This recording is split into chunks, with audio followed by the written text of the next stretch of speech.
at the same moment. It is the essence of coquetry. Perhaps you have a reputation for a particular quality, which immediately comes to mind when people see you. You will better hold their attention by suggesting that behind this reputation some other quality lies lurking. No one had a darker, more sinful reputation than Lord Byron. What drove women wild was that behind his somewhat cold and disdainful exterior, they could sense that he was actually quite romantic, even spiritual. Byron played this up with his melancholic airs and occasional kind deed.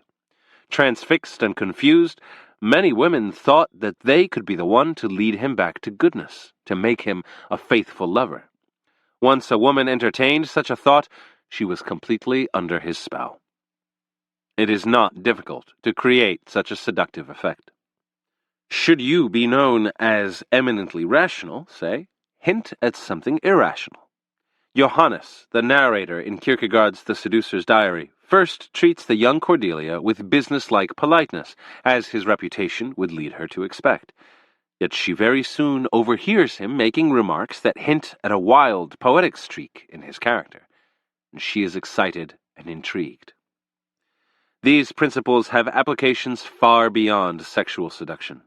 To hold the attention of a broad public, to seduce them into thinking about you, you need to mix your signals. Display too much of one quality, even if it is a noble one, like knowledge or efficiency, and people will feel that you lack humanity. We are all complex and ambiguous, full of contradictory impulses. If you show only one side, even if it is your good side, you will wear on people's nerves. They will suspect you are a hypocrite. Mahatma Gandhi, a saintly figure, openly confessed to feelings of anger and vengefulness. John F. Kennedy, the most seductive American public figure of modern times, was a walking paradox, an East Coast aristocrat with a love of the common man, an obviously masculine man, a war hero, with a vulnerability you could sense underneath, an intellectual who loved popular culture. People were drawn to Kennedy like the steel filings in Wilde's fable. A bright surface may have a decorative charm, but what draws your eye into a painting is a depth of field, an inexpressible ambiguity, a surreal complexity. Reversal. The complexity you signal to other people will only affect them properly if they have the capacity to enjoy a mystery. Some people like things simple and lack the patience to pursue a person who confuses them. They prefer to be dazzled and overwhelmed. The great Belle Epoque courtesan, known as La Belle Otero, would work a complex magic on artists and political figures who fell for her, but in dealing with the more uncomplicated, sensual male, she would astound them with spectacle and beauty. When meeting a woman for the first time, Casanova might dress in the most fantastic outfit, with jewels and brilliant colors to dazzle the eye. He would use the target's reaction to gauge whether or not she would demand a more complicated seduction. Some of his victims, particularly young girls, needed no more than the glittering and spellbinding appearance, which was really what they wanted, and the seduction would stay on that level. Everything depends on your target. Do not bother creating depth for people who are insensitive to it, or who may even be put off or disturbed by it. You can recognize such types by their preference for the simpler pleasures in life, their lack of patience for a more nuanced story. With them, keep it simple. Chapter 4. Appear to be an object of desire. Create triangles. Few are drawn to the person whom others avoid or neglect. People gather around those who have already attracted interest. We want what other people want. To draw your victims closer and make them hungry to possess you, you must create an aura of desirability, of being wanted and courted by many. It will become a point of vanity for them to be the preferred object of your attention, to win you away from a crowd of admirers. Manufacture the illusion of popularity by surrounding yourself with members of the opposite sex, friends, former lovers, present suitors. Create triangles that stimulate rivalry and raise your value. Build a reputation that precedes you. If many have succumbed to your charms, There must be a reason. Creating triangles. One evening in 1882, the 32-year-old Prussian philosopher Paul Rée, living in Rome at the time, visited the house of an older woman who ran a salon for writers and artists. Rée noticed a newcomer there, a 21-year-old Russian girl named Lou von Salome, who had come to Rome on holiday with her mother. Rée introduced himself, and they began a conversation that lasted well into the night. Her ideas about God and morality were like his own. She talked with such intensity, yet at the same time her eyes seemed to flirt with him. Over the next few days, Rée and Salome took long walks through the city.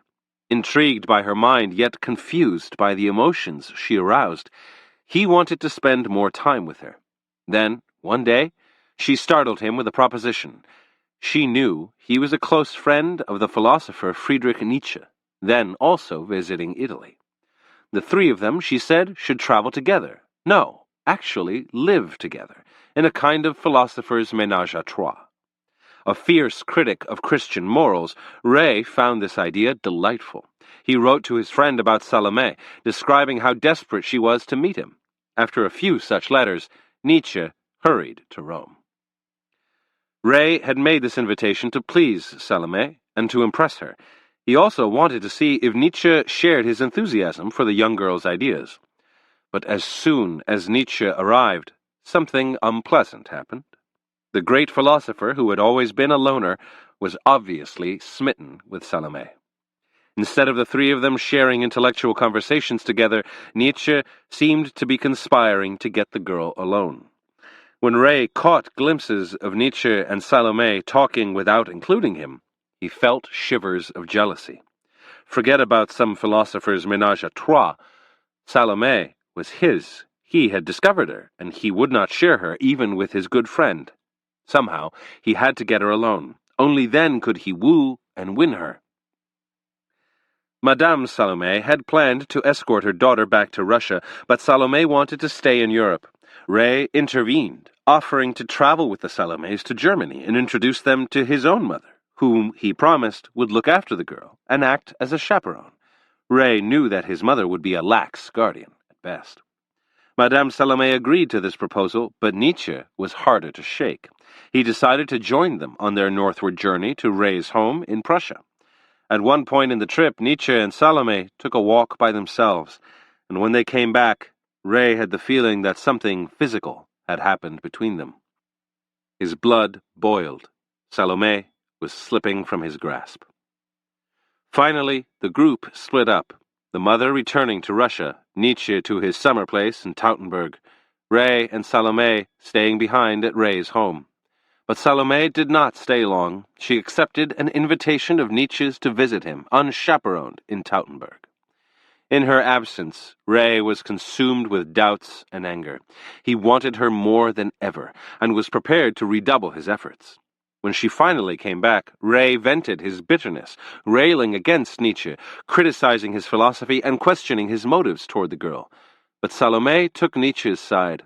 Rée was in despair. He felt he had lost her for good. Yet a few days later, she surprised him again. She had decided she wanted to live with him, and with him alone. At last, Rée had what he had wanted, or so he thought. The couple settled in Berlin, where they rented an apartment together. But now, to Rée's dismay, the old pattern repeated. They lived together, but Salome was courted on all sides by young men. The darling of Berlin's intellectuals who admired her independent spirit, her refusal to compromise, she was constantly surrounded by a harem of men who referred to her as Her Excellency. Once again, Rée found himself competing for her attention. Driven to despair, he left her a few years later and eventually committed suicide. In 1911, Sigmund Freud met Salome, now known as Lou Andreas Salome, at a conference in Germany. She wanted to devote herself to the psychoanalytical movement, she said, and Freud found her enchanting, although, like everyone else, he knew the story of her infamous affair with Nietzsche. Salome had no background in psychoanalysis or in therapy of any kind, but Freud admitted her into the inner circle of followers who attended his private lectures. Soon after she joined the circle, one of Freud's most promising and brilliant students, Dr. Victor Tausk, 16 years younger than Salome, fell in love with her. Salome's relationship with Freud had been platonic, but he had grown extremely fond of her. He was depressed when she missed a lecture, and would send her notes and flowers. Her involvement in a love affair with Tausk made him intensely jealous, and he began to compete for her attention. Tausk had been like a son to him, but the son was threatening to steal the father's platonic lover. Soon, however, Salome left Tausk. Now her friendship with Freud was stronger than ever, and so it lasted until her death in 1937. Interpretation. Men did not just fall in love with Lou Andreas Salome. They were overwhelmed with the desire to possess her, to wrest her away from others, to be the proud owner of her body and spirit. They rarely saw her alone. She always, in some way, surrounded herself with other men. When she saw that Ray was interested in her, she mentioned her desire to meet Nietzsche. This inflamed Ray and made him want to marry her and to keep him for himself, but she insisted on meeting his friend. His letters to Nietzsche betrayed his desire for this woman, and this in turn kindled Nietzsche's own desire for her, even before he had met her. Every time one of the two men was alone with her, the other was in the background. Then, later on, most of the men who met her knew of the infamous Nietzsche affair, and this only increased their desire to possess her, to compete with Nietzsche's memory. Freud's affection for her, similarly, turned into potent desire when he had to vie with Tausk for her attention. Salome was intelligent and attractive enough on her own account, but her constant strategy of imposing a triangle of relationships on her suitors made her desirability intense. And while they fought over her, she had the power, being desired by all and subject to none. Our desire for another person almost always involves social considerations. We are attracted to those who are attractive to other people. We want to possess them and steal them away. You can believe all the sentimental nonsense you want to about desire, but in the end, much of it has to do with vanity and greed. Don't whine and moralize about people's selfishness, but simply use it to your advantage. The illusion that you're desired by others will make you more attractive to your victims than your beautiful face or your perfect body. And the most effective way to create that illusion is to create a triangle. Impose another person between you and your victim, and subtly make your victim aware of how much this other person wants you. The third point on the triangle doesn't have to be just one person. Surround yourself with admirers. Reveal your past conquests. In other words, envelop yourself in an aura of desirability. Make your targets compete with your past and your present. They will long to possess you all to themselves, giving you great power for as long as you elude their grasp. Fail to make yourself an object of desire right from the start, and you will end up the sorry slave to the whims of your lovers. They will abandon you the moment they lose interest. Keys to seduction. We are social creatures and are immensely influenced by the tastes and desires of other people. Imagine a large social gathering. You see a man alone whom nobody talks to for any length of time and who is wandering around without company. Isn't there a kind of self-fulfilling isolation about him? Why is he alone? Why is he avoided? There has to be a reason. Until someone takes pity on this man and starts up a conversation with him, he will look unwanted and unwantable. But over there, in another corner, is a woman surrounded by people. They laugh at her remarks, and as they laugh, others join the group, attracted by its gaiety. When she moves around, people follow. Her face is glowing with attention. There has to be a reason. In both cases, of course, there doesn't actually have to be a reason at all. The neglected man may have quite charming qualities, supposing you ever talk to him, but most likely you won't. Desirability is a social illusion. Its source is less what you say or do, or any kind of boasting or self-advertisement, than the sense that other people desire you. To turn your target's interest into something deeper, into desire, you must make them see you as a person whom others cherish and covet. Desire is both imitative, we like what others like, and competitive, we want to take away from others what they have. As children, we wanted to monopolize the attention of a parent, to draw it away from other siblings. This sense of rivalry pervades human desire, repeating throughout our lives. Make people compete for your attention. Make them see you as sought after by everyone else. The aura of desirability will envelop you. Your admirers can be friends or even suitors. Call it the harem effect. Pauline Bonaparte, sister of Napoleon, raised her value in men's eyes by always having a group of worshipful men around her at balls and parties. If she went for a walk, it was never with one man, always with 2 or 3. Perhaps these men were simply friends, or even just props and hangers-on. The sight of them was enough to suggest that she was prized and desired, a woman worth fighting over. Andy Warhol, too, surrounded himself with the most glamorous, interesting people he could find. To be part of his inner circle meant that you were desirable as well. By placing himself in the middle but keeping himself aloof from it all, he made everyone compete for his attention. He stirred people's desire to possess him by holding back. Practices like these not only stimulate competitive desires, they take aim at people's prime weakness, their vanity and self-esteem. We can endure feeling that another person has more talent or more money, but the sense that a rival is more desirable than we are, that is unbearable. In the early 18th century, the Duc de Richelieu, a great rake, managed to seduce a young woman who was rather religious, but whose husband, a dolt, was often away. He then proceeded to seduce her upstairs neighbor, a young widow. When the 2 women discovered that he was going from one to the other in the same night, they confronted him. A lesser man would have fled, but not the Duke. He understood the dynamic of vanity and desire. Neither woman wanted to feel that he preferred the other, and so he managed to arrange a ménage à trois, knowing that now they would struggle between themselves to be the favorite. When people's vanity is at risk, you can make them do whatever you want.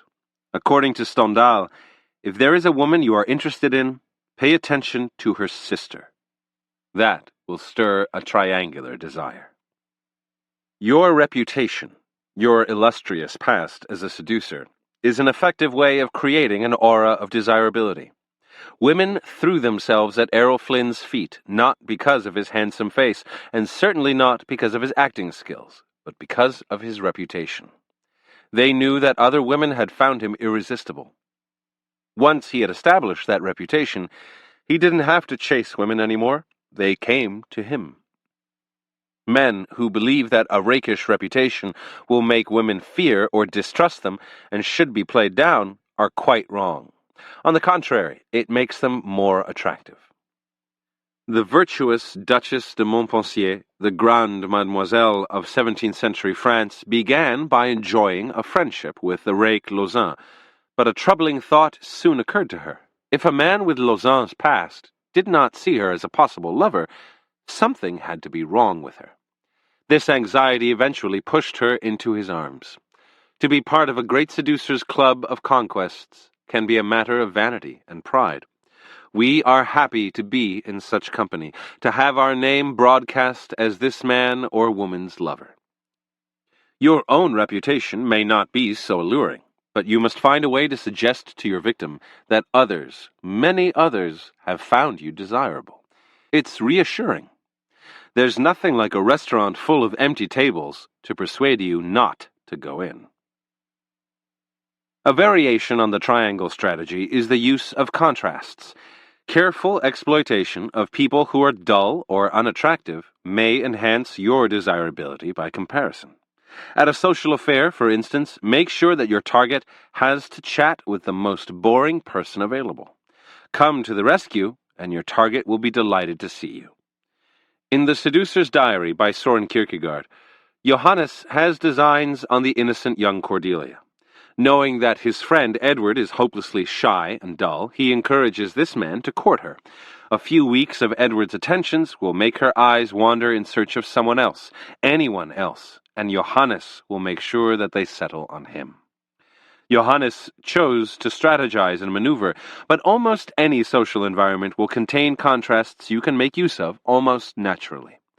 The 17th century English actress Nell Gwynn became the main mistress of King Charles II because her humor and unaffectedness made her that much more desirable among the many stiff and pretentious ladies of Charles's court. When the Shanghai actress Jiang Qing met Mao Zedong in 1937, she didn't have to do much to seduce him. The other women in his mountain camp in Yan'an dressed like men and were decidedly unfeminine. The sight alone of Jiang was enough to seduce Mao, who soon left his wife for her. To make use of contrasts, either develop and display those attractive attributes, humor, vivacity, and so on, that are the scarcest in your own social group, or choose a group in which your natural qualities are rare and will shine. The use of contrasts has vast political ramifications, for a political figure must also seduce and seem desirable.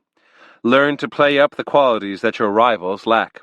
Peter II, Tsar in 18th century Russia, was arrogant and irresponsible, so his wife, Catherine the Great, did all she could to seem modest and dependable. When Vladimir Lenin returned to Russia in 1917 after Tsar Nicholas II had been deposed, he made a show of decisiveness and discipline, precisely what no other leader had at the time. In the American presidential race of 1980, the irresoluteness of Jimmy Carter made the single-mindedness of Ronald Reagan look desirable. Contrasts are eminently seductive because they don't depend on your own words or self-advertisements. The public reads them unconsciously and sees what it wants to see. Finally, appearing to be desired by others will raise your value, but often how you carry yourself can influence this as well. Do not let your targets see you so often. Keep your distance, seem unattainable, out of their reach. An object that is rare and hard to obtain is generally more prized. Reversal. There is no reversal. It is essential to appear desirable in the eyes of others.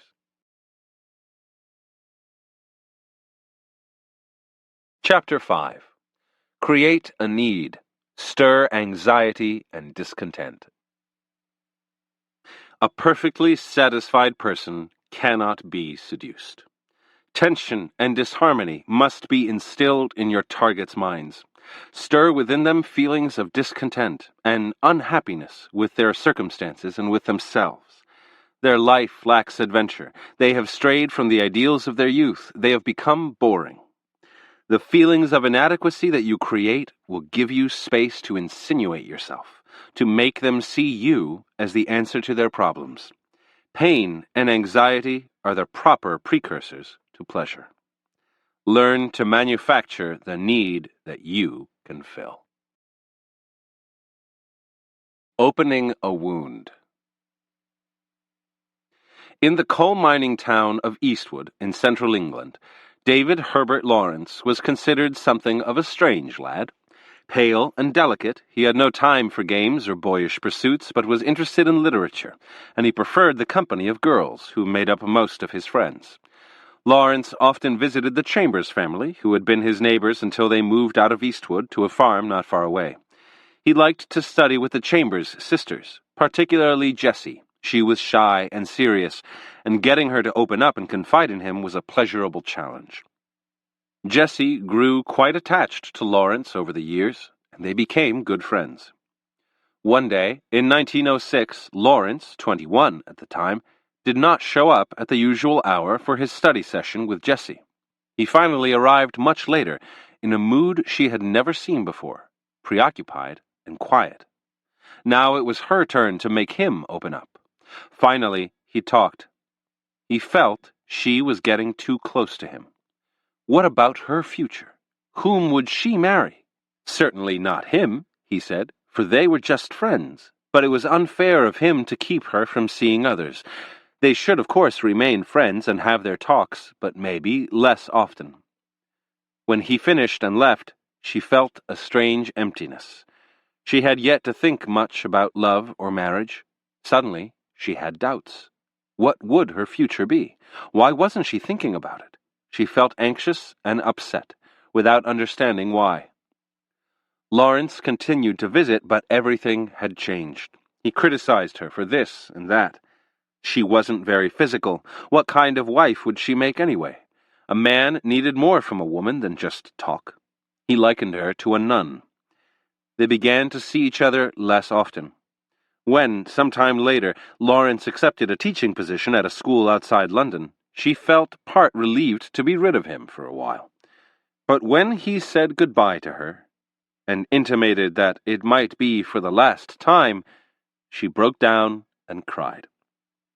Then he started sending her weekly letters. He would write about girls he was seeing. Maybe one of them would be his wife. Finally, at his behest, she visited him in London. They got along well, as in the old times, but he continued to badger her about her future, picking at that old wound. At Christmas, he was back in Eastwood, and when he visited her, he seemed exultant. He had decided that it was Jessie he should marry, that he had, in fact, been attracted to her all along. They should keep it quiet for a while, although his writing career was taking off. His first novel was about to be published. He needed to make more money. Caught off guard by this sudden announcement and overwhelmed with happiness, Jessie agreed to everything, and they became lovers. Soon, however, the familiar pattern repeated. Criticisms, breakups, announcements that he was engaged to another girl. This only deepened his hold on her. It was not until 1912 that she finally decided never to see him again, disturbed by his portrayal of her in the autobiographical novel Sons and Lovers. But Lawrence remained a lifelong obsession for her. In 1913, a young Englishwoman named Ivy Lowe, who had read Lawrence's novels, began to correspond with him, her letters gushing with admiration. By now, Lawrence was married to a German woman, the Baroness Frieda von Richthofen. To Lowe's surprise, though, he invited her to visit him and his wife in Italy. She knew he was probably something of a Don Juan, but was eager to meet him and accepted his invitation. Lawrence was not what she had expected. His voice was high-pitched, his eyes were piercing, and there was something vaguely feminine about him. Soon they were taking walks together, with Lawrence confiding in Lowe. She felt that they were becoming friends, which delighted her. Then suddenly, just before she was to leave, he launched into a series of criticisms of her. She was so unspontaneous, so predictable, less human being than robot. Devastated by this unexpected attack, she nevertheless had to agree. What he had said was true. What could he have seen in her in the first place? Who was she, anyway? Lowe left Italy feeling empty, but then Lawrence continued to write to her, as if nothing had happened. She soon realized that she had fallen hopelessly in love with him, despite everything he had said to her. Or was it not despite what he had said, but because of it? In 1914, the writer John Middleton Murray received a letter from Lawrence, a good friend of his. In the letter, out of nowhere, Lawrence criticized Middleton Murray for being passionless and not gallant enough with his wife, the novelist Catherine Mansfield. Middleton Murray later wrote, quote, "I had never felt for a man before what his letter made me feel for him. It was a new thing, a unique thing in my experience, and it was to remain unique." Unquote. He felt that beneath Lawrence's criticisms lay some weird kind of affection. Whatever he saw Lawrence from then on, he felt a strange physical attraction that he could not explain. Interpretation. The number of women and of men who fell under Lawrence's spell is astonishing, given how unpleasant he could be. In almost every case, the relationship began in friendship, with frank talks, exchanges of confidences, a spiritual bond. Then, invariably, he would suddenly turn against them, voicing harsh personal criticisms. He would know them well by that time, and the criticisms were often quite accurate and hit a nerve. This would inevitably trigger confusion in his victims and a sense of anxiety, a feeling that something was wrong with them. Jolted out of their usual sense of normality, they would feel divided inside. With half of their minds, they wondered why he was doing this and felt he was unfair. With the other half, they believed it was all true. Then, in those moments of self-doubt, they would get a letter or a visit from him in which he was his old, charming self. Now, they saw him differently. Now they were weak and vulnerable, in need of something, and he would seem so strong. Now he drew them to him, feelings of friendship turning into affection and desire. Once they felt uncertain about themselves, they were susceptible to falling in love. Most of us protect ourselves from the harshness of life by succumbing to routines and patterns, by closing ourselves off from others. But underlying these habits is a tremendous sense of insecurity and defensiveness. We feel we are not really living. The seducer must pick at this wound and bring these semi-conscious thoughts into full awareness. This was what Lawrence did. His sudden, brutally unexpected jabs would hit people at their weak spot. Although Lawrence had great success with his frontal approach, it's often better to stir thoughts of inadequacy and uncertainty indirectly, by hinting at comparisons to yourself or to others, and by insinuating somehow that your victims' lives are less grand than they had imagined. You want them to feel at war with themselves, torn in two directions, and anxious about it. Anxiety, a feeling of lack and need, is the precursor of all desire. These jolts in the victim's mind create space for you to insinuate your poison, the siren call of adventure or fulfillment that will make them follow you into your web. Without anxiety and a sense of lack, there can be no seduction. Keys to seduction. Everyone wears a mask in society. We pretend to be more sure of ourselves than we are. We don't want other people to glimpse that doubting self within us. In truth, our egos and personalities are much more fragile than they appear to be. They cover up feelings of confusion and emptiness. As a seducer, you must never mistake a person's appearance for the reality. People are always susceptible to being seduced because, in fact, everyone lacks a sense of completeness, feels something missing deep inside. Bring their doubts and anxieties to the surface, and they can be led and lured to follow you.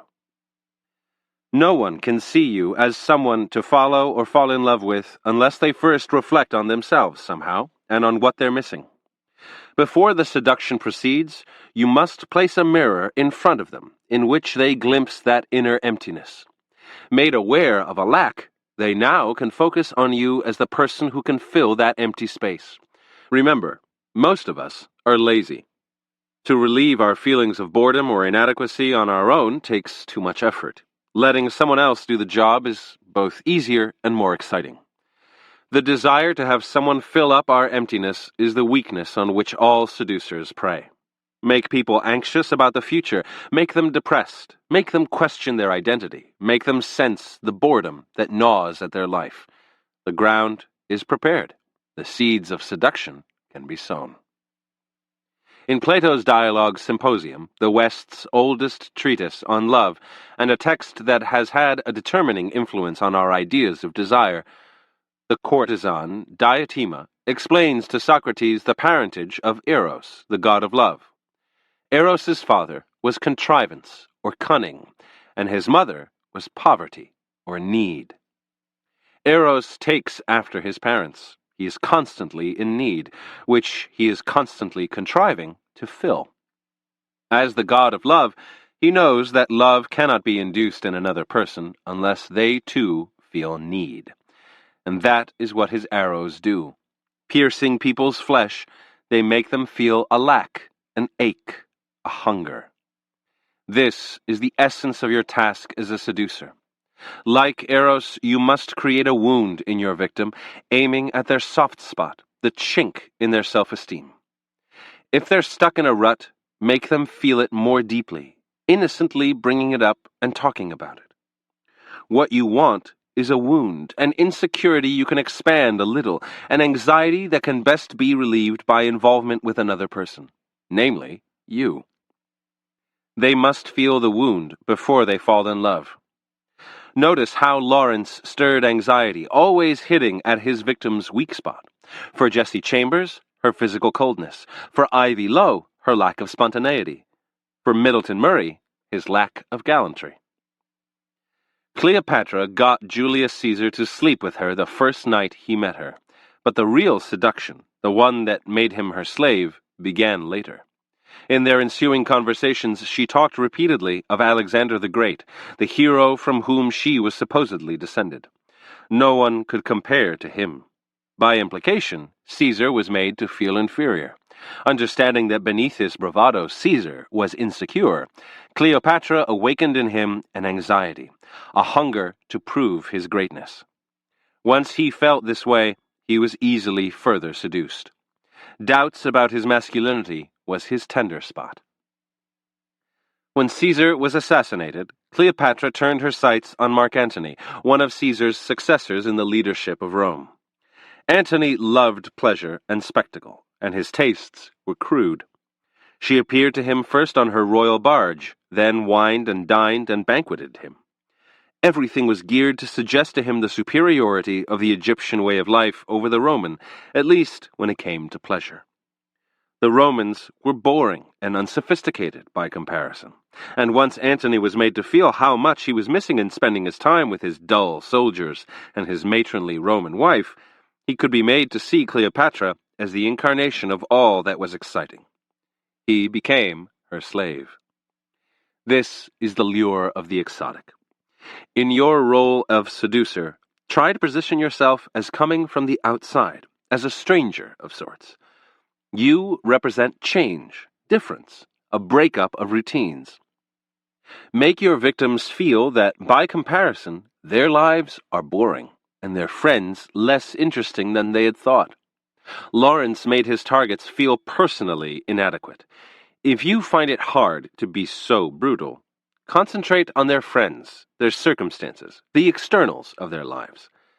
There are many legends of Don Juan, but they often describe him seducing a village girl by making her feel that her life is horribly provincial.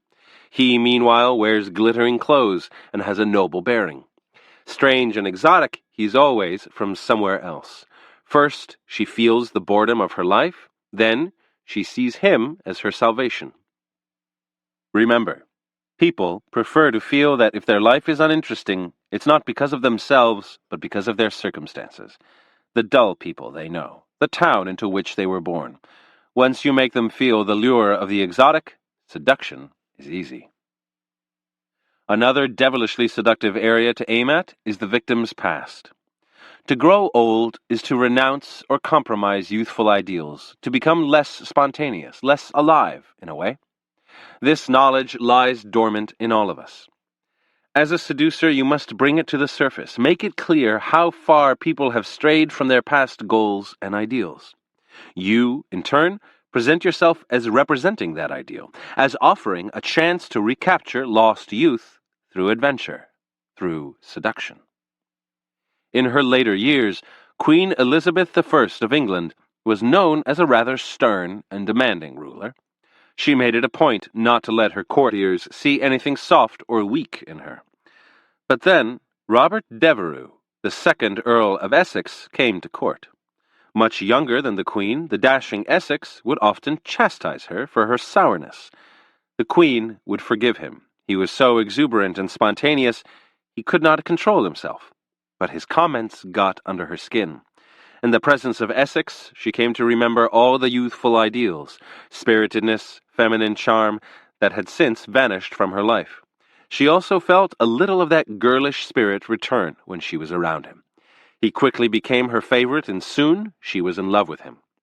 Old age is constantly seduced by youth, but first, the young people must make it clear what the older ones are missing, how they have lost their ideals.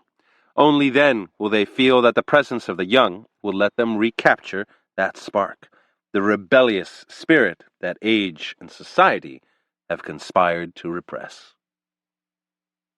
This concept has infinite applications. Corporations and politicians know that they cannot seduce their public into buying what they want them to buy or doing what they want them to do unless they first awaken a sense of need and discontent. Make the masses uncertain about their identity, and you can help define it for them. It is as true of groups or nations as it is of individuals. They cannot be seduced without being made to feel some lack. Part of John F. Kennedy's election strategy in 1960 was to make Americans unhappy about the 1950s and how far the country had strayed from its ideals. In talking about the 1950s, he didn't mention the nation's economic stability or its emergence as a superpower. Instead, he implied that the period was marked by conformity, a lack of risk and adventure, a loss of our frontier values. To vote for Kennedy was to embark on a collective adventure, to go back to ideals we had given up. But before anyone joined his crusade, they had to be made aware of how much they had lost, what was missing. A group, like an individual, can get mired in routine, losing track of its original goals. Too much prosperity saps it of strength. You can seduce an entire nation by aiming at its collective insecurity, that latent sense that not everything is what it seems. Stirring dissatisfaction with the present and reminding people about the glorious past can unsettle their sense of identity. Then you can be the one to redefine it. A grand seduction. Reversal. If you go too far in lowering the target's self-esteem, they may feel too insecure to enter into your seduction. Do not be heavy-handed. Like Lawrence, always follow up the wounding attack with a soothing gesture. Otherwise, you will simply alienate them. Charm is often a subtler and more effective route to seduction. The Victorian Prime Minister, Benjamin Disraeli, always made people feel better about themselves. He deferred to them, made them the center of attention, made them feel witty and vibrant. He was a boon to their vanity, and they grew addicted to him. This is a kind of diffused seduction, lacking in tension and in the deep emotions that the sexual variety stirs. It bypasses people's hunger, their need for some kind of fulfillment. But if you're subtle and clever, it can be a way of lowering their defenses, creating an unthreatening friendship. Once they are under your spell in this way, you can then open the wound. Indeed, after Disraeli had charmed Queen Victoria and established a friendship with her, he made her feel vaguely inadequate in the establishment of an empire and the realization of her ideals. Everything depends on the target. People who are riddled with insecurities may require the gentler variety. Once they feel comfortable with you, aim your arrows. Chapter 6. Master the Art of Insinuation. Making your targets feel dissatisfied and in need of your attention is essential, but if you are too obvious, they will see through you and grow defensive. There is no known defense, however, against insinuation, the art of planting ideas in people's minds by dropping elusive hints that take root days later, even appearing to them as their own idea. Insinuation is the supreme means of influencing people. Create a sublanguage, bold statements followed by retraction and apology, ambiguous comments, banal talk combined with alluring glances that enters the target's unconscious to convey your real meaning. Make everything suggestive. Insinuating desire. One evening in the 1770s, a young man went to the Paris Opera to meet his lover, a countess. The couple had been fighting, and he was anxious to see her again. The countess had not arrived yet at her box, but from an adjacent one, a friend of hers called out to the young man to join her, remarking that it was an excellent stroke of luck that they had met that evening. He must keep her company on a trip she had to take.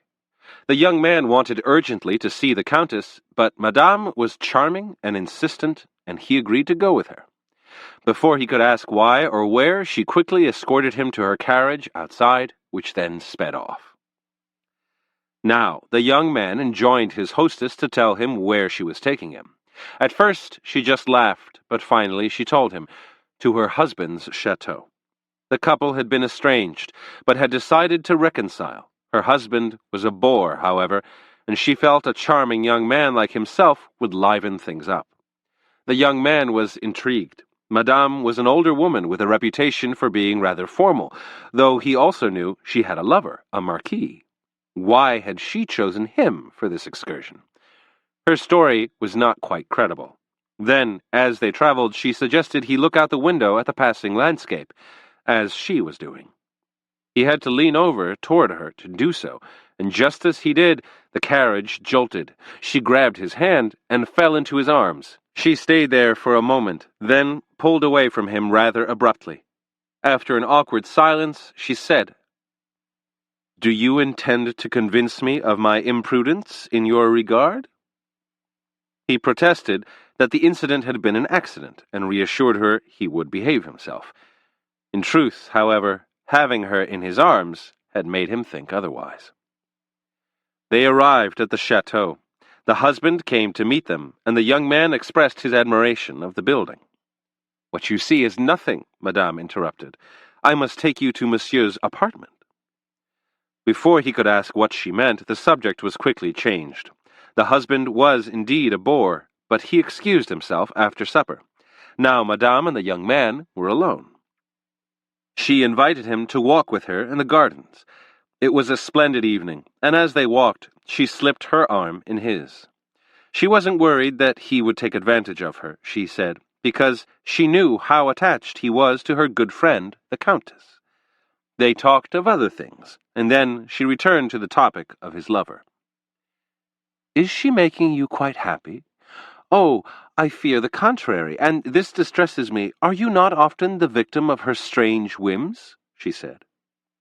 To the young man's surprise, Madame began to talk of the Countess in a way that made it seem that she had been unfaithful to him, which was something he had suspected. Madame sighed. She regretted saying such things about her friend, and asked him to forgive her. Then, as if a new thought had occurred to her, she mentioned a nearby pavilion, a delightful place, full of pleasant memories. But the shame of it was locked, and she had no key. And yet they found their way to the pavilion, and lo and behold, the door had been left open. It was dark inside, but the young man could sense that it was a place for trysts. They entered and sank onto a sofa, and before he knew what had come over him, he took her in his arms. Madame seemed to push him away, but then gave in. Finally, she came to her senses. They must return to the house. Had he gone too far? He must try to control himself. As they strolled back to the house, Madame remarked, "What a delicious night we've just spent." Was she referring to what had happened in the pavilion? "There's an even more charming room in the chateau," she went on, "but I can't show you anything," implying he had been too forward. She had mentioned this room, Monsieur's apartment, several times before. He couldn't imagine what could be so interesting about it, but by now he was dying to see it, and insisted she show it to him. "If you promise to be good," she replied, her eyes widening. Through the darkness of the house, she led him into the room, which, to his delight, was a kind of temple of pleasure. There were mirrors on the walls, trompe-l'oeil paintings evoking a forest scene, even a dark grotto, and a garlanded statue of Eros. Overwhelmed by the mood of the place, the young man quickly resumed what he'd started in the pavilion, and would have lost all track of time if a servant had not rushed in and warned them that it was getting light outside. Monsieur would soon be up. They quickly separated. Later that day, as the young man prepared to leave, his hostess said, "Goodbye, monsieur. I owe you so many pleasures, but I have paid you with a beautiful dream. Now your love summons you to return. Don't give the Countess cause to quarrel with me." Reflecting on his experience on the way back, he could not figure out what it meant. He had the vague sensation of having been used, but the pleasures he remembered outweighed his doubts. Interpretation. Madame is a character in the 18th century libertine short story No Tomorrow by Vivant Denon. The young man is the story's narrator. Although fictional, Madame's techniques were clearly based on those of several well-known libertines of the time, masters of the game of seduction. And the most dangerous of their weapons was insinuation, the means by which Madame cast her spell on the young man, making him seem the aggressor, giving her the night of pleasure she desired, and safeguarding her guiltless reputation, all in one stroke. After all, he was the one who initiated physical contact, or so it seemed. In truth, she was the one in control, planting precisely the ideas in his mind that she wanted. That first physical encounter in the carriage, for instance, that she had set up by inviting him closer. She later rebuked him for being forward, but what lingered in his mind was the excitement of the moment. Her talk of the Countess made him confused and guilty, but then she hinted that his lover was unfaithful, planting a different seed in his mind. Anger and the desire for revenge. Then she asked him to forget what she had said and forgive her for saying it, a key insinuating tactic. I am asking you to forget what I have said, but I know you cannot. The thought will remain in your mind. Provoked this way, it was inevitable he would grab her in the pavilion. She several times mentioned the room in the chateau. Of course, he insisted on going there.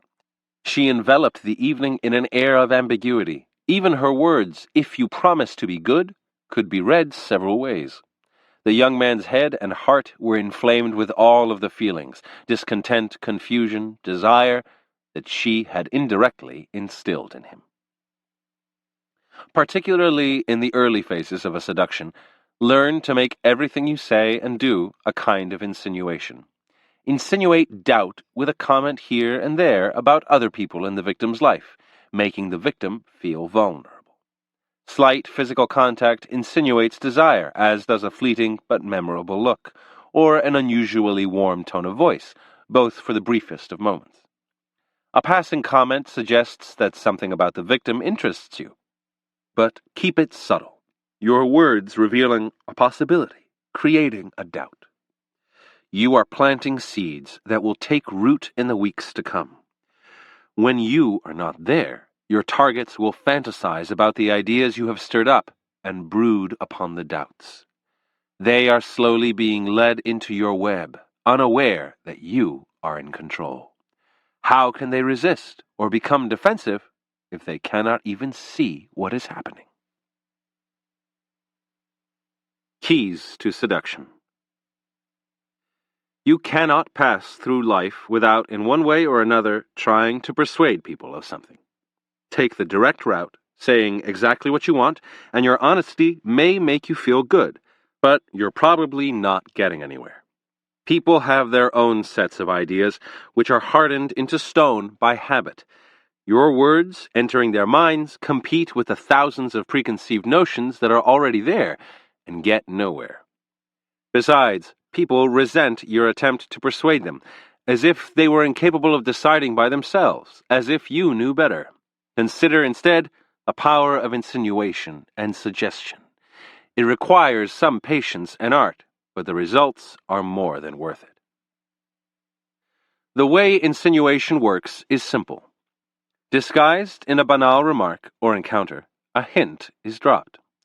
It's about some emotional issue, a possible pleasure not yet attained, a lack of excitement in a person's life. The hint registers in the back of the target's mind, a subtle stab at his or her insecurities. Its source is quickly forgotten.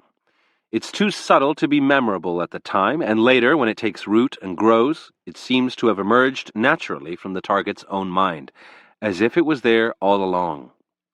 Insinuation lets you bypass people's natural resistance, for they seem to be listening only to what has originated in themselves. It's a language on its own, communicating directly with the unconscious. No seducer, no persuader can hope to succeed without mastering the language and art of insinuation. A strange man once arrived at the court of Louis XV. No one knew anything about him, and his accent and age were unplaceable. He called himself Count Saint-Germain. He was obviously wealthy. All kinds of gems and diamonds glittered on his jacket, his sleeves, his shoes, his fingers. He could play the violin to perfection, paint magnificently. But the most intoxicating thing about him was his conversation. In truth, the Count was the greatest charlatan of the 18th century, a man who had mastered the art of insinuation. As he spoke, a word here and there would slip out, a vague allusion to the philosopher's stone, which turned base metal into gold, or to the elixir of life. He did not say he possessed these things, but he made you associate him with their powers. Had he simply claimed to have them, no one would have believed him, and people would have turned away. The Count might refer to a man who had died 40 years earlier as if he had known him personally. Had this been so, the Count would have had to be in his 80s, although he looked to be in his 40s. He mentioned the elixir of life. He seems so young. The key to the Count's words was vagueness. He always dropped his hints into a lively conversation, grace notes in an ongoing melody. Only later would people reflect on what he had said. After a while, people started to come to him, inquiring about the philosopher's stone and the elixir of life, not realizing that it was he who had planted these ideas in their minds. Remember, to sow a seductive idea, you must engage people's imaginations, their fantasies, their deepest yearnings. What sets the wheels spinning is suggesting things that people already want to hear. The possibility of pleasure, wealth, health, adventure. In the end, these good things turn out to be precisely what you seem to offer them. They will come to you, as if on their own, unaware that you insinuated the idea in their heads. In 1807, Napoleon Bonaparte decided it was critical for him to win the Russian Tsar Alexander I to his side. He wanted two things out of the Tsar: a peace treaty in which they agreed to carve up Europe and the Middle East, and a marriage alliance in which he would divorce his wife, Josephine, and marry into the Tsar's family. Instead of proposing these things directly, Napoleon decided to seduce the Tsar. Using polite social encounters and friendly conversations as his battlefields, he went to work. An apparent slip of the tongue revealed that Josephine could not bear children. Napoleon quickly changed the subject. A comment here and there seemed to suggest a linking of the destinies of France and Russia. Just before they were to part one evening, he talked of his desire for children, sighed sadly, then excused himself for bed, leaving the Tsar to sleep on this. He escorted the Tsar to a play on the themes of glory, honor, and empire. Now, in later conversations, he could disguise his insinuations under the cover of discussing the play. Within a few weeks, the Tsar was speaking to his ministers of a marriage alliance and a treaty with France, as if they were his own ideas. Slips of the tongue, apparently inadvertent sleep-on-it comments, alluring references, statements for which you quickly apologize, all of these have immense insinuating power. They get under people's skin like a poison and take on a life of their own. The key to succeeding with your insinuations is to make them when your targets are at their most relaxed or distracted, so that they're not aware of what is happening. Polite banter is often the perfect front for this. People are thinking about what they will say next, or are absorbed in their own thoughts. Your insinuations will barely register, which is how you want it. In one of his early campaigns, John F. Kennedy addressed a group of veterans. Kennedy's brave exploits during World War II, the PT-109 incident had made him a war hero, were known to all. But in the speech, he talked of the other men on the boat, never mentioning himself. He knew, however, that what he had done was on everyone's mind, because in fact he had put it there. Not only did his silence on the subject make them think of it on their own, it made Kennedy seem humble and modest, qualities that go well with heroism. In Seduction, as the French courtesan Ninon de L'Enclos advised, it's better not to talk about your love for a person. Let your target read it in your manner. Your silence on the subject will have more insinuating power than if you had addressed it directly. Not only words insinuate. Pay attention to gestures and looks. Madame Recamier's favorite technique was to keep her words banal and the look in her eyes enticing. The flow of conversation would keep men from thinking too deeply about these occasional looks, but they would be haunted by them. Lord Byron had his famous underlook. While everyone was discussing some uninteresting subject, he would seem to hang his head, but then a young woman, the target, would see him glancing upward at her, his head still tilted. It was a look that seemed dangerous, challenging, but also ambiguous. Many women were hooked by it. The face speaks its own language. We are used to trying to read people's faces, which are often better indicators of their feelings than what they say, which is so easy to control. Since people are always reading your looks, use them to transmit the insinuating signals you choose. Finally, the reason insinuation works so well is not just that it bypasses people's natural resistance, it is also the language of pleasure. There is too little mystery in the world. Too many people say exactly what they feel or want. We yearn for something enigmatic, for something to feed our fantasies. Because of the lack of suggestion and ambiguity in daily life, the person who uses them suddenly seems to have something alluring and full of promise.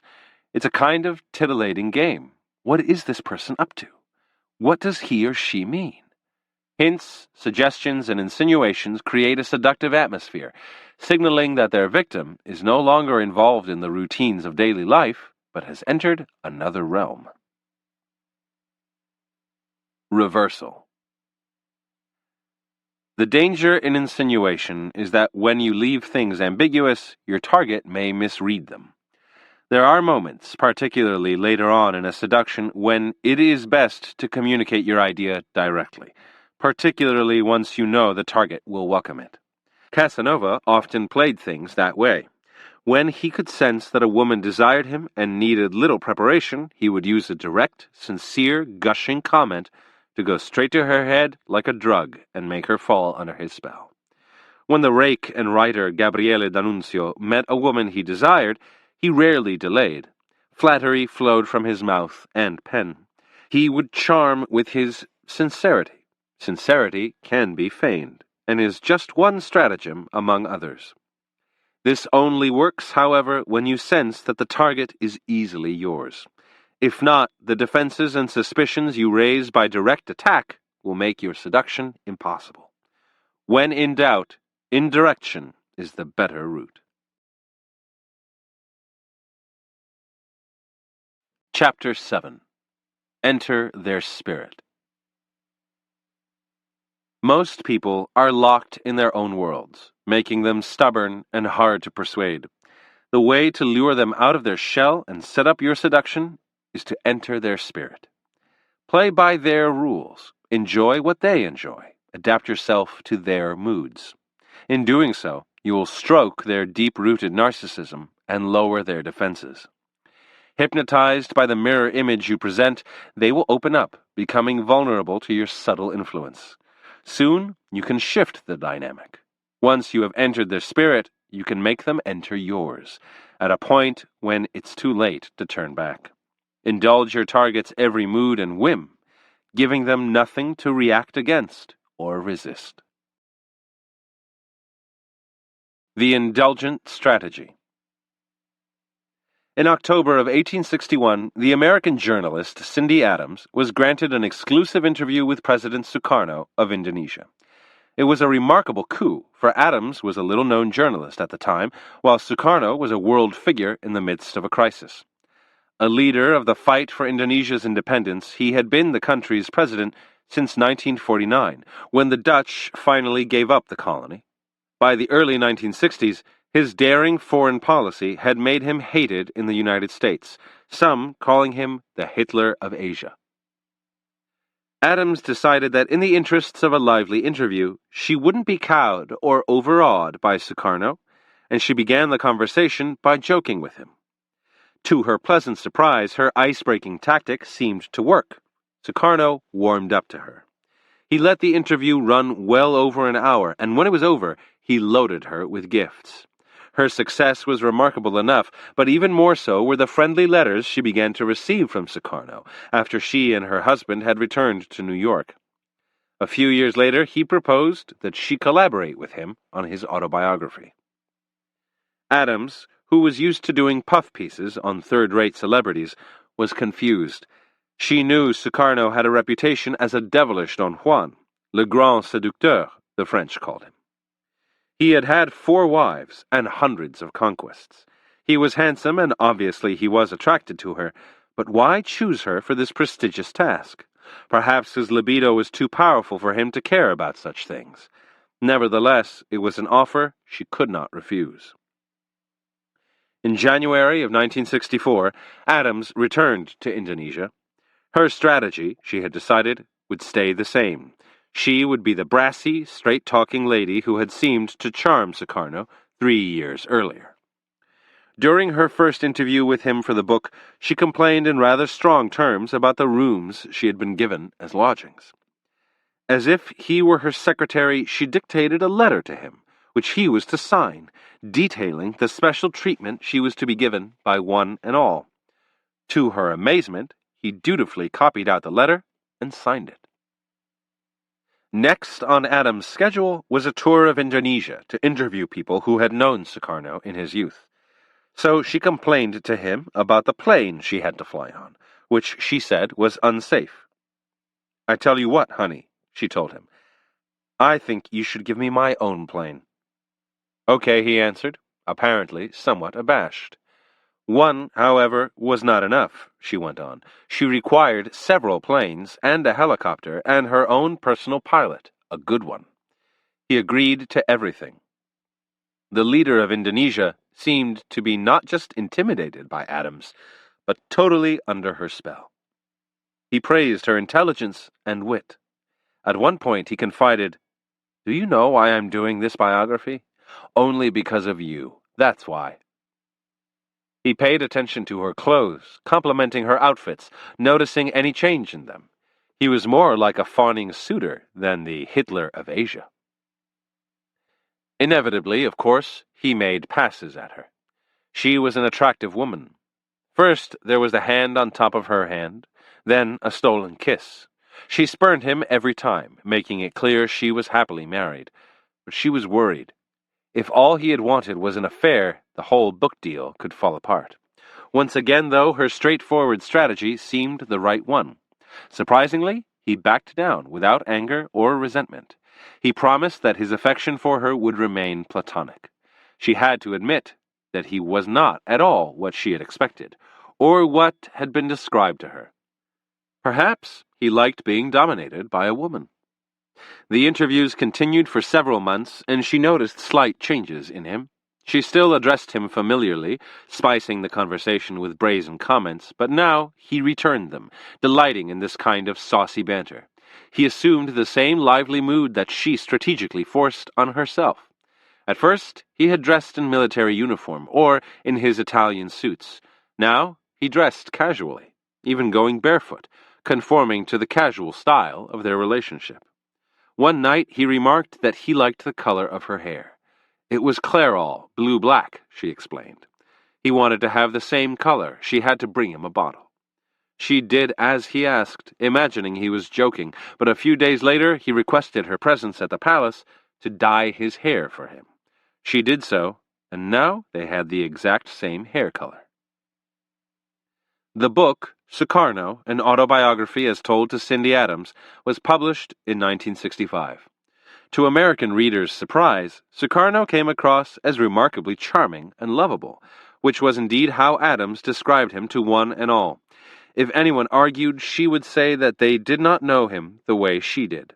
Sukarno was well pleased, and had the book distributed far and wide. It helped gain sympathy for him in Indonesia, where he was now being threatened with a military coup. And Sukarno was not surprised. He had known all along that Adams would do a far better job with his memoirs than any serious journalist. Interpretation. Who was seducing whom? It was Sukarno who was doing the seducing, and his seduction of Adams followed a classical sequence. First, he chose the right victim. An experienced journalist would have resisted the lure of a personal relationship with the subject, and a man would have been less susceptible to his charm, and so he picked a woman, and one whose journalistic experience lay elsewhere. At his first meeting with Adams, he sent mixed signals. He was friendly to her, but hinted at another kind of interest as well. Then, having insinuated a doubt in her mind, perhaps he just wants an affair, he proceeded to mirror her. He indulged her every mood, retreating every time she complained. Indulging a person is a form of entering their spirit, letting them dominate for the time being. Perhaps Sukarno's passes at Adams showed his uncontrollable libido at work, or perhaps they were more cunning. He had a reputation as a Don Juan. Failing to make a pass at her would have hurt her feelings. Women are often less offended at being found attractive than one imagines, and Sukarno was clever enough to have given each of his 4 wives the impression that she was his favorite. The pass out of the way, he moved further into her spirit, taking on her casual air, even slightly feminizing himself by adopting her hair color. The result was that she decided he wasn't what she had expected or feared him to be. He wasn't in the least threatening, and after all, she was the one in control. What Adams failed to realize was that once her defenses were lowered, she was oblivious to how deeply he had engaged her emotions. She had not charmed him. He had charmed her. What he wanted all along was what he got: a personal memoir written by a sympathetic foreigner who gave the world a rather engaging portrait of a man of whom many were suspicious. Of all the seductive tactics, entering someone's spirit is perhaps the most devilish of all. It gives your victims the feeling that they are seducing you. The fact that you are indulging them, imitating them, entering their spirit suggests that you are under their spell. You aren't a dangerous seducer to be wary of, but someone compliant and unthreatening. The attention you pay to them is intoxicating. Since you're mirroring them, everything they see and hear from you reflects their own ego and tastes. What a boost to their vanity. All this sets up the seduction, the series of maneuvers that will turn the dynamic around. Once their defenses are down, they are open to your subtle influence. Soon you'll begin to take over the dance, and without even noticing the shift, they will find themselves entering your spirit. This is the end game. Keys to seduction. One of the great sources of frustration in our lives is other people's stubbornness. How hard it is to reach them, to make them see things our way. We often have the impression that when they seem to be listening to us and apparently agreeing with us, it's all superficial. The moment we're gone, they revert to their own ideas. We spend our lives butting up against people, as if they were stone walls. But instead of complaining about how misunderstood or ignored you are, why not try something different? Instead of seeing other people as spiteful or indifferent, instead of trying to figure out why they act the way they do, look at them through the eyes of the seducer. The way to lure people out of their natural intractability and self-obsession is to enter their spirit. All of us are narcissists. When we were children, our narcissism was physical. We were interested in our own image, our own body, as if it were a separate being. As we grow older, our narcissism grows more psychological. We become absorbed in our own tastes, opinions, experiences. A hard shell forms around us. Paradoxically, the way to entice people out of this shell is to become more like them. In fact, a kind of mirror image of them. You don't have to spend days studying their minds. Simply conform to their moods, adapt to their tastes, play along with whatever they send your way. In doing so, you will lower their natural defensiveness. Their sense of self-esteem doesn't feel threatened by your strangeness or different habits. People truly love themselves, but what they love most of all is to see their ideas and tastes reflected in another person. This validates them. Their habitual insecurity vanishes. Hypnotized by their mirror image, they relax.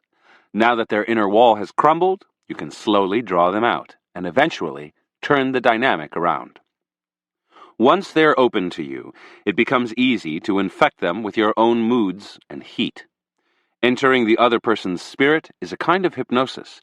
It is the most insidious and effective form of persuasion known to man. In the 18th century Chinese novel, The Dream of the Red Chamber, all the young girls in the prosperous house of Jia are in love with the rakish Bao Yu. He is certainly handsome, but what makes him irresistible is his uncanny ability to enter a young girl's spirit. Bao Yu has spent his youth around girls, whose company he's always preferred. As a result, he never comes over as threatening and aggressive. He's granted entry to girls' rooms. They see him everywhere, and the more they see him, the more they fall under his spell. It's not that Bao Yu is feminine. He remains a man, but one who can be more or less masculine as the situation requires. His familiarity with young girls allows him the flexibility to enter their spirit. This is a great advantage. The difference between the sexes is what makes love and seduction possible, but it also involves an element of fear and distrust. A woman may fear male aggression and violence. A man is often unable to enter a woman's spirit, and so he remains strange and threatening. The greatest seducers in history, from Casanova to John F. Kennedy, grew up surrounded by women and had a touch of femininity themselves. The philosopher Soren Kierkegaard, in his novel The Seducer's Diary, recommends spending more time with the opposite sex, getting to know the enemy and its weaknesses, so that you can turn this knowledge to your advantage. Ninon de L'Enclos, one of the greatest seductresses who ever lived, had definite masculine qualities. She could impress a man with her intense philosophical keenness and charm him by seeming to share his interest in politics and warfare. Many men first formed deep friendships with her, only to later fall madly in love. The masculine in a woman is as soothing to men as the feminine in a man is to women. To a man, a woman's strangeness can create frustration and even hostility. He may be lured into a sexual encounter, but a longer-lasting spell cannot be created without an accompanying mental seduction. The key is to enter his spirit. Men are often seduced by the masculine element in a woman's behavior or character. In the novel Clarissa by Samuel Richardson from 1748, the young and devout Clarissa Harlowe is being courted by the notorious rake Lovelace. Clarissa knows Lovelace's reputation, but for the most part, he hasn't acted as she would expect. He's polite, seems a little sad and confused. At one point, she finds out that he's done a most noble and charitable deed to a family in distress, giving the father money, helping the man's daughter get married, giving them wholesome advice. At last, Lovelace confesses to Clarissa what she has suspected. He wants to repent, to change his ways. His letters to her are emotional, almost religious in their passion. Perhaps she will be the one to lead him to righteousness. But of course, Lovelace has trapped her. He is using the seducer's tactic of mirroring her tastes, in this case, her spirituality. Once she lets her guard down, once she believes she can reform him, she is doomed. Now he can slowly insinuate his own spirit into his letters and encounters with her. Remember, the operative word is spirit, and that is often exactly where to take aim. By seeming to mirror someone's spiritual values, you can seem to establish a deep-rooted harmony between the two of you, which can then be transferred to the physical plane. When Josephine Baker moved to Paris in 1925 as part of an all-black revue, her exoticism made her an overnight sensation. But the French are notoriously fickle, and Baker sensed that their interest in her would quickly pass to someone else. To seduce them for good, she entered their spirit. She learned French and began to sing in it. She started dressing and acting as a stylish French lady, as if to say that she preferred the French way of life to the American. Countries are like people. They have vast insecurities, and they feel threatened by other customs. It's often quite seductive to a people to see an outsider adopting their ways. Benjamin Disraeli was born and lived all his life in England, but he was Jewish by birth and had exotic features. The provincial English considered him an outsider. Yet he was more English in his manners and tastes than many an Englishman, and this was part of his charm, which he proved by becoming the leader of the Conservative Party. Should you be an outsider, as most of us ultimately are, turn it to advantage. Play on your alien nature in such a way as to show the group how deeply you prefer their tastes and customs to your own. In 1752, the notorious rake Saltykov determined to be the first man in the Russian court to seduce the 23-year-old Grand Duchess, the future Empress Catherine the Great. He knew that she was lonely. Her husband Peter ignored her, as did many of the other courtiers. And yet, the obstacles were immense. She was spied on day and night. Still, Saltykov managed to befriend the young woman and to enter her all-too-small circle. He finally got her alone and made it clear to her how well he understood her loneliness, how deeply he disliked her husband, and how much he shared her interest in the new ideas that were sweeping Europe. Soon, he found himself able to arrange further meetings where he gave her the impression that when he was with her, nothing else in the world mattered. Catherine fell deeply in love with him, and he did in fact become her first lover. Saltykov had entered her spirit. When you mirror people, you focus intense attention on them. They will sense the effort you're making and will find it flattering. Obviously, you have chosen them, separating them out from the rest. There seems to be nothing else in your life but them, their moods, their tastes, their spirit. The more you focus on them, the deeper the spell you produce and the intoxicating effect you have on their vanity. Many of us have difficulty reconciling the person we are right now with the person we want to be. We're disappointed that we have compromised our youthful ideals, and we still imagine ourselves as that person who had so much promise, but whom circumstances prevented from realizing it. When you're mirroring someone, don't stop at the person they've become.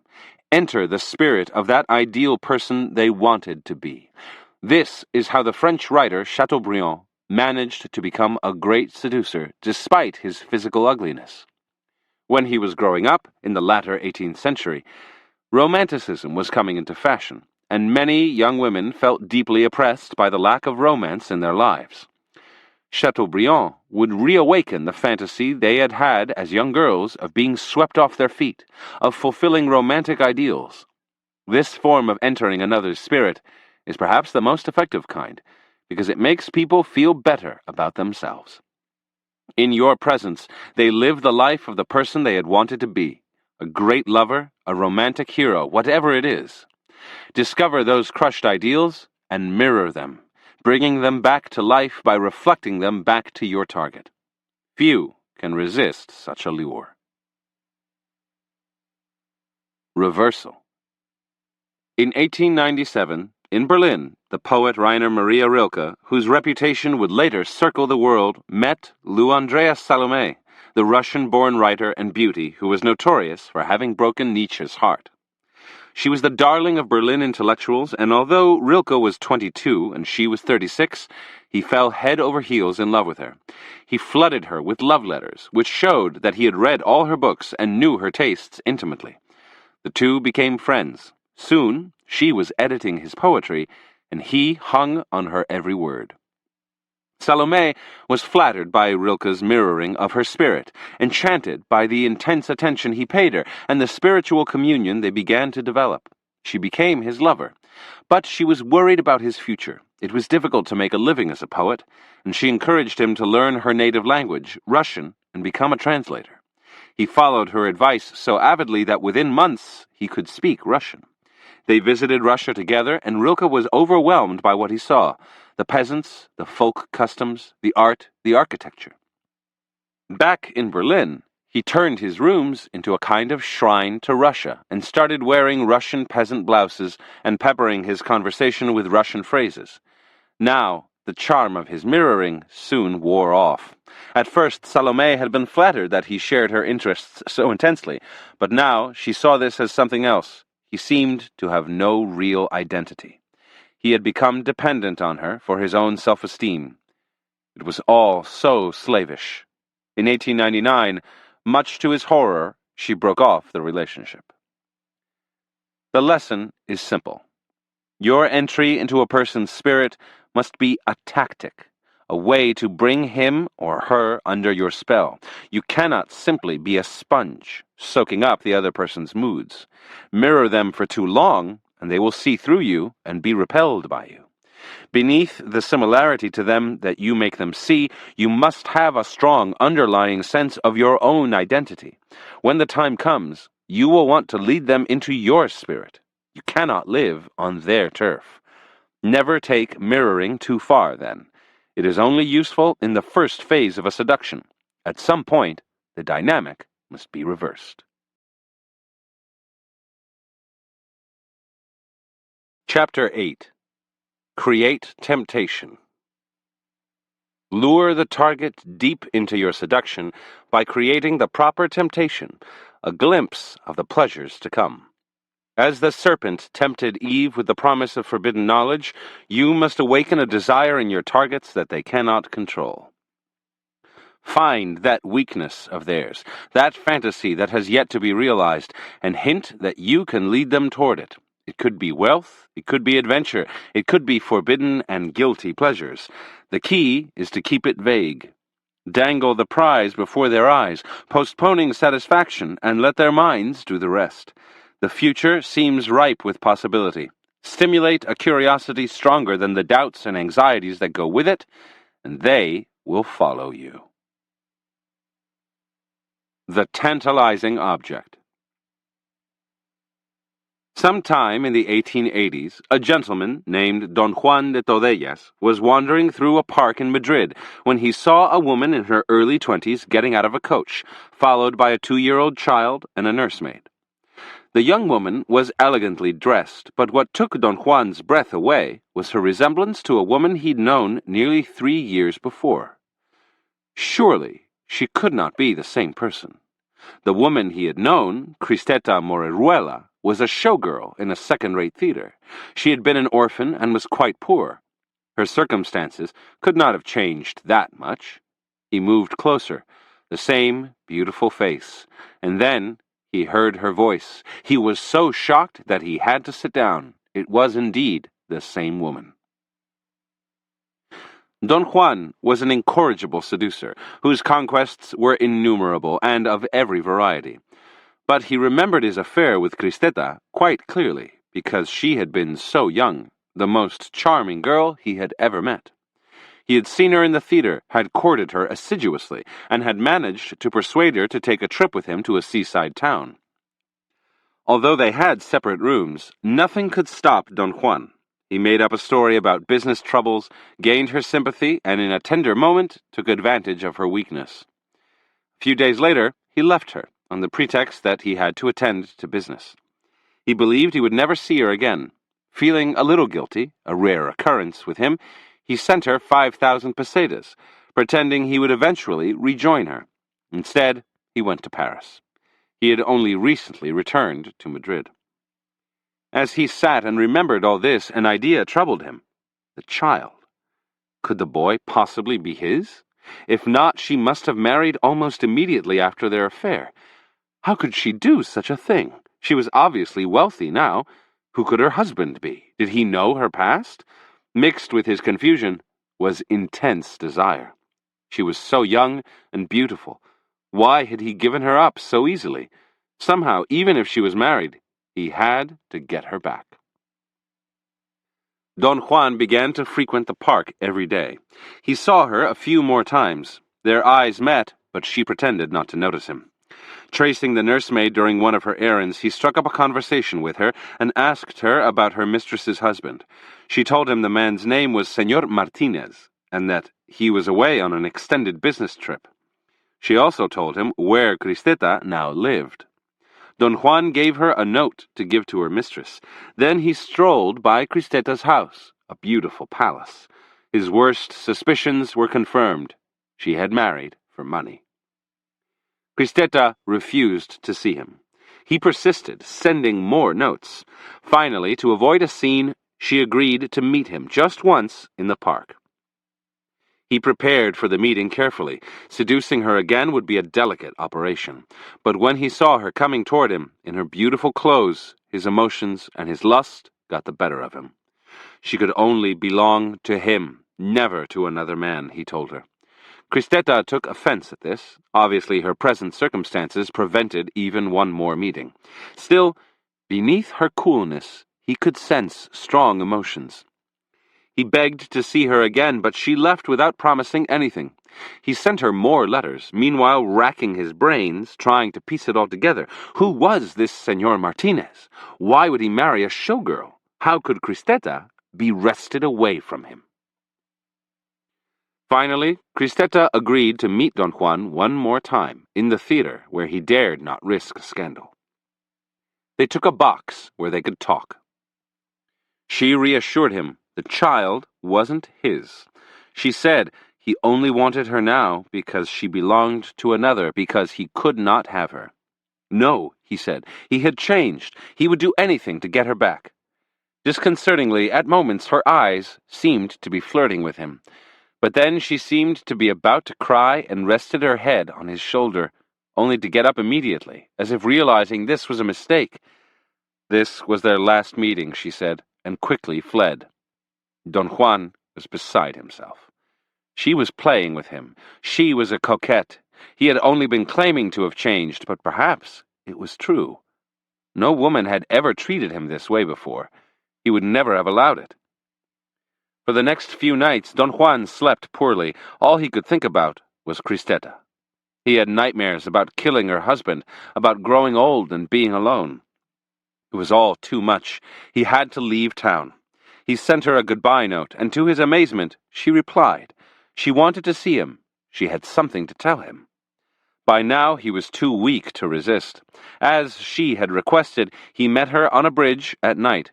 This time, she made no effort to control herself. Yes, she still loved Don Juan and was ready to run away with him, but he should come to her house tomorrow in broad daylight and take her away. There could be no secrecy. Beside himself with joy, Don Juan agreed to her demands. The next day, he showed up at her palace at the appointed hour and asked for Señora Martinez. There was no one there by that name, said the woman at the door. Don Juan insisted. Her name is Cristeta. Ah, Cristeta, the woman said. She lives in the back with the other tenants. Confused, Don Juan went to the back of the palace. There he thought he saw her son, playing in the street in dirty clothes. But no, he said to himself, it must be some other child. He came to Cristeta's door, and instead of her servant, Cristeta herself opened it. He entered.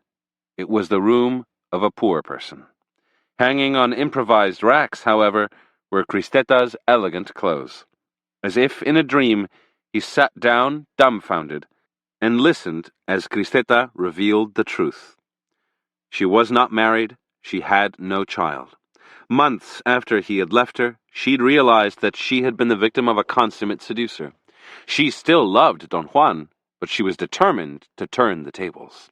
Finding out through a mutual friend that he'd returned to Madrid, she took the 5,000 pesetas he had sent her and bought expensive clothes.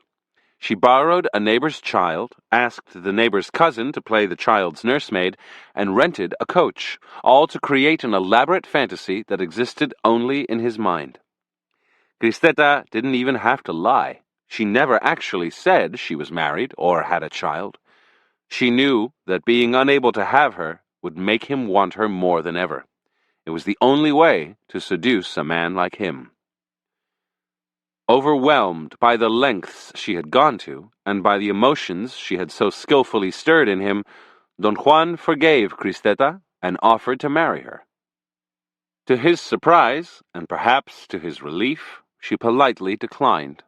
The moment they married, she said, his eyes would wander elsewhere.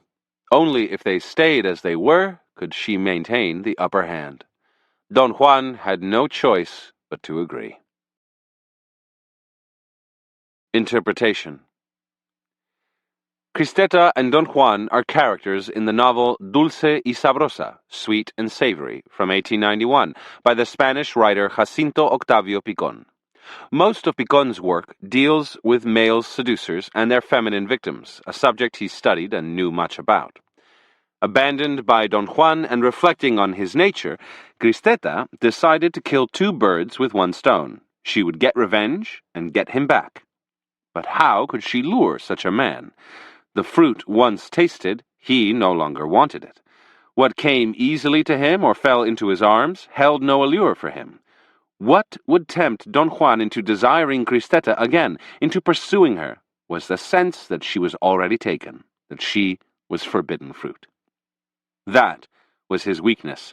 That was why he pursued virgins and married women, women he was not supposed to have.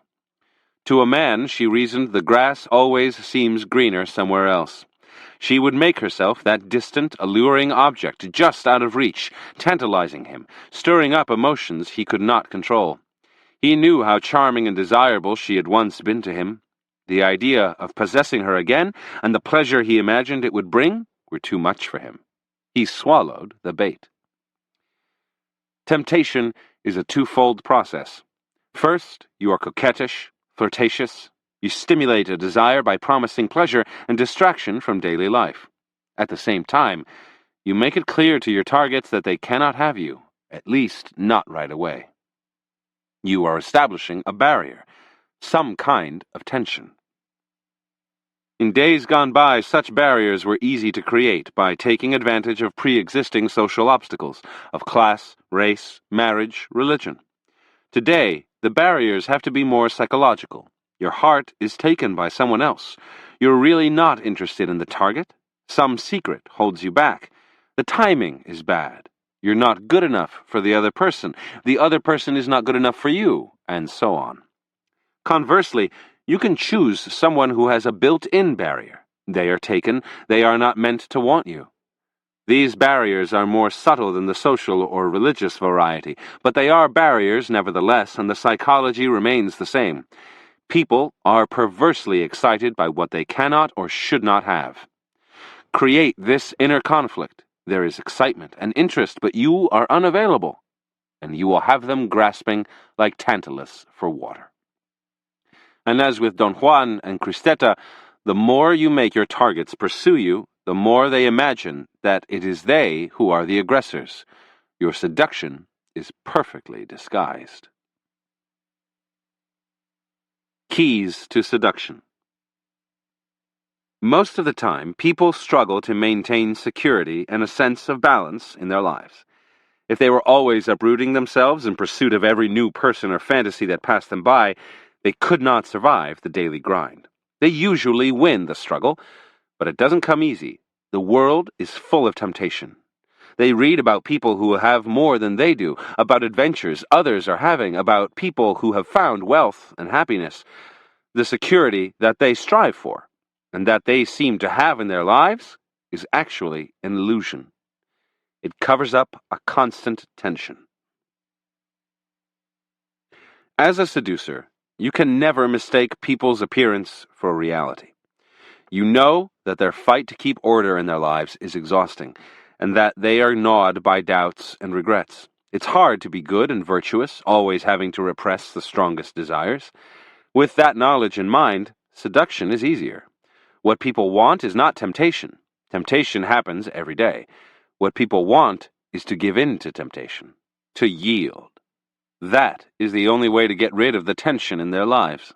It costs much more to resist temptation than to surrender. Your task, then, is to create a temptation that is stronger than the daily variety. It has to be focused on them, aimed at them as individuals, at their weakness. Understand, everyone has a principal weakness, from which others stem. Find that childhood insecurity, that lack in their life, and you hold the key to tempting them. Their weakness may be greed, vanity, boredom, some deeply repressed desire, a hunger for forbidden fruit. They signal it in little details that elude their conscious control, their style of clothing, an offhand comment.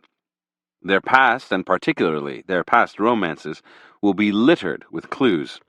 Give them a potent temptation, tailored to their weakness, and you can make the hope of pleasure that you stir in them figure more prominently than the doubts and anxieties that accompany it.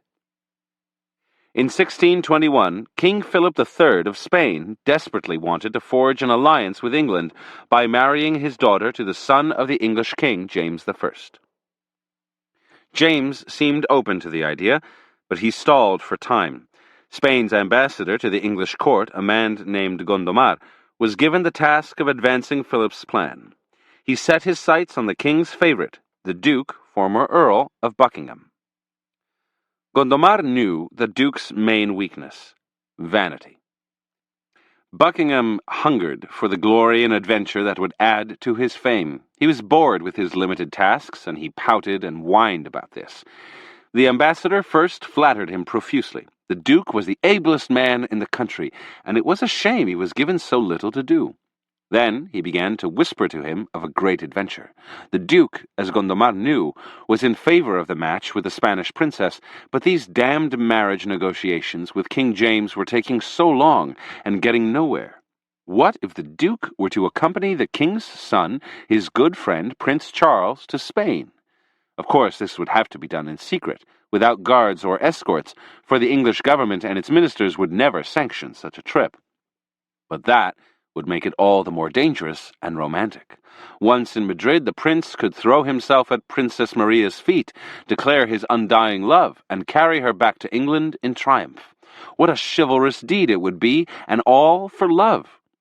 The Duke would get all the credit, and it would make his name famous for centuries.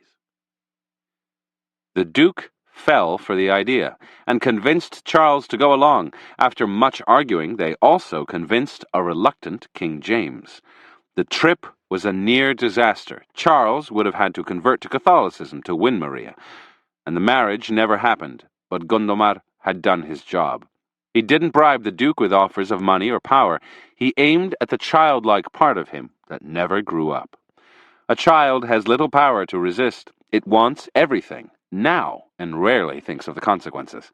A child lies lurking in everyone, a pleasure that was denied them, a desire that was repressed. Hit at that point, tempt them with a proper toy, adventure, money, fun, and they will slough off their normal adult reasonableness. Recognize their weakness by whatever childlike behavior they reveal in daily life. It is the tip of the iceberg. Napoleon Bonaparte was appointed the Supreme General of the French Army in 1796. His commission was to defeat the Austrian forces that had taken over northern Italy. The obstacles were immense. Napoleon was only 26 at the time. The generals below him were envious of his position and doubtful of his abilities. His soldiers were tired, underfed, underpaid, and grumpy. How could he motivate this group to fight the highly experienced Austrian army? As he prepared to cross the Alps into Italy, Napoleon gave a speech to his troops that may have been the turning point in his career and in his life. He said, "Soldiers, you are half-starved and half-naked. The government owes you much, but can do nothing for you. Your patience, your courage do you honor, but give you no glory. I will lead you into the most fertile plains of the world. There you will find flourishing cities, teeming provinces. There you will reap honor, glory, and wealth." The speech had a powerful effect. Days later, these same soldiers, after a rough climb over the mountains, gazed down on the Piedmont Valley. Napoleon's words echoed in their ears, and a ragged, grumbling gang became an inspired army that would sweep across northern Italy in pursuit of the Austrians. Napoleon's use of temptation had two elements. Behind you is a grim past, ahead of you is a future of wealth and glory if you follow me. Integral to the temptation strategy is a clear demonstration that the target has nothing to lose and everything to gain. The present offers little hope. The future can be full of pleasure and excitement. Remember to keep the future gains vague, though, and somewhat out of reach. Be too specific, and you'll disappoint. Make the promise too close at hand, and you won't be able to postpone satisfaction long enough to get what you want. The barriers and tensions in temptation are there to stop people from giving in too easily and too superficially. You want them to struggle, to resist, to be anxious. Queen Victoria surely fell in love with her Prime Minister, Benjamin Disraeli, but there were barriers of religion. He was a dark-skinned Jew. Class, she, of course, was a queen. Social taste, she was a paragon of virtue. He, a notorious dandy. The relationship was never consummated, but what deliciousness those barriers gave to their daily encounters, which were full of constant flirtation. Many such social barriers are gone today, so they have to be manufactured. It's the only way to put spice into seduction. Taboos of any kind are a source of tension, and they are psychological now, not religious. You're looking for some repression, some secret desire that will make your victim squirm uncomfortably if you hit upon it, but will tempt them all the more. Search in their past. Whatever they seem to fear or flee from might hold the key. It could be a yearning for a mother or father figure, or a latent homosexual desire. Perhaps you can satisfy that desire by presenting yourself as a masculine woman or a feminine man. For others, you play the Lolita or the daddy, someone they are not supposed to have, the dark side of their personality. Keep the connection vague. You want them to reach for something elusive, something that comes out of their own mind. In London in 1769, Casanova met a young woman named Charpillon. She was much younger than he, as beautiful a woman as he had ever known, and with a reputation for destroying men. In one of their first encounters, she told him straight out that he would fall for her and she would ruin him. To everyone's disbelief, Casanova pursued her. In each encounter, she hinted she might give in, perhaps the next time, if he was nice to her. She inflamed his curiosity. What pleasure she would yield. He would be the first. He would tame her. The venom of desire penetrated my whole being so completely, he later wrote, that had she so wished it, she could have despoiled me of everything I possessed. I would have beggared myself for one little kiss. This affair indeed proved his ruin. She humiliated him. Charpillon had rightly gauged that Casanova's primary weakness was his need for conquest, to overcome challenge, to taste what no other man had tasted. Beneath this was a kind of masochism, a pleasure in the pain a woman could give him. Playing the impossible woman, enticing and then frustrating him, she offered the ultimate temptation. What will often do the trick is to give the target the sense that you are a challenge, a prize to be won.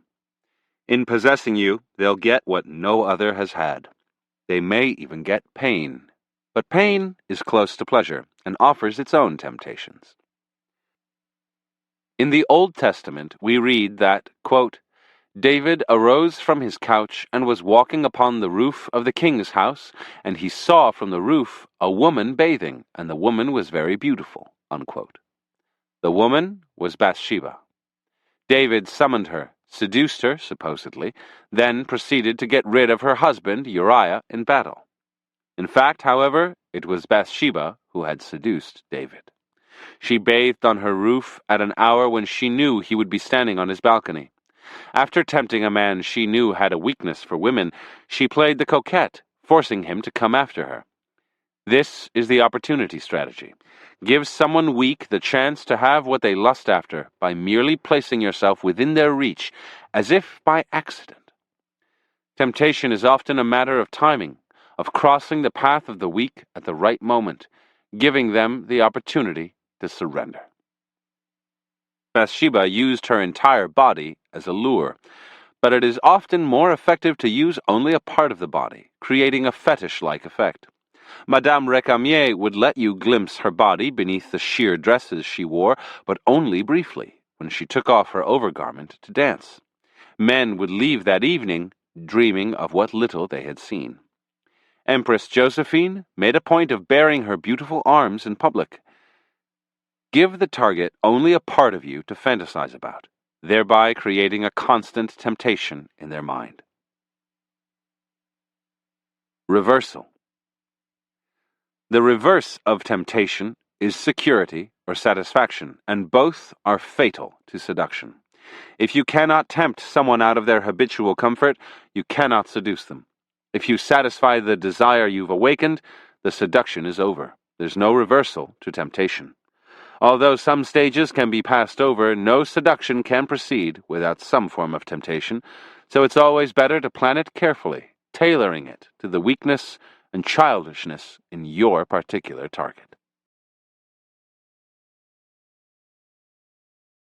Phase 2. Lead astray, creating pleasure and confusion. Your victims are sufficiently intrigued, and their desire for you is growing, but their attachment is weak, and at any moment they could decide to turn back. The goal in this phase is to lead your victims so far astray, keeping them emotional and confused, giving them pleasure but making them want more, that retreat is no longer possible.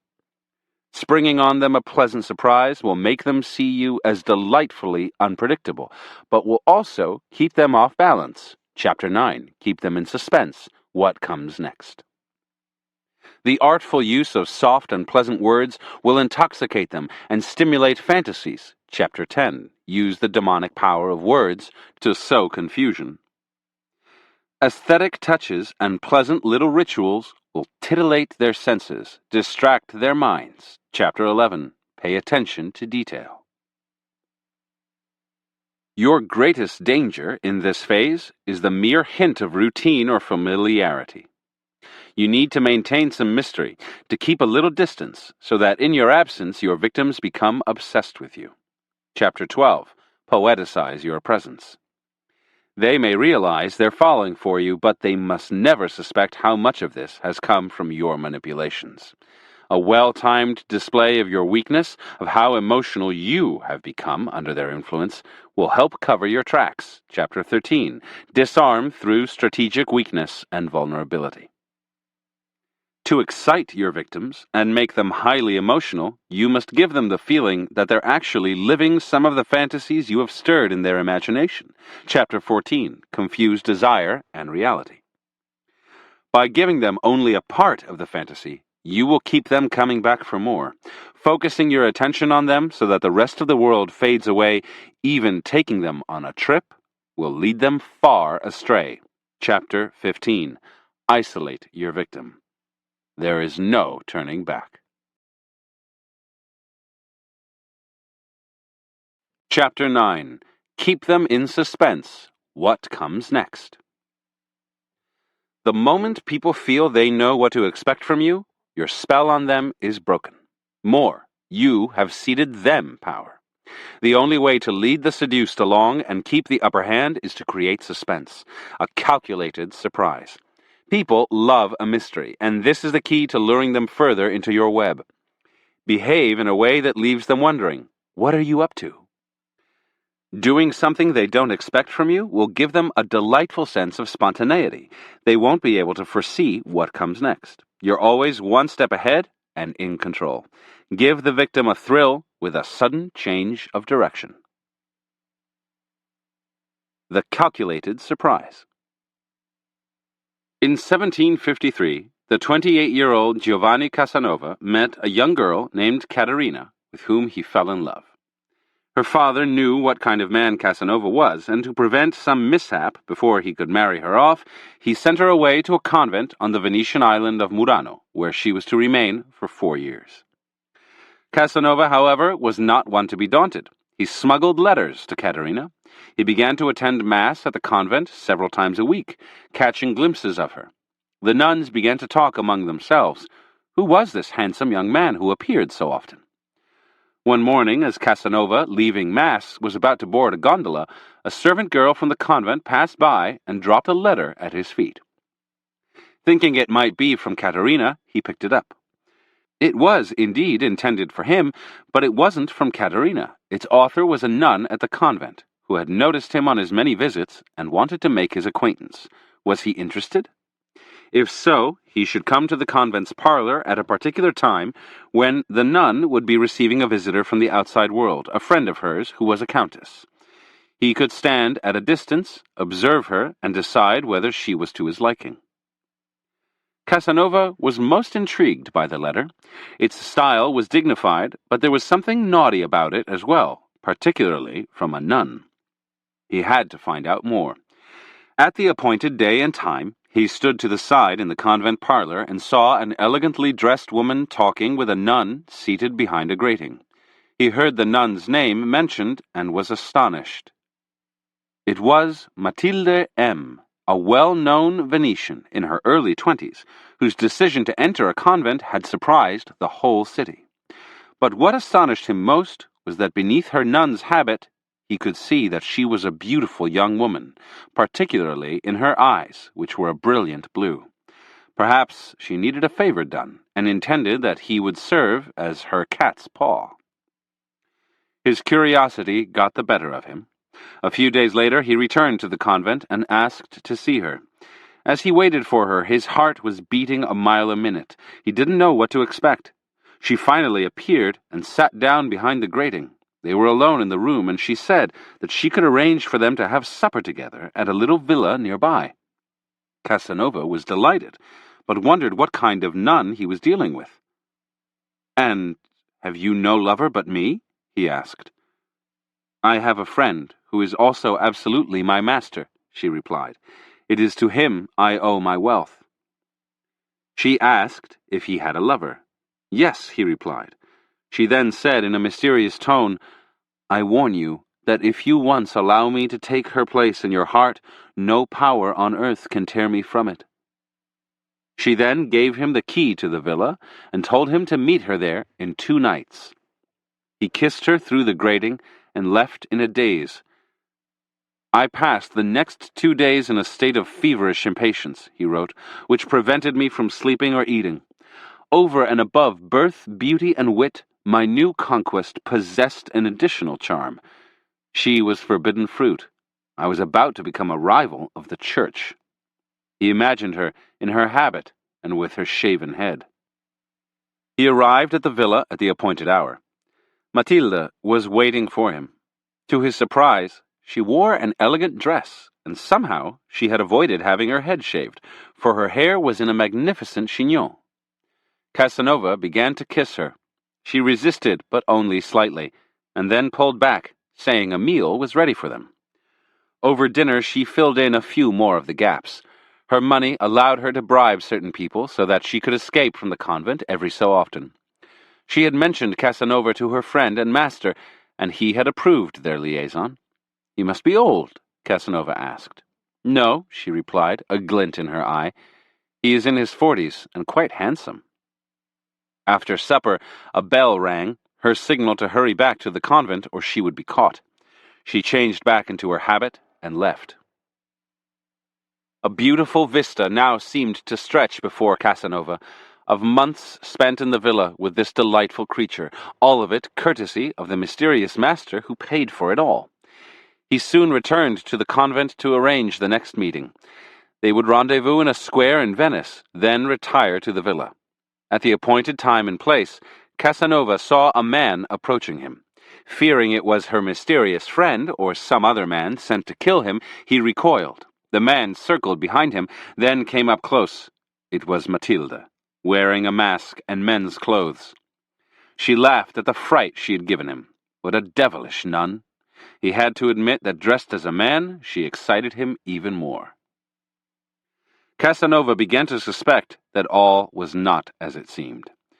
For one, he found a collection of libertine novels and pamphlets in Mathilde's house. Then she made blasphemous comments, for example, about the joy they would have together during Lent, mortifying their flesh. Now she referred to her mysterious friend as her lover. A plan evolved in his mind to take her away from this man and from the convent, eloping with her and possessing her himself. A few days later, he received a letter from her in which she made a confession.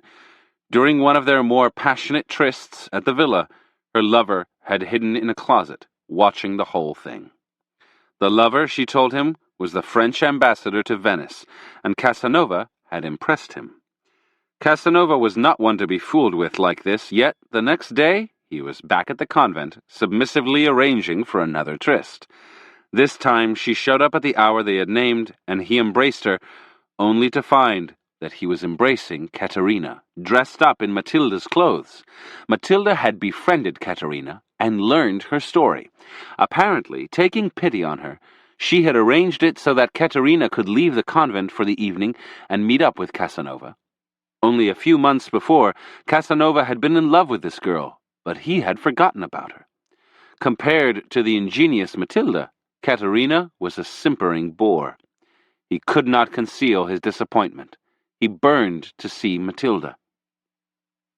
Casanova was angry at the trick Matilda had played, but a few days later, when he saw her again, all was forgiven.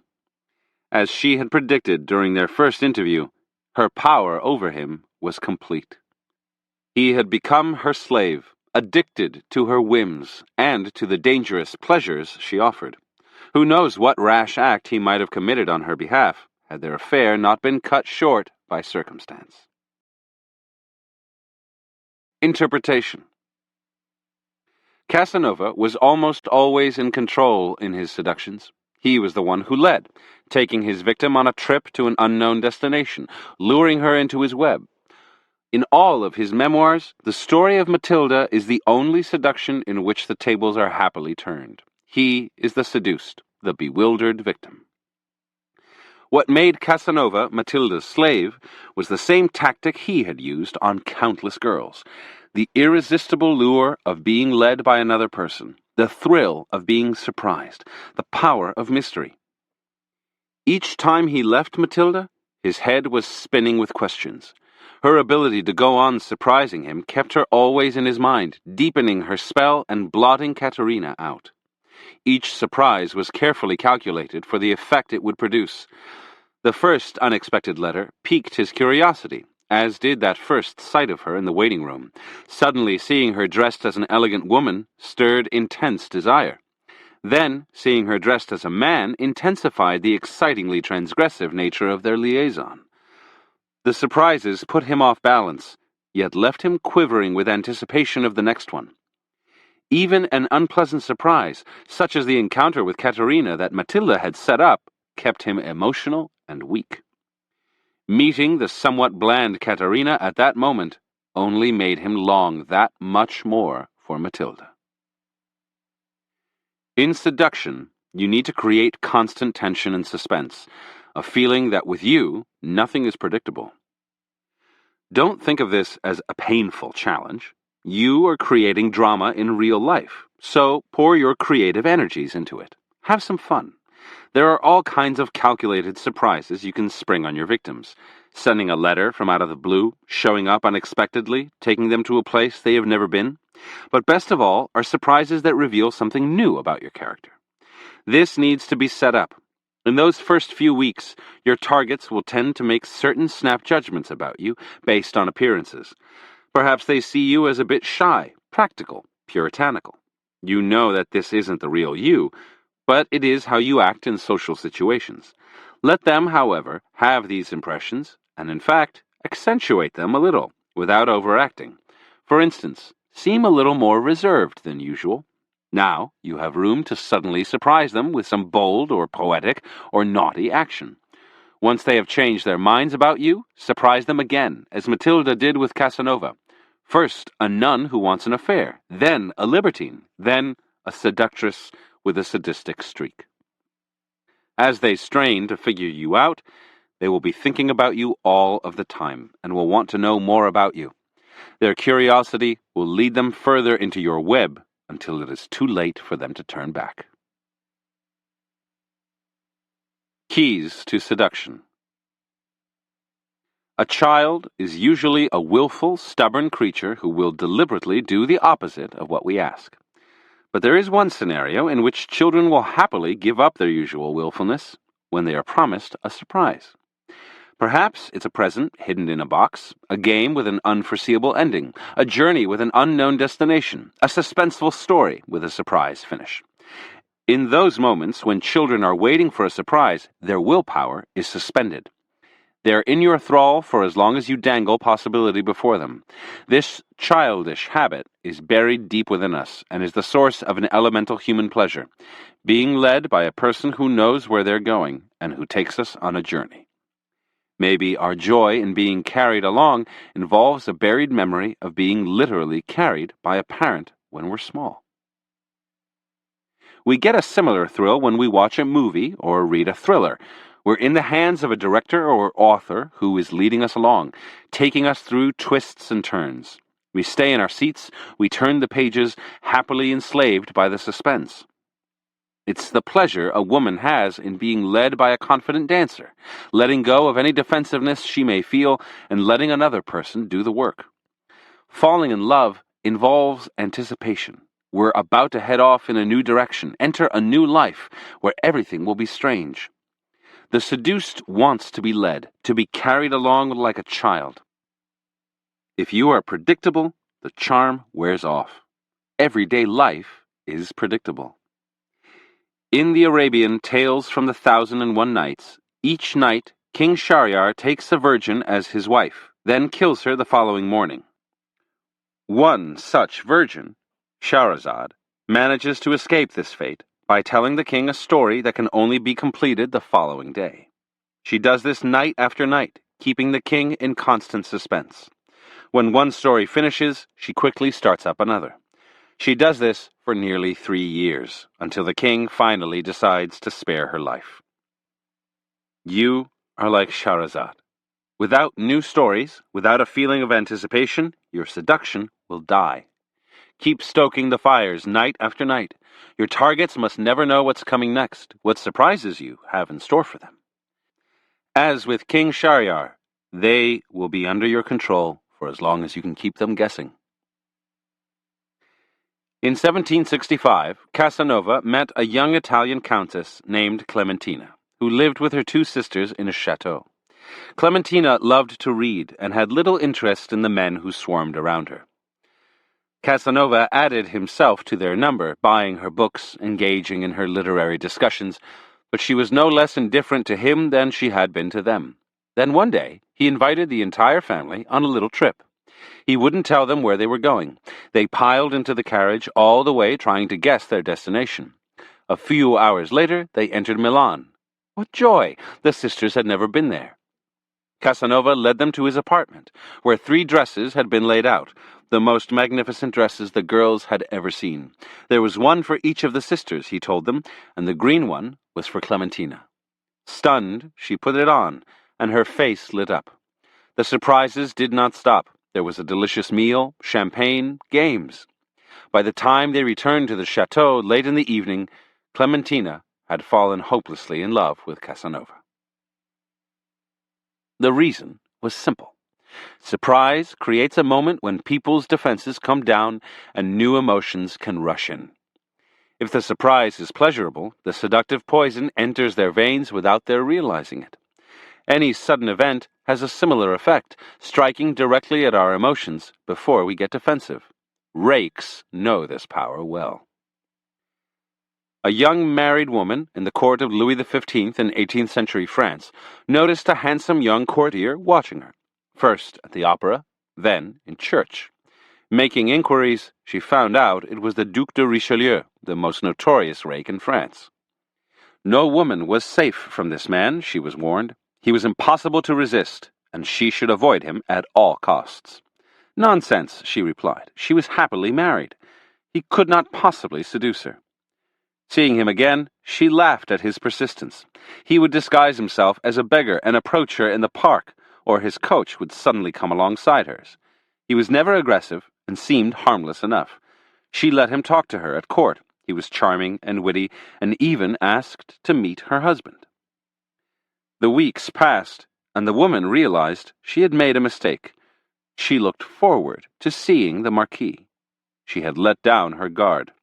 This had to stop. Now she started avoiding him, and he seemed to respect her feelings. He stopped bothering her. Then, one day, weeks later, she was at the country manor of a friend when the Marquis suddenly appeared. She blushed, trembled, walked away, but his unexpected appearance had caught her unawares. It had pushed her over the edge. A few days later, she became another of Richelieu's victims. Of course, he had set the whole thing up, including the supposed surprise encounter. Not only does suddenness create a seductive jolt, it conceals manipulations. Appear somewhere unexpectedly, say or do something sudden, and people will not have time to figure out that your move was calculated.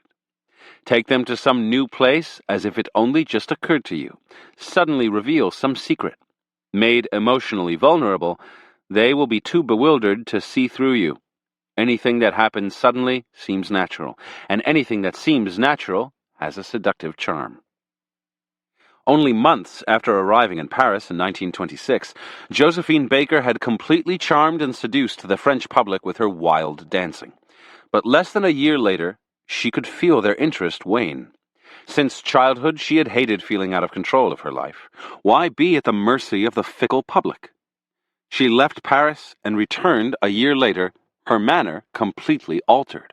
Now she played the part of an elegant Frenchwoman who happened to be an ingenious dancer and performer. The French fell in love with her again. The power was back on her side.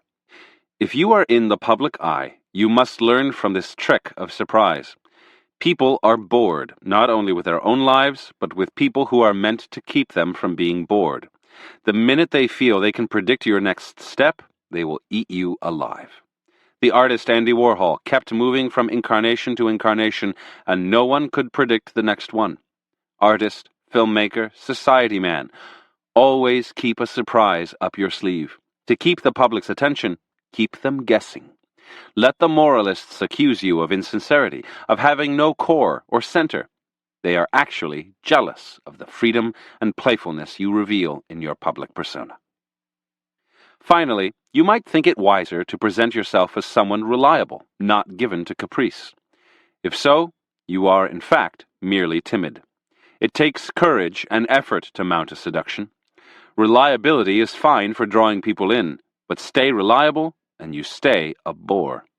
Dogs are reliable, a seducer is not. If, on the other hand, you prefer to improvise, imagining that any kind of planning or calculation is antithetical to the spirit of surprise, you are making a grave mistake. Constant improvisation simply means you're lazy and thinking only about yourself. What often seduces a person is the feeling that you have expended effort on their behalf. You don't need to trumpet this too loudly, but make it clear in the gifts you make, the little journeys you plan, the little teases you lure people with. Little efforts like these will be more than amply rewarded by the conquest of the heart and willpower of the seduced. Reversal. Surprise can be unsurprising if you keep doing the same thing again and again. Jiang Qing would try to surprise her husband, Mao Zedong, with sudden changes of mood, from harshness to kindness and back. At first, he was captivated. He loved the feeling of never knowing what was coming, but it went on for years and was always the same. Soon, Madame Mao's supposedly unpredictable mood swings just annoyed him. You need to vary the method of your surprises. When Madame de Pompadour was the lover of the inveterately bored King Louis XV, she made each surprise different. A new amusement, a new game, a new fashion, a new mood.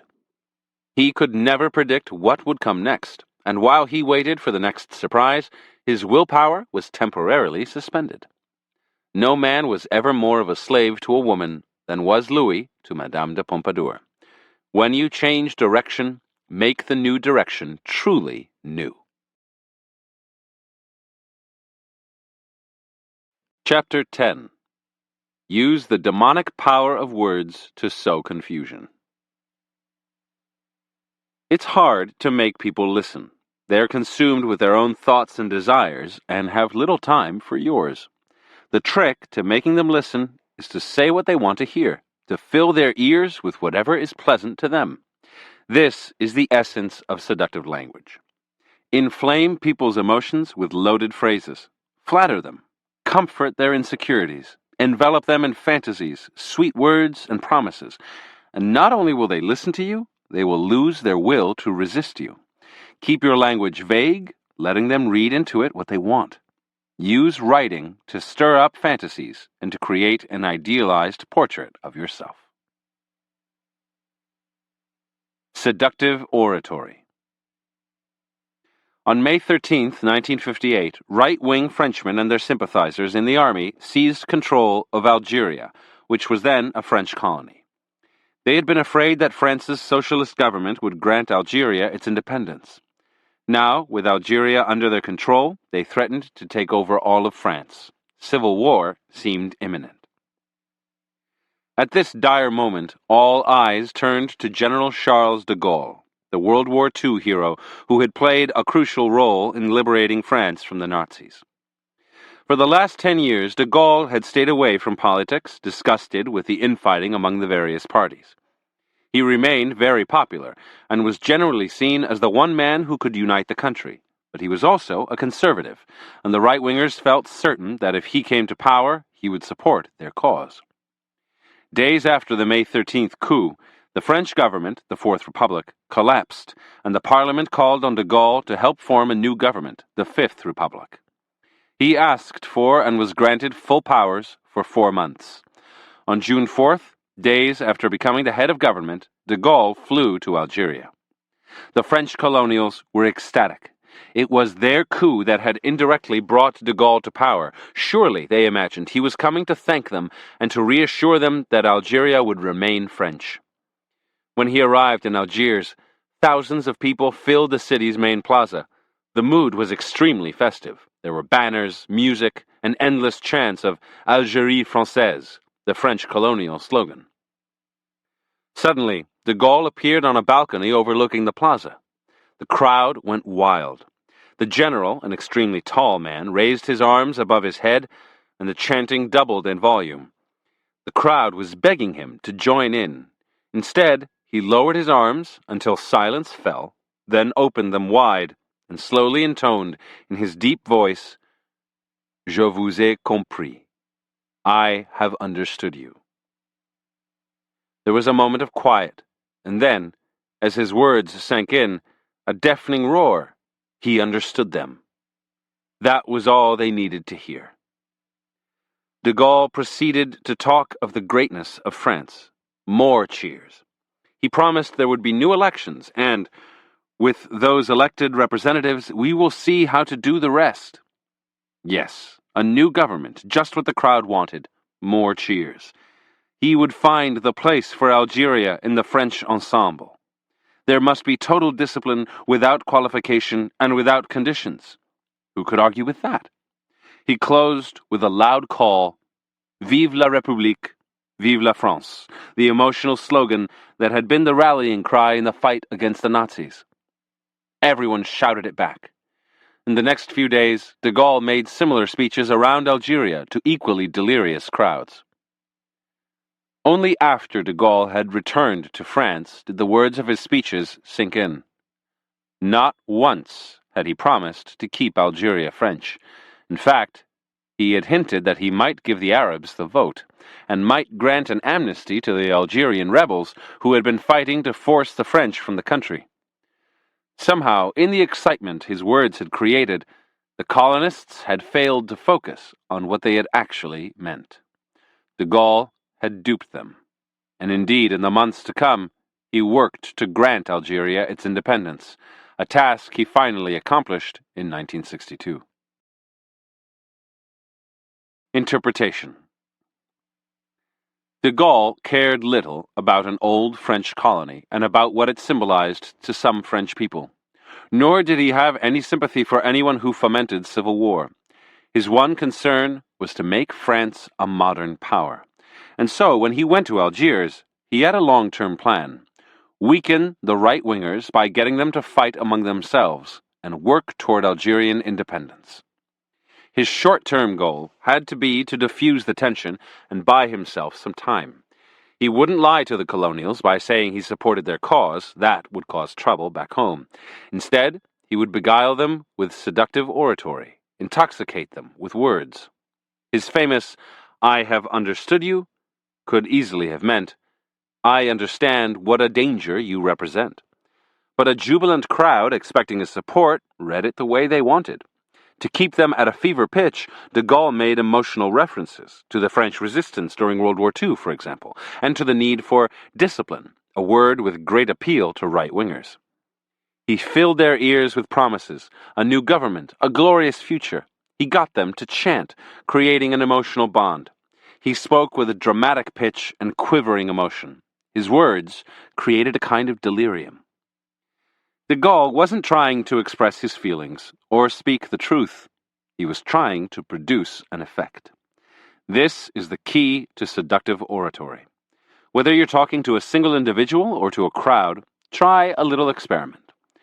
Rein in your desire to speak your mind. Before you open your mouth, ask yourself a question. What can I say that will have the most pleasant effect on my listeners? Often, this entails flattering their egos, assuaging their insecurities, giving them vague hopes for the future, sympathizing with their travails. I have understood you. Start off with something pleasant, and everything to come will be easy. People's defenses will go down. They'll grow amenable, open to suggestion. Think of your words as an intoxicating drug that will make people emotional and confused. Keep your language vague and ambiguous, letting your listeners fill in the gaps with their fantasies and imaginings. Instead of tuning you out, getting irritated or defensive, being impatient for you to shut up, they will be pliant, happy with your sweet-sounding words. Seductive writing. One spring afternoon in the late 1830s, in a street in Copenhagen, a man named Johannes caught a glimpse of a beautiful young girl. Self-absorbed yet delightfully innocent, she fascinated him, and he followed her from a distance and found out where she lived. Over the next few weeks he made inquiries and found out more about her. Her name was Cordelia Vall, and she lived with her aunt. The two led a quiet existence. Cordelia liked to read and to be alone. Seducing young girls was Johannes's specialty, but Cordelia would be a catch. She had already turned down several eligible suitors. Johannes imagined that Cordelia might hunger for something more out of life, something grand, something resembling the books she had read and the daydreams that presumably filled her solitude. He arranged an introduction and began to frequent her house, accompanied by a friend of his named Edward. This young man had his own thoughts of courting Cordelia, but he was awkward and strained to please her. Johannes, on the other hand, virtually ignored her, instead befriending her aunt. They would talk about the most banal things, farm life, whatever was in the news. Occasionally, Johannes would veer off into a more philosophical discussion, for he had noticed, out of the corner of his eye, that on these occasions Cordelia would listen to him closely, while still pretending to listen to Edward. This went on for several weeks. Johannes and Cordelia barely spoke, but he could tell that he intrigued her, and that Edward irritated her to no end. One morning, knowing her aunt was out, he visited their house. It was the first time he and Cordelia had been alone together. As dryly and politely as possible, he proceeded to propose to her. Needless to say, she was shocked and flustered. A man who had shown not the slightest interest in her suddenly wanted to marry her? She was so surprised that she referred the matter to her aunt, who, as Johannes had expected, gave her approval. Had Cordelia resisted, her aunt would have respected her wishes, but she did not. On the outside, everything had changed. The couple were engaged. Johannes now came to the house alone, sat with Cordelia, held her hand, talked with her. But inwardly, he made sure things were the same. He remained distant and polite. He would sometimes warm up, particularly when talking about literature, Cordelia's favorite subject. But at a certain point, he always went back to more mundane matters. He knew this frustrated Cordelia, who had expected that now he would be different. Yet even when they went out together, he took her to formal socials, arranged for engaged couples. How conventional! Was this what love and marriage were supposed to be about? These prematurely aged people talking about houses and their own drab futures? Cordelia, who was shy at the best of times, asked Johannes to stop dragging her to these affairs. The battlefield was prepared. Cordelia was confused and anxious. Then, a few weeks after their engagement, Johannes sent her a letter. Here, he described the state of his soul and his certainty that he loved her. He spoke in metaphor, suggesting that he had been waiting for years, lantern in hand, for Cordelia's appearance. Metaphor melted into reality, back and forth. The style was poetic, the words glowed with desire, but the whole was delightfully ambiguous. Cordelia could reread the letter 10 times without being sure what it said. The next day, Johannes received a response. The writing was simple and straightforward, but full of sentiment. His letter had made her so happy, Cordelia wrote, and she had not imagined this side to his character. He replied by writing that he had changed. He did not say how or why, but the implication was that it was because of her. Now, his letters came almost daily. They were mostly of the same length, in a poetic style that had a touch of madness to it, as if he were intoxicated with love. He talked of Greek myth, comparing Cordelia to a nymph, and himself to a river that fell in love with a maiden. His soul, he said, merely reflected back her image. She was all he could see or think of. Meanwhile, he detected changes in Cordelia. Her letters became more poetic, less restrained. Without realizing it, she repeated his ideas, imitating his style and his imagery as if they were her own. Also, when they saw each other in person, she was nervous. He made a point of remaining the same, aloof and regal, but he could tell that she saw him differently, sensing depths in him that she could not fathom. In public, she hung on to his every word. She must have memorized his letters, for she referred to them constantly in their talks. It was a secret life they shared. When she held his hand, she did so more tightly than before. Her eyes expressed an impatience, as if she were hoping that at any moment he would do something bold. Johannes made his letters shorter, but more numerous, sometimes sending several in one day. The imagery became more physical and more suggestive, the style more disjointed, as if he could barely organize his thoughts. Sometimes he sent a note of just a sentence or two. Once, at a party at Cordelia's house, he dropped such a note into her knitting basket and watched as she ran away to read it, her face flushed. In her letters, he saw signs of emotion and turmoil. Echoing a sentiment he had hinted at in an earlier letter, she wrote that she hated the whole engagement business. It was so beneath their love. Everything was ready. Soon she would be his, the way he wanted it. She would break off the engagement. A rendezvous in the country would be simple to arrange. In fact, she would be the one to propose it. This would be his most skillful seduction.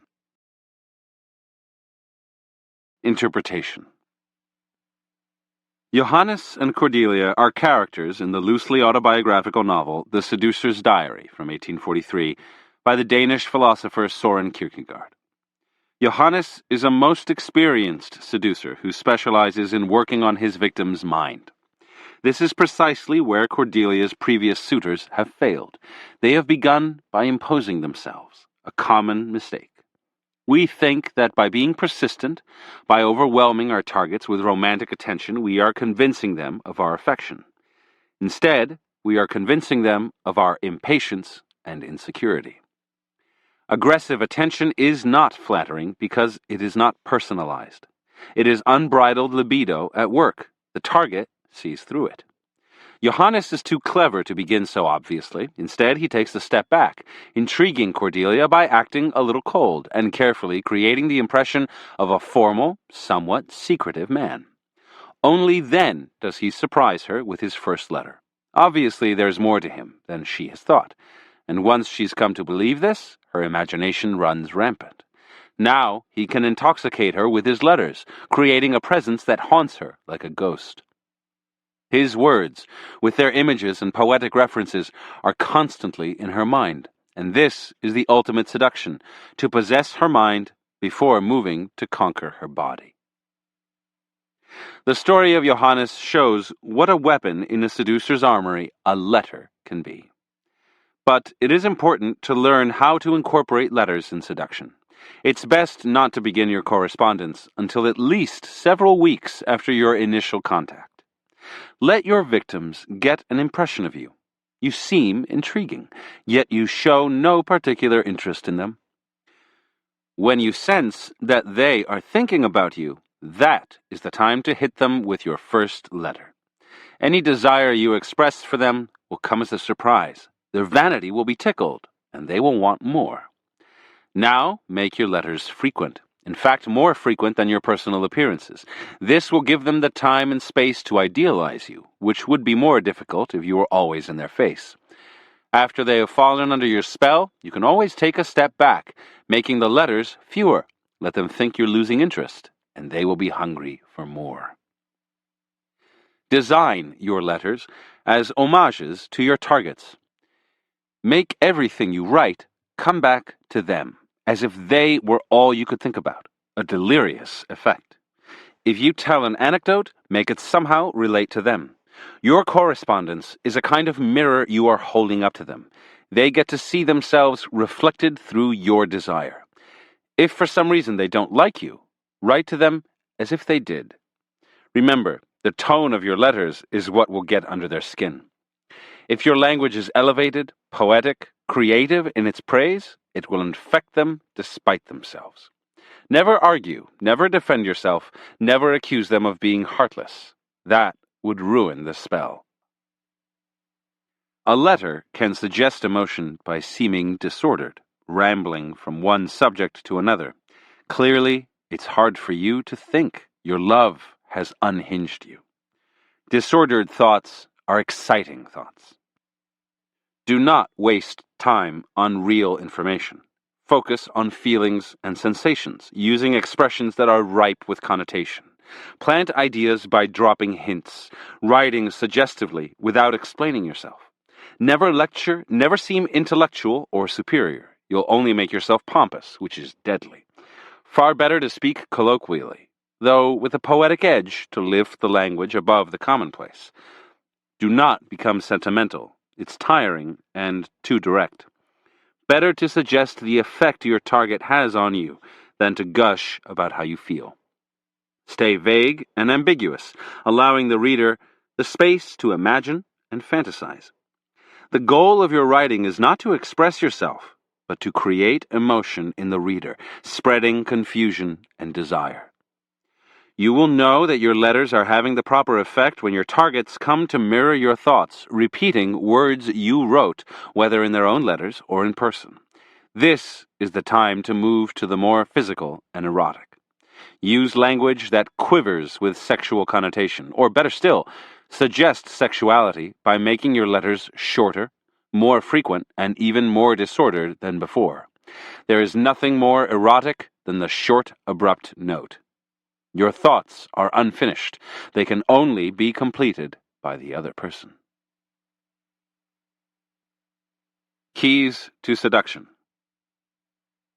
We rarely think before we talk. It's human nature to say the first thing that comes into our head, and usually what comes first is something about ourselves. We primarily use words to express our own feelings, ideas, and opinions, also to complain and to argue. This is because we are generally self-absorbed. The person who interests us most is our own self. To a certain extent, this is inevitable, and through much of our lives, there's nothing much wrong with it. We can function quite well this way. In seduction, however, it limits our potential. You cannot seduce without an ability to get outside your own skin and inside another person's, piercing their psychology. The key to seductive language is not the words you utter or your seductive tone of voice. It's a radical shift in perspective and habit. You have to stop saying the first thing that comes to your mind. You have to control the urge to prattle and vent your opinions. The key is to see words as a tool not for communicating true thoughts and feelings, but for confusing, delighting, and intoxicating. The difference between normal language and seductive language is like the difference between noise and music. Our normal language is like noise. People may half listen to us as we go on about ourselves, but just as often, their thoughts are a million miles away. Every now and then their ears prick up when something we say touches on them, but this lasts only until we return to yet another story about ourselves. As early as childhood, we learn to tune out this kind of noise, particularly when it comes from our parents. Music, on the other hand, is seductive and gets under our skin. It is intended for pleasure. A melody or rhythm stays in our blood for days after we've heard it, altering our moods and emotions, relaxing or exciting us. To make music instead of noise, you must say things that please, things that relate to people's lives, that touch their vanity. If they have many problems, you can produce the same effect by distracting them, focusing their attention away from themselves by saying things that are witty and entertaining, or that make the future seem bright and hopeful. Promises and flattery are music to anyone's ears. This is language designed to move people and lower their resistance. It is language designed for them, not directed at them. The Italian writer Gabriele D'Annunzio was physically unattractive, yet women could not resist him. Even those who knew of his Don Juan reputation and disliked him for it, the actress Eleanor Duse and the dancer Isadora Duncan, for instance, fell under his spell. The secret was the flow of words in which he enveloped a woman. His voice was musical, his language poetic, and most devastating of all, he knew how to flatter. His flatter was aimed precisely at a woman's weaknesses, the areas where she needed validation. A woman was beautiful, yet lacked confidence in her own wit and intelligence. He made sure to say that he was bewitched not by her beauty, but by her mind. He might compare her to a heroine of literature, or to a carefully chosen mythological figure. Talking to him, her ego would double in size.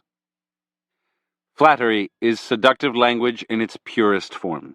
Its purpose is not to express a truth or a real feeling, but only to create an effect on the recipient. Like D'Annunzio, learn to aim your flattery directly at a person's insecurities.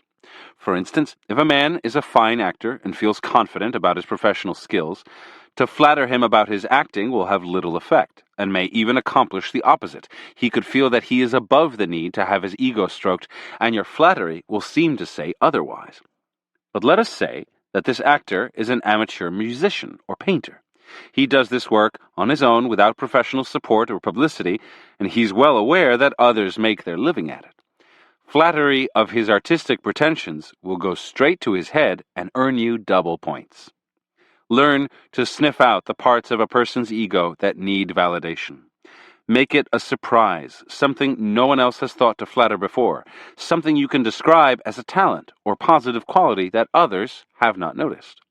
Speak with a little tremor, as if your target's charms had overwhelmed you and made you emotional. Flattery can be a kind of verbal foreplay. Aphrodite's powers of seduction, which were said to come from the magnificent girdle she wore, involved a sweetness of language, a skill with the soft, flattering words that prepare the way for erotic thoughts. Insecurities and nagging self-doubts have a dampening effect on the libido. Make your targets feel secure and alluring through your flattering words, and their resistance will melt away. Sometimes the most pleasant thing to hear is the promise of something wonderful, a vague but rosy future that is just around the corner. President Franklin Delano Roosevelt, in his public speeches, talked little about specific programs for dealing with the Depression.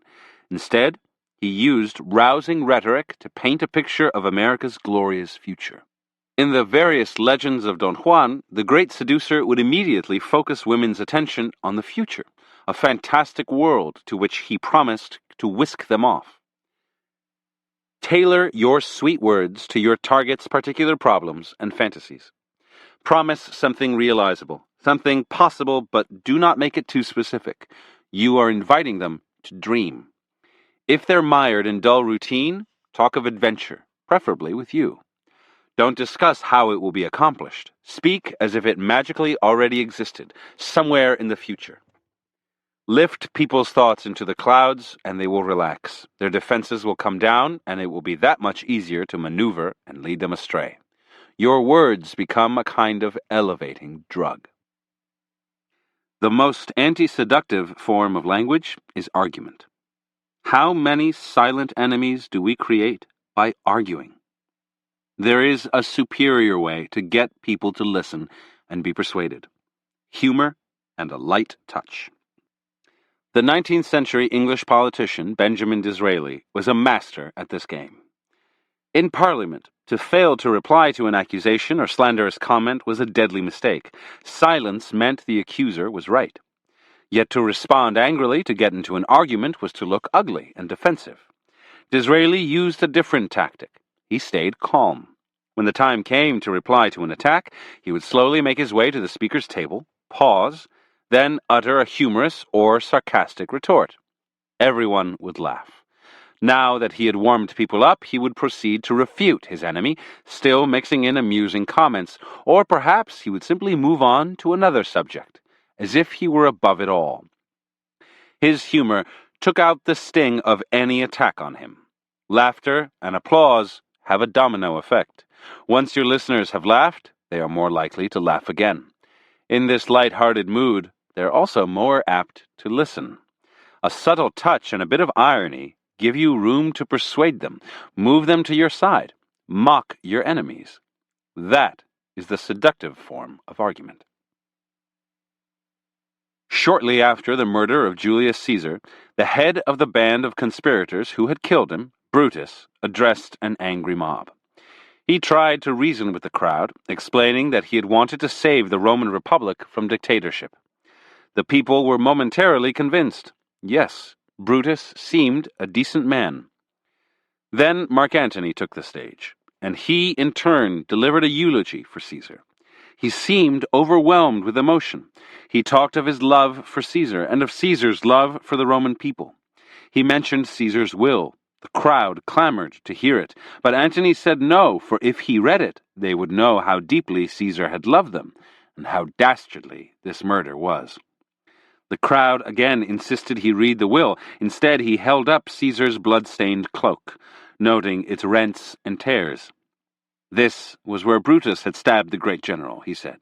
Cassius had stabbed him here. Then finally he read the will, which told how much wealth Caesar had left to the Roman people. This was the coup de grace. The crowd turned against the conspirators and went off to lynch them. Antony was a clever man who knew how to stir a crowd. According to the Greek historian Plutarch, when he saw that his oratory had cast a spell over the people and that they were deeply stirred by his words, he began to introduce into his praises of Caesar a note of pity and of indignation at Caesar's fate. Seductive language aims at people's emotions, for emotional people are easier to deceive. Antony used various devices to stir the crowd, a tremor in his voice, a distraught and then an angry tone. An emotional voice has an immediate, contagious effect on the listener. Antony also teased the crowd with the will, holding off the reading of it to the end, knowing it would push people over the edge. Holding up the cloak, he made his imagery visceral. Perhaps you are not trying to whip a crowd into a frenzy. You just want to bring people over to your side. Choose your strategy and words carefully. You might think it's better to reason with people, explain your ideas, but it's hard for an audience to decide whether an argument is reasonable as they listen to you talk. They have to concentrate and listen closely, which requires great effort. People are easily distracted by other stimuli, and if they miss a part of your argument, they'll feel confused, intellectually inferior, and vaguely insecure. It is more persuasive to appeal to people's hearts than their heads. Everyone shares emotions, and no one feels inferior to a speaker who stirs up their feelings. The crowd bonds together, everyone contagiously experiencing the same emotions. Antony talked of Caesar as if he and the listeners were experiencing the murder from Caesar's point of view. What could be more provocative? Use such changes of perspective to make your listeners feel what you are saying. Orchestrate your effects. It's more effective to move from one emotion to another than to just hit one note. The contrast between Antony's affection for Caesar and his indignation at the murderers was much more powerful than if he had stayed with one feeling or the other. The emotions you're trying to arouse should be strong ones. Don't speak of friendship and disagreement. Speak of love and hate.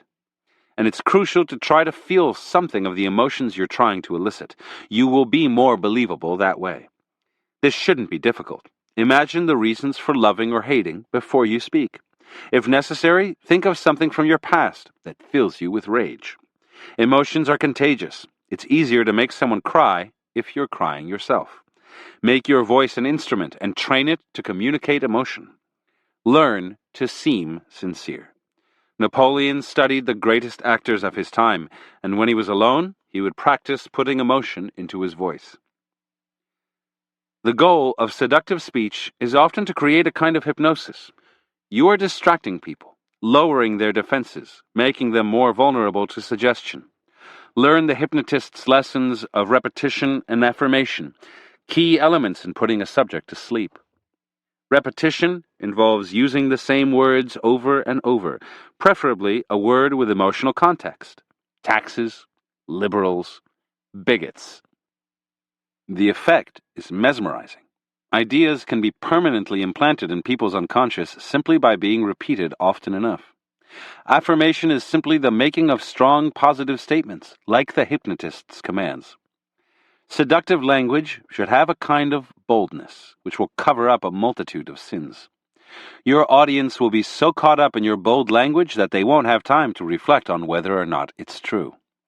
Never say, "I don't think the other side made a wise decision." Say, "We deserve better," or "They have made a mess of things." Affirmative language is active language, full of verbs, imperatives, and short sentences. Cut out "I believe," "perhaps," "in my opinion." Head straight for the heart. You are learning to speak a different kind of language. Most people employ symbolic language. Their words stand for something real, the feelings, ideas, and beliefs they really have, or they stand for concrete things in the real world. The origin of the word symbolic lies in a Greek word meaning to bring things together, in this case a word and something real. As a seducer, you are using the opposite, diabolic language. Your words do not stand for anything real. Their sound and the feelings they evoke are more important than what they are supposed to stand for. The word diabolic ultimately means to separate, to throw things apart. Here, words and reality. The more you make people focus on your sweet-sounding language and on the illusions and fantasies it conjures, the more you diminish their contact with reality. You lead them into the clouds, where it's hard to distinguish truth from untruth, real from unreal. Keep your words vague and ambiguous so people are never quite sure what you mean. Envelop them in demonic, diabolical language, and they will not be able to focus on your maneuvers, on the possible consequences of your seduction. And the more they lose themselves in illusion, the easier it will be to lead them astray and seduce them. Reversal. Don't confuse flowery language with seduction. In using flowery language, you run the risk of wearing on people's nerves, of seeming pretentious. Excess verbiage is a sign of selfishness, of your inability to rein in your natural tendencies. Often with language, less is more. The elusive, vague, ambiguous phrase leaves the listener more room for imagination than does a sentence full of bombast and self-indulgence. You must always think first of your targets and of what will be pleasant to their ears. There will be many times when silence is best. What you do not say can be suggestive and eloquent, making you seem mysterious. In the 11th century Japanese court diary, the pillow book of Sei Shonagon, the counselor, Yoshichika, is intrigued by a lady he sees in a carriage, silent and beautiful. He sends her a note, and she sends one back. He is the only one to read it, but by his reaction, everyone can tell it is in bad taste or badly written. It spoils the effect of her beauty. Shonagon writes, quote, "I have heard people suggest that no reply at all is better than a bad one." Unquote. If you are not eloquent, if you cannot master seductive language, at least learn to curb your tongue. Use silence to cultivate an enigmatic presence. Finally, seduction has a pace and rhythm. In phase 1, you're cautious and indirect. It's often best to disguise your intentions, to put your target at ease with deliberately neutral words. Your conversation should be harmless, even a bit bland. In this second phase, you turn more to the attack. This is the time for seductive language. Now, when you envelop them in your seductive words and letters, it comes as a pleasant surprise. It gives them the immensely pleasing feeling that they are the ones to suddenly inspire you with such poetry and intoxicating words. Chapter 11. Pay attention to detail. Lofty words and grand gestures can be suspicious. Why are you trying so hard to please? The details of a seduction, the subtle gestures, the offhand things you do, are often more charming and revealing. You must learn to distract your victims with a myriad of pleasant little rituals. thoughtful gifts tailored just for them, clothes and adornments designed to please them, gestures that show the time and attention you are paying them. All of their senses are engaged in the details you orchestrate. Create spectacles to dazzle their eyes. Mesmerized by what they see, they will not notice what you are really up to. Learn to suggest the proper feelings and moods through details. The mesmerizing effect. In December 1898, the wives of the 7 major Western ambassadors to China received a strange invitation. The 63-year-old Empress Dowager Cixi was hosting a banquet in their honor in the Forbidden City in Beijing. The ambassadors themselves had been quite displeased with the Empress Dowager for several reasons. She was a Manchu, a race of northerners who had conquered China in the early 17th century, establishing the Qing dynasty, and ruling the country for nearly 300 years. By the 1890s, the Western powers had begun to carve up parts of China, a country they considered backward. They wanted China to modernize, but the Manchus were conservative and resisted all reform. Earlier in 1898, the Chinese Emperor Guangxu, the Empress Dowager's 27-year-old nephew, had actually begun a series of reforms with the blessings of the West. Then, 100 days into this period of reform, word reached the Western diplomats from the Forbidden City that the emperor was quite ill, and that the Empress Dowager had taken power. They suspected foul play. The Empress had probably acted to stop the reforms. The emperor was being mistreated, probably poisoned. Perhaps he was already dead. When the 7 ambassadors' wives were preparing for their unusual visit, their husbands warned them, "Do not trust the Empress Dowager."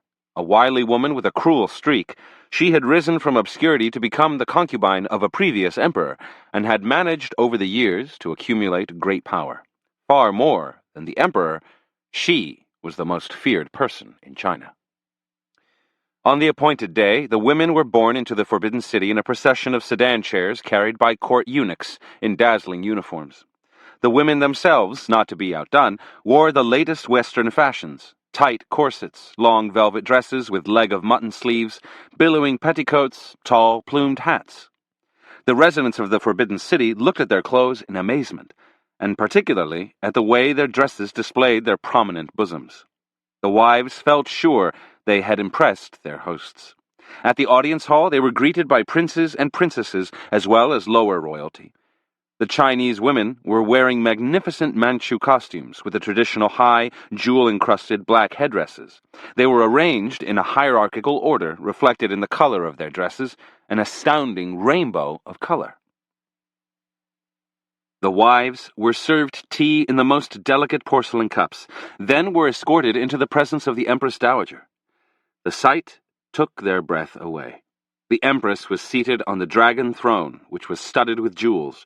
She wore heavily brocaded robes, a magnificent headdress bearing diamonds, pearls, and jade, and an enormous necklace of perfectly matched pearls. She was a tiny woman, but on the throne, in that dress, she seemed a giant.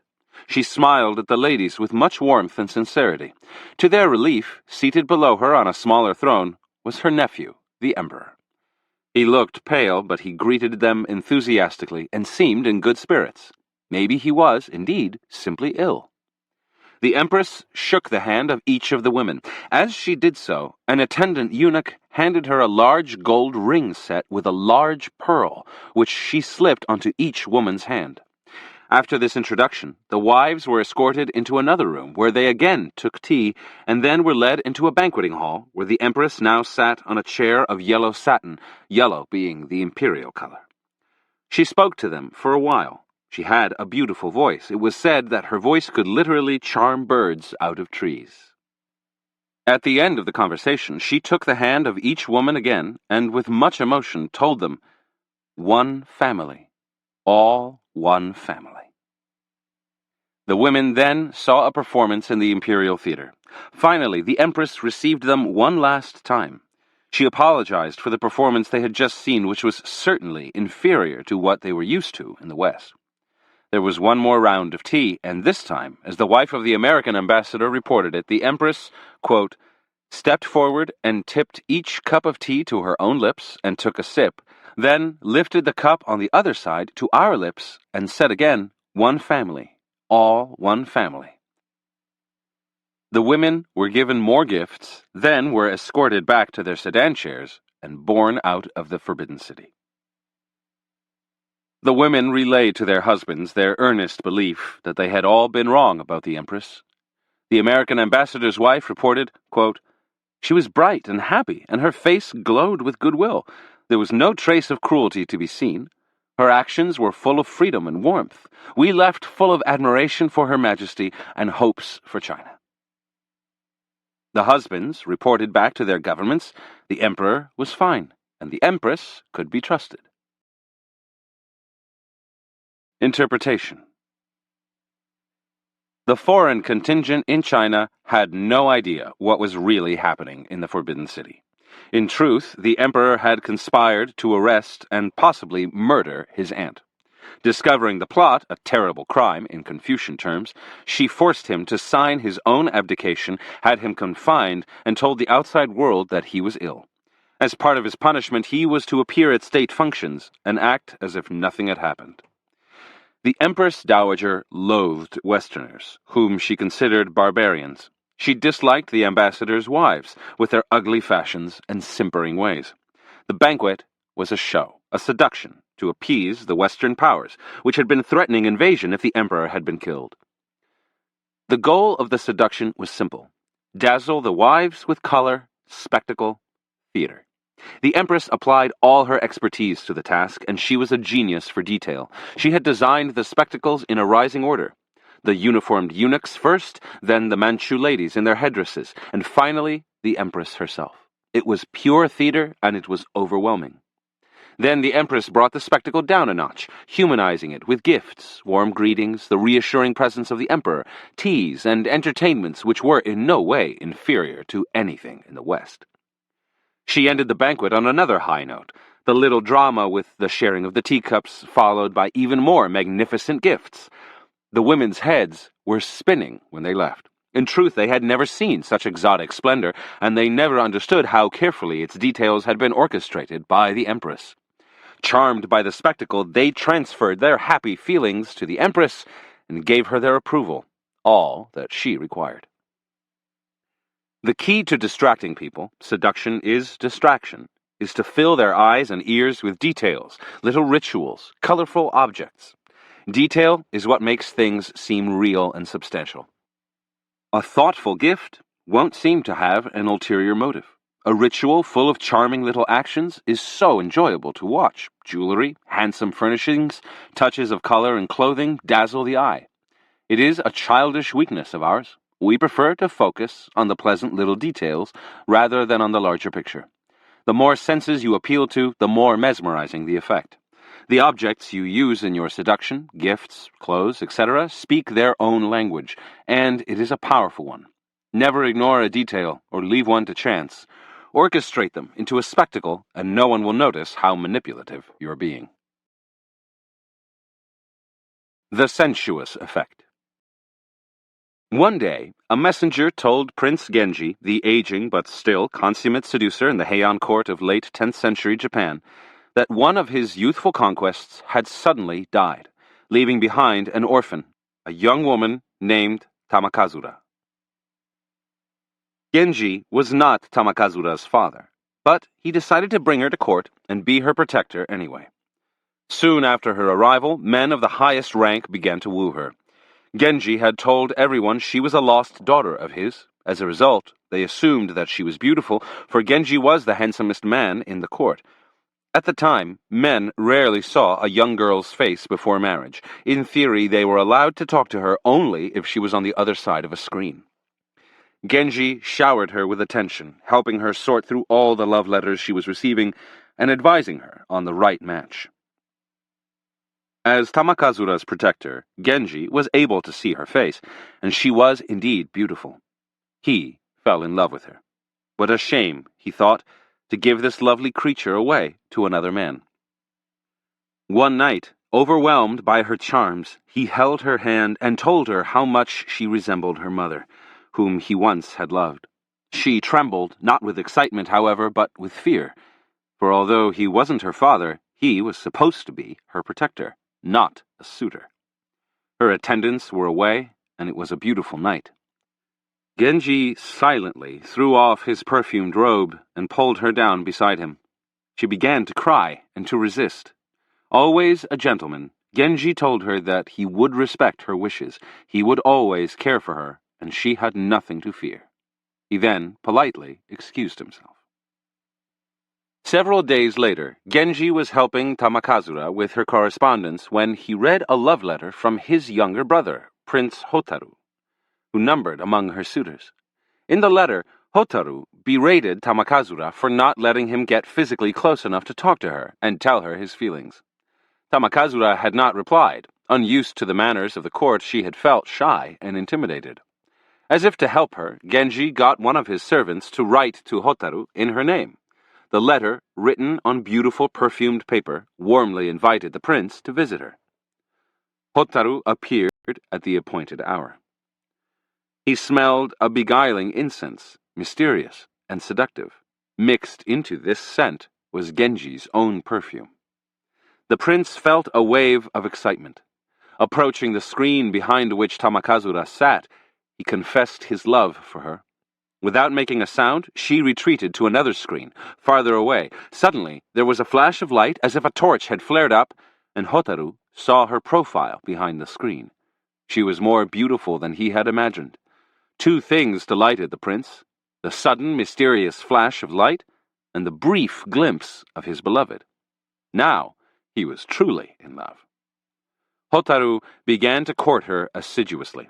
Meanwhile, feeling reassured that Genji was no longer chasing her, Tamakazura saw her protector more often. And now, she couldn't help noticing little details. Genji's robes seemed to glow in pleasing and vibrant colors, as if dyed by unworldly hands. Hotaru's robes seemed drab by comparison. And the perfumes burned into Genji's garments. How intoxicating they were! No one else bore such a scent.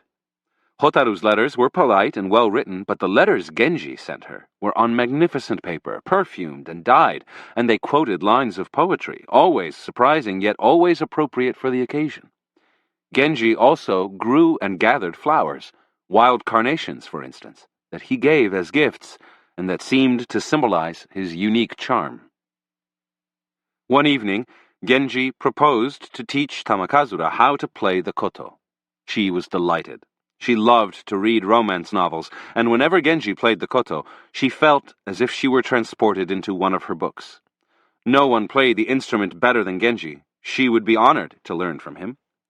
Now, he saw her often, and the method of his lessons was simple. She would choose a song for him to play, and then would try to imitate him.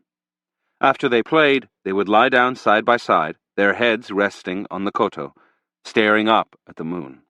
Genji would have torches set up in the garden, giving the view the softest glow. The more Tamakazura saw of the court, of Prince Hotaru, the other suitors, the emperor himself, the more she realized that none could compare to Genji. He was supposed to be her protector. Yes, that was still true, but was it such a sin to fall in love with him? Confused, she found herself giving in to the caresses and kisses that he began to surprise her with, now that she was too weak to resist. Interpretation. Genji is the protagonist in the 11th century novel, The Tale of Genji, written by Murasaki Shikibu, a woman of the Heian court. The character was most likely inspired by the real-life seducer Fujiwara no Korechika. In his seduction of Tamakazura, Genji's strategy was simple. He would make her realize indirectly how charming and irresistible he was by surrounding her with unspoken details. He also brought her in contact with his brother. Comparison with this drab, stiff figure would make Genji's superiority clear.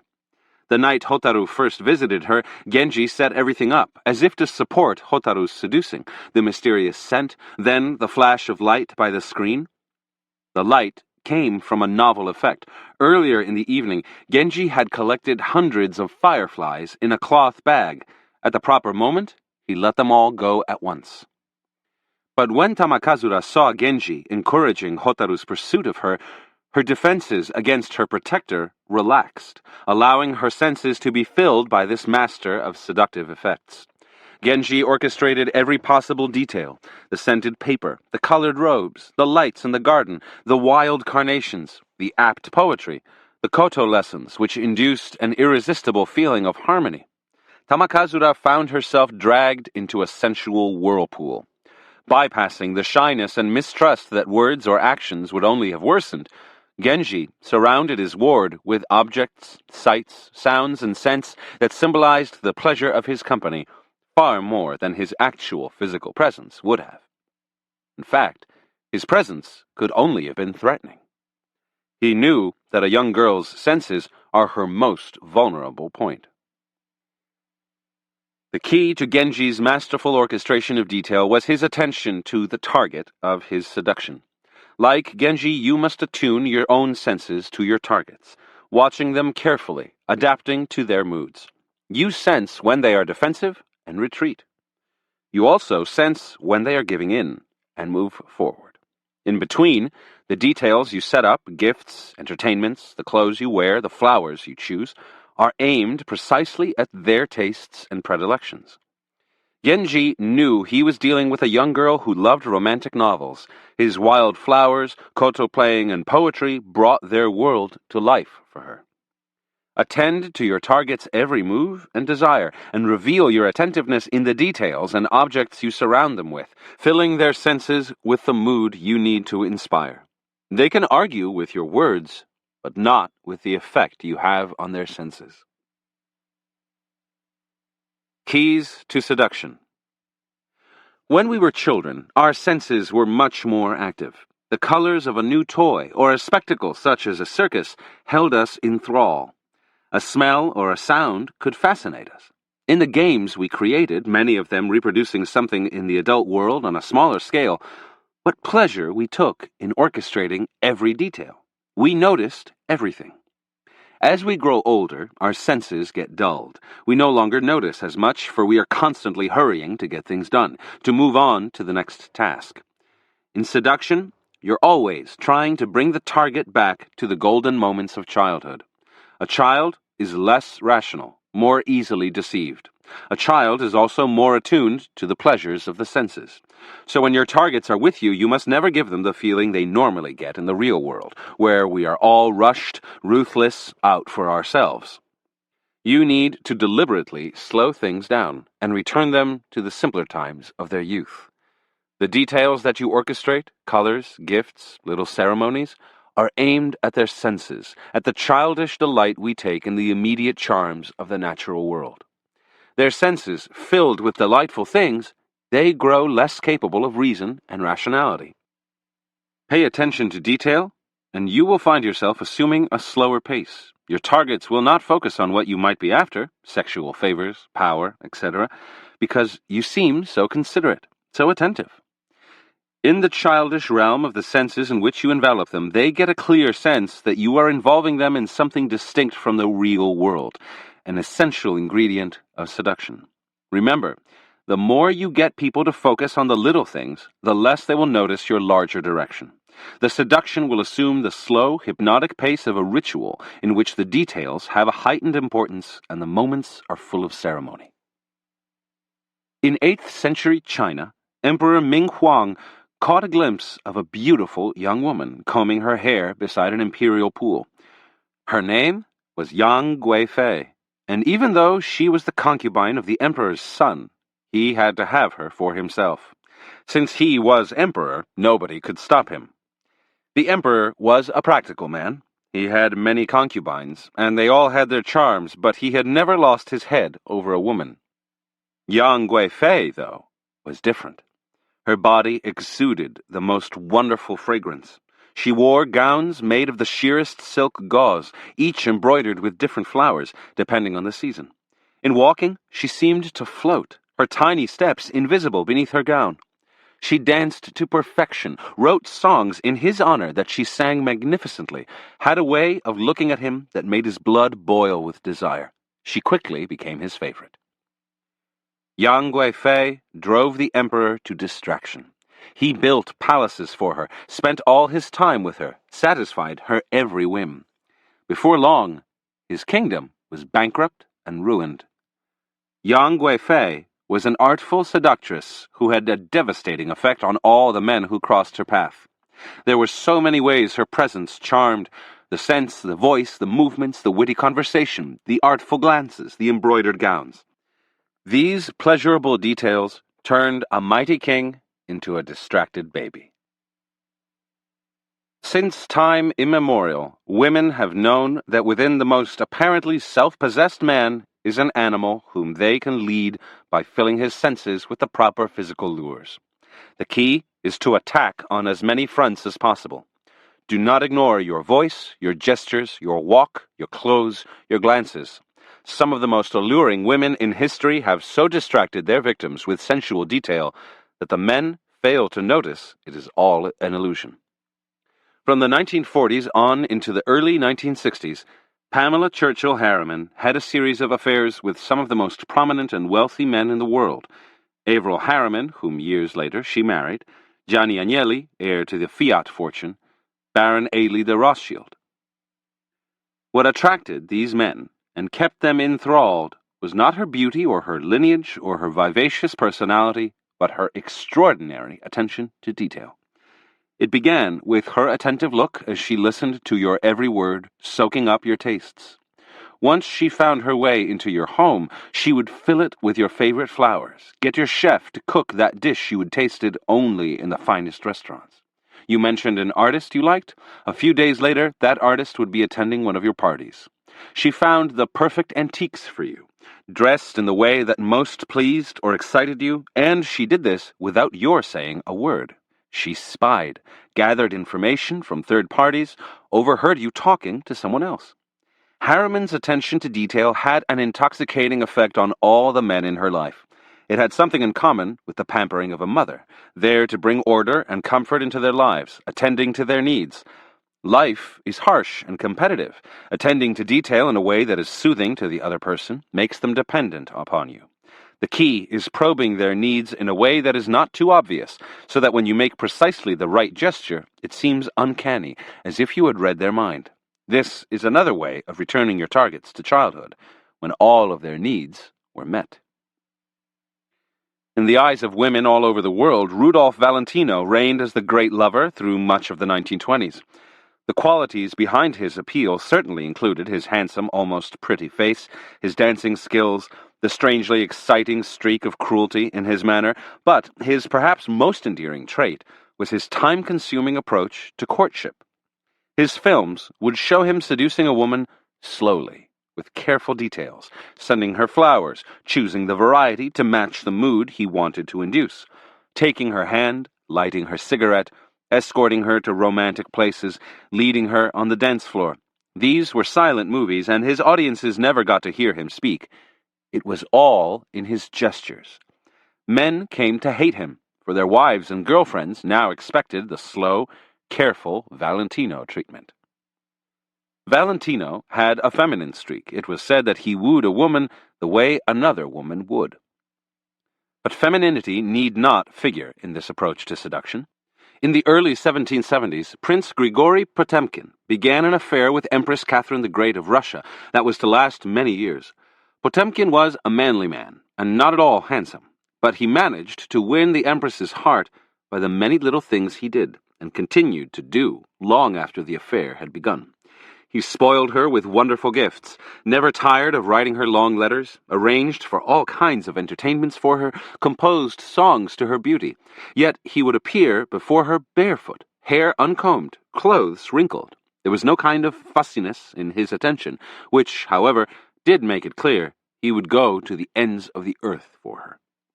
A woman's senses are more refined than a man's. To a woman, Yang Guifei's overt sensual appeal would seem too hurried and direct. What that means, though, is that all the man really has to do is take it slowly, making seduction a ritual full of all kinds of little things he has to do for his target. If he takes his time, he will have her eating out of his hand. Everything in seduction is a sign, and nothing more so than clothes. It's not that you have to dress interestingly, elegantly, or provocatively, but that you have to dress for your target, have to appeal to your target's tastes. When Cleopatra was seducing Mark Antony, her dress was not brazenly sexual. She dressed as a Greek goddess, knowing his weakness for such fantasy figures. Madame de Pompadour, the mistress of King Louis XV, knew the king's weaknesses, his chronic boredom. She constantly wore different clothes, changing not only their color but their style, supplying the king with a constant feast for his eyes. Pamela Harriman was subdued in the fashions she wore, befitting her role as a high society geisha and reflecting the sober tastes of the men she seduced. Contrast works well here. At work or at home, you might dress nonchalantly. Marilyn Monroe, for example, wore jeans and a t-shirt at home. But when you're with a target, you wear something elaborate, as if you were putting on a costume. Your Cinderella transformation will stir excitement and the feeling that you have done something just for the person you are with. Whenever your attention is individualized, you wouldn't dress like that for anyone else. It is infinitely more seductive. In the 1870s, Queen Victoria found herself wooed by Benjamin Disraeli, her own prime minister. Disraeli's words were flattering and his manner insinuating. He also sent her flowers, valentines, gifts, but not just any flowers or gifts, the kind that most men would send. The flowers were primroses, symbols of their simple yet beautiful friendship. From then on, whenever Victoria saw a primrose, she thought of Disraeli. Or he would write on a valentine that he, quote, no longer in the sunset, but the twilight of his existence must encounter a life of anxiety and toil. But this, too, has its romance when he remembers that he labors for the most gracious of beings, unquote. Or he might send her a little box with no inscription but with a heart transfixed by an arrow on one side and the word fideliter, or faithfully, on the other. Victoria fell in love with Disraeli. A gift has immense seductive power, but the object itself is less important than the gesture and the subtle thought or emotion that it communicates. Perhaps the choice relates to something from the target's past, or symbolizes something between you, or merely represents the lengths you will go to please. It wasn't the money Disraeli spent that impressed Victoria, but the time he took to find the appropriate thing, or make the appropriate gesture. Expensive gifts have no sentiment attached. They may temporarily excite their recipient, but they're quickly forgotten, as a child forgets a new toy. The object that reflects its giver's attentiveness has a lingering sentimental power, which resurfaces every time its owner sees it. In 1919, the Italian writer and war hero Gabriele D'Annunzio managed to put together a band of followers and take over the town of Fiume on the Adriatic coast, now part of Slovenia. They established their own government there, which lasted for over a year. D'Annunzio initiated a series of public spectacles that were to be immensely influential on politicians elsewhere. He would address the public from a balcony overlooking the town's main square, which would be full of colorful banners, flags, pagan religious symbols, and, at night, torches. The speeches would be followed by processions. Although D'Annunzio was not at all a fascist, what he did in Fiume crucially affected Benito Mussolini, who borrowed his Roman salutes, his use of symbols, his mode of public address. Spectacles like these have been used since then by governments everywhere, even democratic ones. Their overall impression may be grand, but it is the orchestrated details that make them work, the number of senses they appeal to, the variety of emotions they stir.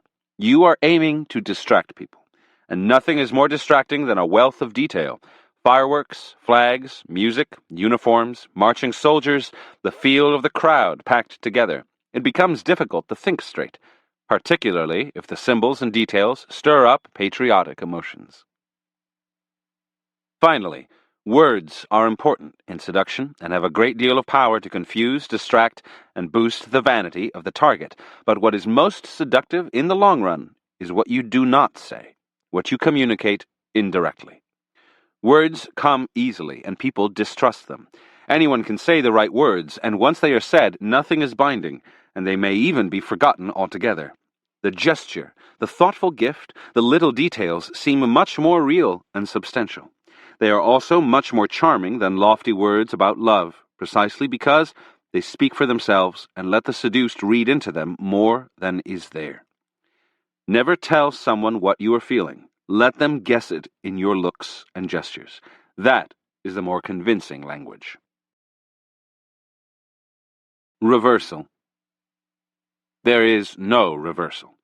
Details are essential to any successful seduction and cannot be ignored. Chapter 12. Poeticize your presence. Important things happen when your targets are alone. The slightest feeling of relief that you are not there, and it is all over. Familiarity and overexposure will cause this reaction. Remain elusive then, so that when you're away they will yearn to see you again and will associate you only with pleasant thoughts. Occupy their minds by alternating an exciting presence with a cool distance, exuberant moments followed by calculated absences. Associate yourself with poetic images and objects so that when they think of you, they begin to see you through an idealized halo. The more you figure in their minds, the more they will envelop you in seductive fantasies. Feed these fantasies by subtle inconsistencies and changes in your behavior. Poetic presence or absence. In 1943, the Argentine military overthrew the government. A popular 48-year-old colonel, Juan Perón, was named Secretary of Labor and Social Affairs. Perón was a widower who had a fondness for young girls. At the time of his appointment, he was involved with a teenager, whom he introduced to one and all as his daughter. One evening, in January of 1944, Perón was seated among the other military leaders in a Buenos Aires stadium, attending an artists' festival. It was late, and there were some empty seats around him. Out of nowhere, two beautiful young actresses asked his permission to sit down. Were they joking? He would be delighted. He recognized one of the actresses. It was Eva Duarte, a star of radio soap operas whose photograph was often on the covers of the tabloids. The other actress was younger and prettier, but Perón could not take his eyes off Eva, who was talking to another colonel. She was really not his type at all. She was 24, far too old for his taste. She was dressed rather garishly, and there was something a little icy in her manner. But she looked at him occasionally, and her glance excited him. He looked away for a moment, and the next thing he knew, she had changed seats and was sitting next to him. They started to talk. She hung on his every word. Yes, everything he said was precisely how she felt. The poor, the workers, they were the future of Argentina. She had known poverty herself. There were almost tears in her eyes when she said at the end of the conversation, "Thank you for existing." In the next few days, Eva managed to get rid of Perón's daughter and establish herself in his apartment. Everywhere he turned, there she was, fixing him meals, caring for him when he was ill, advising him on politics. Why did he let her stay? Usually, he would have a fling with a superficial young girl, then get rid of her when she seemed to be sticking around too much. But there was nothing superficial about Eva. As time went by, he found himself getting addicted to the feeling she gave him. She was intensely loyal, mirroring his every idea, puffing him up endlessly. He felt more masculine in her presence. That was it. And more powerful. She believed he would make the country's ideal leader, and her belief affected him. She was like the women in the tango ballads he loved so much, the suffering women of the streets who became saintly mother figures and looked after their men. Perón saw her every day, but he never felt he fully knew her. One day, her comments were a little obscene. The next, she was the perfect lady. He had one worry. She was angling to get married, and he could never marry her. She was an actress with a dubious past. The other colonels were already scandalized by his involvement with her. Nevertheless, the affair went on. In 1945, Perón was dismissed from his post and jailed. The colonels feared his growing popularity and distrusted the power of his mistress, who seemed to have total influence over him. It was the first time in almost 2 years that he was truly alone and truly separated from Eva. Suddenly, he felt new emotions sweeping over him. He pinned her photographs all over the wall. Outside, Massive strikes were being organized to protest his imprisonment, but all he could think about was Eva. She was a saint, a woman of destiny, a heroine. He wrote to her, "It is only being apart from loved ones that we can measure our affection. From the day I left you, I have not been able to calm my sad heart. My immense solitude is full of your memory." Now, he promised to marry her. The strikes grew in intensity. After 8 days, Perón was released from prison. He promptly married Eva. A few months later, he was elected president. As First Lady, Eva attended state functions in her somewhat gaudy dresses and jewelry. She was seen as a former actress with a large wardrobe. Then, in 1947, she left for a tour of Europe, and Argentines followed her every move. The ecstatic crowds that greeted her in Spain, her audience with the Pope, and in her absence, their opinion of her changed. How well she represented the Argentine spirit, its noble simplicity, its flair for drama. When she returned a few weeks later, they overwhelmed her with attention. Eva, too, had changed during her trip to Europe. Now her dyed blonde hair was pulled into a severe chignon, and she wore tailored suits. It was a serious look, befitting a woman who was to become the savior of the poor.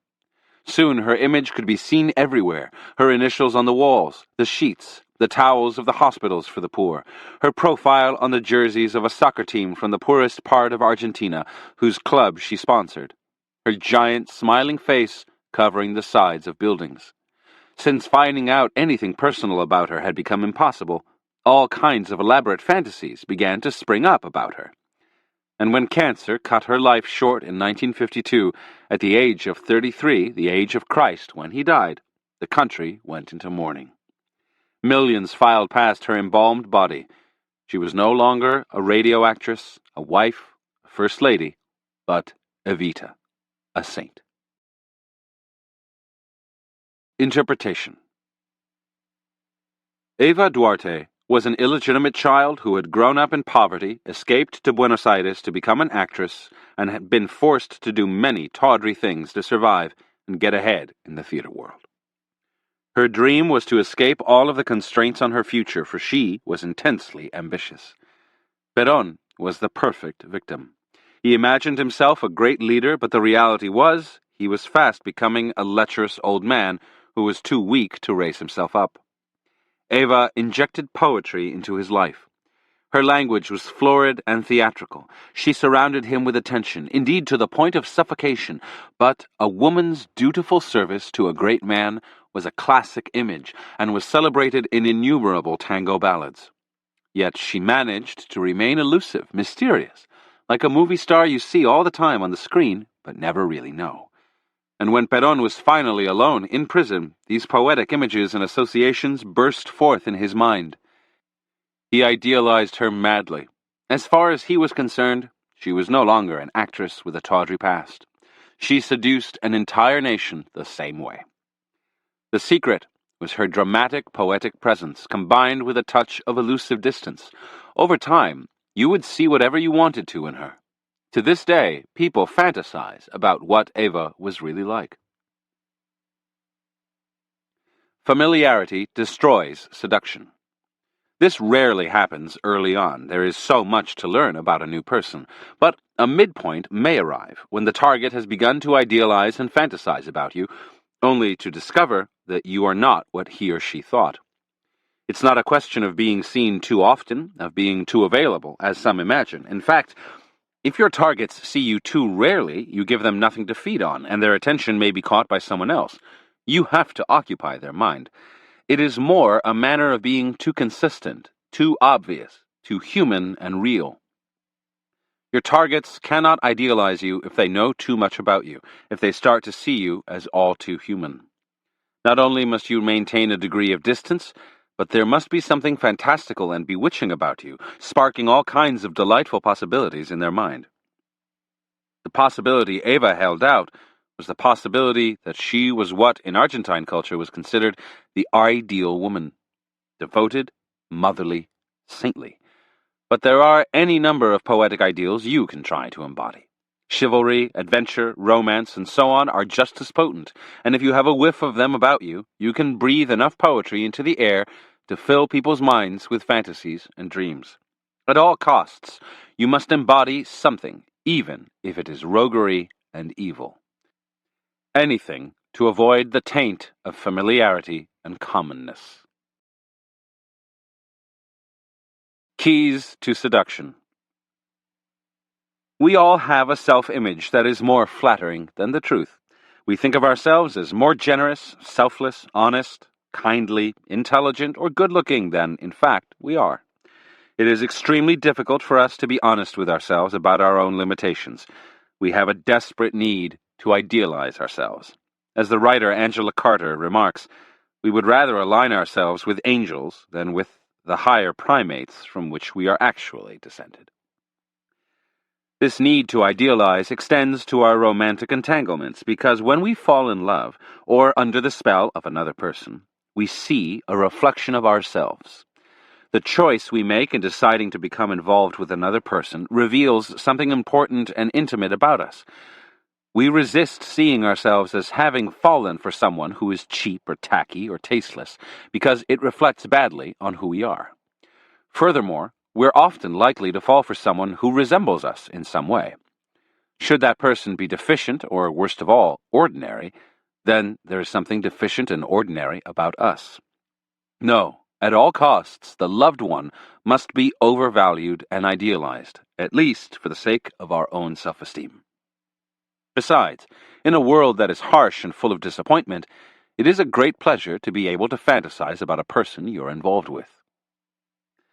This makes the seducer's task easy. People are dying to be given the chance to fantasize about you. Do not spoil this golden opportunity by overexposing yourself or becoming so familiar and banal that the target sees you exactly as you are. You don't have to be an angel or a paragon of virtue. That would be quite boring. You can be dangerous, naughty, even somewhat vulgar, depending on the tastes of your victim, but never be ordinary or limited. In poetry, as opposed to reality, anything is possible. Soon after we fall under a person's spell, we form an image in our minds of who they are and what pleasures they might offer. Thinking of them when we're alone, we tend to make this image more and more idealized. The novelist Stendhal, in his book On Love, calls this phenomenon crystallization, telling the story of how, in Salzburg, Austria, they used to throw a leafless branch into the abandoned depths of a salt mine in the middle of winter. When the branch was pulled out months later, it would be covered with spectacular crystals. That is what happens to a loved one in our minds. According to Stendhal, though, there are two crystallizations. The first happens when we first meet the person. The second, and more important one, happens later, when a bit of doubt creeps in. You desire the other person, but they elude you. You're not sure they're yours. This bit of doubt is critical. It makes your imagination work double, deepens the poeticizing process. In the 17th century, the great rake, the Duc de Lauzun, pulled off one of the most spectacular seductions in history, that of the Grande Mademoiselle, the cousin of King Louis XIV, and the wealthiest and most powerful woman in France. He tickled her imagination with a few brief encounters at the court, letting her catch glimpses of his wit, his audacity, his cool manner. She would begin to think of him when she was alone. Next, she started to bump into him more often at the court, and they would have little conversations or walks. When these meetings were over, she would be left with a doubt. Is he or is he not interested in me? This made her want to see him more, in order to allay her doubts. She began to idealize him all out of proportion to the reality, for the Duke was an incorrigible scoundrel. Remember, if you are easily had, you cannot be worth that much. It is hard to wax poetic about a person who comes so cheaply. If, after the initial interest, you make it clear that you cannot be taken for granted, if you stir a bit of doubt, the target will imagine there's something special, lofty, and unattainable about you. Your image will crystallize in the other person's mind. Cleopatra knew that she was really no different from any other woman, and in fact, her face was not particularly beautiful. But she knew that men have a tendency to overvalue a woman. All that is required is to hint that there is something different about you, to make them associate you with something grand or poetic. She made Caesar aware of her connection to the great kings and queens of Egypt's past. With Antony, she created the fantasy that she was descended from Aphrodite herself. These men were cavorting not just with a strong-willed woman, but a kind of goddess. Such associations might be difficult to pull off today, but people still get deep pleasure from associating others with some kind of childhood fantasy figure. John F. Kennedy presented himself as a figure of chivalry, noble, brave, charming. Pablo Picasso was not just a great painter with a thirst for young girls. He was the Minotaur of Greek legend, or the devilish trickster figure that is so seductive to women. These associations should not be made too early. They're only powerful once the target has begun to fall under your spell and is vulnerable to suggestion. A man who had just met Cleopatra would have found the Aphrodite association ludicrous, but a person who is falling in love will believe almost anything. The trick is to associate your image with something mythic through the clothes you wear, the things you say, the places you go. In Marcel Proust's novel Remembrance of Things Past, the character Swann finds himself gradually seduced by a woman who is not really his type. He is an aesthete and loves the finer things in life. She is of a lower class, less refined, even a little tasteless. What poeticizes her in his mind is a series of exuberant moments they share together, moments that from then on he associates with her. One of these is a concert in a salon that they attend, in which he is intoxicated by a little melody in a sonata. Whenever he thinks of her, he remembers this little phrase. Little gifts she has given him, objects she's touched or handled, begin to assume a life of their own. Any kind of heightened experience, artistic or spiritual, lingers in the mind much longer than normal experience. You must find a way to share such moments with your targets, a concert, a play, a spiritual encounter, whatever it takes, so that they associate something elevated with you. Shared moments of exuberance have immense seductive pull. Also, any kind of object can be imbued with poetic resonance and sentimental associations, as discussed in the last chapter. The gifts you give and other objects can become imbued with your presence. If they are associated with pleasant memories, the sight of them keeps you in mind and accelerates the poeticization process. Although it is said that absence makes the heart grow fonder, an absence too early will prove deadly to the crystallization process. Like Eva Peron, you must surround your targets with focused attention, so that in those critical moments when they're alone, their mind is spinning with a kind of afterglow. Do everything you can to keep the target thinking about you. Letters, mementos, gifts, unexpected meetings, all these give you an omnipresence. Everything must remind them of you. Finally, if your targets should see you as elevated and poetic, there's much to be gained by making them feel elevated and poeticized in their turn. The French writer Chateaubriand would make a woman feel like a goddess. She had such a powerful effect on him. He would send her poems that she supposedly had inspired. To make Queen Victoria feel as if she were both a seductive woman and a great leader, Benjamin Disraeli would compare her to mythological figures and great predecessors, such as Queen Elizabeth I. By idealizing your targets this way, you will make them idealize you in return, since you must be equally great to be able to appreciate and see all of their fine qualities. They will also grow addicted to the elevated feeling you give them. Reversal. It might seem that the reverse tactic would be to reveal everything about yourself, to be completely honest about your faults and virtues. This kind of sincerity was a quality Lord Byron had. He almost got a thrill out of disclosing all of his nasty, ugly qualities, even going so far later on in his life as to tell people about his incestuous involvements with his half-sister.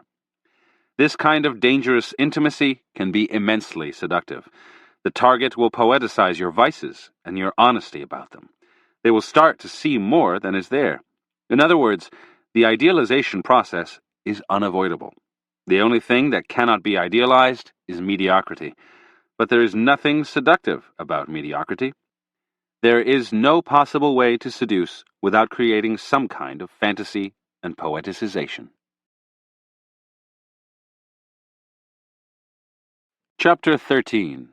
Disarm through strategic weakness and vulnerability. Too much maneuvering on your part may raise suspicion. The best way to cover your tracks is to make the other person feel superior and stronger. If you seem to be weak, vulnerable, enthralled by the other person, and unable to control yourself, you will make your actions look more natural, less calculated.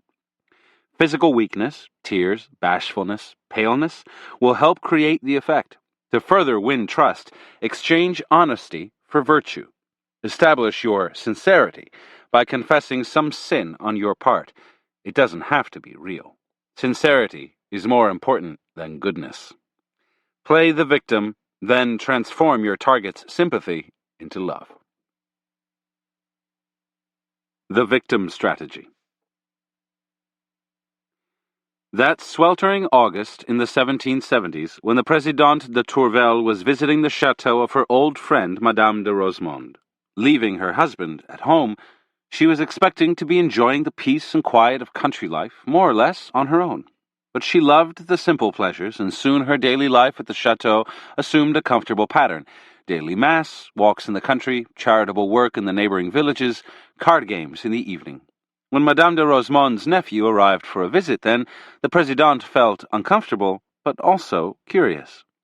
The nephew, the Vicomte de Valmont, was the most notorious libertine in Paris. He was certainly handsome, but he was not what she had expected. He seemed sad, somewhat downtrodden, and strangest of all, he paid hardly any attention to her. The Présidente was no coquette. She dressed simply, ignored fashions, and loved her husband. Still, she was young and beautiful, and was used to fending off men's attentions.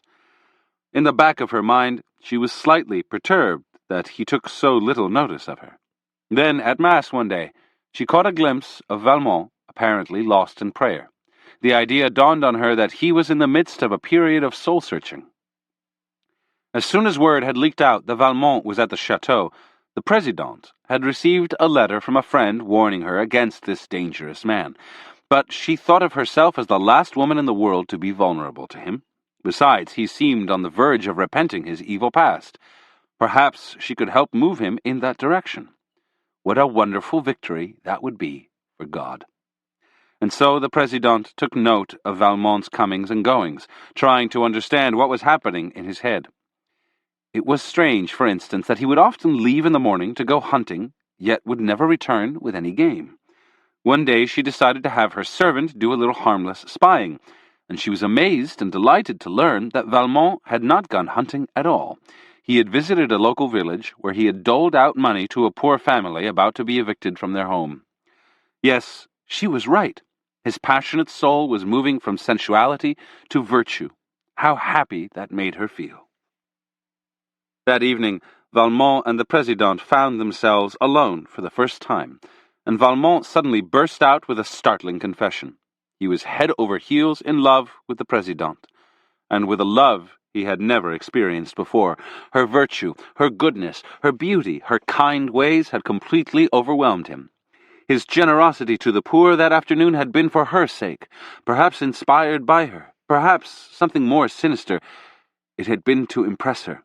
He would never have confessed to this, but finding himself alone with her, he could not control his emotions. Then he got down on his knees and begged for her to help him, to guide him in his misery. The Présidente was caught off guard and began to cry. Intensely embarrassed, she ran from the room and for the next few days pretended to be ill. She did not know how to react to the letters Valmont now began to send her, begging her to forgive him.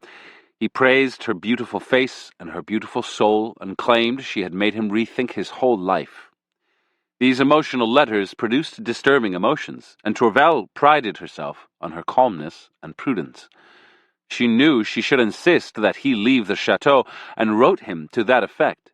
He reluctantly agreed, but on one condition, that she allow him to write to her from Paris. She consented as long as the letters were not offensive. When he told Madame de Rosemonde that he was leaving, the Présidente felt a pang of guilt. His hostess and aunt would miss him, and he looked so pale. He was obviously suffering. Now the letters from Valmont began to arrive, and Tourvel soon regretted allowing him this liberty. He ignored her request that he avoid the subject of love. Indeed, he vowed to love her forever. He rebuked her for her coldness and insensitivity. He explained his bad path in life. It wasn't his fault. He had had no direction, had been led astray by others. Without her help, he would fall back into that world. "Do not be cruel," he said. "You are the one who seduced me. I am your slave, the victim of your charms and goodness. Since you are strong and do not feel as I do, you have nothing to fear." Indeed, the Président de Tourvel came to pity Valmont. He seemed so weak, so out of control.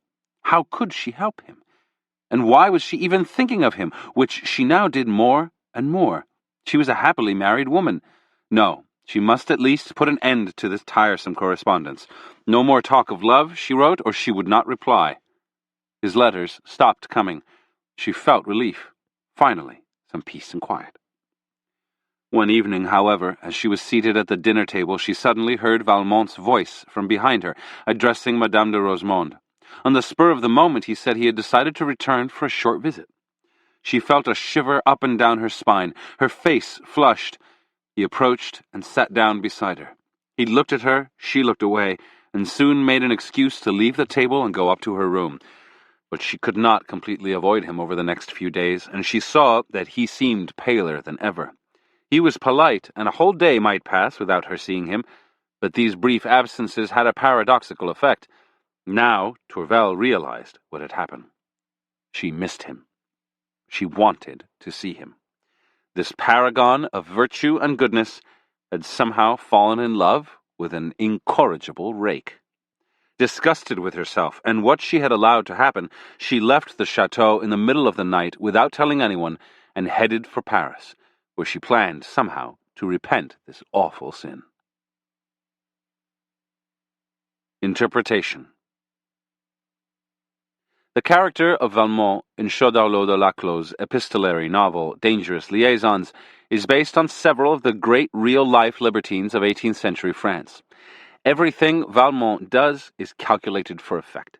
The ambiguous actions that make Tourvel curious about him, the act of charity in the village, he knows he's being followed, the return visit to the chateau, the paleness of his face, he is having an affair with a girl at the chateau, and their all-night carousals give him a wasted look. Most devastating of all is his positioning of himself as the weak one, the seduced, the victim. How can the Président imagine he is manipulating her when everything suggests he's simply overwhelmed by her beauty, whether physical or spiritual? He cannot be a deceiver when he repeatedly makes a point of confessing the truth about himself. He admits that his charity was questionably motivated. He explains why he's gone astray. He lets her in on his emotions. All of this honesty, of course, is calculated. In essence, he's like a woman, or at least like a woman of those times. Emotional, unable to control himself, moody, insecure. She is the one who is cold and cruel like a man. In positioning himself as Tourvel's victim, Valmont can not only disguise his manipulations, but elicit pity and concern. Playing the victim, he can stir up the tender emotions produced by a sick child or a wounded animal, and these emotions are easily channeled into love, as the Président discovers to her dismay. Seduction is a game of reducing suspicion and resistance. The cleverest way to do this is to make the other person feel stronger, more in control of things. Suspicion usually comes out of insecurity. If your targets feel superior and secure in your presence, they're unlikely to doubt your motives. You're too weak, too emotional, to be up to something. Take this game as far as it will go. Flaunt your emotions and how deeply they have affected you. Making people feel the power they have over you is immensely flattering to them. Confess to something bad, or even to something bad that you did or contemplated doing to them. Honesty is more important than virtue, and one honest gesture will blind them to many deceitful acts. Create an impression of weakness, physical, mental, emotional. Strength and confidence can be frightening. Make your weakness a comfort and play the victim of their power over you, of circumstances, of life in general. This is the best way to cover your tracks. Keys to Seduction. We all have weaknesses, vulnerabilities, frailnesses in our mental makeup. Perhaps we're shy or oversensitive or need attention. Whatever the weakness is, it's something we cannot control. We may try to compensate for it or to hide it, but this is often a mistake. People sense something inauthentic or unnatural. Remember, what is natural to your character is inherently seductive. A person's vulnerability, what they seem to be unable to control, is often what is most seductive about them. People who display no weaknesses, on the other hand, often elicit envy, fear, and anger. We want to sabotage them just to bring them down. Do not struggle against your vulnerabilities or try to repress them, but put them into play. Learn to transform them into power. The game is subtle. If you wallow in your weakness, overplay your hand, you will be seen as angling for sympathy, or worse, as pathetic. No, what works best is to allow people an occasional glimpse into the soft, frail side of your character, and usually only after they have known you for a while. That glimpse will humanize you, lowering their suspicions and preparing the ground for a deeper attachment. Normally strong and in control, at moments you let go, give in to your weakness, let them see it. Valmont used his weakness this way. He had lost his innocence long ago, and yet, somewhere inside, he regretted it. He was vulnerable to someone truly innocent. His seduction of the President was successful because it wasn't totally an act. There was a genuine weakness on his part, which even allowed him to cry at times. He let the President see this side to him at key moments in order to disarm her. Like Valmont, you can be acting and sincere at the same time. Suppose you're genuinely shy. At certain moments, give your shyness a little weight. Lay it on a little thick. It should be easy for you to embellish a quality you already have. After Lord Byron published his first major poem in 1812, he became an instant celebrity. Beyond being a talented writer, he was so handsome, even pretty, and he was as brooding and enigmatic as the characters he wrote about. Women went wild over Lord Byron. He had an infamous underlook, slightly lowering his head and glancing upward at a woman, making her tremble. But Byron had other qualities. When you first met him, you couldn't help noticing his fidgety movements, his ill-fitting clothes, his strange shyness, and his noticeable limp. This infamous man, who scorned all conventions and seemed so dangerous, was personally insecure and vulnerable. In Byron's poem Don Juan, the hero is less a seducer of women than a man constantly pursued by them. The poem was autobiographical. Women wanted to take care of this somewhat fragile man who seemed to have little control over his emotions. More than a century later, John F. Kennedy, as a boy, became obsessed with Byron, the man he most wanted to emulate. He even tried to borrow Byron's underlook.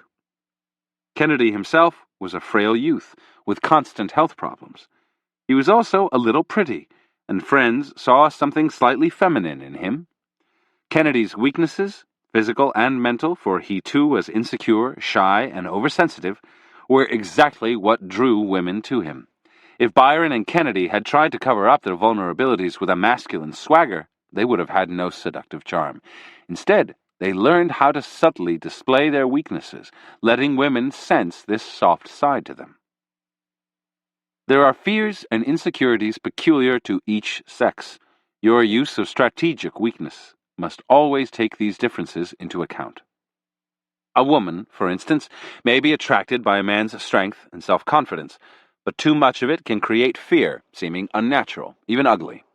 Particularly intimidating is the sense that the man is cold and unfeeling. She may feel insecure that he is only after sex and nothing else. Male seducers long ago learned to become more feminine, to show their emotions and to seem interested in their targets' lives. The medieval troubadours were the first to master this strategy. They wrote poetry in honor of women, emoted endlessly about their feelings, and spent hours in their ladies' boudoirs, listening to the women's complaints and soaking up their spirit. In return for their willingness to play weak, the troubadours earned the right to love. Little has changed since then. Some of the greatest seducers in recent history, Gabriele D'Annunzio, Duke Ellington, Errol Flynn, understood the value of acting slavishly to a woman like a troubadour on bended knee. The key is to indulge your softer side while still remaining as masculine as possible. This may include an occasional show of bashfulness, which the philosopher Soren Kierkegaard thought an extremely seductive tactic for a man. It gives the woman a sense of comfort and even of superiority. Remember, though, to keep everything in moderation. A glimpse of shyness is sufficient. Too much of it, and the target will despair, afraid that she will end up having to do all the work. A man's fears and insecurities often concern his sense of masculinity. He usually will feel threatened by a woman who is too overtly manipulative, who's too much in control. The greatest seductresses in history knew how to cover up their manipulations by playing the little girl in need of masculine protection.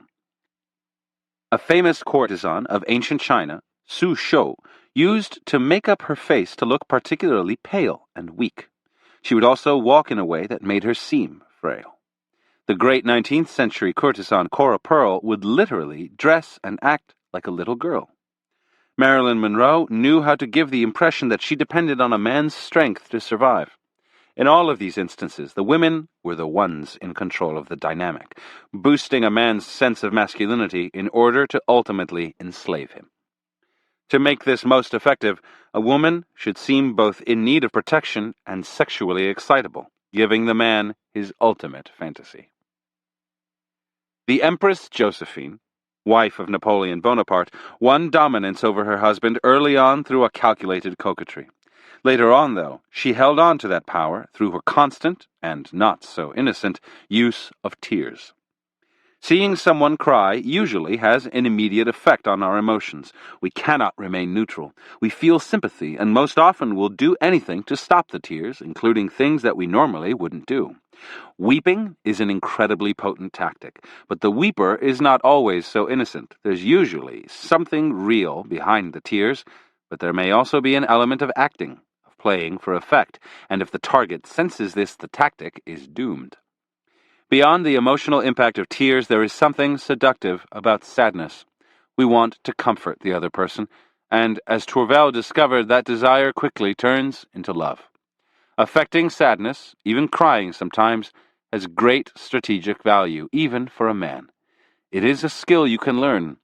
The central character of the 18th century French novel Marianne by Marivaux would think of something sad in her past to make herself cry, or look sad in the present.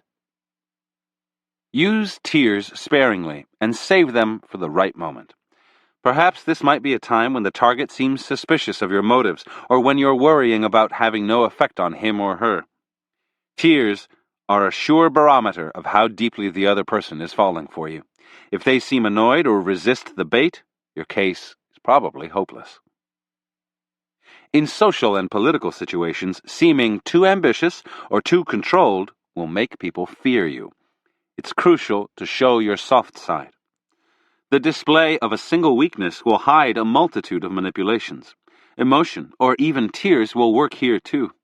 Most seductive of all is playing the victim. For his first speech in Parliament, Benjamin Disraeli prepared an elaborate oration, but when he delivered it, the opposition yelled and laughed so loudly that hardly any of it could be heard. He plowed ahead and gave the whole speech, but by the time he sat down, he felt he had failed miserably.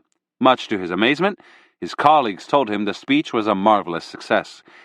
It would have been a failure if he had complained or given up, but by going ahead as he did, he positioned himself as the victim of a cruel and unreasonable faction. Almost everyone sympathized with him now, which would serve him well in the future.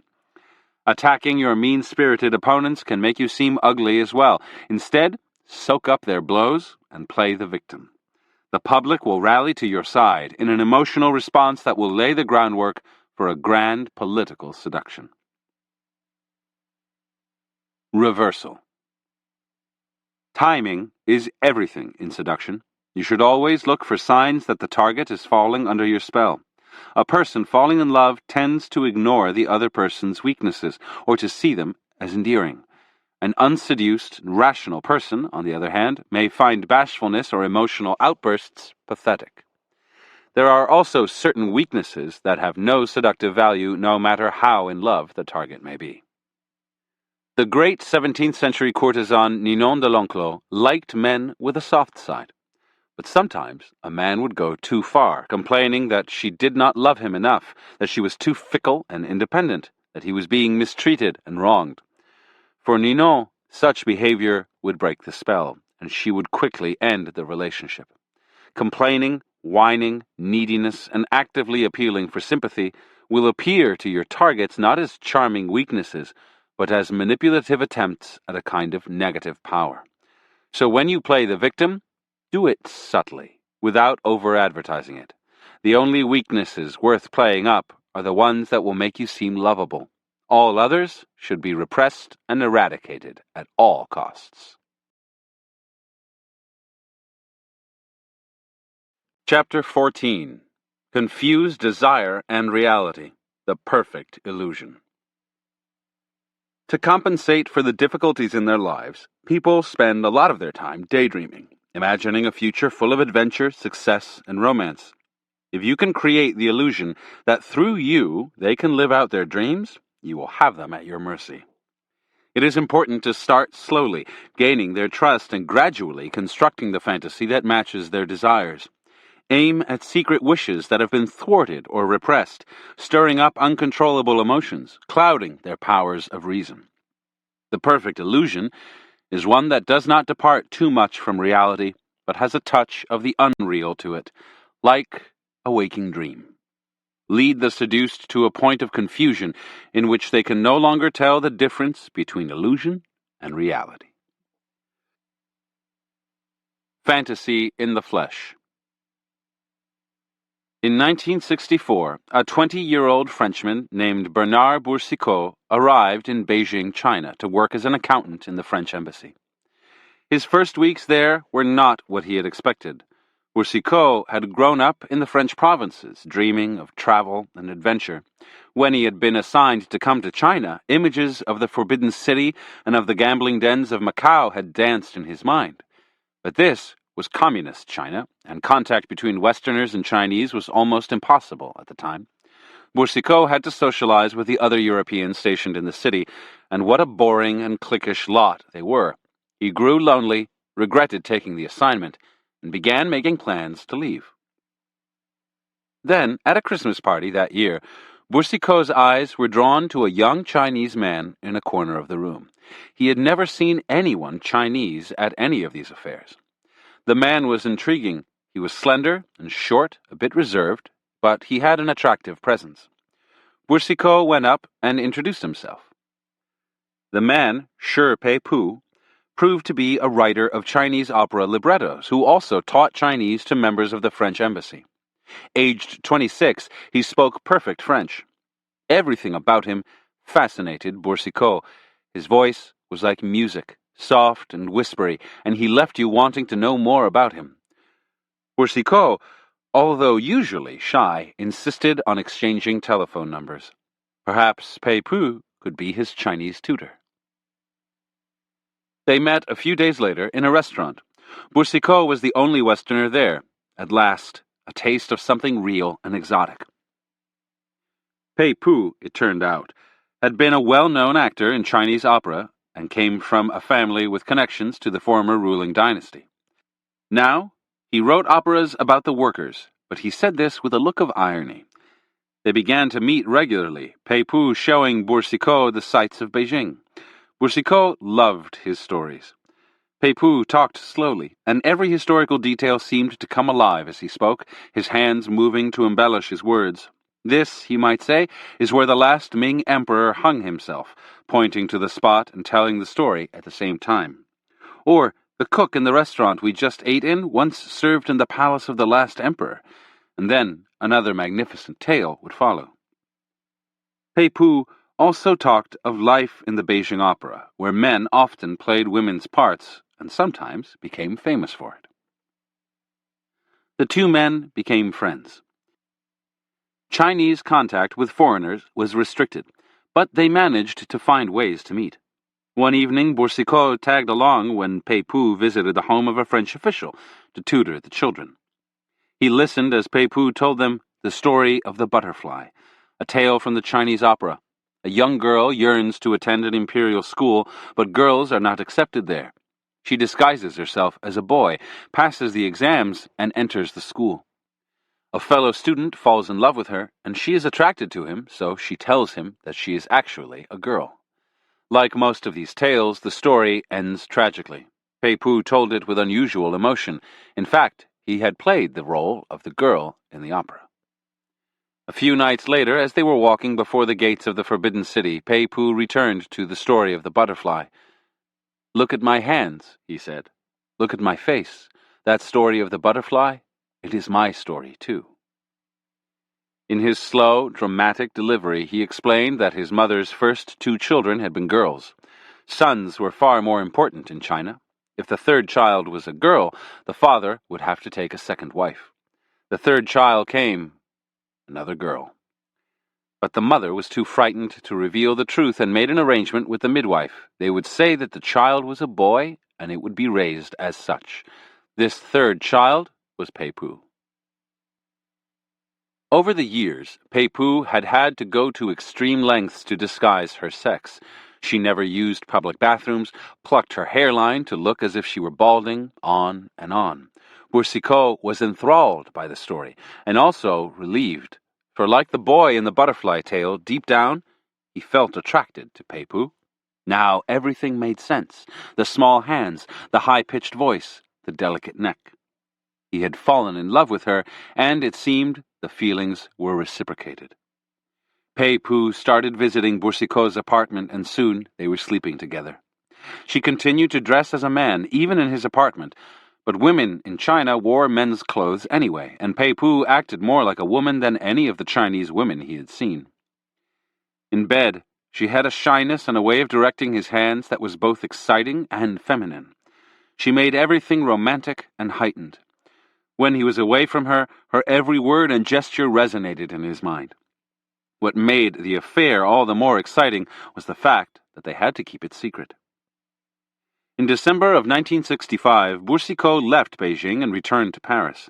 He traveled, had other affairs, but his thoughts kept returning to Pei Pu. The Cultural Revolution broke out in China, and he lost contact with her. Before he had left, she had told him she was pregnant with their child. He had no idea whether the baby had been born. His obsession with her grew too strong, and in 1969 he finagled another government job in Beijing. Contact with foreigners was now even more discouraged than on his first visit, but he managed to track Pei Pu down. She told him she had borne a son in 1966, but he had looked like Boursicot, and given the growing hatred of foreigners in China and the need to keep the secret of her sex, she had sent him away to an isolated region near Russia. It was so cold there, perhaps he was dead. She showed Boursicot photographs of the boy, and he did see some resemblance. Over the next few weeks they managed to meet here and there, and then Boursicot had an idea. He sympathized with the Cultural Revolution, and he wanted to get around the prohibitions that were preventing him from seeing Pei Pu, so he offered to do some spying. The offer was passed along to the right people, and soon Boursicot was stealing documents for the communists. The son, named Bertrand, was recalled to Beijing, and Boursicot finally met him. Now, a threefold adventure filled Boursicot's life: the alluring Pei Pu, the thrill of being a spy, and the illicit child whom he wanted to bring back to France. In 1972, Boursicot left Beijing. Over the next few years, he tried repeatedly to get Pei Pu and his son to France, and a decade later, he finally succeeded. The three became a family. In 1983, though, the French authorities grew suspicious of this relationship between a Foreign Office official and a Chinese man, and with a little investigating, they uncovered Boursicot's spying. He was arrested and soon made a startling confession. The man he was living with was really a woman. Confused, the French ordered an examination of Pei Pu. As they had thought, he was very much a man. Boursicot went to prison. Even after Boursicot had heard his former lover's own confession, he was still convinced that Pei Pu was a woman. Her soft body, their intimate relationship, how could he be wrong? Only when Pei Pu, imprisoned in the same jail, showed him the incontrovertible proof of his sex, did Boursicot finally accept it. Interpretation. The moment Pei-Pu met Boursicot, he realized he had found the perfect victim. Boursicot was lonely, bored, desperate. The way he responded to Pei-Pu suggested that he was probably also homosexual, or perhaps bisexual, at least confused. Boursicot, in fact, had had homosexual encounters as a boy. Guilty about them, he had tried to repress this side of himself. Pei-Pu had played women's parts before, and was quite good at it. He was slight and effeminate. Physically, it wasn't a stretch. But who would believe such a story, or at least not be skeptical of it? The critical component of Pei-Pu's seduction, in which he brought the Frenchman's fantasy of adventure to life, was to start slowly and set up an idea in his victim's mind. In his perfect French, which, however, was full of interesting Chinese expressions, he got Boursicot used to hearing stories and tales, some true, some not, but all delivered in that dramatic yet believable tone. Then he planted the idea of gender impersonation with his story of the butterfly. By the time he confessed the truth of his gender, Boursicot was already completely enchanted with him. Boursicot warded off all suspicious thoughts because he wanted to believe Pei-Pu's story. From there, it was easy. Pei-Pu faked his periods. It didn't take much money to get hold of a child he could reasonably pass off as their son. More important, he played the fantasy role to the hilt, remaining elusive and mysterious, which was what a Westerner would expect from an Asian woman, while enveloping his past and indeed their whole experience in titillating bits of history. As Boursicot later explained, quote, Pei-Pu screwed me in the head. I was having relations, and in my thoughts, my dreams, I was light years away from what was true, unquote. Boursicot thought he was having an exotic adventure, an enduring fantasy of his. Less consciously, he had an outlet for his repressed homosexuality. Pei-Pu embodied his fantasy, giving it flesh by working first on his mind. The mind has two currents. It wants to believe in things that are pleasant to believe in, yet it has a self-protective need to be suspicious of people. If you start off too theatrical, trying too hard to create a fantasy, you'll feed that suspicious side of the mind, and once fed, the doubts will not go away. Instead, you must start slowly, building trust while perhaps letting people see a little touch of something strange or exciting about you to tease their interest. Then you build up your story, like any piece of fiction. You have established a foundation of trust. Now, the fantasies and dreams you envelop them in are suddenly believable. Remember, people want to believe in the extraordinary. With a little groundwork, a little mental foreplay, they will fall for your illusion. If anything, err on the side of reality. Use real props, like the child Pei-Pu showed Boursicot, and add the fantastical touches in your words, or an occasional gesture that gives you a slight unreality. Once you sense that they are hooked, you can deepen the spell, go further and further into the fantasy. At that point, they will have gone so far into their own minds that you will no longer have to bother with verisimilitude. Wish fulfillment. In 1762, Catherine, wife of Tsar Peter III, staged a coup against her ineffectual husband and proclaimed herself Empress of Russia. Over the next few years, Catherine ruled alone, but kept a series of lovers. The Russians called these men the Vremyanchiki, the men of the moment, and in 1774 the man of the moment was Grigory Potemkin, a 35-year-old lieutenant, 10 years younger than Catherine, and a most unlikely candidate for the role. Potemkin was coarse and not at all handsome. He had lost an eye in an accident. But he knew how to make Catherine laugh, and he worshipped her so intensely that she eventually succumbed. He quickly became the love of her life. Catherine promoted Potemkin higher and higher in the hierarchy, eventually making him the governor of White Russia, a large southwestern area, including the Ukraine. As governor, Potemkin had to leave St. Petersburg and go to live in the south. He knew that Catherine could not do without male companionship, so he took it upon himself to name Catherine's subsequent Vremyanchiki. She not only approved of this arrangement, she made it clear that Potemkin would always remain her favorite. Catherine's dream was to start a war with Turkey, recapture Constantinople for the Orthodox Church, and drive the Turks out of Europe. She offered to share this crusade with a young Habsburg emperor, Joseph II, but Joseph never quite brought himself to sign the treaty that would unite them in war. Growing impatient in 1783, Catherine annexed the Crimea, a southern peninsula that was mostly populated by Muslim Tartars. She asked Potemkin to do there what he had already managed to do in the Ukraine: rid the area of bandits, build roads, modernize the ports, bring prosperity to the poor.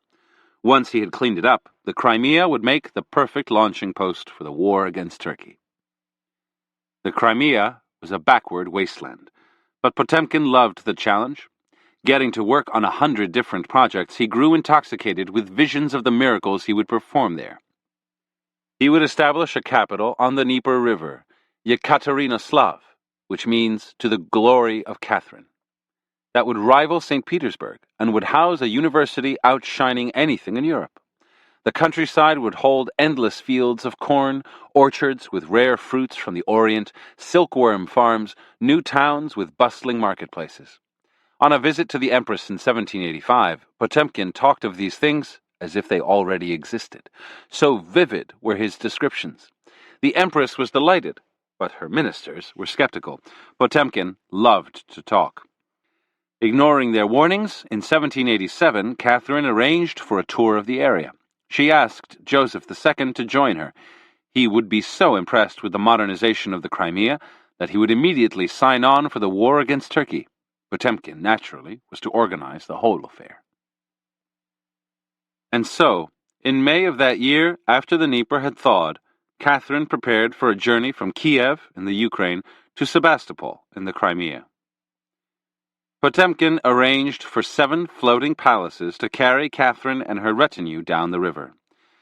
The journey began, and as Catherine, Joseph, and the courtiers looked at the shores to either side, they saw triumphal arches in front of clean-looking towns, their walls freshly painted, healthy-looking cattle grazing in the pastures, streams of marching troops on the roads, buildings going up everywhere.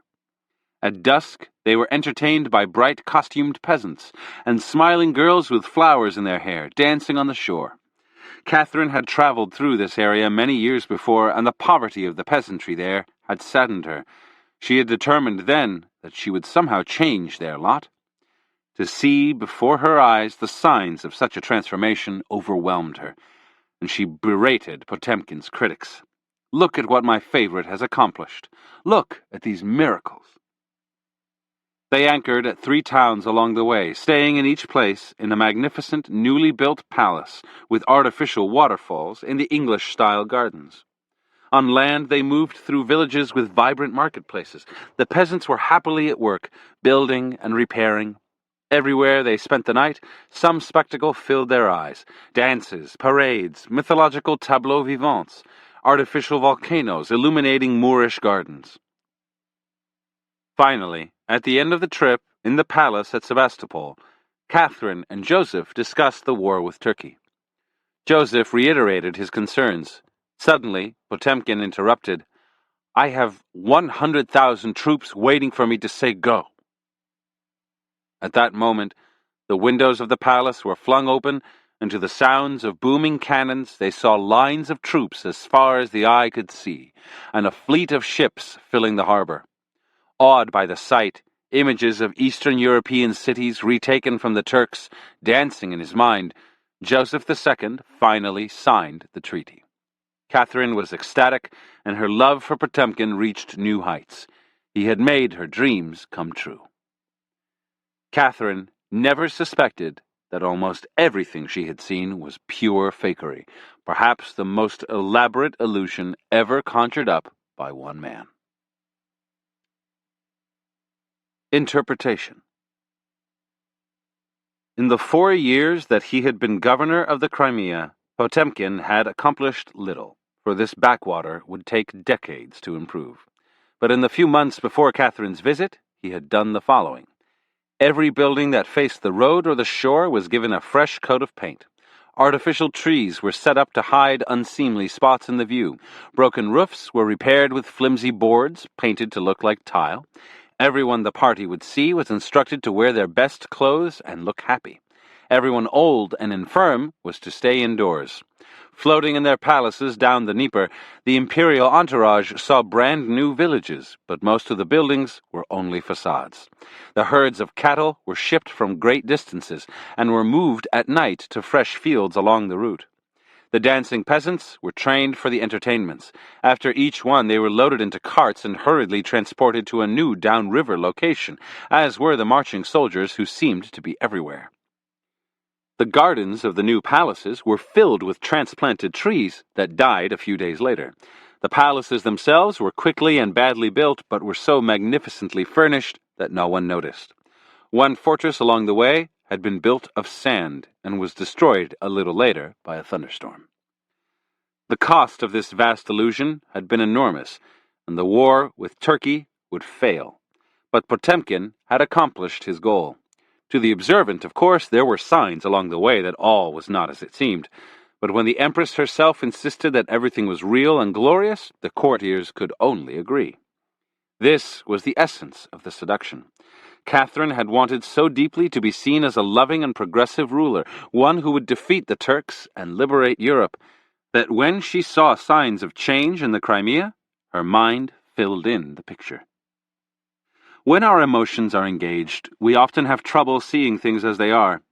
Feelings of love cloud our vision, making us color events to coincide with our desires. To make people believe in the illusions you create, you need to feed the emotions over which they have least control.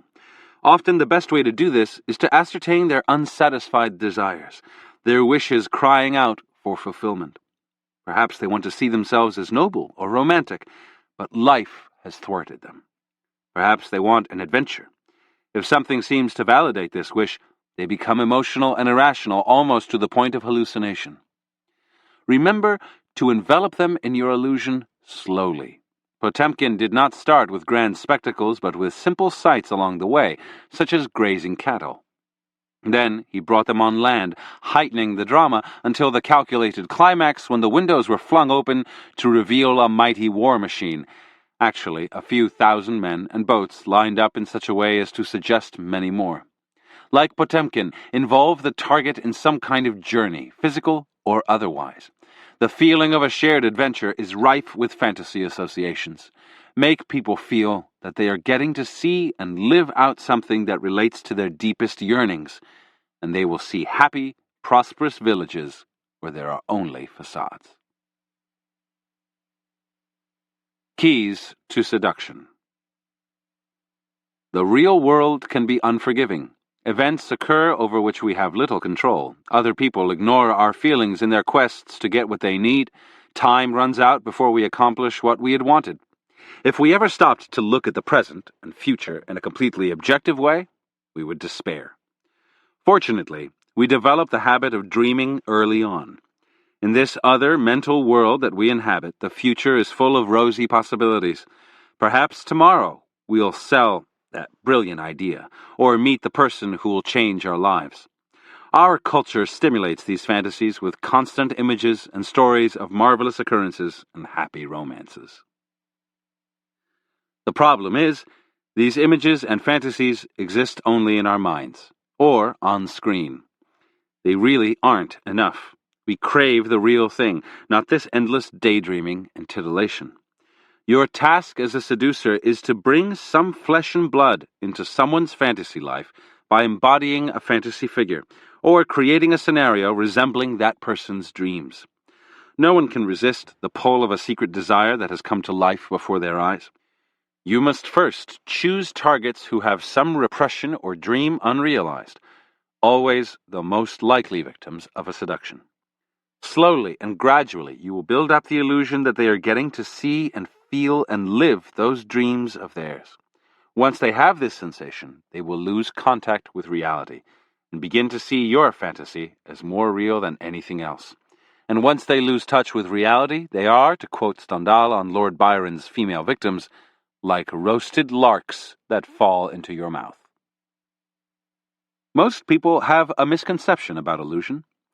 As any magician knows, it need not be built out of anything grand or theatrical. The grand and theatrical can in fact be destructive, calling too much attention to you and your schemes. Instead, create the appearance of normality. Once your targets feel secure, nothing is out of the ordinary, you have room to deceive them. Pei-Pu didn't spin the lie about his gender immediately. He took his time, made Boursicot come to him. Once Boursicot had fallen for it, Pei-Pu continued to wear men's clothes. In animating a fantasy, the great mistake is imagining it must be larger than life. That would border on camp, which is entertaining but rarely seductive. Instead, what you aim for is what Freud called the uncanny, something strange and familiar at the same time, like a déjà vu or a childhood memory, anything slightly irrational and dreamlike. The uncanny, the mix of the real and the unreal, has immense power over our imaginations. The fantasies you bring to life for your targets should not be bizarre or exceptional.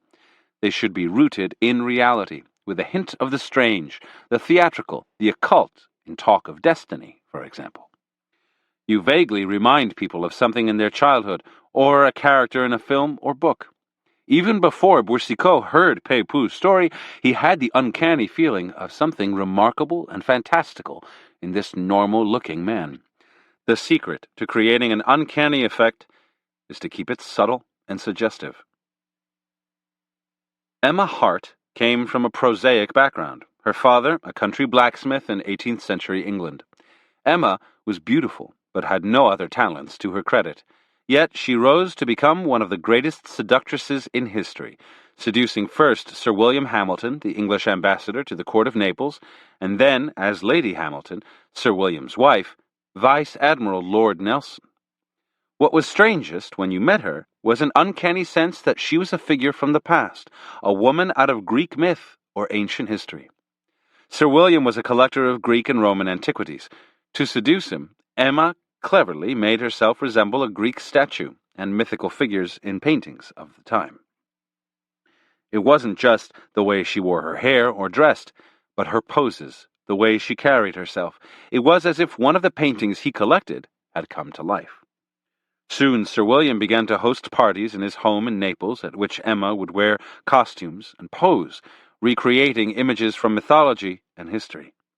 Dozens of men fell in love with her, for she embodied an image from their childhood, an image of beauty and perfection. The key to this fantasy creation was some shared cultural association, mythology, historical seductresses like Cleopatra. Every culture has a pool of such figures from the distant and not-so-distant past. You hint at a similarity in spirit and in appearance, but you are flesh and blood. What could be more thrilling than the sense of being in the presence of some fantasy figure going back to your earliest memories?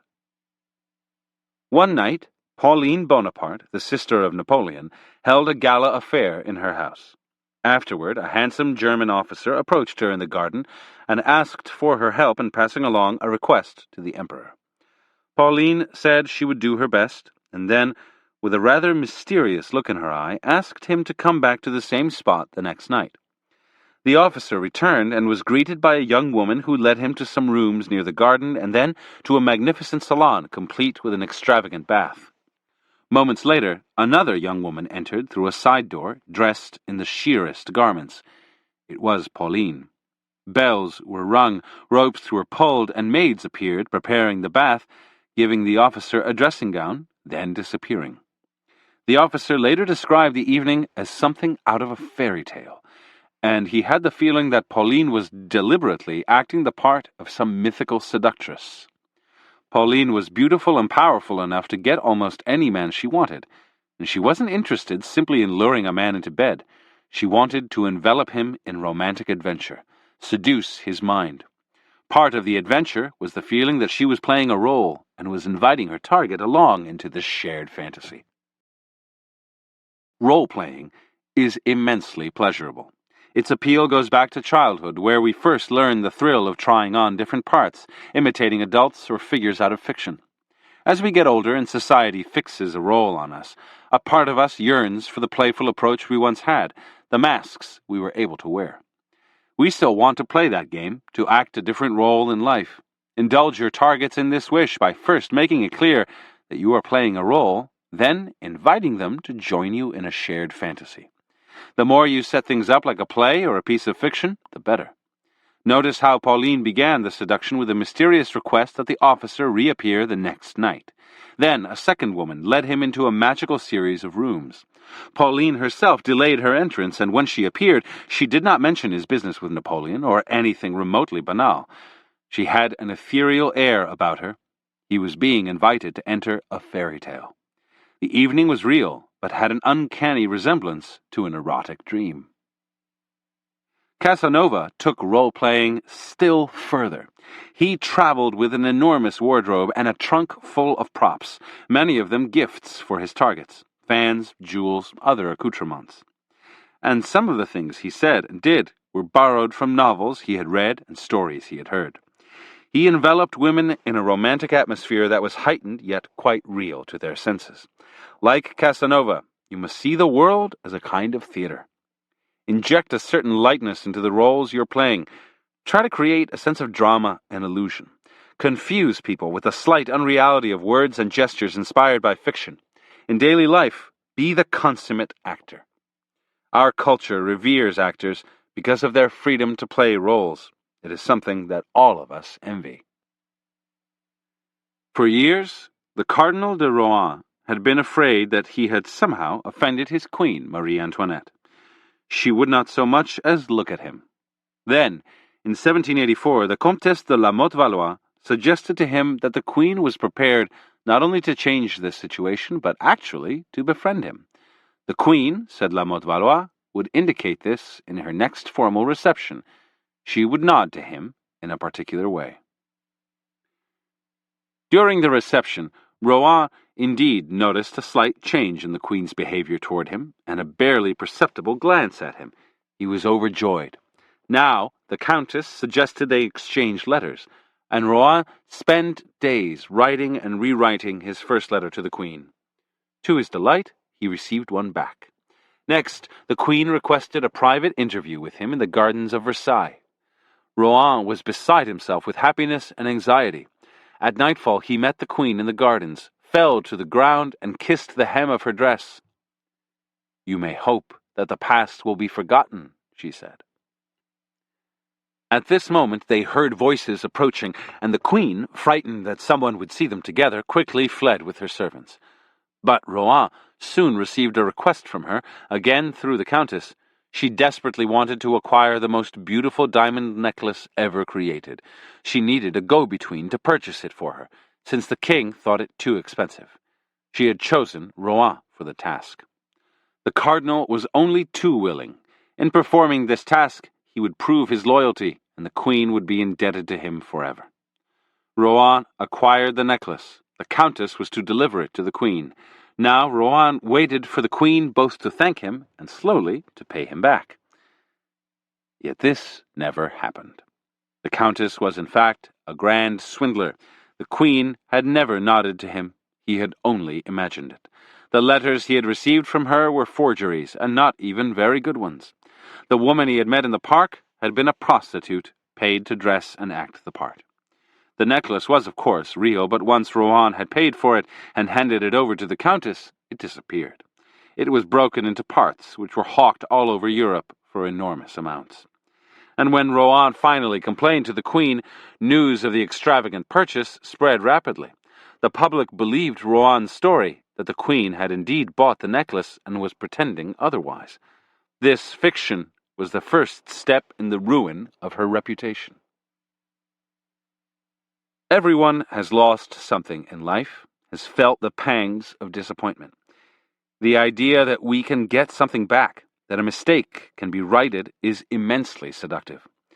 Under the impression that the queen was prepared to forgive some mistake he had made, Rohan hallucinated all kinds of things, nods that didn't exist, letters that were the flimsiest of forgeries, a prostitute who became Marie Antoinette. The mind is infinitely vulnerable to suggestion, and even more so when strong desires are involved. And nothing is stronger than the desire to change the past, right or wrong, satisfy a disappointment. Find these desires in your victims, and creating a believable fantasy will be simple for you. Few have the power to see through an illusion they desperately want to believe in. Reversal.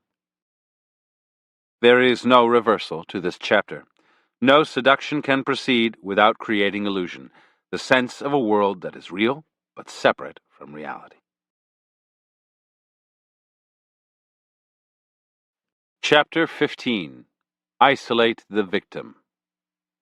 An isolated person is weak. By slowly isolating your victims, you make them more vulnerable to your influence.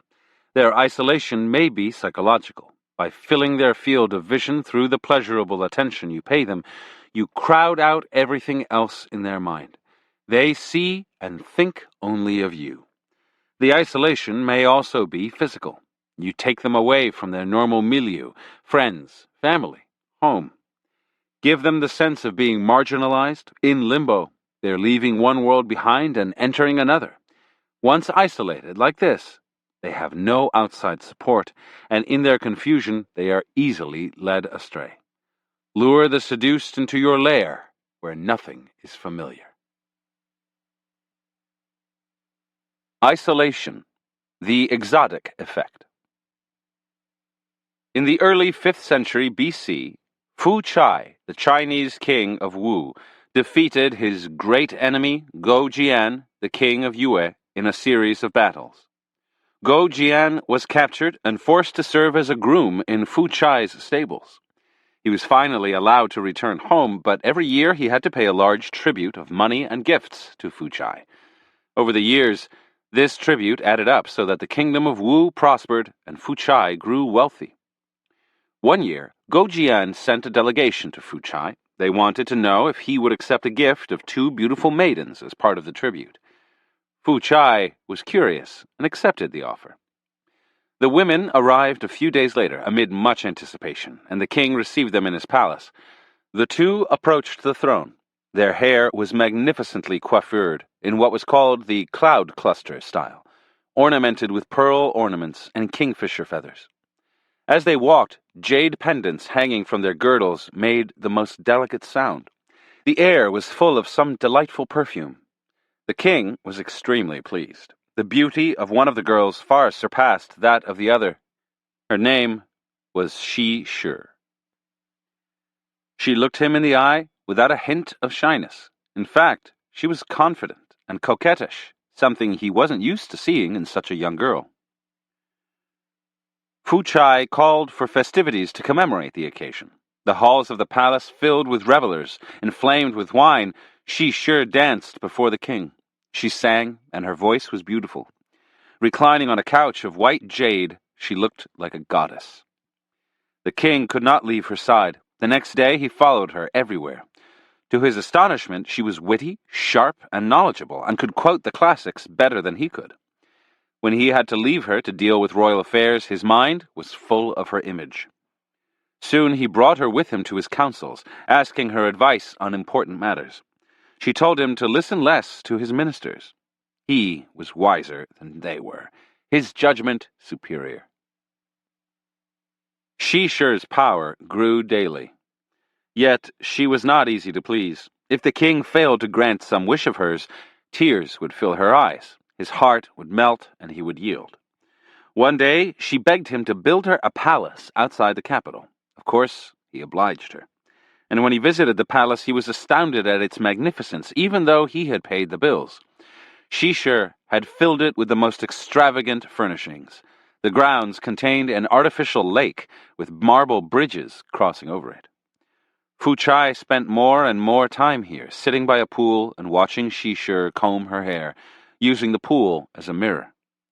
He would watch her playing with her birds in their jeweled cages, or simply walking through the palace, for she moved like a willow in the breeze. The months went by. He stayed in the palace. He missed councils, ignored his family and friends, neglected his public functions. He lost track of time. When a delegation came to talk to him of urgent matters, he was too distracted to listen. If anything but Shi Shi took up his time, he worried unbearably that she would be angry. Finally, word reached him of a growing crisis. The fortune he had spent on the palace had bankrupted the treasury, and the people were discontented. He returned to the capital, but it was too late.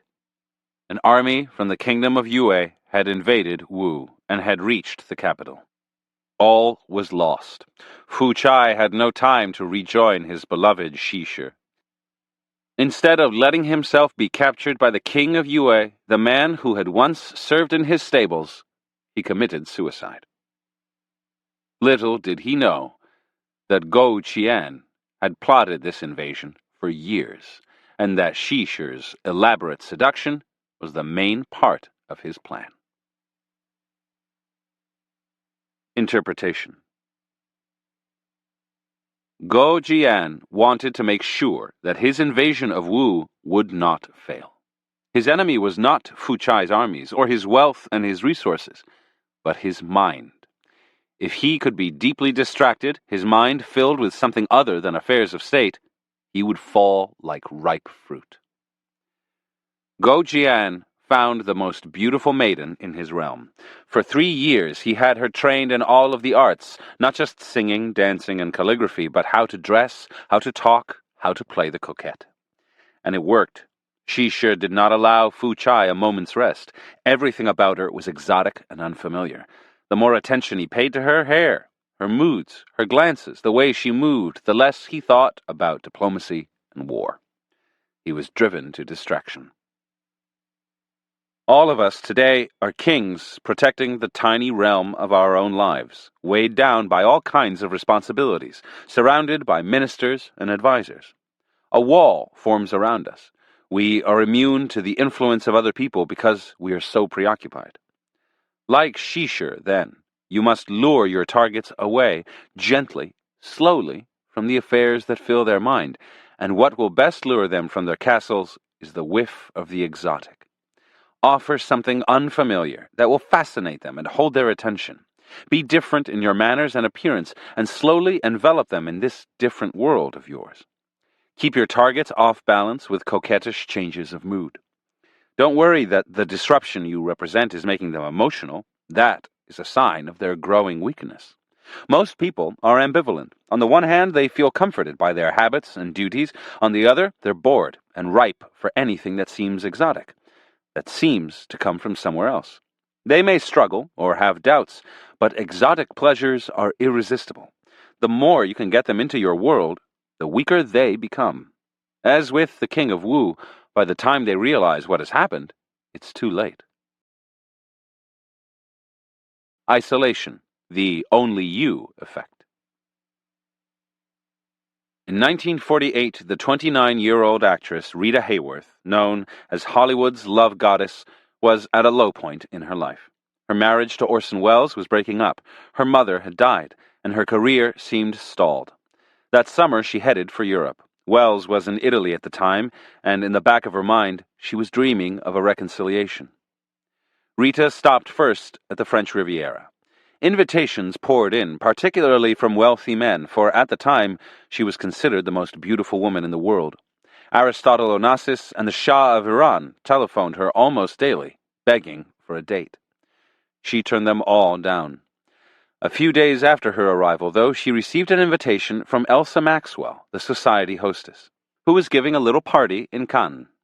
Rita balked, but Maxwell insisted, telling her to buy a new dress, show up a little late, and make a grand entrance. Rita played along and arrived at the party wearing a white Grecian gown, her red hair falling over her bare shoulders. She was greeted by a reaction she had grown used to. All conversation stopped as both men and women turned in their chairs, the men gazing in amazement, the women jealous. A man hurried to her side and escorted her to her table. It was 37-year-old Prince Ali Khan, the son of the Aga Khan III, who was the worldwide leader of the Islamic Ismaili sect and one of the richest men in the world. Rita had been warned about Ali Khan, a notorious rake. To her dismay, they were seated next to each other, and he never left her side. He asked her a million questions about Hollywood, her interests, on and on. She began to relax a little and open up. There were other beautiful women there, princesses, actresses, but Ali Khan ignored them all, acting as if Rita were the only woman there. He led her onto the dance floor, and though he was an expert dancer, she felt uncomfortable. He held her a little too close. Still, when he offered to drive her back to her hotel, she agreed. They sped along the Grande Corniche. It was a beautiful night. For one evening, she had managed to forget her many problems, and she was grateful, but she was still in love with Wells, and an affair with a rake like Ali Khan was not what she needed. Ali Khan had to fly off on business for a few days. He begged her to stay at the Riviera until he got back. While he was away, he telephoned constantly. Every morning, a giant bouquet of flowers arrived. On the telephone, he seemed particularly annoyed that the Shah of Iran was trying hard to see her, and he made her promise to break the date to which she had finally agreed. During this time, a gypsy fortune-teller visited the hotel, and Rita agreed to have her fortune read. "You are about to embark on the greatest romance of your life," the gypsy told her. "He is someone you already know. You must relent and give in to him totally. Only if you do that will you find happiness at long last." Not knowing who this man could be, Rita, who had a weakness for the occult, decided to extend her stay. Ali Khan came back. He told her that his chateau overlooking the Mediterranean was the perfect place to escape from the press and forget her troubles, and that he would behave himself. She relented. Life in the chateau was like a fairy tale. Wherever she turned, his Indian helpers were there to attend to her every wish. At night, he would take her into his enormous ballroom where they would dance all by themselves. Could this be the man the fortune-teller meant? Ali Khan invited his friends over to meet her. Among this strange company, she felt alone again and depressed. She decided to leave the chateau. Just then, as if he had read her thoughts, Ali Khan whisked her off to Spain, the country that fascinated her most. The press caught on to the affair and began to hound them in Spain. Rita had had a daughter with Wells. Was this any way for a mother to act? Ali Khan's reputation didn't help, but he stood by her, shielding her from the press as best he could. Now, she was more alone than ever, and more dependent on him. Near the end of the trip, Ali Khan proposed to Rita. She turned him down. She didn't think he was the kind of man you married. He followed her to Hollywood, where her former friends were less friendly than before. Thank God she had Ali Khan to help her. A year later, she finally succumbed, abandoning her career, moving to Ali Khan's chateau, and marrying him. Interpretation. Ali Khan, like a lot of men, fell in love with Rita Hayworth the moment he saw the film Gilda in 1948. He made up his mind that he would seduce her somehow. The moment he heard she was coming to the Riviera, he got his friend Elsa Maxwell to lure her to the party and seat her next to him. He knew about the breakup of her marriage and how vulnerable she was. His strategy was to block out everything else in her world: problems, other men, suspicion of him and his motives, etc. His campaign began with the display of an intense interest in her life. Constant phone calls, flowers, gifts, all to keep him in her mind. He set up the fortune-teller to plant the seed. When she began to fall for him, he introduced her to his friends, knowing she would feel alienated among them, and therefore dependent on him. Her dependence was heightened by the trip to Spain, where she was on unfamiliar territory, besieged by reporters and forced to cling to him for help. He slowly came to dominate her thoughts. Everywhere she turned, there he was. Finally, she succumbed out of weakness and the boost to her vanity that his attention represented. Under his spell, she forgot about his horrid reputation, relinquishing the suspicions that were the only thing protecting her from him. It was not Ali Khan's wealth or looks that made him a great seducer.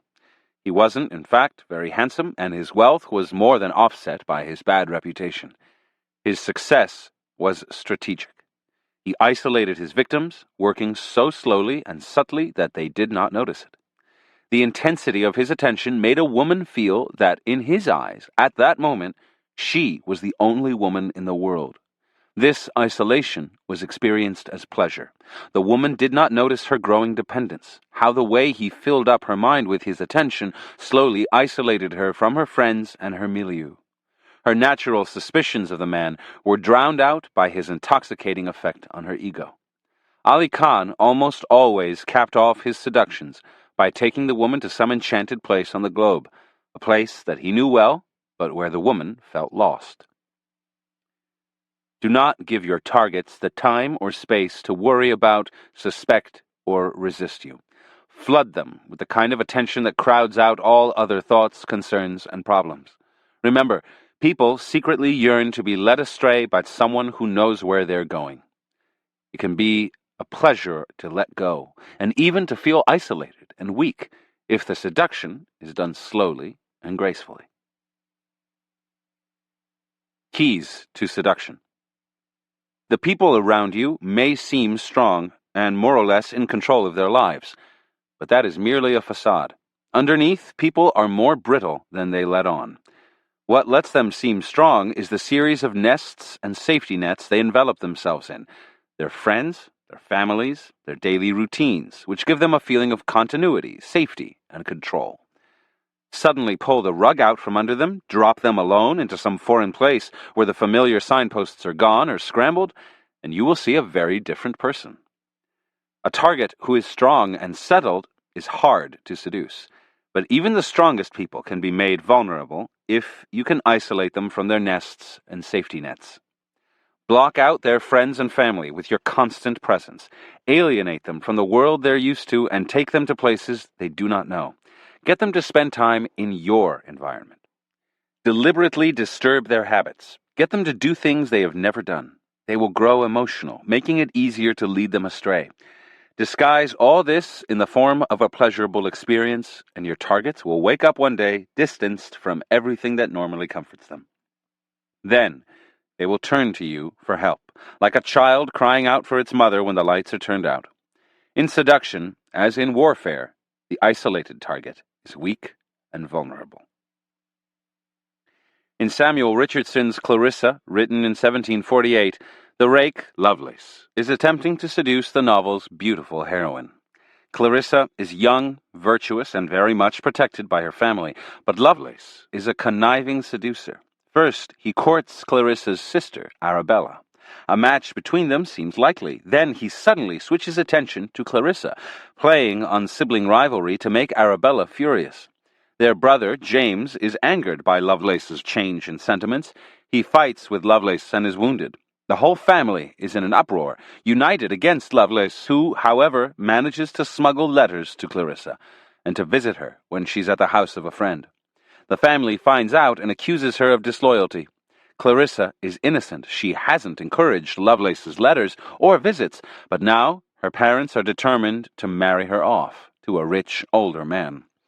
Alone in the world, about to be married to a man she finds repulsive, she turns to Lovelace as the only one who can save her from this mess.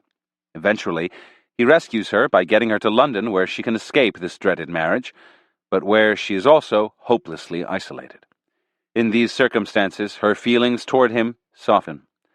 All of this has been masterfully orchestrated by Lovelace himself. The turmoil within the family, Clarissa's eventual alienation from them, the whole scenario. Your worst enemies in a seduction are often your target's family and friends. They are outside your circle and immune to your charms. They may provide a voice of reason to the seduced.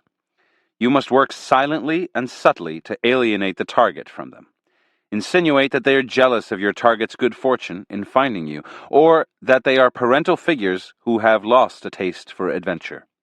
The latter argument is extremely effective with young people whose identities are in flux and who are more than ready to rebel against any authority figure, particularly their parents. You represent excitement and life. The friends and parents represent habit and boredom. In Shakespeare's The Tragedy of King Richard III, Richard, when still the Duke of Gloucester, has murdered King Henry VI and his son, Prince Edward. Shortly thereafter, he accosts Lady Anne, Prince Edward's widow, who knows what he has done to the two men closest to her and who hates him as much as a woman can hate. Yet Richard attempts to seduce her. His method is simple. He tells her that what he did because of his love for her. He wanted there to be no one in her life but him. His feelings were so strong he was driven to murder. Of course, Lady Anne not only resists this line of reasoning, she abhors him, but he persists. Anne is at a moment of extreme vulnerability, alone in the world with no one to support her, at the height of grief. Incredibly, his words begin to have an effect. Murder is not a seductive tactic, but the seducer does enact a kind of killing, a psychological one. Our past attachments are a barrier to the present. Even people we have left behind can continue to have a hold on us. As a seducer, you will be held up to the past, compared to previous suitors, perhaps found inferior. Do not let it get to that point. Crowd out the past with your attentions in the present. If necessary, find ways to disparage their previous lovers, subtly or not so subtly, depending on the situation. Even go so far as to open old wounds, making them feel old pain and seeing, by contrast, how much better the present is. The more you can isolate them from their past, the deeper they will sink with you into the present. The principle of isolation can be taken literally by whisking the target off to an exotic locale. This was Ali Khan's method. A secluded island worked best, and indeed, islands, cut off from the rest of the world, have always been associated with the pursuit of sensual pleasures. The Roman Emperor Tiberius descended into debauchery once he made his home on the island of Capri. The danger of travel is that your targets are intimately exposed to you.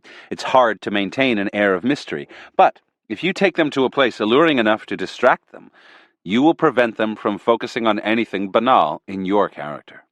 Cleopatra lured Julius Caesar into taking a voyage down the Nile. Moving deeper into Egypt, he was further isolated from Rome, and Cleopatra was all the more seductive. The early 20th century lesbian seductress Natalie Barney had an on-again, off-again affair with the poet Renee Vivian. To regain her affections, she took Renee on a trip to the island of Lesbos, a place Natalie had visited many times. In doing so, she not only isolated Renee, but disarmed and distracted her with the associations of the place, the home of the legendary lesbian poet Sappho. Vivian even began to imagine that Natalie was Sappho herself. Do not take the target just anywhere. Pick the place that will have the most effective associations. The seductive power of isolation goes beyond the sexual realm. When new adherents joined Mahatma Gandhi's circle of devoted followers, they were encouraged to cut off their ties with the past, with their family and friends. This kind of renunciation has been a requirement of many religious sects over the centuries. People who isolate themselves in this way are much more vulnerable to influence and persuasion. A charismatic politician feeds off and even encourages people's feelings of alienation. John F. Kennedy did this to great effect when he subtly disparaged the Eisenhower years. The comfort of the 1950s, he implied, compromised American ideals. He invited Americans to join him in a new life on a new frontier, full of danger and excitement. It was an extremely seductive lure, particularly for the young, who were Kennedy's most enthusiastic supporters. Finally, at some point in the seduction, there must be a hint of danger in the mix. Your targets should feel that they are gaining a great adventure in following you, but are also losing something, a part of their past, their cherished comfort. Actively encourage these ambivalent feelings. An element of fear is the proper spice. Although too much fear is debilitating, in small doses, it makes us feel alive. Like diving out of an airplane, it's exciting, a thrill, at the same time that it is a little frightening. And the only person there to break the fall or catch them is you. Reversal. The risks of this strategy are simple. Isolate someone too quickly, and you will induce a sense of panic that may end up in the target's taking flight. The isolation you bring must be gradual and disguised as pleasure, the pleasure of knowing you, leaving the world behind. In any case, some people are too fragile to be cut off from their base of support. The great modern courtesan Pamela Harriman had a solution to this problem. She isolated her victims from their families, their former or present wives, and in place of those old connections, she quickly set up new comforts for her lovers. She overwhelmed them with attention, attending to their every need. In the case of Averil Harriman, the billionaire who eventually married her, she literally established a new home for him, one that had no associations with the past and was full of the pleasures of the present. It is unwise to keep the seduced dangling in midair for too long with nothing familiar or comforting in sight. Instead, replace the familiar things you have cut them off from with a new home, a new series of comforts. Phase 3. The precipice. Deepening the effect through extreme measures. The goal in this phase is to make everything deeper. The effect you have on their mind, feelings of love and attachment, tension within your victims. With your hooks deep into them, you can push them back and forth between hope and despair until they weaken and snap. Showing how far you are willing to go for your victims, doing some noble or chivalrous deed, Chapter 16, Prove Yourself, will create a powerful jolt, spark an intensely positive reaction. Everyone has scars, repressed desires, and unfinished business from childhood. Bring these desires and wounds to the surface, make your victims feel they're getting what they never got as a child, and you will penetrate deep into their psyche, stir uncontrollable emotions. Chapter 17, Effect a regression. Now, you can take your victims past their limits, getting them to act out their dark sides, adding a sense of danger to your seduction. Chapter 18, Stir up the transgressive and taboo. You need to deepen the spell, and nothing will more confuse and enchant your victims than giving your seduction a spiritual veneer. It's not lust that motivates you, but destiny, divine thoughts, and everything elevated. Chapter 19, Use spiritual lures. The erotic lurks beneath the spiritual. Now, your victims have been properly set up.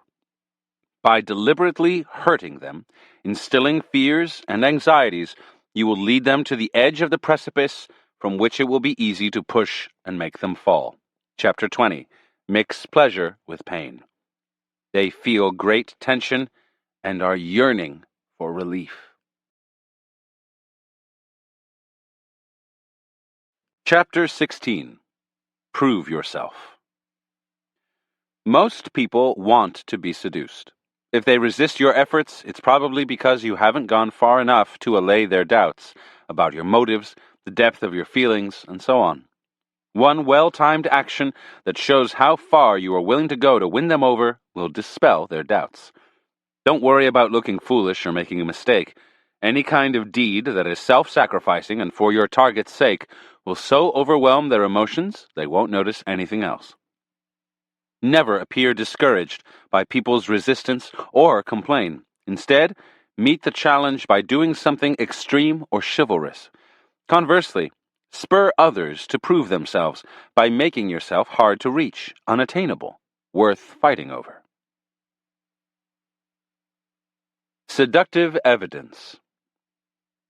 Anyone can talk big, say lofty things about their feelings, insist on how much they care for us, and also for all oppressed peoples in the far reaches of the planet. But if they never behave in a way that will back up their words, we begin to doubt their sincerity. Perhaps we're dealing with a charlatan, or a hypocrite, or a coward. Flattery and fine words can only go so far. A time will eventually arrive when you will have to show your victims some evidence to match your words with deeds. This kind of evidence has two functions. First, it allays any lingering doubts about you. Second, an action that reveals some positive quality in you is immensely seductive in and of itself. Brave or selfless deeds create a powerful and positive emotional reaction. Don't worry, your deeds don't have to be so brave and selfless that you lose everything in the process. The appearance alone of nobility will often suffice. In fact, in a world where people overanalyze and talk too much, any kind of action has a bracing, seductive effect. It's normal in the course of a seduction to encounter resistance. The more obstacles you overcome, of course, the greater the pleasure that awaits you, but many a seduction fails because the seducer doesn't correctly read the resistances of the target. More often than not, you give up too easily. First, understand a primary law of seduction. Resistance is a sign that the other person's emotions are engaged in the process. The only person you cannot seduce is somebody distant and cold. Resistance is emotional and can be transformed into its opposite, much as in jiu-jitsu, the physical resistance of an opponent can be used to make him fall. If people resist you because they don't trust you, an apparently selfless deed showing how far you're willing to go to prove yourself is a powerful remedy. If they resist because they are virtuous or because they are loyal to someone else, all the better. Virtue and repressed desire are easily overcome by action.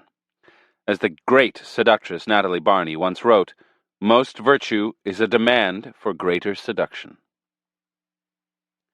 There are two ways to prove yourself. First, the spontaneous action. A situation arises in which the target needs help, a problem needs solving, or simply he or she needs a favor. You cannot foresee these situations, but you must be ready for them, for they can spring up at any time. Impress the target by going further than really necessary, sacrificing more money, more time, more effort than they had expected. Your target will often use these moments or even manufacture them as a kind of test. Will you retreat, or will you rise to the occasion? You cannot hesitate or flinch even for a moment, or all is lost. If necessary, make the deed seem to have cost you more than it has, never with words, but indirectly. Exhausted looks, reports spread through a third party, whatever it takes. The second way to prove yourself is the brave deed that you plan and execute in advance, on your own and at the right moment, preferably some way into the seduction, when any doubts the victim still has about you are more dangerous than earlier on. Choose a dramatic, difficult action that reveals the painful time and effort involved. Danger can be extremely seductive. Cleverly lead your victim into a crisis, a moment of danger, or indirectly put them in an uncomfortable position, and you can play the rescuer, the gallant knight. The powerful feelings and emotions this elicits can easily be redirected into love.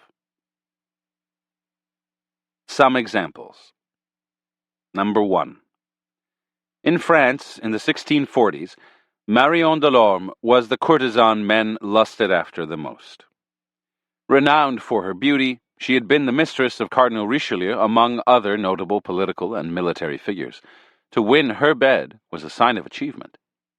For weeks, the rake, Count Grammont, had wooed Delorme, and finally she had given him an appointment for a particular evening. The Count prepared himself for a delightful encounter, but on the day of the appointment he received a letter from her, in which she explained in polite and tender terms her terrible regrets. She had the most awful headache and would have to stay in bed that evening. Their appointment would have to be postponed. The Count felt certain he was being pushed to the side for someone else, for Delorme was as capricious as she was beautiful. Grammont did not hesitate. At nightfall he rode to the Marais where Delorme lived, and scouted the area. In a square near her home, he spotted a man approaching on foot. Recognizing the Duc de Brissac, he immediately knew that this man was to supplant him in the courtesan's bed. Brissac seemed unhappy to see the Count, and so Grammont approached him hurriedly and said, "Brissac, my friend, you must do me a service of the greatest importance. I have an appointment, for the first time, with a girl who lives near this place, and as this visit is only to concert measures, I shall make but a very short stay.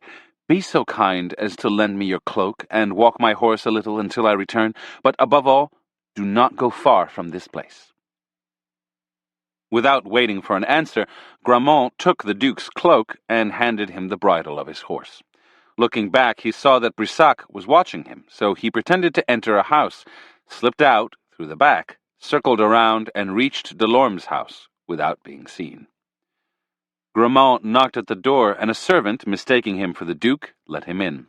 He headed straight for the lady's chamber, where he found her lying on a couch in a sheer gown.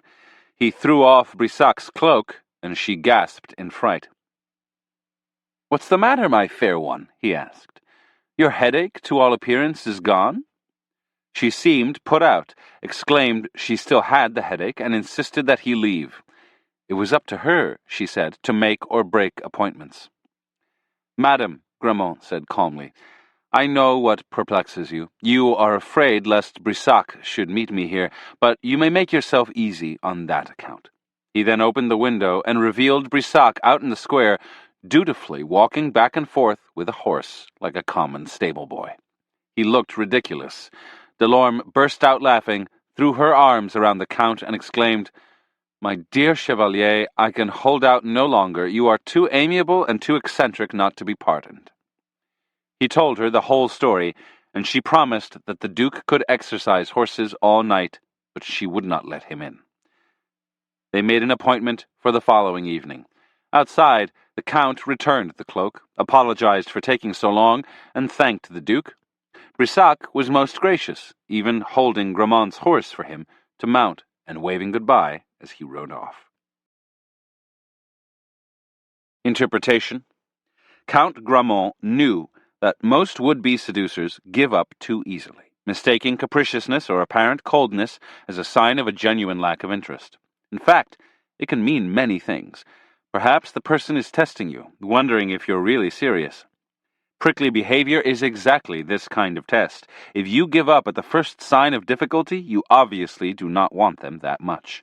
Or it could be that they themselves are uncertain about you, or are trying to choose between you and someone else. In any event, it's absurd to give up. One incontrovertible demonstration of how far you're willing to go will overwhelm all doubts. It will also defeat your rivals, since most people are timid, worried about making fools of themselves, and so rarely risk anything. When dealing with difficult or resistant targets, it's usually best to improvise the way Gramont did. If your action seems sudden and a surprise, it will make them more emotional, loosen them up. A little roundabout accumulation of information, a little spying, is always a good idea. Most important is the spirit in which you enact your proof. If you're light-hearted and playful, if you make the target laugh, proving yourself and amusing them at the same time, it won't matter if you mess up, or if they see you've employed a little trickery. They will give in to the pleasant mood you've created. Notice that the Count never whined or grew angry or defensive. All he had to do was pull back the curtain and reveal the Duke walking his horse, melting Delorme's resistance with laughter. In one well-executed act, he showed what he would do for a knight of her favors. Number 2. Pauline Bonaparte, the sister of Napoleon, had so many affairs with different men over the years that doctors were afraid for her health. She could not stay with one man for more than a few weeks. Novelty was her only pleasure. After Napoleon married her off to Prince Camillo Borghese in 1803, her affairs only multiplied. And so, when she met the dashing Major Jules de Canouville in 1810, everyone assumed the affair would last no longer than the others. Of course, the Major was a decorated soldier, well-educated, an accomplished dancer, and one of the most handsome men in the army. But Pauline, 30 years old at the time, had had affairs with dozens of men who could have matched that resume. A few days after the affair began, the imperial dentist arrived chez Pauline. A toothache had been causing her sleepless nights, and the dentist saw he would have to pull out the bad tooth right then and there. No painkillers were used at the time, and as the man began to take out his various instruments, Pauline grew terrified. Despite the pain of the tooth, she changed her mind and refused to have it pulled. Major Canouville was lounging on a couch in a silken robe. Taking all this in, he tried to encourage her to have it done. "A moment or two of pain and it's over forever. A child could go through with it and not utter a sound," he said. "I'd like to see you do it," she said. Canouville got up, went over to the dentist, chose a tooth in the back of his own mouth, and ordered that it be pulled. A perfectly good tooth was extracted, and Canouville barely batted an eyelash. After this, not only did Pauline let the dentist do his job, her opinion of Canouville changed. No man had ever done anything like this for her before. The affair had been going to last but a few weeks. Now it stretched on. Napoleon was not pleased. Pauline was a married woman. Short affairs were allowed, but a deep attachment was embarrassing. He sent Canouville to Spain to deliver a message to a general there. The mission would take weeks, and in the meantime, Pauline would find someone else. Canouville, though, was not your average lover. Riding day and night, without stopping to eat or sleep, he arrived in Salamanca within a few days. There he found that he could proceed no farther, since communications had been cut off, and so, without waiting for further orders, he rode back to Paris, without an escort, through enemy territory. He could meet with Pauline only briefly. Napoleon sent him right back to Spain. It was months before he was finally allowed to return, but when he did, Pauline immediately resumed her affair with him, an unheard-of act of loyalty on her part. This time, Napoleon sent Canouville to Germany, and finally to Russia, where he died bravely in battle in 1812. He was the only lover Pauline ever waited for, and the only one she ever mourned. Interpretation. In seduction, the time often comes when the target has begun to fall for you, but suddenly pulls back. Your motives have begun to seem dubious. Perhaps all you are after is sexual favors, or power, or money. Most people are insecure, and doubts like these can ruin the seductive illusion. In the case of Pauline Bonaparte, she was quite accustomed to using men for pleasure, and she knew perfectly well that she was being used in turn. She was totally cynical. But people often use cynicism to cover up insecurity. Pauline's secret anxiety was that none of her lovers had ever really loved her, that all of them, to a man, had really just wanted sex or political favors from her.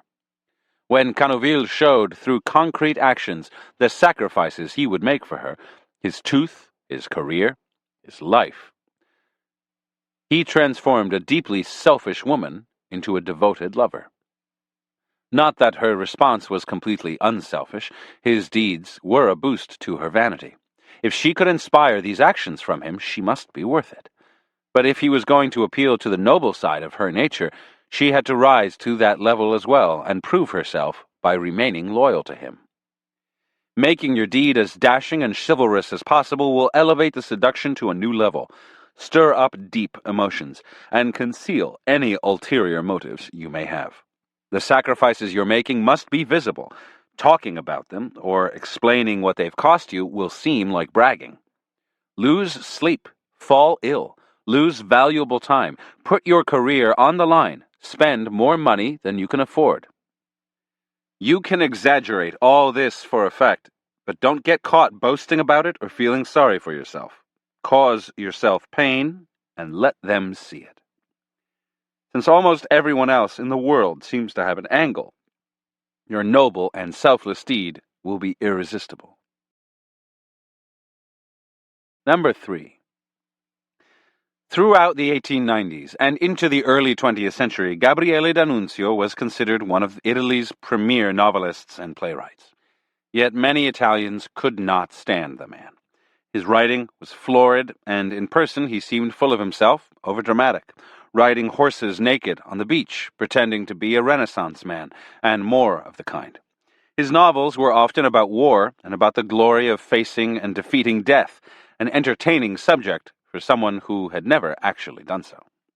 And so, at the start of World War I, no one was surprised that D'Annunzio led the call for Italy to side with the Allies and enter the fray. Everywhere you turned, there he was, giving a speech in favor of war, a campaign that succeeded in 1915 when Italy finally declared war on Germany and Austria. D'Annunzio's role so far had been completely predictable, but what did surprise the Italian public was what this 52-year-old man did next. He joined the army.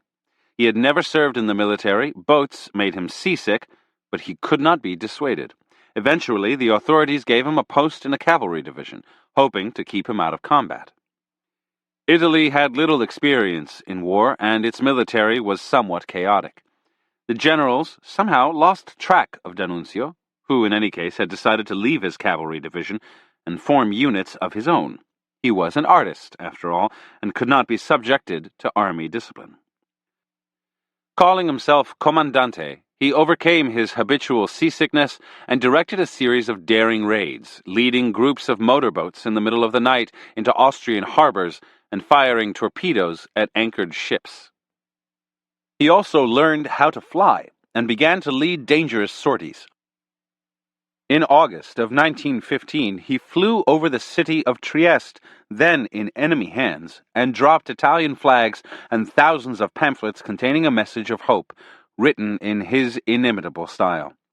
The end of your martyrdom is at hand. The dawn of your joy is imminent. From the heights of heaven, on the wings of Italy, I throw you this pledge, this message from my heart. He flew at altitudes unheard of at the time, and through thick enemy fire. The Austrians put a price on his head. On a mission in 1916, D'Annunzio fell against his machine gun, permanently injuring one eye and seriously damaging the other. Told his flying days were over, he convalesced in his home in Venice. At the time, the most beautiful and fashionable woman in Italy was generally considered to be the Countess Morosini, former mistress of the German Kaiser. Her palace was on the Grand Canal, opposite the home of D'Annunzio. Now she found herself besieged by letters and poems from the writer-soldier, mixing details of his flying exploits with declarations of his love.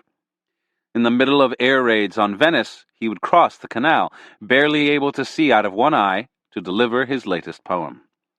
D'Annunzio was much beneath Morosini's station, a mere writer, but his willingness to brave anything on her behalf won her over.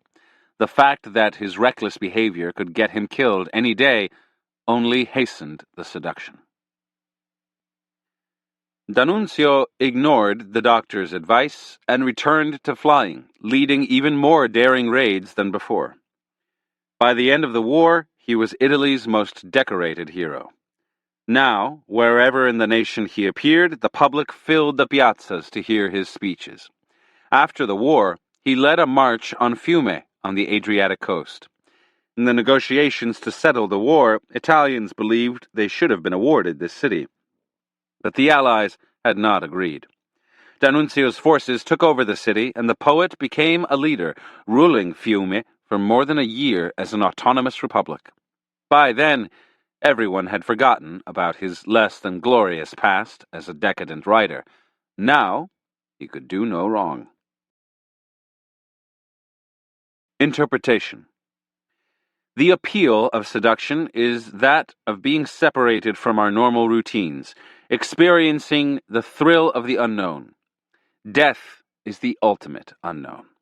In periods of chaos, confusion, and death, the plagues that swept Europe in the Middle Ages, the terror of the French Revolution, the air raids on London during World War II, people often let go of their usual caution and do things they never would otherwise. They experience a kind of delirium. There is something immensely seductive about danger, about heading into the unknown. Show that you have a reckless streak and a daring nature, that you lack the usual fear of death, and you are instantly fascinating to the bulk of humanity. What you are proving in this instance is not how you feel toward another person, but something about yourself. You are willing to go out on a limb. You're not just another talker and braggart. It's a recipe for instant charisma. Any political figure, Churchill, de Gaulle, Kennedy, who has proven himself on the battlefield, has an unmatchable appeal.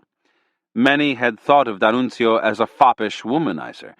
His experience in the war gave him a heroic sheen, a Napoleonic aura. In fact, he had always been an effective seducer, but now he was even more devilishly appealing. You do not necessarily have to risk death, but putting yourself in its vicinity will give you a seductive charge. It's often best to do this some way into the seduction, making it come as a pleasant surprise. You are willing to enter the unknown. No one is more seductive than the person who has had a brush with death. People will be drawn to you. Perhaps they're hoping that some of your adventurous spirit will rub off on them. Number 4. According to one version of the Arthurian legend, the great knight Sir Lancelot once caught a glimpse of Queen Guinevere, King Arthur's wife, and that glimpse was enough. He fell madly in love. And so when word reached him that Queen Guinevere had been kidnapped by an evil knight, Lancelot did not hesitate. He forgot his other chivalrous tasks and hurried in pursuit. His horse collapsed from the chase, so he continued on foot. Finally, it seemed that he was close, but he was exhausted and could go no farther. A horse-driven cart passed by. The cart was filled with loathsome-looking men shackled together.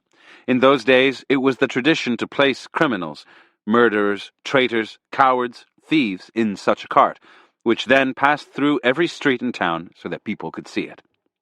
Once you had ridden in the cart, you lost all feudal rights for the rest of your life. The cart was such a dreadful symbol that seeing an empty one made you shiver and give the sign of the cross. Even so, Sir Lancelot accosted the cart's driver, a dwarf. "In the name of God, tell me if you've seen my lady, the Queen, pass by this way," he said. "If you want to get into this cart I'm driving," said the dwarf, "by tomorrow you'll know what has become of the Queen." Then he drove the cart onward. Lancelot hesitated for but 2 of the horse's steps, then ran after it and climbed in. Wherever the cart went, townspeople heckled it. They were most curious about the knight among the passengers. What was his crime? How will he be put to death? Flayed, drowned, burned upon a fire of thorns? Finally, the dwarf let him get out without a word as to the whereabouts of the Queen. To make matters worse, no one now would go near or talk to Lancelot, for he had been in the cart. He kept on chasing the Queen, and all along the way he was cursed at, spat upon, challenged by other knights. He had disgraced knighthood by riding in the cart. But no one could stop him or slow him down, and finally he discovered that the Queen's kidnapper was the wicked Meleagant. He caught up with Meleagant, and the 2 fought a duel. Still weak from the chase, Lancelot seemed to be near defeat, but when word reached him that the Queen was watching the battle, he recovered his strength and was on the verge of killing Meleagant when a truce was called. Guinevere was handed over to him. Lancelot could hardly contain his joy at the thought of finally being in his lady's presence, but to his shock, she seemed angry and would not look at her rescuer. She told Meleagant's father, "Sire, in truth he has wasted his efforts. I shall always deny that I feel any gratitude toward him." Lancelot was mortified, but he did not complain. Much later, after undergoing innumerable further trials, she finally relented, and they became lovers. One day he asked her, when she had been abducted by Meleagant, had she heard the story of the cart and how he had disgraced knighthood? Was that why she had treated him so coldly that day? The Queen replied, "By delaying for 2 steps, you showed your unwillingness to climb into it. That, to tell the truth, is why I didn't wish to see you or speak with you." Interpretation. The opportunity to do your selfless deed often comes upon you suddenly. You have to show your worth in an instant, right there on the spot. It could be a rescue situation, a gift you could make, or a favor you could do, a sudden request to drop everything and come to their aid. What matters most is not whether you act rashly, make a mistake, and do something foolish, but that you seem to act on their behalf without thought for yourself or the consequences. At moments like these, hesitation, even for a few seconds, can ruin all the hard work of your seduction, revealing you as self-absorbed, unchivalrous, and cowardly. This, at any rate, is the moral of Chrétien de Troyes' 12th century version of the story of Lancelot. Remember, not only what you do matters, but how you do it. If you are naturally self-absorbed, learn to disguise it. React as spontaneously as possible, exaggerating the effect by seeming flustered, overexcited, even foolish. Love has driven you to that point. If you have to jump into the cart for Guinevere's sake, make sure she sees that you do it without the slightest hesitation. Number 5. In Rome, sometime around 1531, word spread of a sensational young woman named Tullia d'Aragona. By the standards of the period, Tullia was not a classic beauty. She was tall and thin, at a time when the plump and voluptuous woman was considered the ideal. And she lacked the cloying, giggling manner of most young girls who wanted masculine attention. No, her quality was nobler. Her Latin was perfect. She could discuss the latest literature. She played the lute and sang. In other words, she was a novelty, and since that was all most men were looking for, they began to visit her in great numbers. She had a lover, a diplomat, and the thought that one man had won her physical favors drove them all mad. Her male visitors began to compete for her attention, writing poems in her honor, vying to become her favorite. None of them succeeded, but they kept on trying. Of course, there were some who were offended by her, stating publicly that she was no more than a high-class whore. They repeated the rumor, perhaps true, that she had made older men dance while she played the lute, and if their dancing pleased her, they could hold her in their arms. To Tullia's faithful followers, all of noble birth, this was slander. They wrote a document that was distributed far and wide. It said, "Our honored mistress, the well-born and honorable Lady Tullia d'Aragona, doth surpass all ladies of the past, present, or future by her dazzling qualities. Anyone who refuses to conform to this statement is hereby charged to enter the lists with one of the undersigned knights, who will convince him in the customary manner." Tullia left Rome in 1535, going first to Venice, where the poet Tasso became her lover, and eventually to Ferrara, which was then perhaps the most civilized court in Italy. And what a sensation she caused there! Her voice, her singing, even her poems were praised far and wide. She opened a literary academy devoted to ideas of free thinking. She called herself a muse, and, as in Rome, a group of young men collected around her. They would follow her around the city, carving her name in trees, writing sonnets in her honor, and singing them to anyone who would listen. One young nobleman was driven to distraction by this cult of adoration. It seemed that everyone loved Tullia, but no one received her love in return. Determined to steal her away and marry her, this young man tricked her into allowing him to visit her at night. He proclaimed his undying devotion, showered her with jewels and presents, and asked for her hand. She refused. He pulled out a knife. She still refused, and so he stabbed himself. He lived, but now Tullia's reputation was even greater than before. Not even money could buy her favors, or so it seemed. As the years went by and her beauty faded, some poet or intellectual would always come to her defense and protect her. Few of them ever pondered the reality, that Tullia was indeed a courtesan, one of the most popular and well-paid in the profession. Interpretation. All of us have defects of some sort. Some of these we're born with and cannot help. Tullia had many such defects. Physically, she was not the Renaissance ideal. Also, her mother had been a courtesan, and she was illegitimate. Yet the men who fell under her spell didn't care. They were too distracted by her image. The image of an elevated woman, a woman you would have to fight over to win. Her pose came straight out of the Middle Ages, the days of knights and troubadours.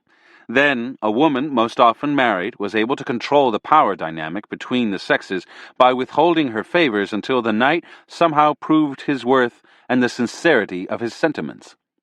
He could be sent on a quest, or made to live among lepers, or compete in a possibly fatal joust for her honor. And this he had to do without complaint. Although the days of the troubadour are long gone, the pattern remains. A man actually loves to be able to prove himself, to be challenged, to compete, to undergo tests and trials and emerge victorious. He has a masochistic streak. A part of him loves pain. And strangely enough, the more a woman asks for, the worthier she seems. A woman who is easy to get cannot be worth much. Make people compete for your attention. Make them prove themselves in some way, and you will find them rising to the challenge. The heat of seduction is raised by such challenges. Show me that you really love me. When one person of either sex rises to the occasion, often the other person is now expected to do the same, and the seduction heightens. By making people prove themselves, too, you raise your value and cover up your defects. Your targets are too busy trying to prove themselves to notice your blemishes and faults. Reversal. When trying to prove that you are worthy of your target, remember that every target sees things differently. A show of physical prowess will not impress someone who doesn't value physical prowess. It will just show that you're after attention, flaunting yourself. Seducers must adapt their way of proving themselves to the doubts and weaknesses of the seduced. For some, fine words are better proofs than daredevil deeds, particularly if they are written down. With these people, show your sentiments in a letter, a different kind of physical proof, and one with more poetic appeal than some showy bit of action. Know your target well and aim your seductive evidence at the source of their doubts or resistance. Chapter 17. Effect a regression. People who have experienced a certain kind of pleasure in the past will try to repeat or relive it. The deepest rooted and most pleasurable memories are usually those from earliest childhood and are often unconsciously associated with the parental figure. Bring your targets back to that point by placing yourself in the Oedipal triangle and positioning them as the needy child. Unaware of the cause of their emotional response, they will fall in love with you. Alternatively, you too can regress, letting them play the role of the protecting, nursing parent. In either case, you are offering the ultimate fantasy, the chance to have an intimate relationship with mommy or daddy, son or daughter. The erotic regression. As adults, we tend to overvalue our childhood. In their dependency and powerlessness, children genuinely suffer. Yet, when we get older, we conveniently forget about that and sentimentalize the supposed paradise we have left behind. We forget the pain and remember only the pleasure. Why? Because the responsibilities of adult life are a burden so oppressive at times that we secretly yearn for the dependency of childhood, for that person who looked after our every need, assumed our cares and worries. This daydream of ours has a strong erotic component, for the child's feelings of being dependent on the parent is charged with sexual undertones. Give people a sensation similar to that protected, dependent feeling of childhood, and they will project all kinds of fantasies onto you, including feelings of love or sexual attraction that they will attribute to something else. We won't admit it, but we long to regress, to shed our adult exterior and vent the childish emotions that linger beneath the surface. Early in his career, Sigmund Freud confronted a strange problem. Many of his female patients were falling in love with him. He thought he knew what was happening. Encouraged by Freud, the patient would delve into her childhood, which, of course, was the source of her illness or neuroses. She would talk about her relationship with her father, her earliest experiences of tenderness and love, and also of neglect and abandonment. The process would stir up powerful emotions and memories. In a way, she would be transported back into her childhood. Intensifying this effect was the fact that Freud himself said little and made himself a little cold and distant, although he seemed to be caring. In other words, quite like the traditional father figure. Meanwhile, the patient was lying on a couch in a helpless or passive position, so that the situation duplicated the roles of parent and child. Eventually, she would begin to direct some of the confused emotions she was dealing with toward Freud himself. Unaware of what was happening, she would relate to him as to her father. She would regress and fall in love.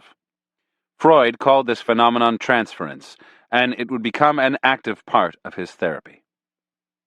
By getting patients to transfer some of their repressed feelings onto the therapist, he would bring their problems into the open, where they could be dealt with on a conscious level.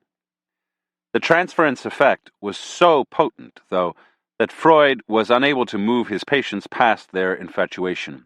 In fact, transference is a powerful way of creating an emotional attachment, the goal of any seduction. The method has infinite applications outside psychoanalysis. To practice it in real life, you need to play the therapist, encouraging people to talk about their childhood. Most of us are only too happy to oblige, and our memories are so vivid and emotional that a part of us regresses just in talking about our early years. Also, in the course of talking, little secrets slip out. We reveal all kinds of valuable information about our weaknesses and our mental makeup, information you must attend to and remember. Do not take your target's words at face value.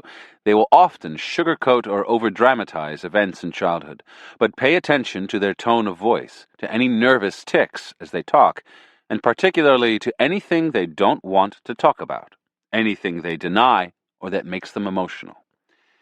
Many statements actually mean their opposite. Should they say they hated their father, for instance, you can be sure that they're hiding a lot of disappointment, that they actually loved their father only too much, and perhaps never quite got what they wanted from him. Listen closely for recurring themes and stories. Most important, learn to analyze emotional responses and see what lies behind them. While they talk, maintain the therapist's pose, attentive but quiet, making occasional non-judgmental comments. Be caring yet distant, somewhat blank, in fact, and they will begin to transfer emotions and project fantasies onto you. With the information you've gathered about their childhood and the trusting bond you have forged, you can now begin to effect the regression. Perhaps you have uncovered a powerful attachment to a parent, a sibling, a teacher, or any early infatuation, a person who casts a shadow over their present lives. Knowing what it was about this person that affected them so powerfully, you can now take over that role. Or perhaps you have learned of an immense gap in their childhood, a neglectful father, for instance. You act like that parent now, but you replace the original neglect with the attention and affection that the real parent never supplied. Everyone has unfinished business from childhood, disappointments, lacks, painful memories. Finish what is unfinished. Discover what your target never got, and you have the ingredients for a deep-rooted seduction. The key is not just to talk about memories. That is weak. What you want is to get people to act out in their present old issues from their past, without their being aware of what is happening. The regressions you can effect fall into 4 main types. The infantile regression. The first bond, the bond between a mother and her infant, is the most powerful one. Unlike other animals, human babies have a long period of helplessness during which they are dependent on their mother, creating an attachment that influences the rest of their lives. The key to effecting this regression is to reproduce the sense of unconditional love a mother has for her child. Never judge your targets. Let them do whatever they want, including behaving badly. At the same time, surround them with a loving attention. Smother them with comfort. A part of them will regress to those earliest years when their mother took care of everything and rarely left them alone. This works on almost everyone, for unconditional love is the rarest and most treasured form. You don't even have to tailor your behavior to anything specific in their childhood. Most of us have experienced this kind of attention.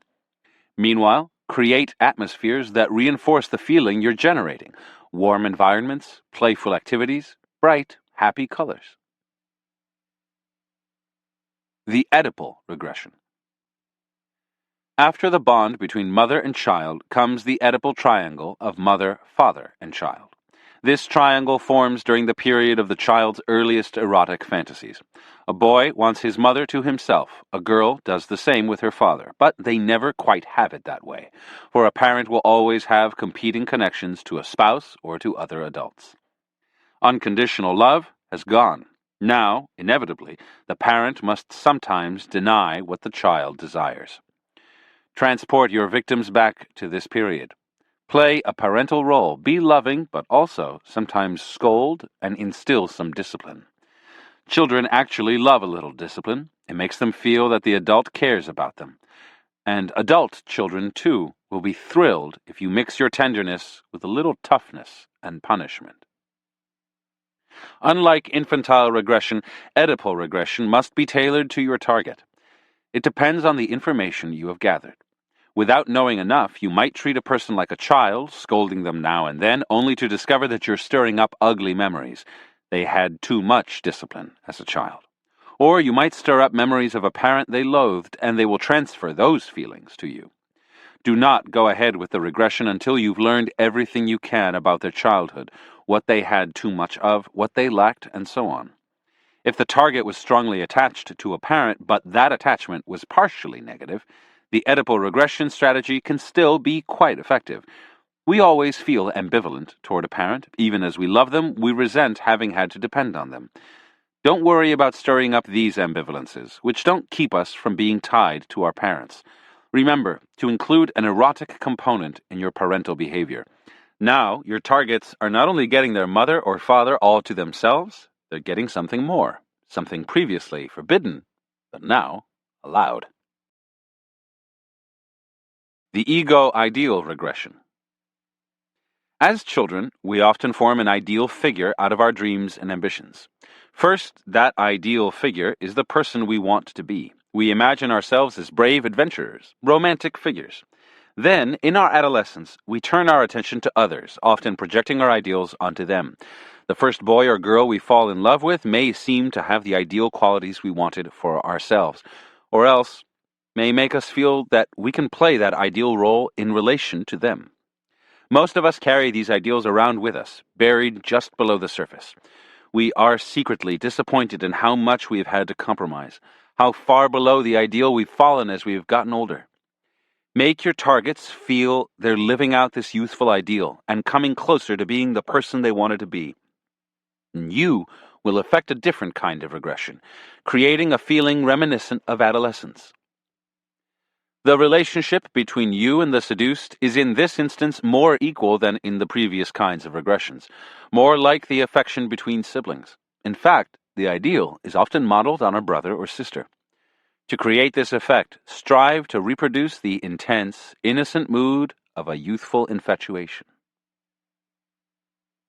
The reverse parental regression. Here, you are the one to regress. You deliberately play the role of the cute, adorable, yet also sexually charged child. Older people always find younger people incredibly seductive.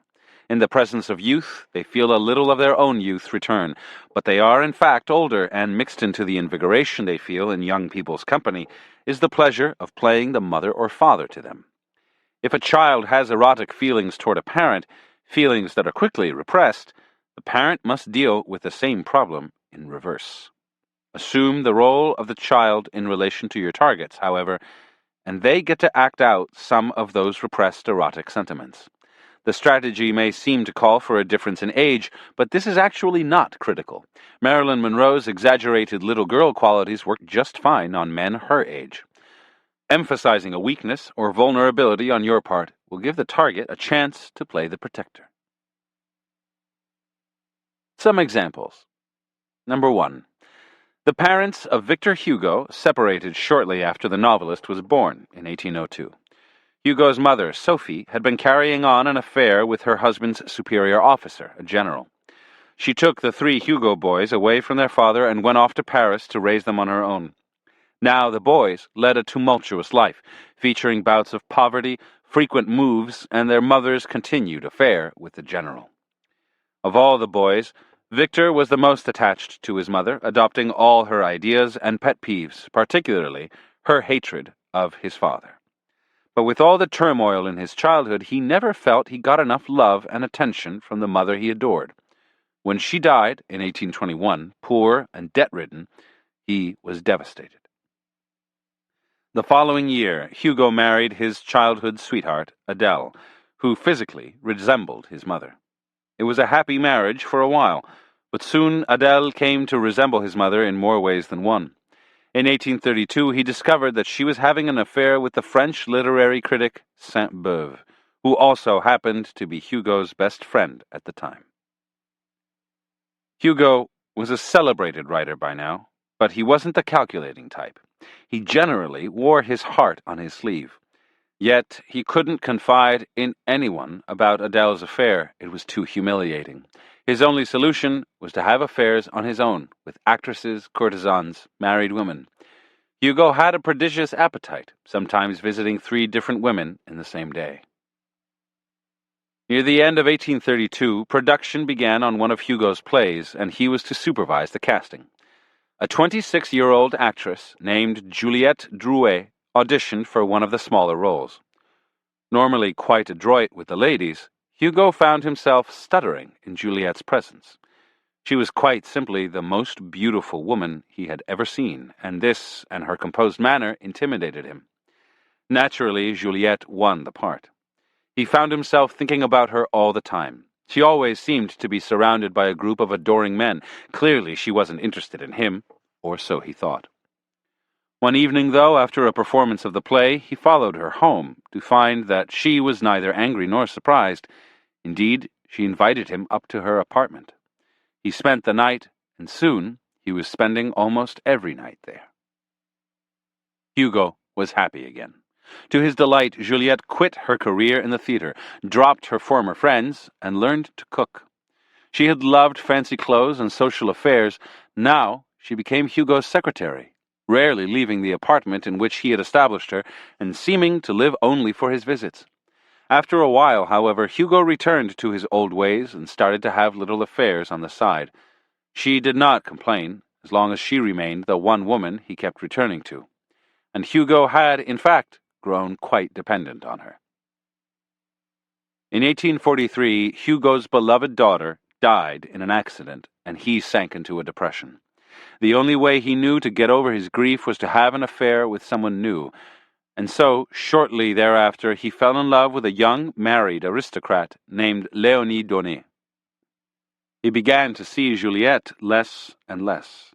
A few years later, Léonie, feeling certain she was the preferred one, gave him an ultimatum. Stop seeing Juliette altogether, or it was over.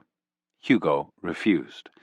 Instead, he decided to stage a contest. He would continue to see both women, and in a few months, his heart would tell him which one he preferred. Léonie was furious, but she had no choice. Her affair with Hugo had already ruined her marriage and her standing in society. She was dependent on him. Anyway, how could she lose? She was in the prime of her life, whereas Juliette had gray hair by now. So she pretended to go along with this contest, but as time went on, she grew increasingly resentful about it and complained. Juliette, on the other hand, behaved as if nothing had changed. Whenever he visited, she treated him as she always had, dropping everything to comfort and mother him. The contest lasted several years. In 1851, Hugo was in trouble with Louis Napoleon, the cousin of Napoleon Bonaparte and now the president of France. Hugo had attacked his dictatorial tendencies in the press, bitterly and perhaps recklessly, for Louis Napoleon was a vengeful man. Fearing for the writer's life, Juliette managed to hide him in a friend's house and arranged for a false passport, a disguise, and safe passage to Brussels. Everything went according to plan. Juliette joined him a few days later, carrying his most valuable possessions. Clearly, her heroic actions had won the contest for her. And yet, after the novelty of Hugo's new life wore off, his affairs resumed. Finally, fearing for his health and worried that she could no longer compete with yet another 20-year-old coquette, Juliette made a calm but stern demand. No more women, or she was leaving him. Taken completely by surprise, yet certain that she meant every word, Hugo broke down and sobbed. An old man by now, he got down on his knees and swore on the Bible and then on a copy of his most famous novel, Les Miserables, that he would stray no more. Until Juliette's death in 1883, her spell over him was complete. Interpretation. Hugo's love life was determined by his relationship with his mother. He never felt she had loved him enough. Almost all the women he had affairs with bore a physical resemblance to her. Somehow, he would make up for her lack of love for him by sheer volume. When Juliette met him, she couldn't have known all this, but she must have sensed two things. He was extremely disappointed in his wife, and he had never really grown up. His emotional outbursts and his need for attention made him more a little boy than a man. She would gain ascendancy over him for the rest of his life by supplying the one thing he had never had: complete, unconditional mother love. Juliette never judged Hugo or criticized him for his naughty ways. She lavished him with attention. Visiting her was like returning to the womb. In her presence, in fact, he was more a little boy than ever. How could he refuse her a favor or ever leave her? And when she finally threatened to leave him, he was reduced to the state of a wailing infant crying for his mother. In the end, she had total power over him. Unconditional love is rare and hard to find, yet it is what we all crave, since we either experienced it once or wish we had. You don't have to go as far as Juliette Drouet. The mere hint of devoted attention, of accepting your lovers for who they are, of meeting their needs, will place them in an infantile position. A sense of dependency may frighten them a little, and they may feel an undercurrent of ambivalence, a need to assert themselves periodically, as Hugo did through his affairs. But their ties to you will be strong, and they will keep coming back for more, bound by the illusion that they are recapturing the mother love they had seemingly lost forever, or never had. Number 2. Around the turn of the 20th century, Professor Moot, a schoolmaster at a college for young men in a small German town, began to develop a keen hatred of his students. Moot was in his late 50s and had worked at the same school for many years. He taught Greek and Latin and was a distinguished classical scholar.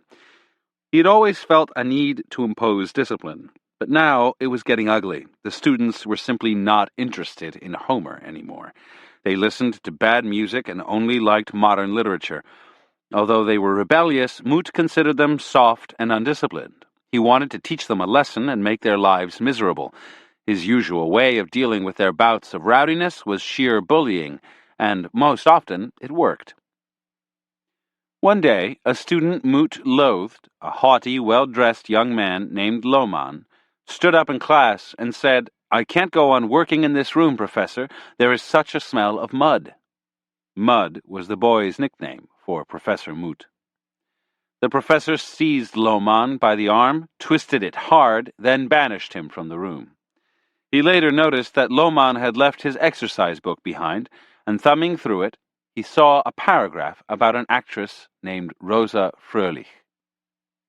A plot hatched in Moot's mind. He would catch Lohmann cavorting with this actress, no doubt a woman of ill repute, and would get the boy kicked out of school. First, he had to find out where she performed. He searched high and low, finally finding her name up outside a club called the Blue Angel. He went in. It was a smoke-filled place full of working-class types he looked down on. Rosa was on stage. She was singing a song. The way she looked everyone in the audience in the eye was rather brazen, but for some reason, Moot found this disarming. He relaxed a little, had some wine. After her performance, he made his way to her dressing room, determined to grill her about Lohmann. Once there, he felt strangely uncomfortable, but he gathered up his courage, accused her of leading schoolboys astray, and threatened to get the police to close the place down. Rosa, however, was not intimidated. She turned all of Moot's sentences around. Perhaps he was the one leading boys astray. Her tone was cajoling and teasing. Yes, Lohmann had brought her flowers and champagne, so what? No one had ever talked to Moot this way before. His authoritative tone usually made people give way.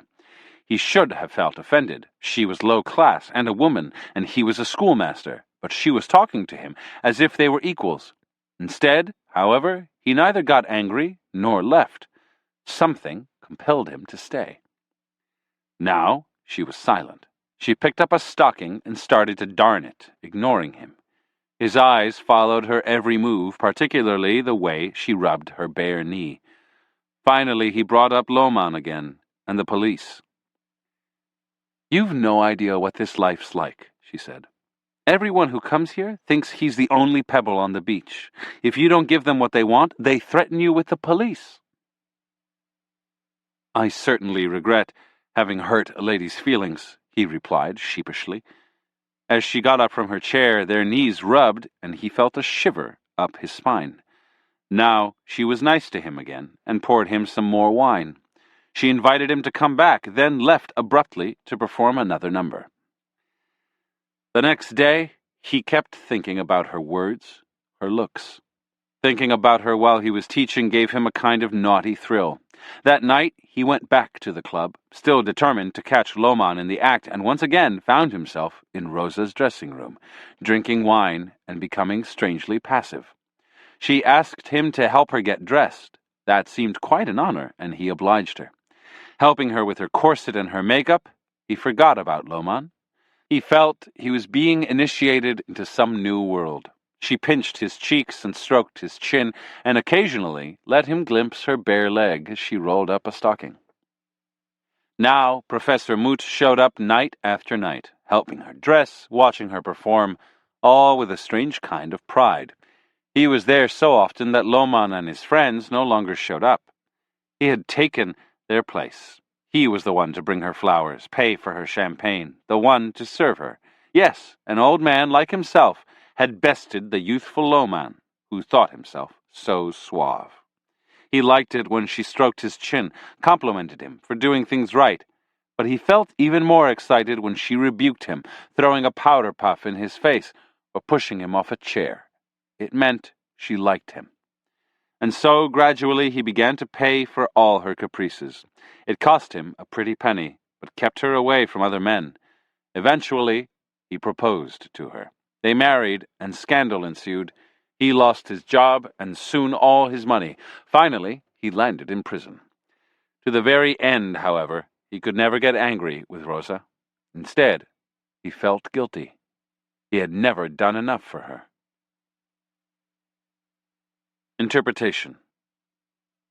Professor Moot and Rosa Fröhlich are characters in the novel The Blue Angel, written by Heinrich Mann in 1905, and later made into a film starring Marlene Dietrich.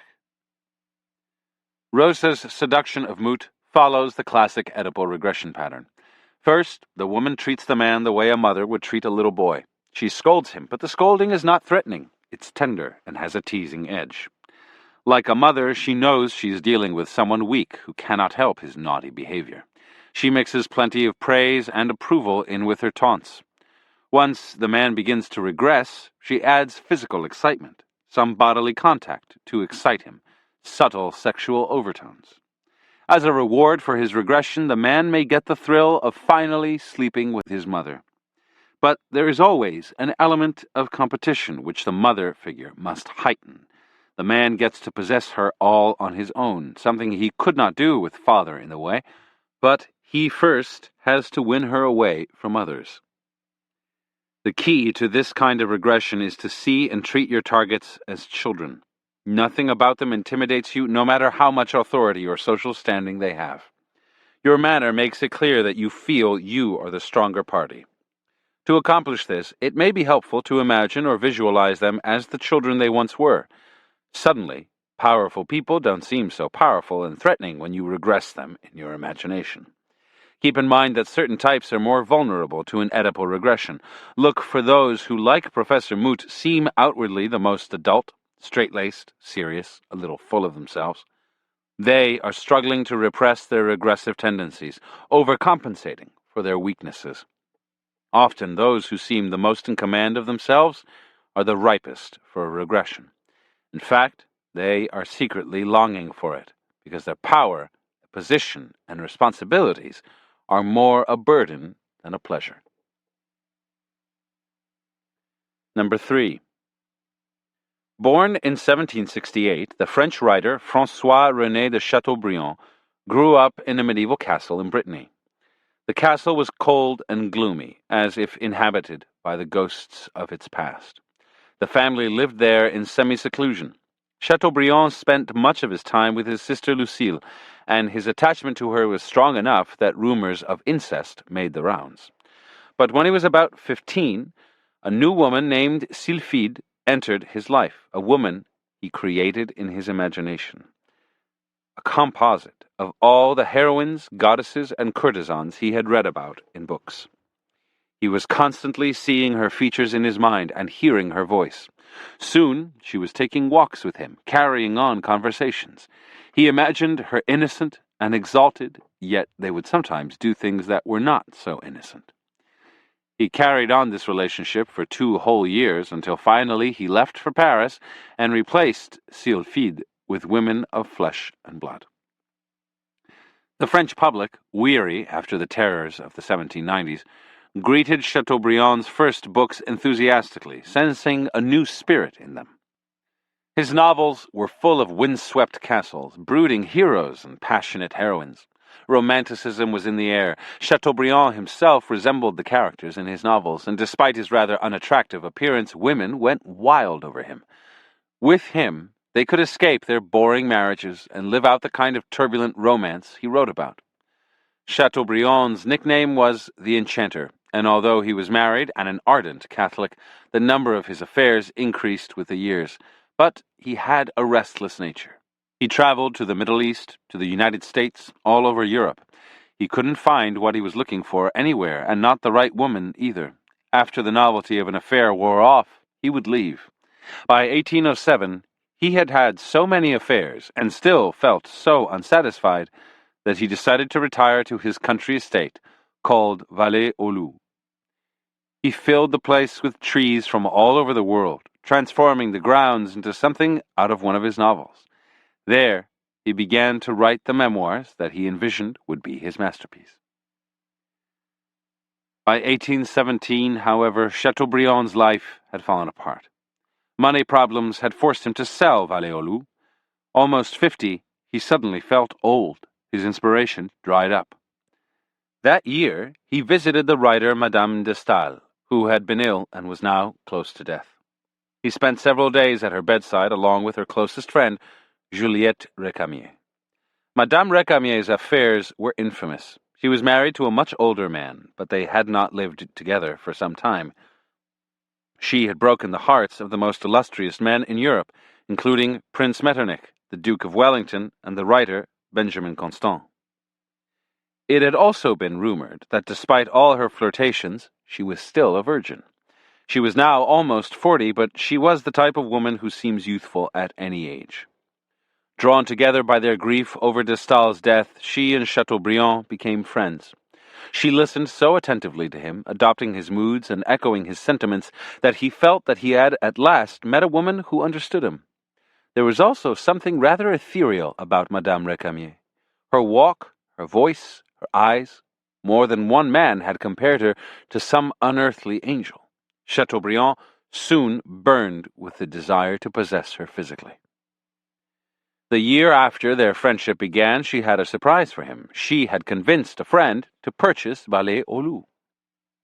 The friend was away for a few weeks, and she invited Chateaubriand to spend some time with her at his former estate. He happily accepted. He showed her around, explaining what each little patch of ground had meant to him, the memories the place conjured up. He felt youthful feelings welling up inside him, feelings he had forgotten about. He delved further into the past, describing events in his childhood. At moments, walking with Madame Récamier and looking into those kind eyes, he felt a shiver of recognition, but he could not quite identify it. All he knew was that he had to go back to the memoirs that he had laid aside. "I intend to employ the little time that is left to me in describing my youth," he said, "so long as its essence remains palpable to me." It seemed that Madame Récamier returned Chateaubriand's love, but as usual, she struggled to keep it a spiritual affair. The Enchanter, however, deserved his nickname. His poetry, his air of melancholy, and his persistence finally won the day, and she succumbed, perhaps for the first time in her life. Now, as lovers, they were inseparable. But as always with Chateaubriand, over time, one woman was not enough. The restless spirit returned. He began to have affairs again. Soon he and Récamier stopped seeing each other. In 1832, Chateaubriand was traveling through Switzerland. Once again, his life had taken a downward turn, only this time he truly was old in body and spirit. In the Alps, strange thoughts of his youth began to assail him, memories of the castle in Brittany. Word reached him that Madame Récamier was in the area. He hadn't seen her in years, and he hurried to the inn where she was staying. She was as kind to him as ever. During the day, they took walks together, and at night they stayed up late, talking. One day, Chateaubriand told Récamier he had finally decided to finish his memoirs, and he had a confession to make. He told her the story of Sylphide, his imaginary lover when he was growing up. He had once hoped to meet a Sylphide in real life, but the women he had known had paled in comparison. Over the years, he'd forgotten about his imaginary lover, but now he was an old man, and he not only thought of her again, He could see her face and hear her voice. And with those memories, he realized that he had in fact met Sylphide in real life. It was Madame Récamier. The face and voice were close. More important, there was the calm spirit, the innocent, virginal quality. Reading to her the prayer to Sylphide he had just written, he told her he wanted to be young again, and seeing her had brought his youth back to him. Reconciled with Madame Récamier, he began to work again on the memoirs, which were eventually published under the title Memoirs from Beyond the Grave. Most critics agreed that the book was his masterpiece. The memoirs were dedicated to Madame Récamier, to whom he remained devoted until his death in 1848. Interpretation. All of us carry within us an image of an ideal type of person whom we yearn to meet and love. Most often, the type is a composite made up of bits and pieces of different people from our youth, and even of characters in books and movies. People who influenced us inordinately, a teacher, for instance, may also figure. The traits have nothing to do with superficial interests. Rather, they are unconscious, hard to verbalize. We searched hardest for this ideal type in our adolescence, when we were more idealistic. Often, our first loves have more of these traits than our subsequent affairs. For Chateaubriand, living with his family in their secluded castle, his first love was his sister Lucille, whom he adored and idealized. But since love with her was impossible, he created a figure out of his imagination who had all her positive attributes: nobility of spirit, innocence, courage. Madame Récamier could not have known about Chateaubriand's ideal type, but she did know something about him well before she ever met him. She had read all of his books, and his characters were highly autobiographical. She knew of his obsession with his lost youth, and everyone knew of his endless and unsatisfying affairs with women, his hyper-restless spirit. Madame Récamier knew how to mirror people, entering their spirits, and one of her first acts was to take Chateaubriand to Vallée-aux-Loups, where he felt he had left part of his youth. Alive with memories, he regressed further into his childhood to the days in the castle. She actively encouraged this. Most important, she embodied a spirit that came naturally to her, but that matched his youthful ideal: innocent, noble, kind. The fact that so many men fell in love with her suggests that many men had the same ideals. Madame Récamier was Lucille Sylphide.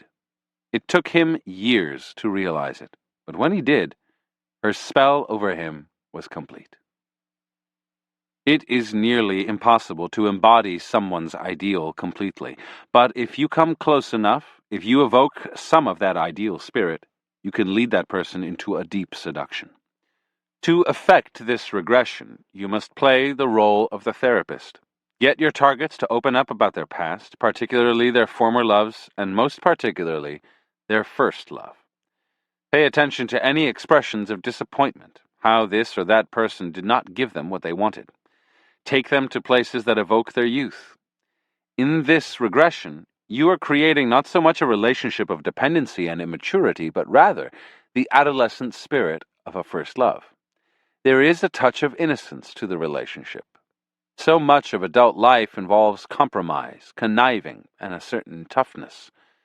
Create the ideal atmosphere by keeping such things out, drawing the other person into a kind of mutual weakness, conjuring a second virginity. There should be a dreamlike quality to the affair, as if the target were reliving that first love, but couldn't quite believe it. Let all of this unfold slowly, each encounter revealing more ideal qualities. The sense of reliving a past pleasure is simply impossible to resist. Number 4. Sometime in the summer of 1614, several members of England's upper nobility, including the Archbishop of Canterbury, met to decide what to do about the Earl of Somerset, the favorite of King James I, who was 48 at the time. After 8 years as the favorite, the young earl had accumulated such power and wealth and so many titles that nothing was left for anyone else. But how to get rid of this powerful man? For the time being, the conspirators had no answer. A few weeks later, the king was inspecting the royal stables when he caught sight of a young man who was new to the court, the 22-year-old George Villiers, a member of the lower nobility. The courtiers who accompanied the king that day watched the king's eyes following Villiers, and saw with what interest he asked about this young man. Indeed, everyone had to agree that he was a most handsome youth, with the face of an angel and a charmingly childish manner. When news of the king's interest in Villiers reached the conspirators, they instantly knew they had found what they had been looking for, a young man who could seduce the king and supplant the dreaded favorite. Left to nature, though, the seduction would never happen. They had to help it along, so without telling Villiers of their plan, they befriended him. King James was the son of Mary, Queen of Scots. His childhood had been a nightmare. His father, his mother's favorite, and his own regents had all been murdered. His mother had first been exiled, later executed. When James was young, to escape suspicion, he played the part of a fool. He hated the sight of a sword and could not stand the slightest sign of argument. When his cousin, Queen Elizabeth I, died in 1603, leaving no heir, he became King of England.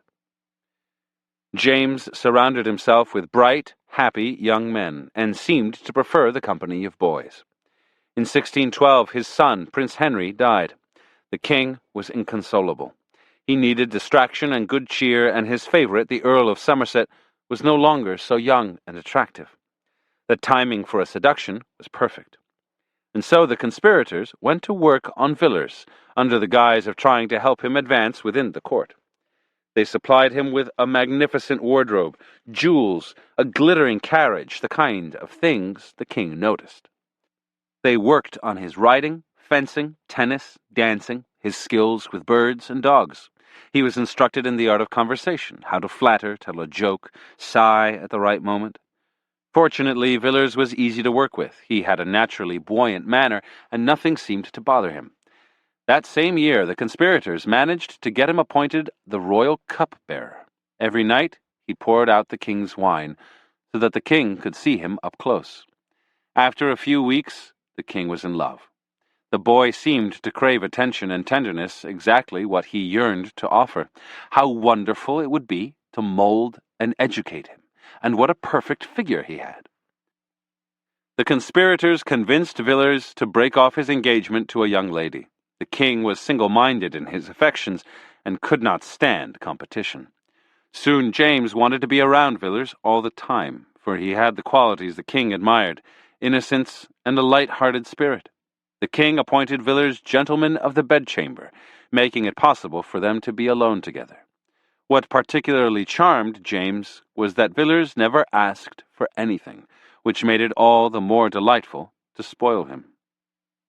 By 1616, Villiers had completely supplanted the former favorite. He was now the Earl of Buckingham and a member of the King's Privy Council. To the conspirators' dismay, however, he quickly accumulated even more privileges than the Earl of Somerset had done. The king would call him sweetheart in public, fix his doublets, comb his hair. James zealously protected his favorite, anxious to preserve the young man's innocence. He tended to the youth's every whim, in effect, became his slave. In fact, the king seemed to regress. Whenever Steenie, his nickname for Villiers, entered the room, he started to act like a child. The two were inseparable until the king's death in 1625. Interpretation. We are most definitely stamped forever by our parents in ways we can never fully understand. But the parents are equally influenced and seduced by the child. They may play the role of the protector, but in the process, they absorb the child's spirit and energy, relive a part of their own childhood, and just as the child struggles against sexual feelings toward the parent must repress comparable erotic feelings that lie just beneath the tenderness they feel. The best and most insidious way to seduce people is often to position yourself as the child. Imagining themselves stronger, more in control, they will be lured into your web. They will feel they have nothing to fear. Emphasize your immaturity, your weakness, and you let them indulge in fantasies of protecting and parenting you, a strong desire as people get older. What they do not realize is that you are getting under their skin, insinuating yourself, It is the child who is controlling the adult. Your innocence makes them want to protect you, but it is also sexually charged. Innocence is highly seductive. Some people even long to play the corrupter of innocence. Stir up their latent sexual feelings, and you can lead them astray with the hope of fulfilling a strong yet repressed fantasy, sleeping with the child figure. In your presence, too, they will begin to regress as well, infected by your childish, playful spirit. Most of this came naturally to Villers, but you will probably have to use some calculation. Fortunately, all of us have strong childish tendencies within us that are easy to access and exaggerate. Make your gestures seem spontaneous and unplanned. Any sexual element of your behavior should seem innocent, unconscious. Like Villers, don't push for favors. Parents prefer to spoil children who don't ask for things, but invite them in their manner. Seeming non-judgmental and uncritical of those around you will make everything you do seem more natural and naive. Have a happy, cheerful demeanor, but with a playful edge. Emphasize any weaknesses you might have, things you cannot control. Remember, most of us remember our early years fondly, but often, paradoxically, the people with the strongest attachment to those times are the ones who had the most difficult childhoods. Actually, circumstances kept them from getting to be children, so they never really grew up, and they long for the paradise they never got to experience. James I falls into this category. These types are ripe targets for a reverse regression. Reversal. To reverse the strategies of regression, the parties to a seduction would have to remain adults during the process. This is not only rare, it is not very pleasurable. Seduction means realizing certain fantasies. Being a mature and responsible adult is not a fantasy, it is a duty. Furthermore, a person who remains an adult in relation to you is harder to seduce. In all kinds of seduction, political, media, personal, the target must regress. The only danger is that the child, wearying of dependence, turns against the parent and rebels. You must be prepared for this, and unlike a parent, never take it personally. Chapter 18. Stir up the transgressive and taboo. There are always social limits on what one can do. Some of these, the most elemental taboos, go back centuries. Others are more superficial, simply defining polite and acceptable behavior.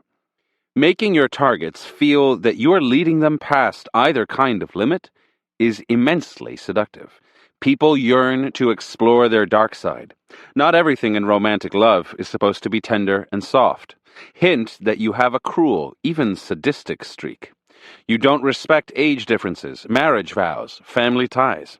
Once the desire to transgress draws your targets to you, it will be hard for them to stop. Take them further than they imagined.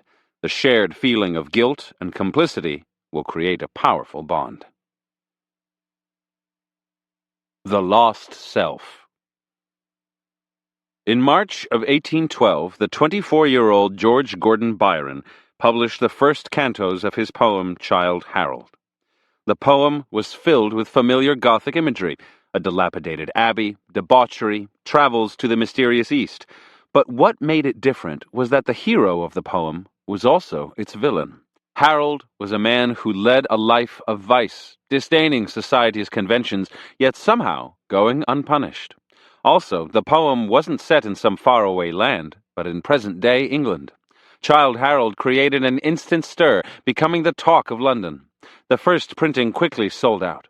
Within days, a rumor made the rounds. The poem, about a debauched young nobleman, was in fact autobiographical.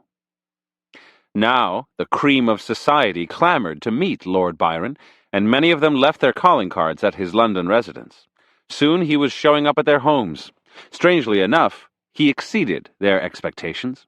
He was devilishly handsome, with curling hair and the face of an angel. His black attire set off his pale complexion. He didn't talk much, which made an impression of itself, and when he did, his voice was low and hypnotic, and his tone a little disdainful.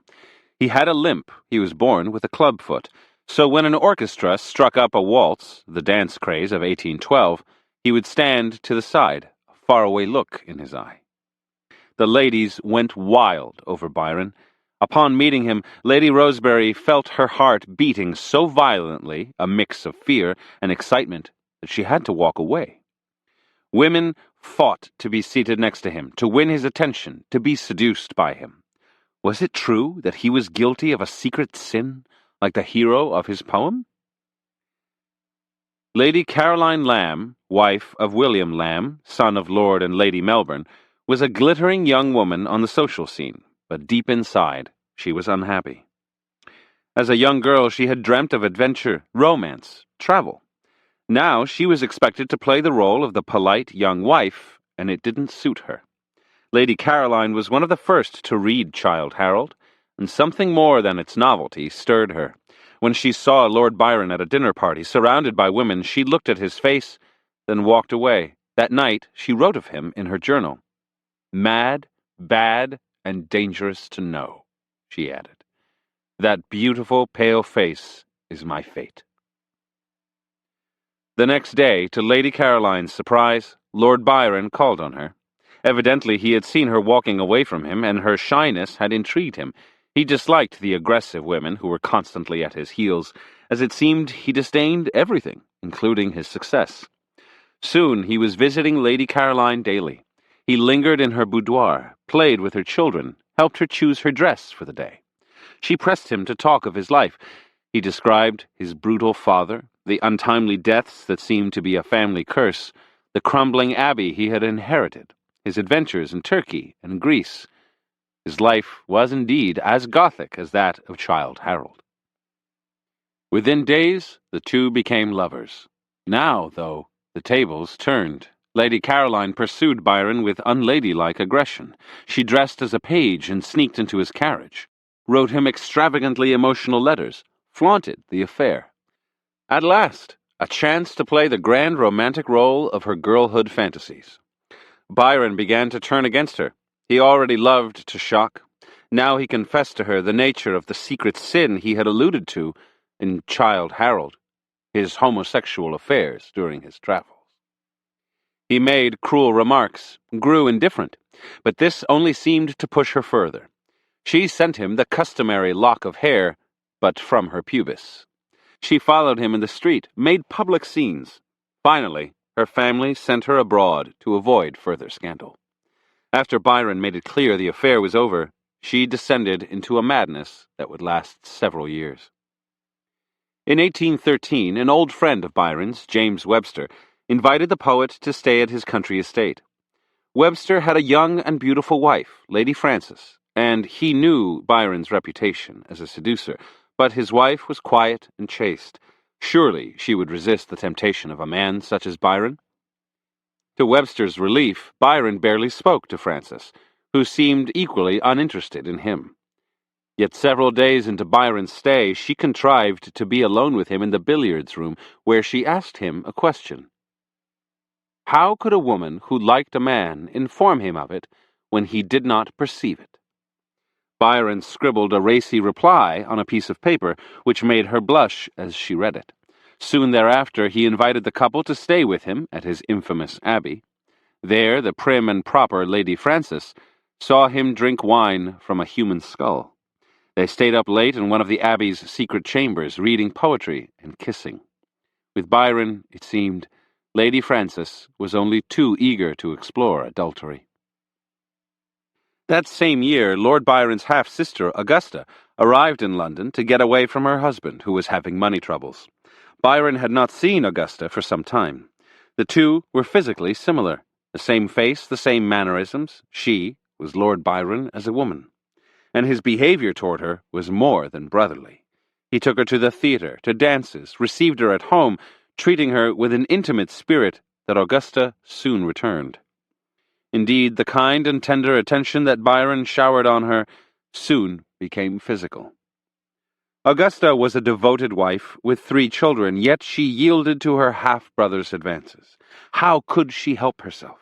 He stirred up a strange passion in her, a stronger passion than she felt for any other man, including her husband.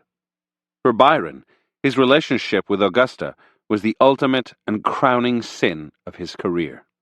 And soon he was writing to his friends, openly confessing it.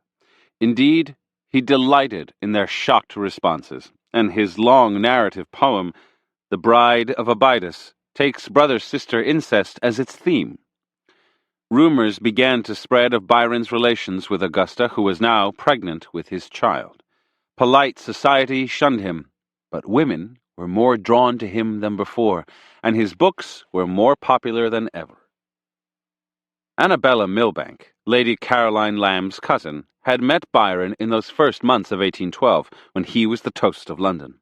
Annabella was sober and down-to-earth, and her interests were science and religion, but there was something about Byron that attracted her, and the feeling seemed to be returned. Not only did the two become friends, to her bewilderment he showed another kind of interest in her, even at one point proposing marriage. This was in the midst of the scandal over Byron and Caroline Lamb, and Annabella did not take the proposal seriously. Over the next few months, she followed his career from a distance and heard the troubling rumors of incest. Yet in 1813 she wrote her aunt, "I consider his acquaintance as so desirable that I would incur the risk of being called a flirt for the sake of enjoying it." Reading his new poems, she wrote that his description of love almost makes me in love. She was developing an obsession with Byron, of which word soon reached him. They renewed their friendship, and in 1814 he proposed again. This time she accepted. Byron was a fallen angel, and she would be the one to reform him. It did not turn out that way. Byron had hoped that married life would calm him down, but after the ceremony he realized it was a mistake. He told Annabella, "Now you will find that you have married a devil." Within a few years, the marriage fell apart. In 1816, Byron left England, never to return. He traveled through Italy for a while. Everyone knew his story, the affairs, the incest, the cruelty to his lovers. But wherever he went, Italian women, particularly married noblewomen, pursued him, making it clear in their own way how prepared they were to be the next Byronic victim. In truth, the women had become the aggressors. As Byron told the poet Shelley, "No one has been more carried off than poor dear me. I've been ravished more often than anyone since the Trojan War." Interpretation. Women of Byron's time were longing to play a different role than society allowed them. They were supposed to be the decent, moralizing force in culture. Only men had outlets for their darker impulses.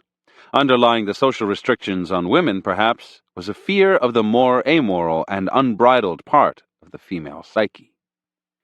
Feeling repressed and restless, women of the time devoured Gothic novels and romances, stories in which women were adventurous and had the same capacity for good and evil as men. Books like these helped to trigger a revolt, with women like Lady Caroline playing out a little of the fantasy life they had had in their girlhood, where it had to some extent been permitted. Byron arrived on the scene at the right time. He became the lightning rod for women's unexpressed desires. With him, they could go beyond the limits society had imposed. For some, the lure was adultery. For others, it was romantic rebellion, or a chance to become irrational and uncivilized. The desire to reform him merely covered up the truth, the desire to be overwhelmed by him. In all cases, it was the lure of the forbidden, which in this case was more than merely a superficial temptation. Once you became involved with Lord Byron, he took you further than you had imagined or wanted, since he recognized no limits. Women did not just fall in love with him, they let him turn their lives upside down, even ruin them. They preferred that fate to the safe confines of marriage. In some ways, the situation of women in the early 19th century has become generalized in the early 21st. The outlets for male bad behavior, war, dirty politics, the institution of mistresses and courtesans, have faded away. Today, not just women, but men are supposed to be eminently civilized and reasonable. And many have a hard time living up to this.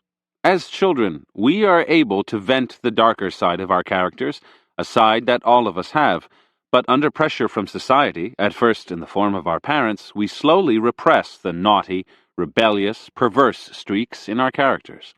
To get along, we learn to repress our dark sides, which become a kind of lost self, a part of our psyche buried beneath our polite appearance. As adults, we secretly want to recapture that lost self, the more adventurous, less respectful, childhood part of us. We are drawn to those who live out their lost selves as adults, even if it involves some evil or destruction. Like Byron, you can become the lightning rod for such desires. You must learn, however, to keep this potential under control and to use it strategically. As the aura of the forbidden around you is drawing targets into your web, do not overplay your dangerousness, or they will be frightened away. Once you feel them falling under your spell, you have freer rein. If they begin to imitate you, as Lady Caroline imitated Byron, then take it further. Mix in some cruelty. Involve them in sin, crime, taboo activity, whatever it takes. Unleash the lost self within them. The more they act it out, the deeper your hold over them. Going halfway will break the spell and create self-consciousness. Take it as far as you can. Keys to seduction. Society and culture are based on limits. This kind of behavior is acceptable. That is not. The limits are fluid and change with time, but there are always limits. The alternative is anarchy, the lawlessness of nature, which we dread. But we are strange animals. The moment any kind of limit is imposed, physically or psychologically, we are instantly curious. A part of us wants to go beyond that limit, to explore what is forbidden. If, as children, we are told not to go past a certain point in the woods, that is precisely where we want to go. But we grow older and become polite and deferential. More and more boundaries encumber our lives. Do not confuse politeness with happiness, however. It covers up frustration, unwanted compromise. How can we explore the shadow side of our personality without incurring punishment or ostracism? It seeps out in our dreams. We sometimes wake up with a sense of guilt at the murder, incest, adultery, and mayhem that goes on in our dreams, until we realize no one needs to know about it but ourselves. But give a person the sense that with you they will have a chance to explore the outer reaches of acceptable, polite behavior, that with you they can vent some of their closeted personality, and you create the ingredients for a deep and powerful seduction. You will have to go beyond the point of merely teasing them with an elusive fantasy. The shock and seductive power will come from the reality of what you're offering them. Like Byron, at a certain point you can even press it further than they may want to go. If they have followed you merely out of curiosity, they may feel some fear and hesitation. But once they are hooked, they'll find you hard to resist, for it's hard to return to a limit once you've transgressed and gone past it. The human cries out for more and doesn't know when to stop. You will determine for them when it is time to stop. The moment people feel that something is prohibited, a part of them will want it. That is what makes a married man or woman such a delicious target. The more someone is prohibited, the greater the desire. George Villiers, the Earl of Buckingham, was the favorite first of King James I, then of James's son, King Charles I. Nothing was ever denied him. In 1625, on a visit to France, he met the beautiful Queen Anne and fell hopelessly in love. What could be more impossible, more out of reach than the queen of a rival power? He could have had almost any other woman, but the prohibited nature of the queen completely inflamed him, until he embarrassed himself and his country by trying to kiss her in public. Since what is forbidden is desired, somehow you must make yourself seem forbidden. The most blatant way to do this is to engage in behavior that gives you a dark and forbidden aura. Theoretically, you are someone to avoid. In fact, you are too seductive to resist. That was the allure of the actor Errol Flynn, who, like Byron, often found himself the pursued rather than the pursuer. Flynn was devilishly handsome, but he also had something else, a definite criminal streak. In his wild youth, he engaged in all kinds of shady activities. In the 1950s, he was charged with rape, a permanent stain on his reputation even though he was acquitted, but his popularity among women only increased. Play up your dark side, and you will have a similar effect. For your targets to be involved with you means going beyond their limits, doing something naughty and unacceptable to society, to their peers. For many, that is reason to bite the bait. In Junichiro Tanizaki's 1928 novel Quicksand, Sonoko Kakiuchi, the wife of a respectable lawyer, is bored and decides to take art classes to while away the time. There, she finds herself fascinated with a fellow female student, the beautiful Mitsuko, who befriends her, then seduces her. Kakiuchi is forced to tell endless lies to her husband about her involvement with Mitsuko and their frequent trysts. Mitsuko slowly involves her in all kinds of nefarious activities, including a love triangle with a bizarre young man. Each time Kakiuchi is made to explore some forbidden pleasure, Mitsuko challenges her to go further and further. Kakiuchi hesitates, feels remorse. She knows she is in the clutches of a devilish young seductress who has played on her boredom to lead her astray. But in the end, she cannot help following Mitsuko's lead. Each transgressive act makes her want more. Once your targets are drawn by the lure of the forbidden, dare them to match you in transgressive behavior. Any kind of challenge is seductive. Take it slowly, heightening the challenge only after they show signs of yielding to you. Once they are under your spell, they may not even notice how far out on a limb you have taken them. The great 18th century rake Duc de Richelieu had a predilection for young girls, and he would often heighten the seduction by enveloping them in transgressive behavior, to which the young are particularly susceptible. For instance, he would find a way into the young girl's house and lure her into her bed.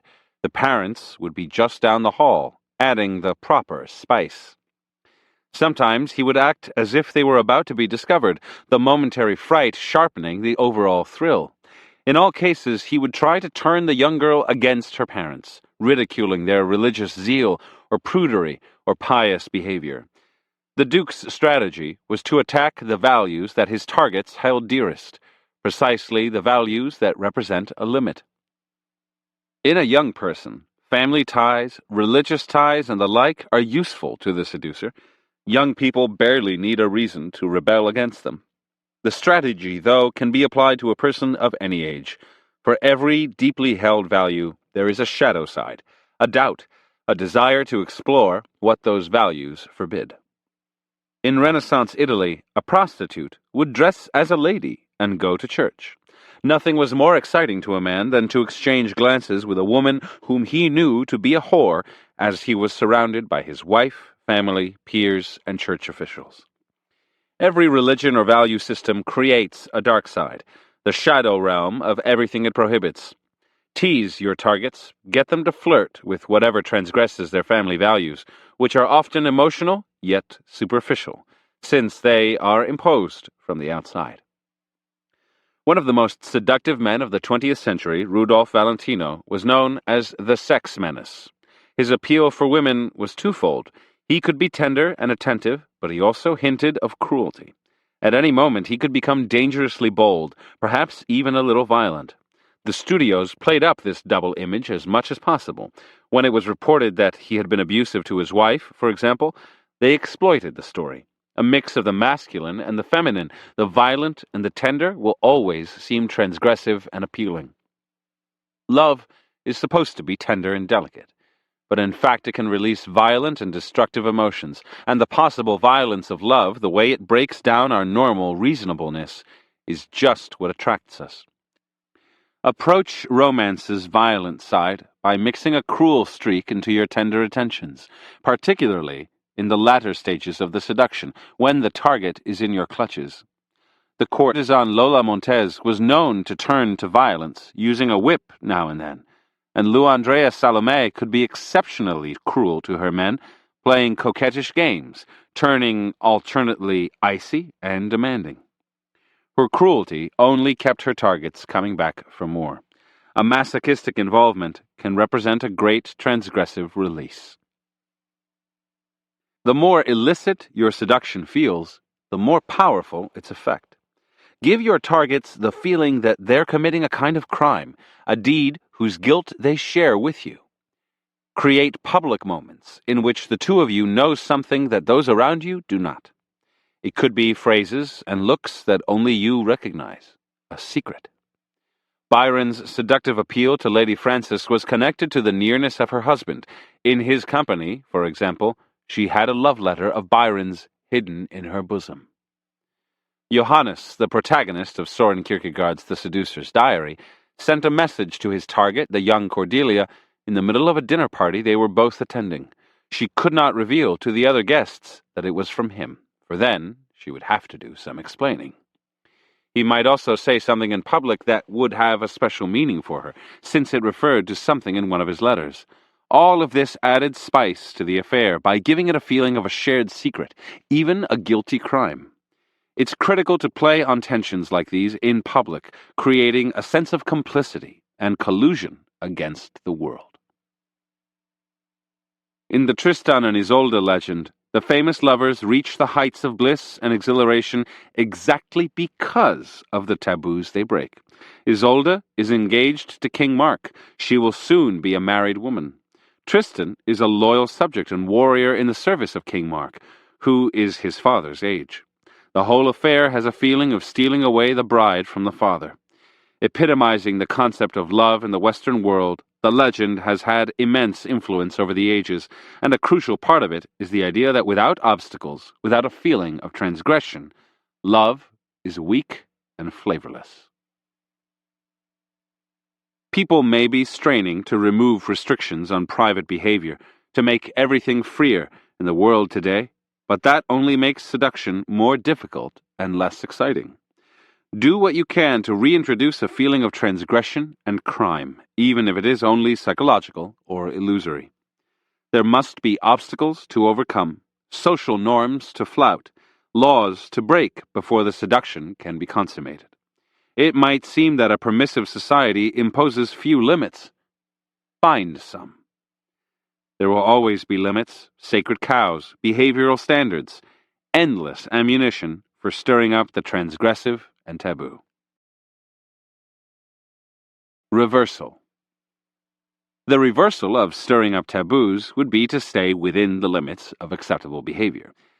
That would make for a very tepid seduction, which is not to say that only evil or wild behavior is seductive. Goodness, kindness, and an aura of spirituality can be tremendously attractive, since they are rare qualities. But notice that the game is the same. A person who is kind or good or spiritual within the limits that society prescribes has a weak appeal. It is those who go to the extreme, the Gandhis, the Krishnamurtis, who seduce us. They don't merely expound a spiritual lifestyle, they do away with all personal material comfort to live out their ascetic ideals. They too go beyond the limits, transgressing acceptable behavior because societies would find it hard to function if everyone went to such lengths. In seduction, there is absolutely no power in respecting boundaries and limits. Chapter 19. Use spiritual lures.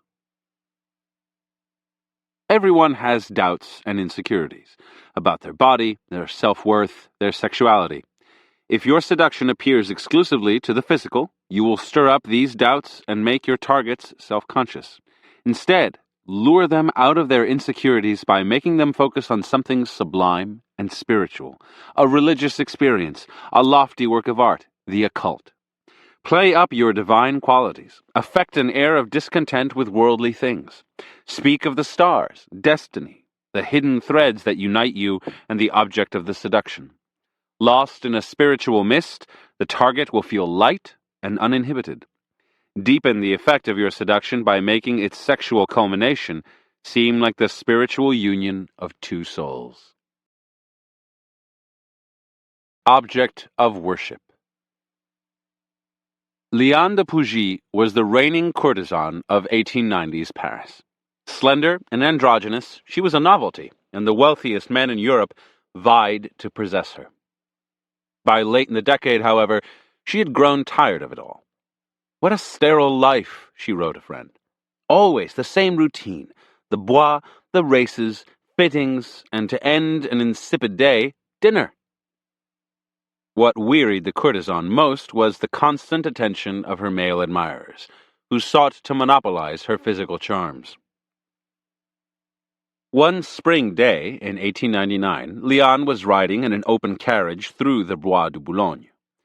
As usual, men tipped their hats at her as she passed by, but one of these admirers caught her by surprise, a young woman with long blonde hair, who gave her an intense, worshipful stare.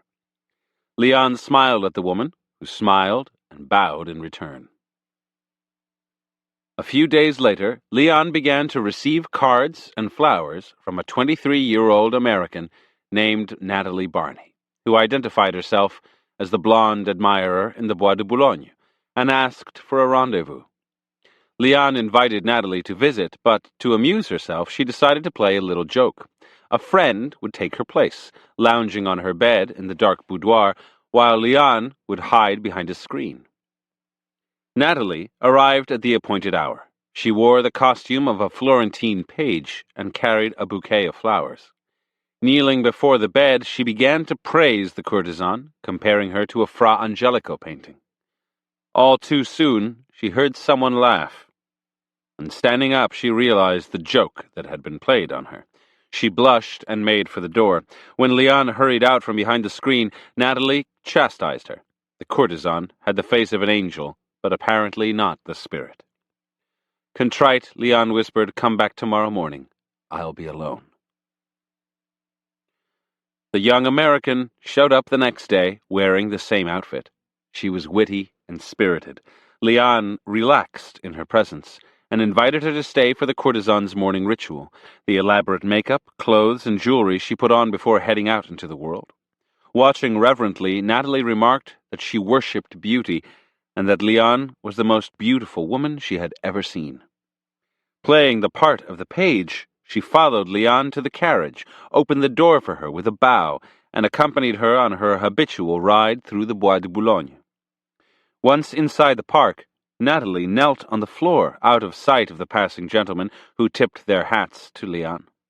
She recited poems she had written in Leon's honor, and she told the courtesan she considered it a mission to rescue her from the seamy career into which she had fallen. That evening, Natalie took her to the theater to see Sarah Bernhardt play Hamlet. During the intermission, she told Leon that she identified with Hamlet, his hunger for the sublime, his hatred of tyranny, which, for her, was the tyranny of men over women. Over the next few days, Leon received a steady flow of flowers from Natalie and telegrams with little poems in her honor. Slowly, the worshipful words and looks became more physical, with the occasional touch, then a caress, even a kiss, and a kiss that felt different from any in Leon's experience. One morning, with Natalie in attendance, Leon prepared to take a bath. As she slipped out of her nightgown, Natalie suddenly flung herself at her friend's feet, kissing her ankles. The courtesan freed herself and hurried into the bath, only for Natalie to throw off her clothes and join her. Within a few days, all Paris knew that Leon de Pougy had a new lover, Natalie Barney. Leon made no effort to disguise her new affair, publishing a novel, Idylle Saphique, detailing every aspect of Natalie's seduction. She had never had an affair with a woman before, and she described her involvement with Natalie as something like a mystical experience. Even at the end of her long life, she remembered the affair as by far her most intense. Renée Vivian was a young Englishwoman who had come to Paris to write poetry and flee the marriage that her father was trying to arrange for her. Renée was obsessed with death. She also felt there was something wrong with her, experiencing moments of intense self-loathing. In 1900, Renée met Natalie at the theater. Something about the American's kind eyes melted Renée's normal reserve, and she began sending poems to Natalie, who responded with poems of her own. They soon became friends. Renée confessed that she had had an intense friendship with another woman, but that it remained platonic. The thought of physical involvement repulsed her. Natalie told her about the ancient Greek poet Sappho, who celebrated love between women as the only love that is innocent and pure. One night, Renee, inspired by their discussions, invited Natalie to her apartment, which she had transformed into a kind of chapel. The room was filled with candles and with white lilies, the flowers she associated with Natalie. That night, the two women became lovers. They soon moved in together, but when Renee realized that Natalie could not be faithful to her, her love turned into hatred. She broke off the relationship, moved out, and vowed to never see her again. Over the next few months, Natalie sent her letters and poems and showed up at her new home, all to no avail. Renee would have nothing to do with her. One evening at the opera, though, Natalie sat down beside her and gave her a poem she had written in her honor. She expressed her regrets for the past and also a simple request. The two women should go on a pilgrimage to the Greek island of Lesbos, Sappho's home. Only there could they purify themselves and their relationship. Renee could not resist. On the island they retraced the poetess's steps, imagining they were transported back into the pagan, innocent days of ancient Greece. For Renee, Natalie had become Sappho herself. When they finally returned to Paris, Renee wrote her, "My blonde siren, I don't want you to become like those who dwell on earth. I want you to stay yourself, for this is the way you cast your spell over me." Their affair lasted until Renee's death in 1909. Interpretation. Leon de Pougy and Renee Vivian both suffered a similar oppression. They were self-absorbed, hyper-aware of themselves. The source of this habit in Leon was men's constant attention to her body. She could never escape their looks, which plagued her with a feeling of heaviness. Renee, meanwhile, thought too much about her own problems, her repression of her lesbianism, her mortality. She felt consumed with self-hatred. Natalie Barney, on the other hand, was buoyant, light-hearted, absorbed in the world around her. Her seductions, and by the end of her life they numbered well into the hundreds, all had a similar quality. She took the victim outside herself, directing her attention toward beauty, poetry, the innocence of sapphic love.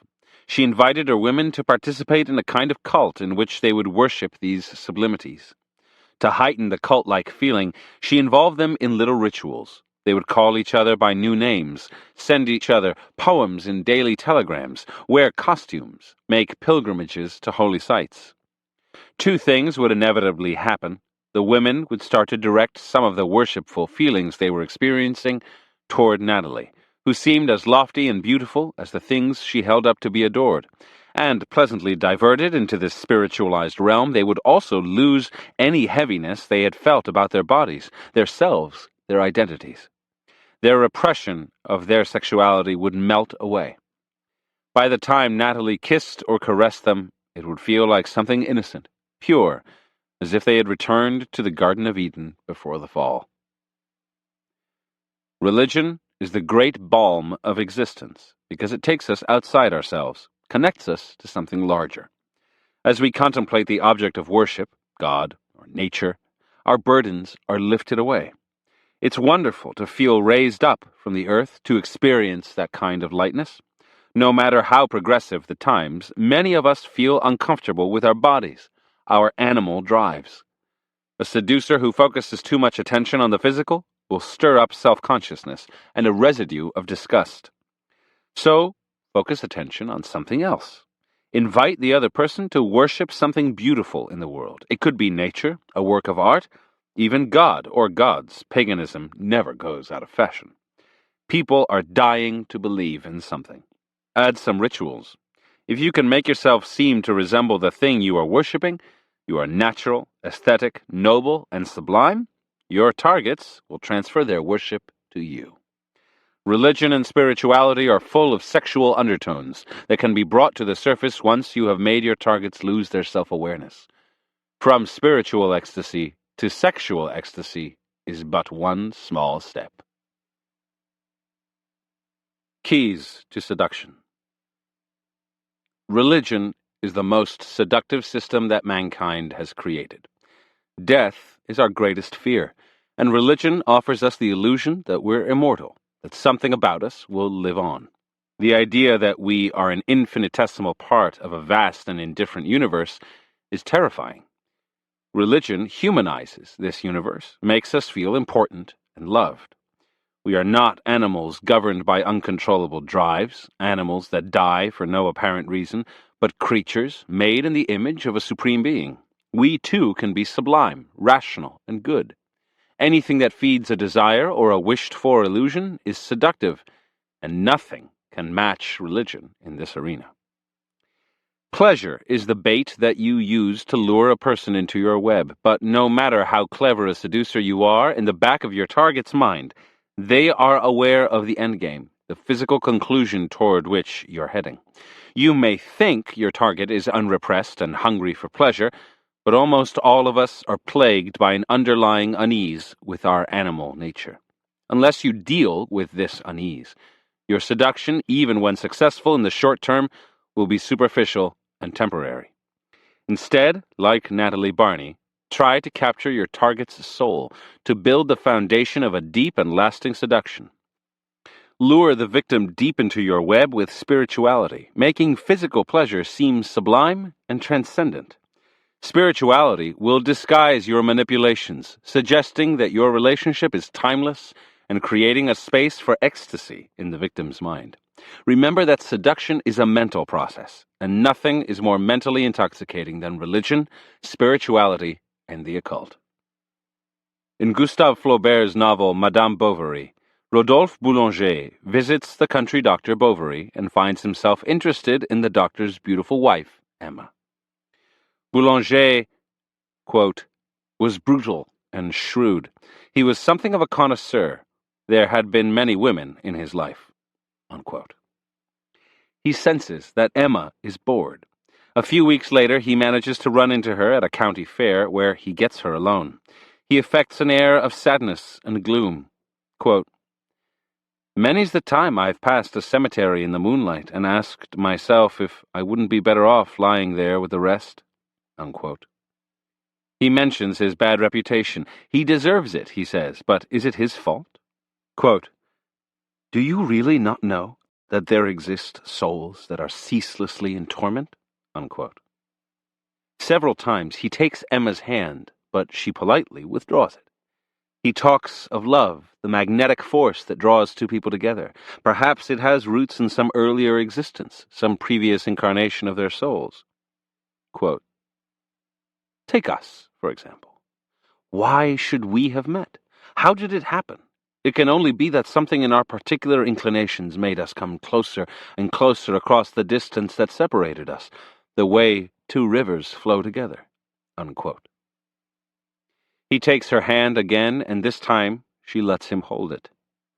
After the fair, he avoids her for a few weeks, then suddenly shows up claiming that he tried to stay away, but that fate, destiny, has pulled him back. He takes Emma riding. When he finally makes his move in the woods, she seems frightened and rejects his advances. Quote, you must have some mistaken idea, he protests. I have you in my heart like a Madonna on a pedestal. I beseech you, be my friend, my sister, my angel, unquote. Under the spell of his words, she lets him hold her and lead her deeper into the woods, where she succumbs. Rodolphe's strategy is threefold. First, he talks of sadness, melancholy, discontent, talk that makes him seem nobler than other people, as if life's common material pursuits could not satisfy him. Next, he talks of destiny, the magnetic attraction of two souls. This makes his interest in Emma seem not so much a momentary impulse as something timeless, linked to the movement of the stars. Finally, he talks of angels, the elevated and the sublime. By placing everything on the spiritual plane, he distracts Emma from the physical, makes her feel giddy, and packs a seduction that could have taken months into a matter of a few encounters. The references Rodolphe uses might seem cliched by today's standards, but the strategy itself will never grow old. Simply adapt it to the occult fads of the day. Affect a spiritual air by displaying a discontent with the banalities of life. It's not money or sex or success that moves you. Your drives are never so base. No, something much deeper motivates you. Whatever this is, keep it vague, letting the target imagine your hidden depths. The stars, astrology, fate are always appealing. Create the sense that destiny has brought you and your target together.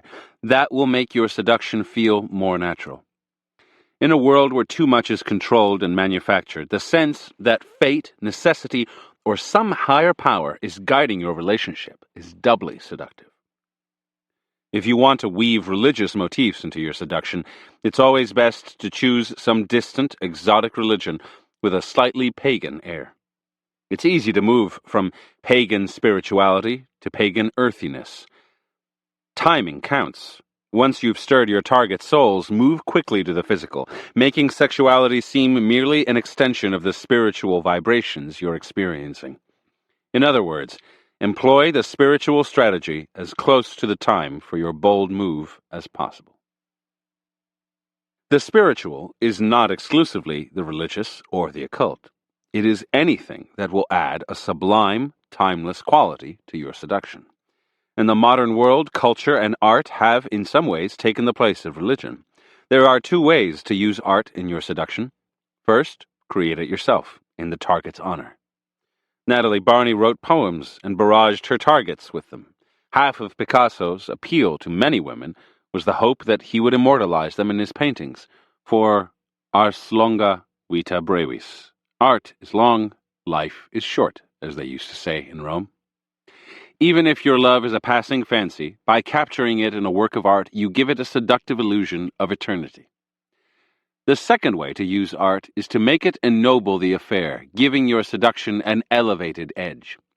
Natalie Barney took her targets to the theater, to the opera, to museums, to places full of history and atmosphere. In such places, your souls can vibrate to the same spiritual wavelength. Of course, you should avoid works of art that are earthy or vulgar, calling attention to your intentions. The play, movie, or book can be contemporary, even a little raw, as long as it contains a noble message and is tied to some just cause. Even a political movement can be spiritually uplifting. Remember to tailor your spiritual lures to the target. If the target is earthy and cynical, paganism or art will be more productive than the occult or religious piety. The Russian mystic Rasputin was revered for his saintliness and his healing powers. Women in particular were fascinated with Rasputin and would visit him in his St. Petersburg apartment for spiritual guidance. He would talk to them of the simple goodness of the Russian peasantry, God's forgiveness, and other lofty matters. But after a few minutes of this, he would inject a comment or two that were of a much different nature.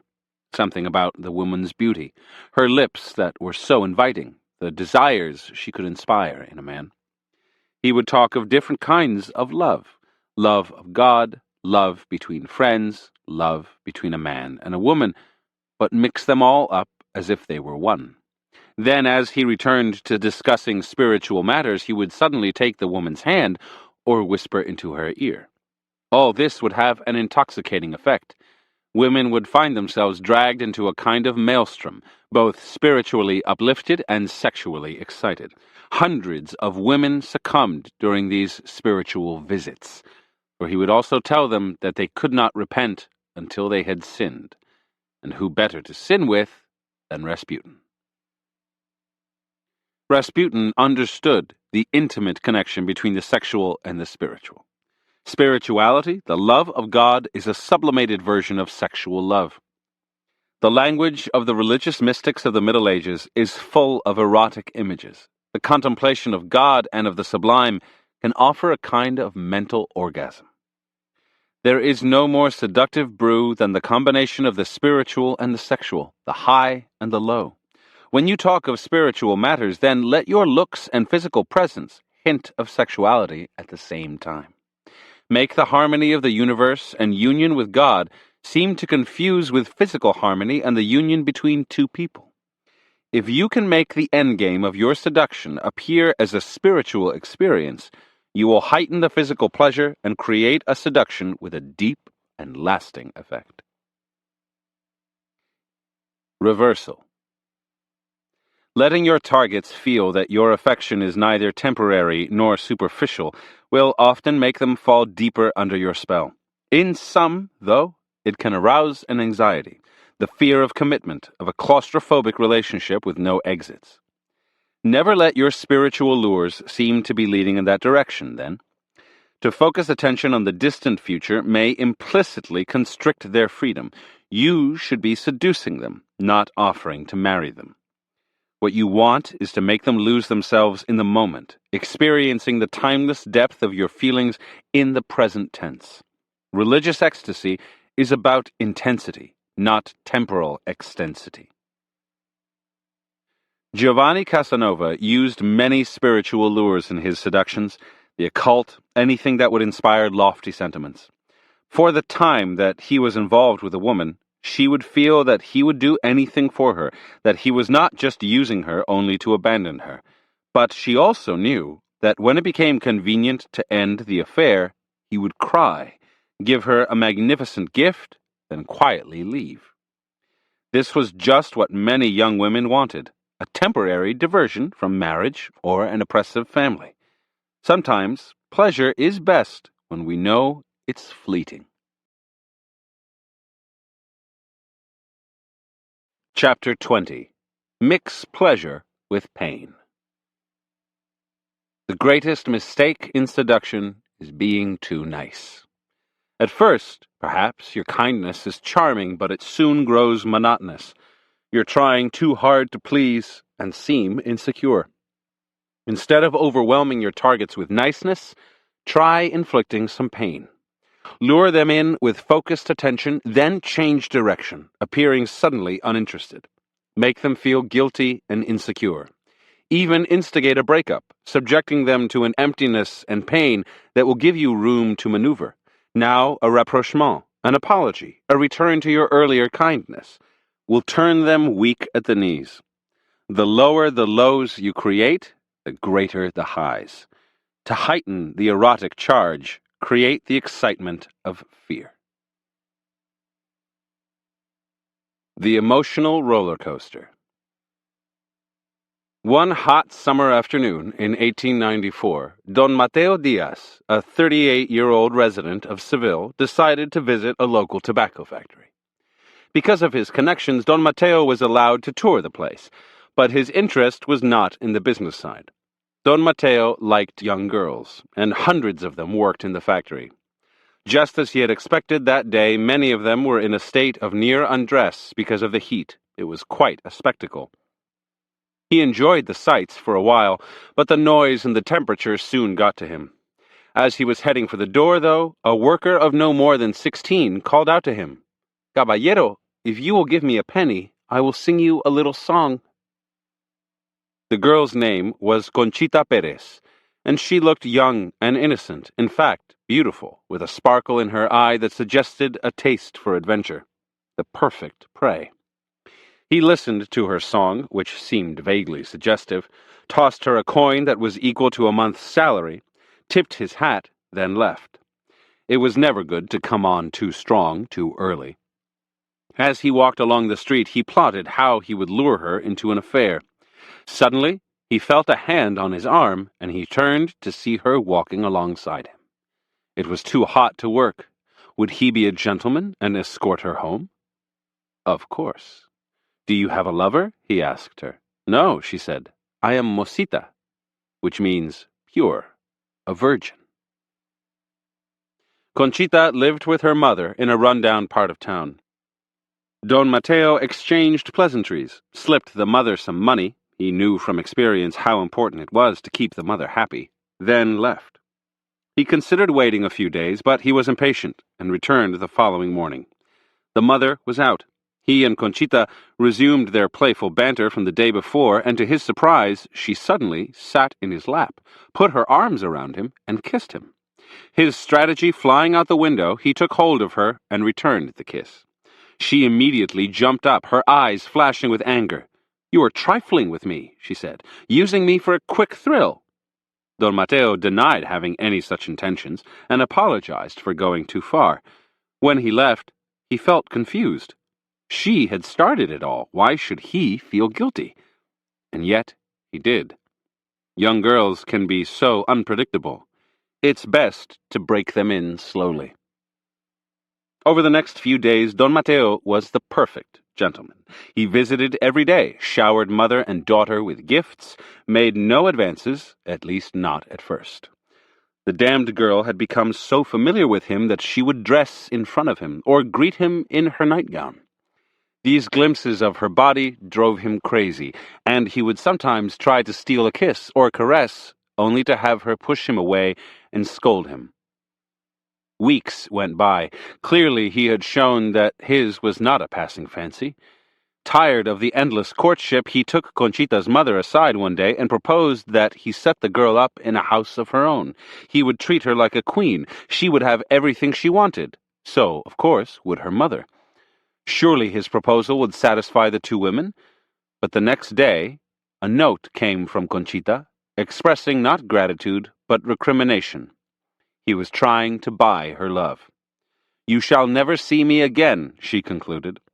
He hurried to the house, only to discover that the women had moved out that very morning without leaving word where they were going. Don Mateo felt terrible. Yes, he had acted like a boor. Next time he would wait months, or years if need be, before being so bold. Soon, however, another thought assailed him. He would never see Conchita again. Only then did he realize how much he loved her. The winter passed, the worst of Mateo's life. One spring day he was walking down the street when he heard someone calling his name. He looked up. Conchita was standing at an open window, beaming with excitement. She bent down toward him and he kissed her hand, beside himself with joy.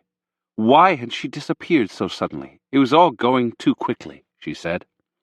She had been afraid of his intentions and of her own feelings. But seeing him again, she was certain that she loved him. Yes, she was ready to be his mistress. She would prove it. She would come to him. Being apart had changed them both, he thought. A few nights later, as promised, she appeared at his house. They kissed and began to undress. He wanted to savor every minute, to take it slowly, but he felt like a caged bull finally set free. He followed her into bed, his hands all over her. He started to take off her underwear, but it was laced up in some complicated way. Eventually, he had to sit up and take a look. She was wearing some elaborate canvas contraption, of a kind he had never seen. No matter how hard he tugged and pulled, it would not come off. He felt like hitting Conchita. He was so distraught, but instead, he started to cry. She explained. She wanted to do everything with him, yet to remain a mosita. This was her protection. Exasperated, he sent her home. Over the next few weeks, Don Mateo began to reassess his opinion of Conchita. He saw her flirting with other men and dancing a suggestive flamenco in a bar. She wasn't a mosita, he decided. She was playing him for money. And yet, he could not leave her. Another man would take his place, an unbearable thought. She would invite him to spend the night in her bed as long as he promised not to force himself on her, and then, as if to torture him beyond reason, she would get into bed naked, supposedly because of the heat. All this he put up with on the grounds that no other man had such privileges. But one night, pushed to the limits of frustration, he exploded with anger and issued an ultimatum: either give me what I want or you will never see me again. Suddenly, Conchita started to cry. He had never seen her cry, and it moved him. She, too, was tired of all this, she said, her voice trembling. If it wasn't too late, she was ready to accept the proposal she had once turned down. Set her up in a house, and he would see what a devoted mistress she would be. Don Mateo wasted no time. He bought her a villa, gave her plenty of money to decorate it. After 8 days, the house was ready. She would receive him there at midnight. What joys awaited him! Don Mateo showed up at the appointed hour. The barred door to the courtyard was closed. He rang the bell. She came to the other side of the door. "Kiss my hands," she said through the bars. "Now, kiss the hem of my skirt and the tip of my foot in its slipper." He did as she requested. "That is good," she said. Now you may go." His shocked expression just made her laugh. She ridiculed him, then made a confession. She was repulsed by him. Now that she had a villa in her name, she was free of him at last. She called out, and a young man appeared from the shadows of the courtyard. As Don Mateo watched, too stunned to move, they began to make love on the floor right before his eyes. The next morning, Conchita appeared at Don Mateo's house, supposedly to see if he had committed suicide. To her surprise, he hadn't. In fact, he slapped her so hard she fell to the ground. "Conchita," he said, "you have made me suffer beyond all human strength. You have invented moral tortures to try them on the only man who loved you passionately. I now declare that I am going to possess you by force." Conchita screamed that she would never be his, but he hit her again and again. Finally, moved by her tears, he stopped. Now she looked up at him lovingly. "Forget the past," she said. "Forget all that I have done." Now that he hit her, now that she could see his pain, she felt certain he truly loved her. She was still a mosita. The affair with the young man the night before had been only for show, ending as soon as he had left, and she still belonged to him. "You're not going to take me by force. I await you in my arms." Finally, she was sincere. To his supreme delight, he discovered that she was, indeed, still a virgin. Interpretation. Don Mateo and Conchita Perez are characters in the 1896 novella Woman and Puppet by Pierre Louis.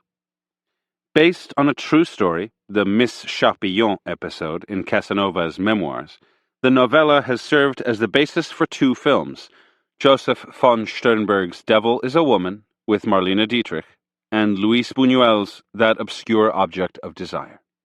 In Luis's story, Conchita takes a proud and aggressive older man and, in the space of a few months, turns him into an abject slave.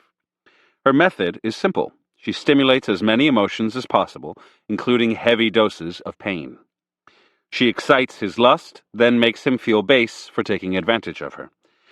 She gets him to play the protector, then makes him feel guilty for trying to buy her. Her sudden disappearance anguishes him. He has lost her, so that when she reappears, never by accident, he feels intense joy, which, however, she quickly turns back into tears. Jealousy and humiliation then precede the final moment when she gives him her virginity.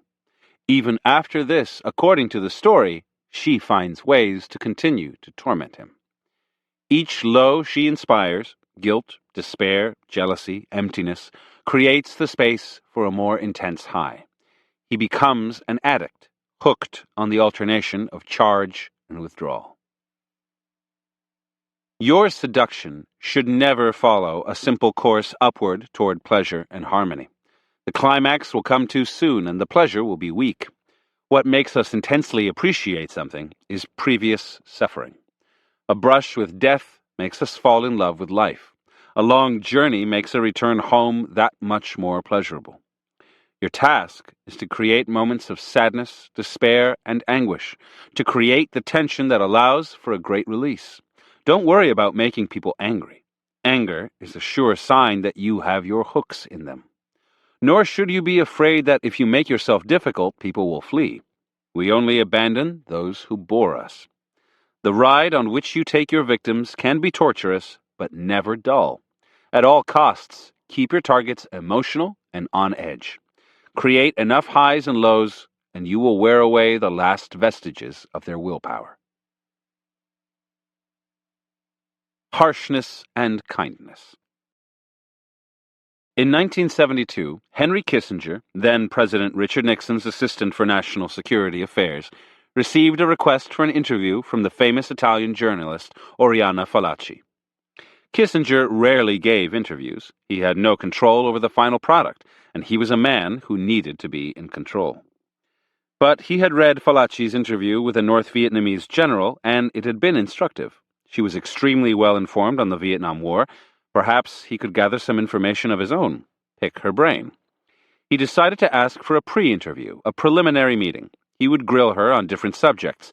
If she passed the test, he would grant her an interview proper. They met, and he was impressed. She was extremely intelligent and tough. It would be an enjoyable challenge to outwit her and prove that he was tougher. He agreed to a short interview a few days later.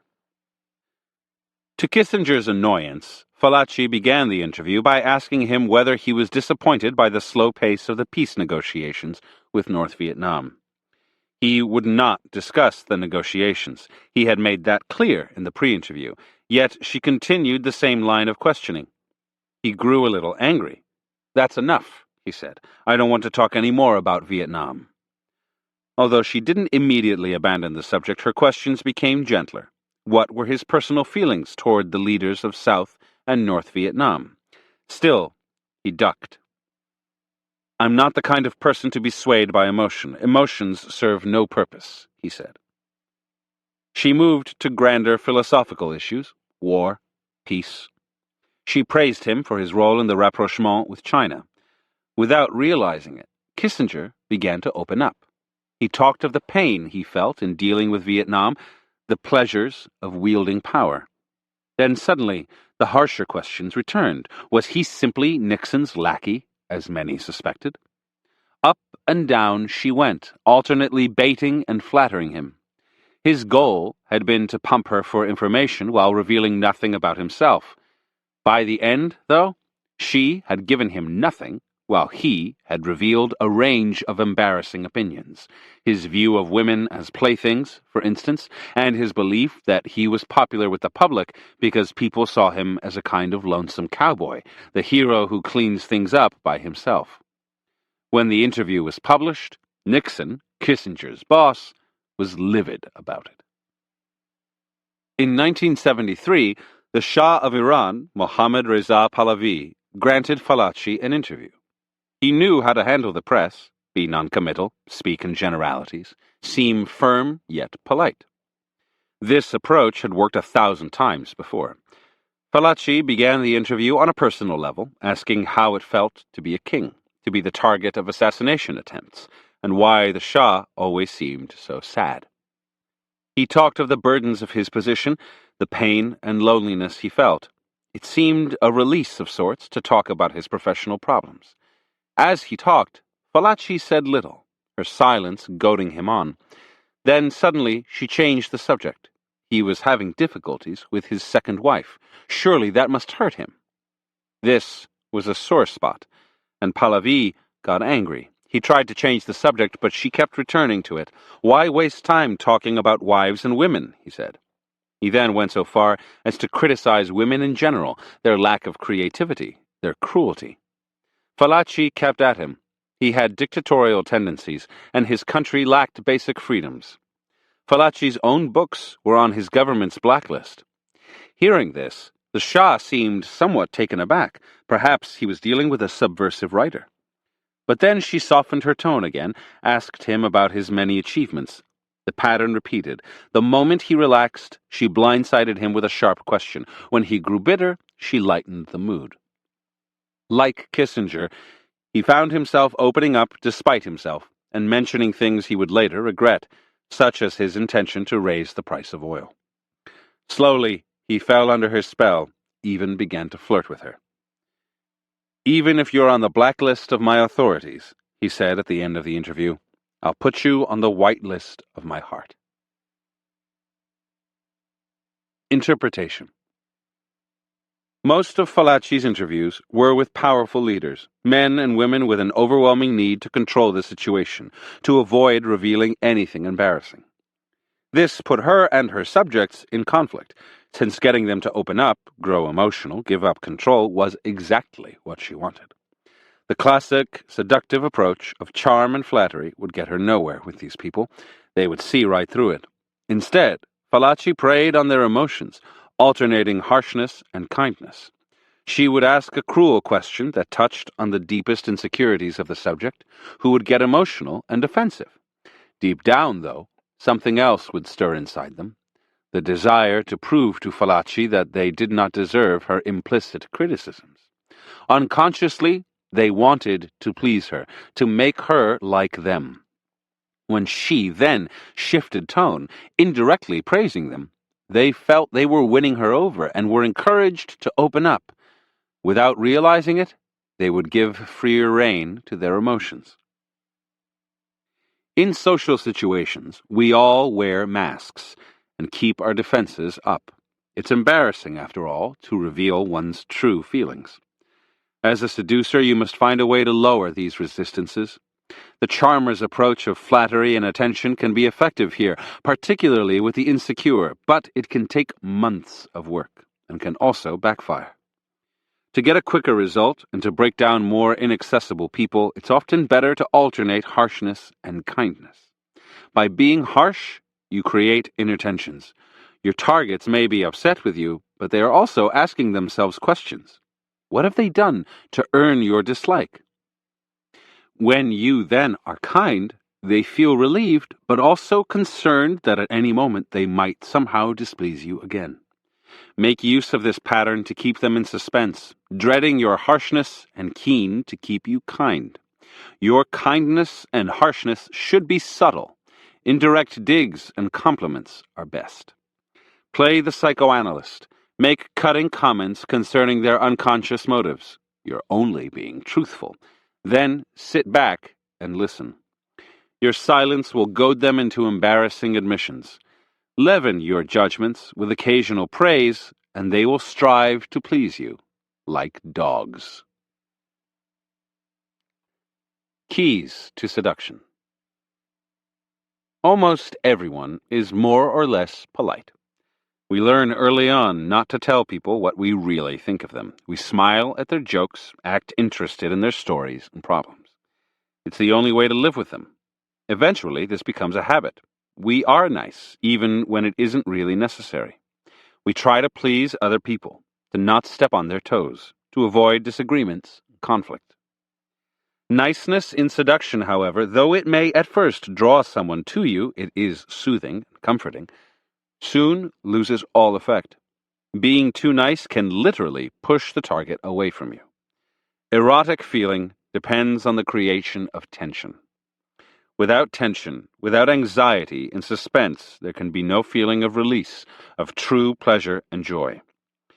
It is your task to create that tension in the target, to stimulate feelings of anxiety, to lead them to and fro so that the culmination of the seduction has real weight and intensity. So rid yourself of your nasty habit of avoiding conflict, which is, in any case, unnatural. You are most often nice, not out of your own inner goodness, but out of fear of displeasing, out of insecurity. Go beyond that fear, and you suddenly have options. The freedom to create pain, then magically dissolve it. Your seductive powers will increase tenfold. People will be less upset by your hurtful actions than you might imagine. In the world today, we often feel starved for experience. We crave emotion, even if it's negative. The pain you cause your targets, then, is bracing. It makes them feel more alive. They have something to complain about. They get to play the victim. As a result, once you've turned the pain into pleasure, they will readily forgive you. Stir up their jealousy. Make them feel insecure, and the validation you later give their ego by preferring them over their rivals is doubly delightful. Remember, you have more to fear by boring your targets than by shaking them up. Wounding people binds them to you more deeply than kindness. Create tension so you can release it. If you need inspiration, find the part of the target that most irritates you and use it as a springboard for some therapeutic conflict. The more real your cruelty, the more effective it is. In 1818, the French writer Stendhal, then living in Milan, met the Countess Matilde Viscontini. For him, it was love at first sight.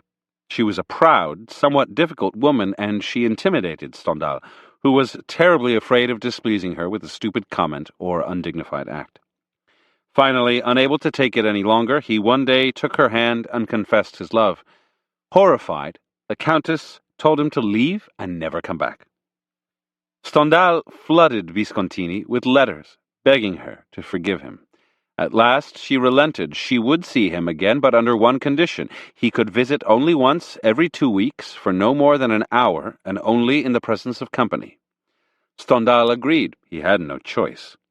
He now lived for those short fortnightly visits, which became occasions of intense anxiety and fear, since he was never quite sure whether she would change her mind and banish him forever. This went on for over 2 years, during which the Countess never showed him the slightest sign of favor. Stendhal never found out why she had insisted on this arrangement. Perhaps she wanted to toy with him or keep him at a distance. All he knew was that his love for her only grew stronger, became unbearably intense, until finally he had to leave Milan. To get over this sad affair, Stendhal wrote his famous book On Love, in which he described the effect of fear on desire. First, if you fear the loved one, you can never get too close or familiar with him or her. The beloved then retains an element of mystery, which only intensifies your love. Second, there is something bracing about fear. It makes you vibrate with sensation, heightens your awareness, is intensely erotic.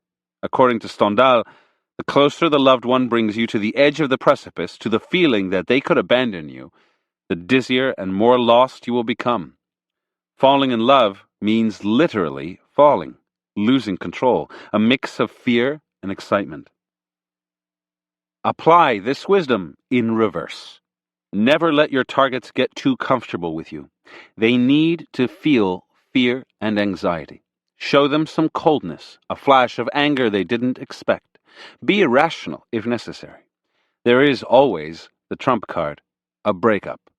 Let them feel they have lost you forever. Make them fear that they have lost the power to charm you. Let these feelings sit with them for a while, then pull them back from the precipice. The reconciliation will be intense. In 33 BC, Mark Antony heard a rumor that Cleopatra, his lover of several years, had decided to seduce his rival, Octavius, and that she was planning to poison Antony. Cleopatra had poisoned people before. In fact, she was an expert in the art. Antony grew paranoid and finally one day confronted her. Cleopatra did not protest her innocence. Yes, that was true. It was quite within her power to poison Antony at any moment. There were no precautions he could take. Only the love she felt for him could protect him. To demonstrate, she took some flowers and dropped them into his wine. Antony hesitated, then raised the cup to his lips. Cleopatra grabbed his arm and stopped him. She had a prisoner brought in to drink the wine, and the prisoner promptly dropped dead. Falling at Cleopatra's feet, Antony professed that he loved her now more than ever. He did not speak out of cowardice. There was no man braver than he. And if Cleopatra could have poisoned him, he, for his part, could have left her and gone back to Rome. No, what pushed him over the edge was the feeling that she had control over his emotions, over life and death. He was her slave. Her demonstration of her power over him was not only effective, but erotic. Like Antony, many of us have masochistic yearnings without realizing it. It takes someone to inflict some pain on us for these deeply repressed desires to come to the surface. You must learn to recognize the types of hidden masochists out there, for each one enjoys a particular kind of pain. For instance, there are people who feel that they deserve nothing good in life, and who, unable to deal with success, sabotage themselves constantly. Be nice to them, admit that you admire them, and they are uncomfortable, since they feel that they cannot possibly match up to the ideal figure you have clearly imagined them to be. Such self-saboteurs do better with a little punishment. Scold them, make them aware of their inadequacies. They feel they deserve such criticism, and when it comes, it is with a sense of relief. It is also easy to make them feel guilty, a feeling that deep down they enjoy. Other people experience the responsibilities and duties of modern life as such a heavy burden they long to give it all up. These people are often looking for someone or something to worship, a cause, a religion, a guru. Make them worship you. And then there are those who want to play the martyr. Recognize them by the joy they take in complaining, in feeling righteous and wronged. Then give them a reason to complain. Remember, appearances deceive. Often the strongest-looking people, the Kissingers and Don Mateos, may secretly want to be punished. In any event, follow up pain with pleasure, and you will create a state of dependency that will last for a long time. Reversal. People who have recently experienced a lot of pain or a loss will flee if you try to inflict more on them. They have enough in their lives already. Far better to surround these types with pleasure. That will put them under your spell. The technique of inflicting pain works best on those who have it easy, who have power and few problems. People with comfortable lives may also feel a gnawing sense of guilt, as if they had gotten away with something. They may not consciously know it, but secretly they long for some punishment, a good mental thrashing, something that will bring them back down to earth. Also, remember to not use the pleasure through pain tactic too early on. Some of the greatest seducers in history, Byron, Jiang Qing, Madame Mao, Picasso, had a sadistic streak, an ability to inflict mental torture. If their victims had known in advance what they were getting themselves into, they would have run for the hills.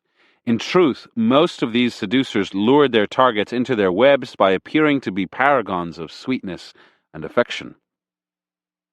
Even Byron seemed like an angel when he first met a woman, so that she tended to doubt his devilish reputation. A seductive doubt, for it allowed her to think of herself as the only one who really understood him. His cruelty would come out later on, but by then it would be too late. The victim's emotions were engaged, and his harshness would only intensify her feelings. In the beginning, then, wear the mask of a lamb, making pleasure and attentiveness your bait. First get under their skin, then lead them on a wild ride. Phase 4. Moving in for the kill. First, you worked on their mind, the mental seduction. Then you confused and stirred them up, the emotional seduction. Now the time has come for hand-to-hand combat, the physical seduction. At this point, your victims are weak and ripe with desire. By showing a little coldness or uninterest, you will spark panic. They will come after you with impatience and erotic energy. Chapter 21. Give them space to fall. The pursuer is pursued. To bring them to a boil, you need to put their minds to sleep and heat up their senses. It's best to lure them into lust by sending certain loaded signals that will get under their skin and spread sexual desire like a poison. Chapter 22. Use physical lures. The moment to strike and move in for the kill is when your victim is brimming with desire, but not consciously expecting the climax to come. Chapter 23. Master the art of the bold move.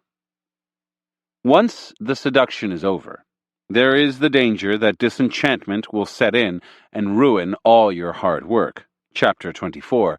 Beware the after effects. If you are after a relationship, then you must constantly re-seduce the victim, creating tension and releasing it. If your victim is to be sacrificed, then it must be done swiftly and cleanly, leaving you free, physically and psychologically, to move on to the next victim. Then, the game begins all over. Chapter 21. Give them space to fall. The pursuer is pursued. If your targets become too used to you as the aggressor, they will give less of their own energy, and the tension will slacken. You need to wake them up, turn the tables. Once they are under your spell, take a step back, and they will start to come after you. Begin with a touch of aloofness, an unexpected non-appearance, a hint that you're growing bored. Stir the pot by seeming interested in someone else. Make none of this explicit. Let them only sense it, and their imagination will do the rest, creating the doubt you desire. Soon they will want to possess you physically, and restraint will go out the window. The goal is to have them fall into your arms of their own will. Create the illusion that the seducer is being seduced. Seductive gravity. In the early 1840s, the center of attention in the French art world was a young woman named Apollonie Sabatier. She was so much the natural beauty that sculptors and painters vied to immortalize her in their works, and she was also charming, easy to talk to, and seductively self-sufficient. Men were drawn to her. Her Paris apartment became a gathering spot for writers and artists, and soon Madame Sabatier, as she came to be known, although she was not married, was hosting one of the most important literary salons in France. Writers such as Gustave Flaubert, the elder Alexandre Dumas, and Théophile Gautier were among her regular guests. Near the end of 1852, when she was 30, Madame Sabatier received an anonymous letter. The writer confessed that he loved her deeply. Worried that she would find his sentiments ridiculous, he would not reveal his name, yet he had to let her know that he adored her. Sabatier was used to such attentions. One man after another had fallen in love with her, but this letter was different. In this man she seemed to have inspired a quasi-religious ardor. The letter, written in a disguised handwriting, contained a poem dedicated to her, titled, "To One Who Is Too Gay." It began by praising her beauty, yet ended with the lines, "And so, one night I'd like to sneak, when darkness tolls the hour of pleasure, a craven thief toward the treasure which is your person, plump and sleek. And most vertiginous delight into those lips so freshly striking, and daily lovelier to my liking, infuse the venom of my spite." Mixed in with her admirer's adoration, clearly, was a strange kind of lust, with a touch of cruelty to it. The poem both intrigued and disturbed her, and she had no idea who had written it. A few weeks later, another letter arrived. As before, the writer enveloped Sabatier in cult-like worship, mixing the physical and the spiritual. And as before, there was a poem, all in one, in which he wrote, "No single beauty is the best, since she is all one flower divine. O mystic metamorphosis! My senses into one sense flow. Her voice makes perfume when she speaks. Her breath is music faint and low." Clearly, the author was haunted by Sabatier's presence and thought of her constantly, but now she began to be haunted by him, thinking of him night and day, and wondering who he was. His subsequent letters only deepened the spell. It was flattering to hear that he was enchanted by more than her beauty, yet also flattering to know that he was not immune to her physical charms. One day, an idea occurred to Madame Sabatier as to who the writer might be. A young poet who had frequented her salon for several years, Charles Baudelaire. He seemed shy, in fact, had hardly spoken to her, but she had read some of his poetry, and although the poems in the letters were more polished, the style was similar. At her apartment, Baudelaire would always sit politely in a corner, but now that she thought of it, he would smile at her, strangely, nervously. It was the look of a young man in love.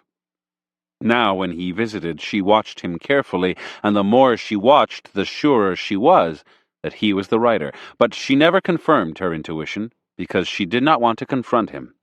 He might be shy, and he was a man, and at some point he would have to come to her. And she felt certain that he would.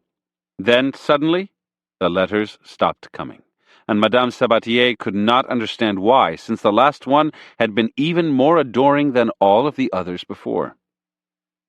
Several years went by in which she often thought of her anonymous admirer's letters, but they were never renewed.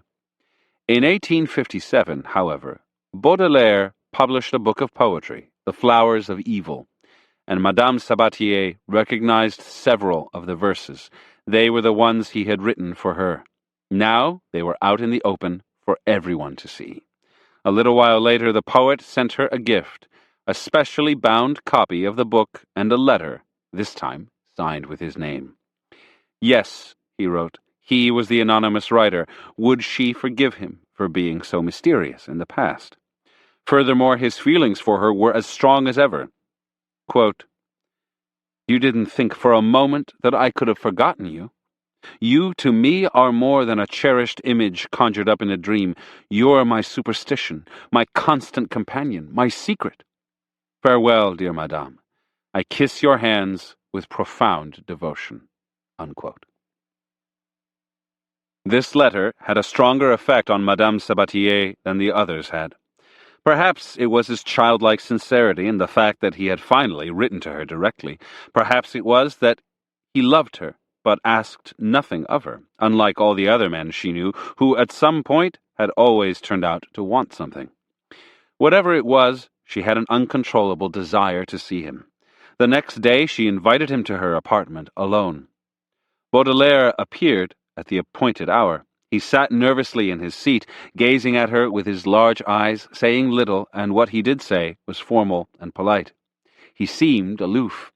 After he left, a kind of panic seized Madame Sabatier, and the next day she wrote him a first letter of her own. Quote, "Today I'm more calm, and I can feel more clearly the impression of our Tuesday evening together. I can tell you, without the danger of your thinking I'm exaggerating, that I'm the happiest woman on the face of the earth, that I've never felt more truly that I love you, and that I've never seen you look more beautiful, more adorable, my divine friend." Unquote.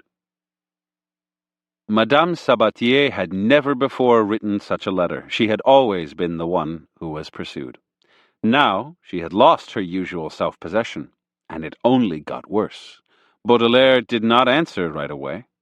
When she saw him next, he was colder than before.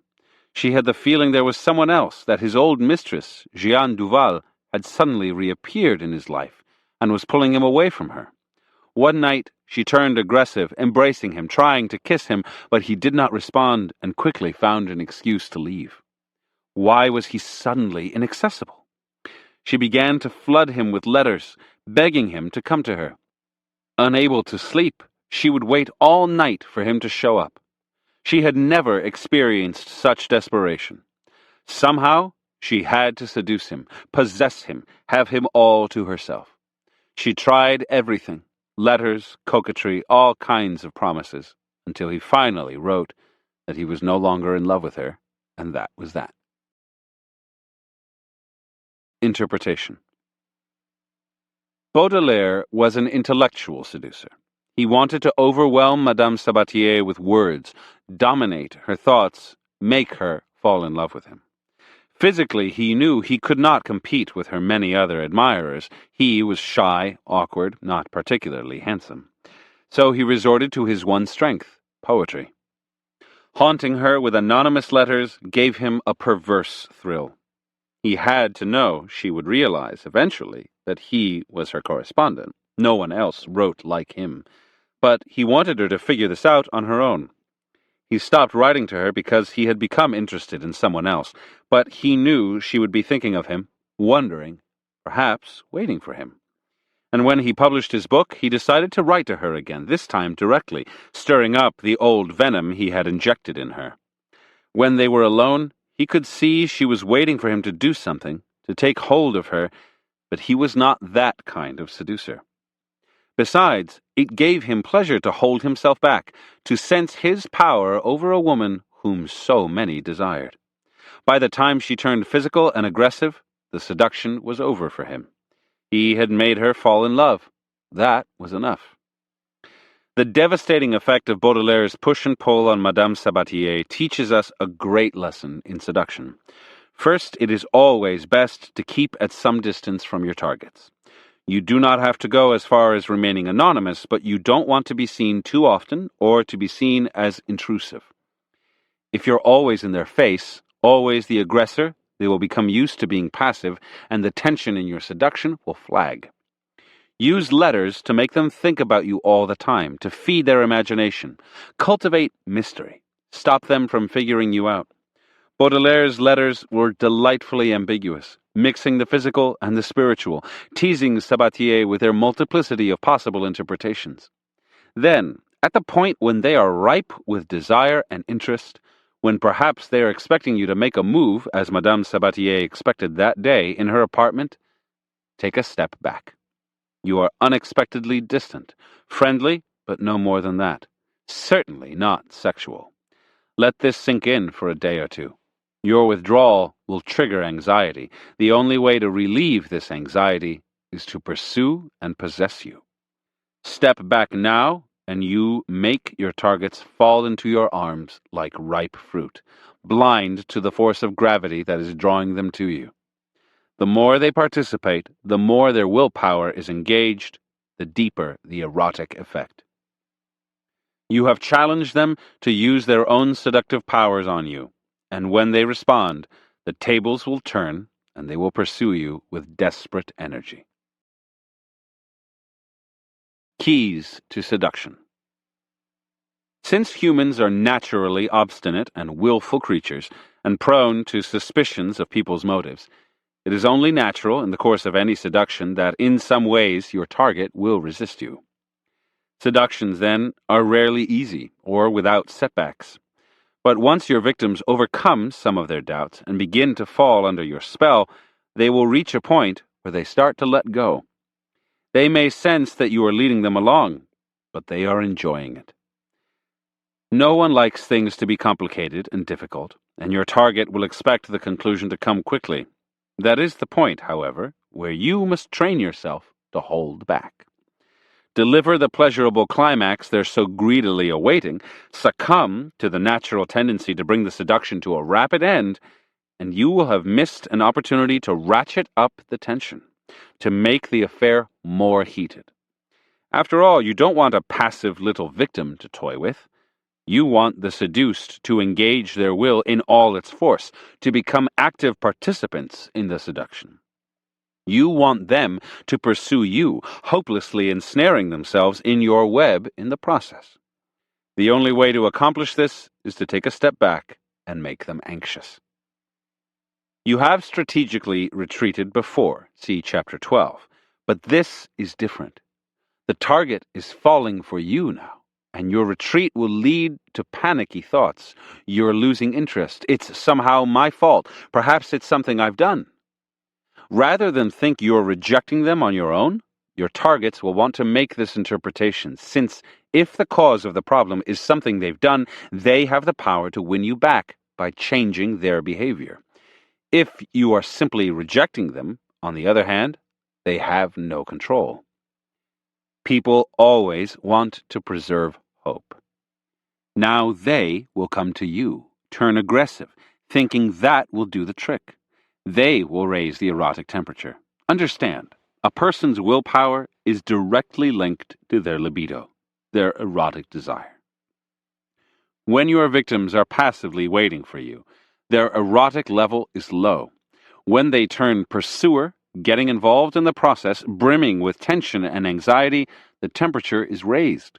So raise it as high as you can. When you withdraw, make it subtle. You are instilling unease. Your coldness or distance should dawn on your targets when they're alone, in the form of a poisonous doubt creeping into their mind. Their paranoia will become self-generating. Your subtle step back will make them want to possess you, so they will willingly advance into your arms without being pushed. This is different from the strategy in Chapter 20, in which you're inflicting deep wounds, creating a pattern of pain and pleasure. There, the goal is to make your victims weak and dependent. Here, it is to make them active and aggressive. Which strategy you prefer to use, the two cannot be combined, depends on what you want and the proclivities of your victim. In Soren Kierkegaard's The Seducer's Diary, Johannes aims to seduce the young and beautiful Cordelia. He begins by being rather intellectual with her and slowly intriguing her. Then he sends her letters that are romantic and seductive. Now her fascination blossoms into love. Although in person he remains a little distant, she senses in him great depths and is certain that he loves her. Then one day, while they're talking, Cordelia has a strange sensation. Something about him is different. He seems more interested in ideas than in her. Over the next few days, this doubt gets stronger, the letters are a little less romantic, something is missing. Feeling anxious, she slowly turns aggressive, becomes the pursuer instead of the pursued. The seduction is now much more exciting, at least for Johannes. Johannes's step back is subtle. He merely gives Cordelia the impression that his interest is a little less romantic than the day before. He returns to being the intellectual. This stirs the worrisome thought that her natural charms and beauty no longer have as much effect on him. She must try harder, provoke him sexually, prove to herself that she has some power over him. She is now brimming with erotic desire, brought to that point by Johannes's subtle withdrawal of affection. Each gender has its own seductive lures, which come naturally to them. When you seem interested in someone but don't respond sexually, it is disturbing and presents a challenge. They will find a way to seduce you. To produce this effect, first reveal an interest in your targets through letters or subtle insinuation. But when you're in their presence, assume a kind of sexless neutrality. Be friendly, even warm, but no more. You are pushing them into arming themselves with the seductive charms that are natural to their sex. Exactly what you want. In the latter stages of the seduction, let your targets feel that you are becoming interested in another person. This is another form of taking a step back. When Napoleon Bonaparte first met the young widow Josephine de Beauharnais in 1795, he was excited by her exotic beauty and the looks she gave him. He began to attend her weekly soirees, and to his delight, she would ignore the other men and remain at his side, listening to him so attentively. He found himself falling in love with Josephine, and had every reason to believe she felt the same. Then, at one soiree, she was friendly and attentive as usual, except that she was equally friendly to another man there, a former aristocrat, like Josephine, the kind of man that Napoleon could never compete with when it came to manners and wit. Doubts and jealousies began to stir within. As a military man, he knew the value of going on the offensive, and after a few weeks of a swift and aggressive campaign, he had her all to himself, eventually marrying her.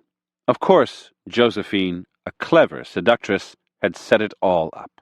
She didn't say she was interested in another man, but his mere presence at her house, a look here and there, subtle gestures, made it seem that way. There is no more powerful way to hint that you are losing your desire. Make your interest in another too obvious, though, and it could backfire. This is not the situation in which you want to seem cruel. Doubt and anxiety are the effects you're after. Make your possible interest in another barely perceptible to the naked eye. Once someone has fallen for you, any physical absence will create unease. You are literally creating space. The Russian seductress Lou Andreas Salome had an intense presence. When a man was with her, he felt her eyes boring into him, and often became entranced with her coquettish ways and spirit. But then, almost invariably, something would come up. She would have to leave town for a while, or would be too busy to see him. It was during her absences that men fell hopelessly in love with her, and vowed to be more aggressive next time they were with her. Your absences at this latter point of the seduction should seem at least somewhat justified. You are insinuating not a blatant brush-off, but a slight doubt. Perhaps you could have found some reason to stay. Perhaps you're losing interest. Perhaps there is someone else. In your absence, their appreciation of you will grow. They will forget your faults, forgive your sins. The moment you return, they will chase after you as you desire. It will be as if you had come back from the dead. According to the psychologist Theodor Reich, we learn to love only through rejection. As infants, we are showered with love by our mother. We know nothing else. But when we get a little older, we begin to sense that her love is not unconditional. If we don't behave, if we do not please her, she can withdraw it. The idea that she'll withdraw her affection fills us with anxiety and, at first, with anger. We will show her. We will throw a tantrum. But that never works, and we slowly realize that the only way to keep her from rejecting us again is to imitate her, to be as loving, kind, and affectionate as she is. This will bond her to us in the deepest way. The pattern is ingrained in us for the rest of our lives. By experiencing a rejection or a coldness, we learn to court and pursue, to love. Recreate this primal pattern in your seduction. First, shower your targets with affection. They will not be sure where this is coming from, but it is a delightful feeling and they will never want to lose it. When it does go away, in your strategic step back, they'll have moments of anxiety and anger, perhaps throwing a tantrum, and then the same childlike reaction. The only way to win you back, to have you for sure, will be to reverse the pattern, to imitate you, to be the affectionate giving one. It's the terror of rejection that turns the tables. This pattern will often repeat itself naturally in an affair or relationship. One person goes cold, the other pursues, then goes cold in turn, making the first person the pursuer, and on and on. As a seducer, don't leave this to chance. Make it happen. You are teaching the other person to become a seducer, just as the mother in her own way taught the child to return her love by turning her back. For your own sake, learn to relish this reversal of roles. Don't merely play at being the pursued, but enjoy it. Give in to it. The pleasure of being pursued by your victim can often surpass the thrill of the hunt. Reversal. There are moments when creating space and absence will blow up in your face. An absence at a critical moment in the seduction can make the target lose interest in you. It also leaves too much to chance. While you're away, they could find another person who will distract their thoughts from you. Cleopatra easily seduced Mark Antony, but after their first encounters, he returned to Rome. Cleopatra was mysterious and alluring, but if she let too much time pass, he would forget her charms. So she let go of her usual coquetry and came after him when he was on one of his military campaigns. She knew that once he saw her, he would fall under his spell again and pursue her. Use absence only when you're sure of the target's affection, and never let it go on too long. It's most effective later in the seduction. Also, never create too much space. Don't write too rarely. Don't act too cold. Don't show too much interest in someone else. That is the strategy of mixing pleasure with pain, detailed in Chapter 20, and will create a dependent victim, or will even make him or her give up completely. Some people, too, are inveterately passive. They're waiting for you to make the bold move, and if you don't, they'll think you're weak. The pleasure to be had from such a victim is less than the pleasure you'll get from someone more active. But if you're involved with such a type, do what you need to if you are to have your way. Then end the affair and move on. Chapter 22. Use physical lures. Targets with active minds are dangerous. If they see through your manipulations, they may suddenly develop doubts. Put their minds gently to rest and waken their dormant senses by combining a non-defensive attitude with a charged sexual presence. While your cool, nonchalant air is calming their minds and lowering their inhibitions, your glances, voice, and bearing, oozing sex and desire, are getting under their skin, agitating their senses, and raising their temperature. Never force the physical. Instead, infect your targets with heat, lure them into lust. Lead them into the moment, an intensified present in which morality, judgment, and concern for the future all melt away, and the body succumbs to pleasure. Raising the temperature. In 1889, the top New York theatrical manager, Ernest Jurgens, visited France on one of his many scouting trips. Jurgens was known for his honesty, a rare commodity in the shady entertainment world, and for his ability to find unusual acts. He had to spend the night in Marseille, and while wandering along the quay of the old harbor, he heard excited catcalls issuing from a working-class cabaret, and decided to go in. A 21-year-old Spanish dancer named Carolina Otero was performing. and the minute Juergens laid eyes on her, he was a changed man. Her appearance was startling. 5'10", fiery dark eyes, black waist-length hair, her body corseted into a perfect hourglass figure. But it was the way she danced that made his heart pound. Her whole body alive, writhing like an animal in heat as she performed a fandango. Her dancing was hardly professional, but she enjoyed herself so much and was so unrestrained that none of that mattered. Juergens also couldn't help but notice the men in the cabaret watching her, their mouths agape.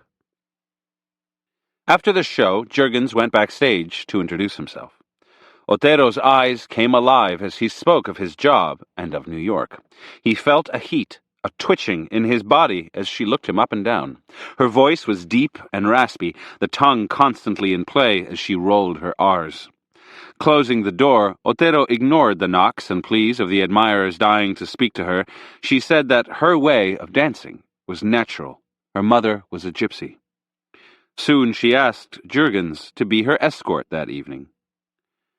And as he helped her with her coat, she leaned back toward him slightly, as if she had lost her balance.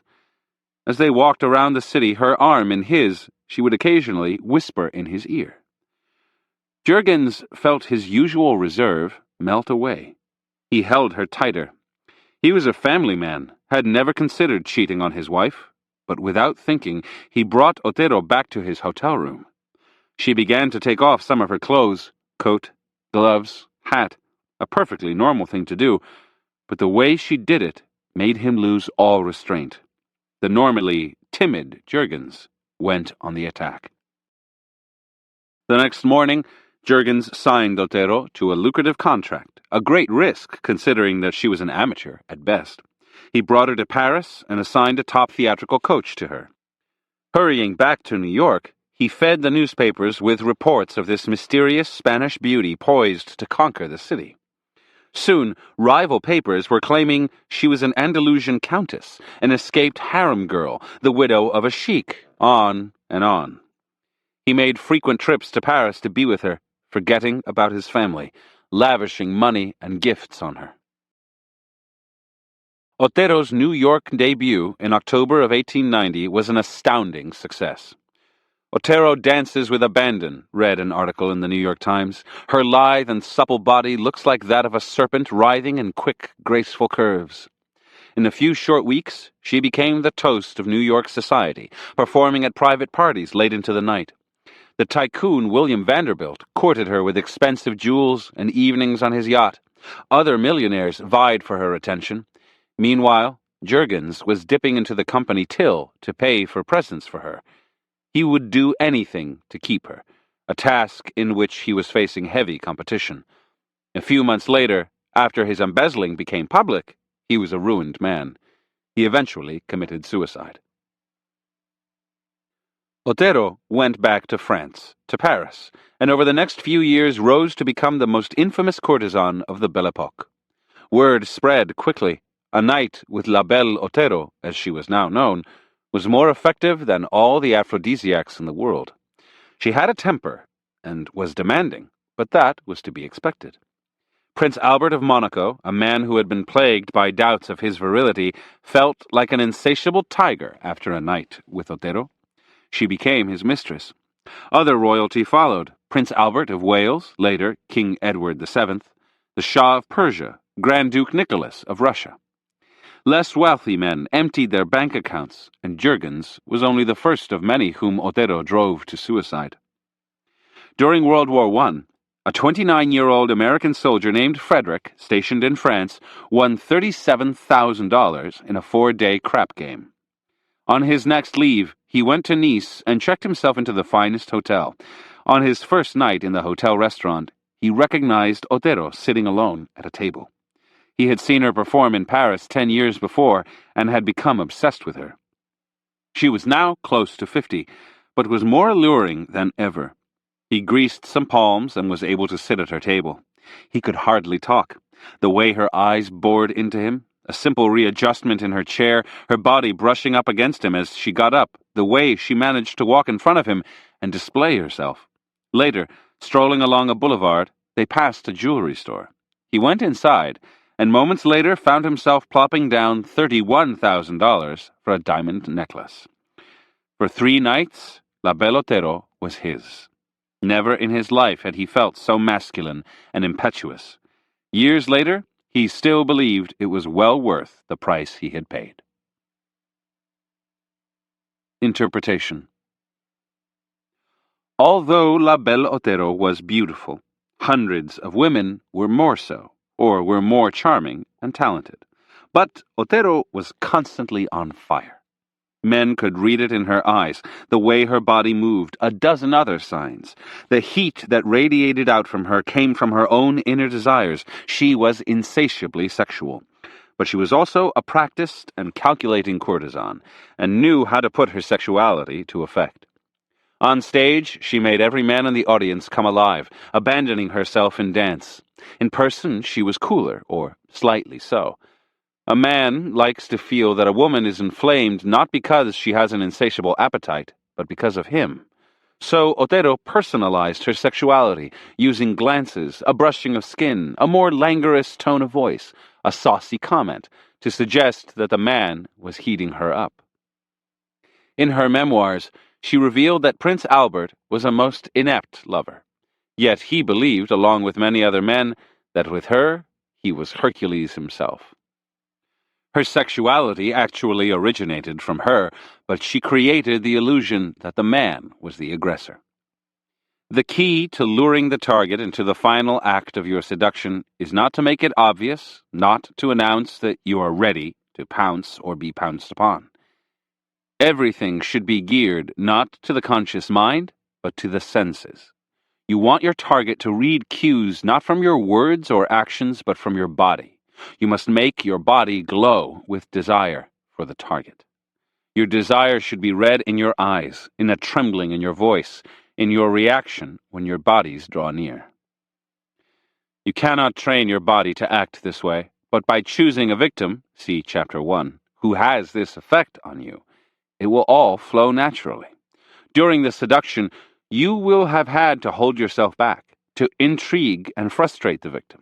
You will have frustrated yourself in the process and will already be champing at the bit.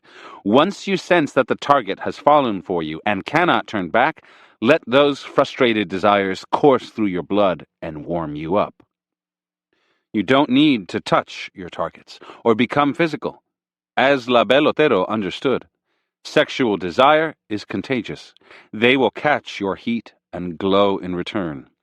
Let them make the first move. It will cover your tracks. The second and third moves are yours. Lowering inhibitions. One day in 1931, in a village in New Guinea, a young girl named Tupercelai heard some happy news. Her father, Alaman, who had left some months before to work on a tobacco plantation, had returned for a visit. Tupercelai ran to greet him. Accompanying her father was a white man, an unusual sight in these parts. He was a 22-year-old Australian from Tasmania, and he was the owner of the plantation. His name was Errol Flynn. Flynn smiled warmly at Tupercelai, seeming particularly interested in her bare breasts. As was the custom in New Guinea then, she wore only a grass skirt. He said in pidgin English how beautiful she was, and kept repeating her name, which he pronounced remarkably well. He did not say much else, mind you. He didn't speak her language, so she said goodbye and walked away with her father. But later that day she discovered, to her dismay, that Mr. Flynn had taken a liking to her and had purchased her from her father for 2 pigs, some English coins, and some seashell money. The family was poor, and the father liked the price. Tupercelai had a boyfriend in the village whom she did not want to leave, but she didn't dare disobey her father, and she left with Mr. Flynn for the tobacco plantation. On the other hand, she had no intention of being friendly with this man, from whom she expected the worst kind of treatment. In the first few days, Tupercelai missed her village terribly, and felt nervous and out of sorts, but Mr. Flynn was polite and talked in a soothing voice. She began to relax, and since he kept his distance, she decided it was safe to approach him. His white skin was tasty to the mosquitoes, so she began to wash him every night with scented bush herbs to keep them away. Soon she had a thought. Mr. Flynn was lonely and wanted a companion. That was why he had bought her. At night, he usually read. Instead, she began to entertain him by singing and dancing. Sometimes he tried to communicate in words and gestures, struggling in pidgin. She had no idea what he was trying to say, but he made her laugh, and one day she did understand something, the word swim. He was inviting her to go swimming with him in the Laloki River. She was happy to go along, but the river was full of crocodiles, so she brought along her spear, just in case. At the sight of the river, Mr. Flynn seemed to come alive. He tore off his clothes and dove in. She followed and swam after him. He put his arms around her and kissed her. They drifted downstream, and she clung to him. She had forgotten about the crocodiles. She had also forgotten about her father, her boyfriend, her village, and everything else there was to forget. Around a bend of the river, he picked her up and carried her to a secluded grove near the river's edge. It all happened rather suddenly, which was fine with Tupercelli. From then on, this was a daily ritual. The river, the grove, until the time came when the tobacco plantation was no longer doing so well, and Mr. Flynn left New Guinea. One day, some 10 years later, a young girl named Blanca Rosa Velter went to a party at the Ritz Hotel in Mexico City. As she wandered through the bar looking for her friends, a tall, older man blocked her path and said in a charming accent, "You must be Blanca Rosa." He did not have to introduce himself. He was the famous Hollywood actor Errol Flynn. His face was plastered on posters everywhere, and he was friends of the party's hosts, the Davises, and had heard them praise the beauty of Blanca Rosa, who was turning 18 the following day. He led her to a table in the corner. His manner was graceful and confident, and listening to him talk, she forgot about her friends. He spoke of her beauty, repeated her name, said he could make her a star. Before she knew what was happening, he had invited her to join him in Acapulco, where he was vacationing. The Davises, their mutual friends, could come along as chaperones. That would be wonderful, she said, but her mother would never agree. "Don't worry about that," Flynn replied, and the following day he showed up at their house with a beautiful gift for Blanca, a ring with her birthstone. Melting under his charming smile, Blanca's mother agreed to his plan. Later that day, Blanca found herself on a plane to Acapulco. It was all like a dream. The Davises, under orders from Blanca's mother, tried not to let her out of their sight, so Flynn put her on a raft, and they drifted out into the ocean, far from the shore. His flattering words filled her ears, and she let him hold her hand and kiss her cheek. That night, they danced together, and when the evening was over, he escorted her to her room and serenaded her with a song as they finally parted. It was the end of a perfect day. In the middle of the night, she woke up to hear him calling her name from her hotel room balcony. How had he gotten there? His room was a floor above. He must have somehow jumped or swung down, a dangerous maneuver. She approached, not at all afraid, but curious. He pulled her gently into his arms and kissed her. Her body convulsed, overwhelmed with new sensations, totally at sea. She began to cry. Out of happiness, she said. Flynn comforted her with a kiss and returned to his room above in the same inexplicable way he had arrived. Now Blanca was hopelessly in love with him and would do anything he asked of her. A few weeks later, in fact, she followed him to Hollywood, where she went on to become a successful actress known as Linda Christian. In 1942, an 18-year-old girl named Nora Eddington had a temporary job selling cigarettes at the Los Angeles County Courthouse. The place was a madhouse at the time, teeming with tabloid journalists. 2 young girls had charged Errol Flynn with rape. Nora, of course, noticed Flynn, a tall, dashing man who occasionally bought cigarettes from her, but her thoughts were with her boyfriend, a young Marine. A few weeks later, Flynn was acquitted, the trial ended, and the place settled down. A man she had met during the trial called her up one day.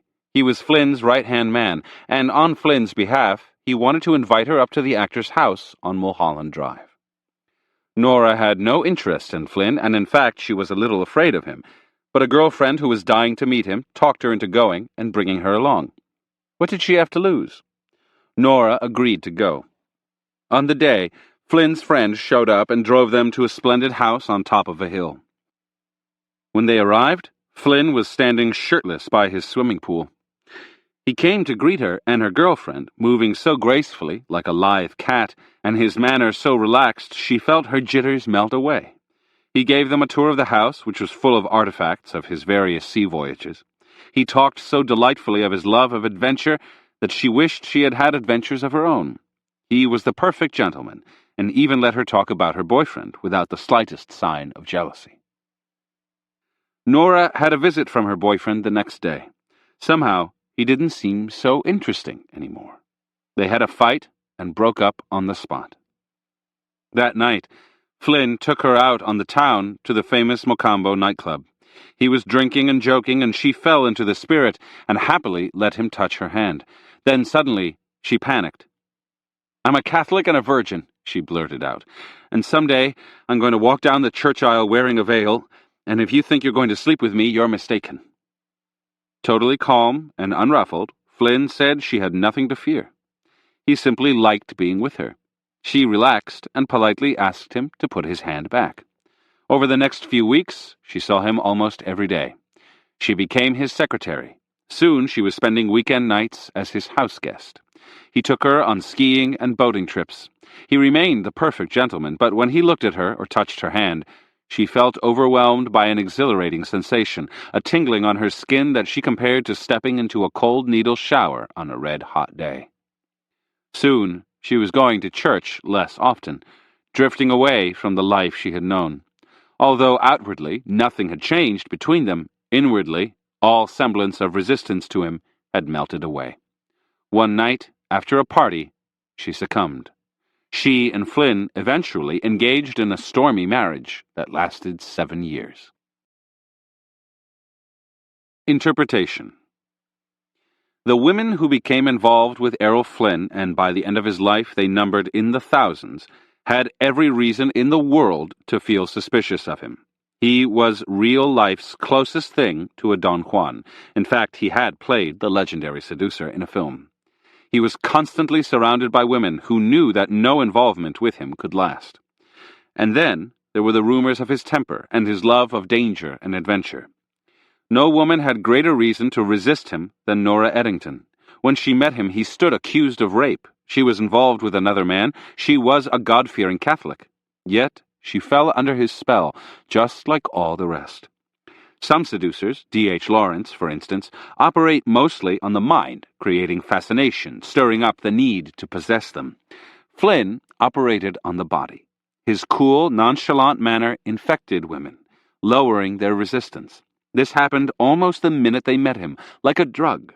He was at ease around women, graceful and confident. They fell into this spirit, drifting along on a current he created, leaving the world and its heaviness behind. It was only you and him. Then, perhaps that same day, perhaps a few weeks later, there would come a touch of his hand, a certain look that would make them feel a tingling, a vibration, a dangerously physical excitement. They would betray that moment in their eyes, a blush, a nervous laugh, and he would swoop in for the kill. No one moved faster than Errol Flynn. The greatest obstacle to the physical part of the seduction is the target's education, the degree to which he or she has been civilized and socialized. Such education conspires to constrain the body, dull the senses, fill the mind with doubts and worries. Flynn had the ability to return a woman to a more natural state, in which desire, pleasure, and sex had nothing negative attached to them. He lured women into adventure not with arguments, but with an open, unrestrained attitude that infected their minds. Understand, it all starts from you. When the time comes to make the seduction physical, train yourself to let go of your own inhibitions, your doubts, your lingering feelings of guilt and anxiety. Your confidence and ease will have more power to intoxicate the victim than all the alcohol you could apply. Exhibit a lightness of spirit. Nothing bothers you. Nothing daunts you. You take nothing personally. You are inviting your targets to shed the burdens of civilization, to follow your lead and drift. Don't talk of work, duty, marriage, the past or future. Plenty of other people will do that. Instead, offer the rare thrill of losing oneself in the moment, where the senses come alive and the mind is left behind. Keys to seduction. Now, more than ever, our minds are in a state of constant distraction, barraged with endless information, pulled in every direction. Many of us recognize the problem. Articles are written, studies are completed, but they simply become more information to digest. It's almost impossible to turn off an overactive mind. The attempt simply triggers more thoughts, an inescapable hall of mirrors. Perhaps we turn to alcohol, to drugs, to physical activity, anything to help us slow the mind, be more present in the moment. Our discontent presents the crafty seducer with infinite opportunity. The waters around you are teeming with people seeking some kind of release from mental overstimulation. The lure of unencumbered physical pleasure will make them take your bait, but as you prowl the waters, understand, the only way to relax a distracted mind is to make it focus on one thing. A hypnotist asks the patient to focus on a watch swinging back and forth. Once the patient focuses, the mind relaxes, the senses awaken, the body becomes prone to all kinds of novel sensations and suggestions. As a seducer, you are a hypnotist, and what you are making the target focus on is you. Throughout the seductive process, you've been filling the target's mind. Letters, mementos, shared experiences keep you constantly present, even when you're not there.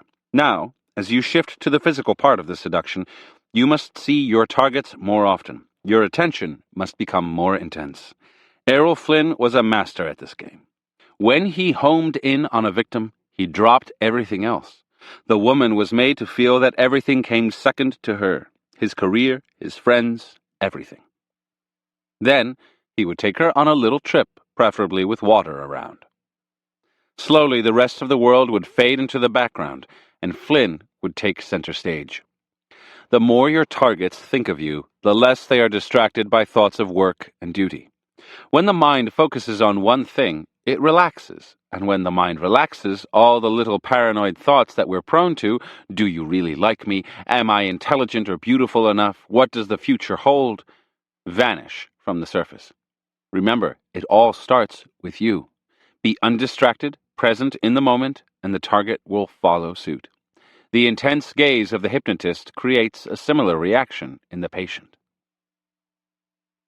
Once the target's overactive mind starts to slow down, their senses will come to life, and your physical lures will have double their power. Now, a heated glance will give them flush. You will have a tendency to employ physical lures that work primarily on the eyes, the sense we most rely on in our culture. Physical appearances are critical, but you're after a general agitation of the senses. La Belle Otero made sure men noticed her breasts, her figure, her perfume, her walk. No part was allowed to predominate. The senses are interconnected. An appeal to smell will trigger touch. An appeal to touch will trigger vision. Casual or accidental contact, better a brushing of the skin than something more forceful right now, will create a jolt and activate the eyes. Subtly modulate the voice, make it slower and deeper. Living senses will crowd out rational thought. In the 18th century libertine novel The Wayward Head and Heart by Crébillon Fils, Madame de Lursay is trying to seduce a younger man, Mécourt. Her weapons are several. One night at a party she's hosting, she wears a revealing gown. Her hair is slightly tousled. She throws him heated glances. Her voice trembles a bit. When they're alone, she innocently gets him to sit close to her and talks more slowly. At one point, she starts to cry. Mécourt has many reasons to resist her. He's fallen in love with a girl his own age, and he's heard rumors about Madame de Lursay that should make him distrust her. But the clothes, the looks, the perfume, the voice, the closeness of her body, the tears, it all begins to overwhelm him. An indescribable agitation stirred my senses, says Mécourt. Mécourt succumbs. The French libertines of the 18th century called this the moment. The seducer leads the victim to a point where he or she reveals involuntary signs of physical excitation that can be read in various symptoms. Once those signs are detected, the seducer must work quickly, applying pressure on the target to get lost in the moment. The past, the future, all moral scruples vanishing in air. Once your victims lose themselves in the moment, it's all over. Their mind, their conscience, no longer holds them back. The body gives in to pleasure. Madame de Lursay lures Mécourt into the moment by creating a generalized disorder of the senses, rendering him incapable of thinking straight. In leading your victims into the moment, remember a few things. First, a disordered look, Madame de Lursay's tousled hair, her ruffled dress, has more effect on the senses than a neat appearance. It suggests the bedroom. Second, be alert to the signs of physical excitation. Blushing, trembling of the voice, tears, unusually forceful laughter, relaxing movements of the body, any kind of involuntary mirroring, their gestures imitating yours, a revealing slip of the tongue. These are signs that the victim is slipping into the moment and pressure is to be applied. In 1934, a Chinese football player named Li met a young actress named Lan Ping in Shanghai. He began to see her often at his matches, cheering him on. They would meet at public affairs, and he would notice her glancing at him with her strange, yearning eyes, then looking away. One evening, he found her seated next to him at a reception. Her leg brushed up against his. They chatted, and she asked him to see a movie with her at a nearby cinema. Once they were there, her head found its way onto his shoulder. She whispered into his ear something about the film. Later, they strolled the streets, and she put her arm around his waist. She brought him to a restaurant where they drank some wine. Li took her to his hotel room, and there he found himself overwhelmed by caresses and sweet words. She gave him no room to retreat, no time to cool down.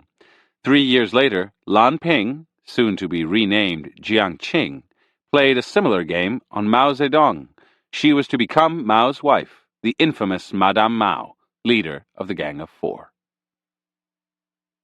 Seduction, like warfare, is often a game of distance and closeness. At first, you track your enemy from a distance. Your main weapons are your eyes and a mysterious manner. Byron had his famous underlook, Madame Mao her yearning eyes. The key is to make the look short and to the point, then look away like a rapier glancing the flesh. Make your eyes reveal desire and keep the rest of the face still. A smile will spoil the effect. Once the victim is heated up, you quickly bridge the distance, turning to hand-to-hand combat in which you give the enemy no room to withdraw, no time to think or to consider the position in which you've placed him or her. To take the element of fear out of this, use flattery. Make the target feel more masculine or feminine. Praise their charms. It's their fault that you've become so physical and aggressive. There's no greater physical lure than to make the target feel alluring.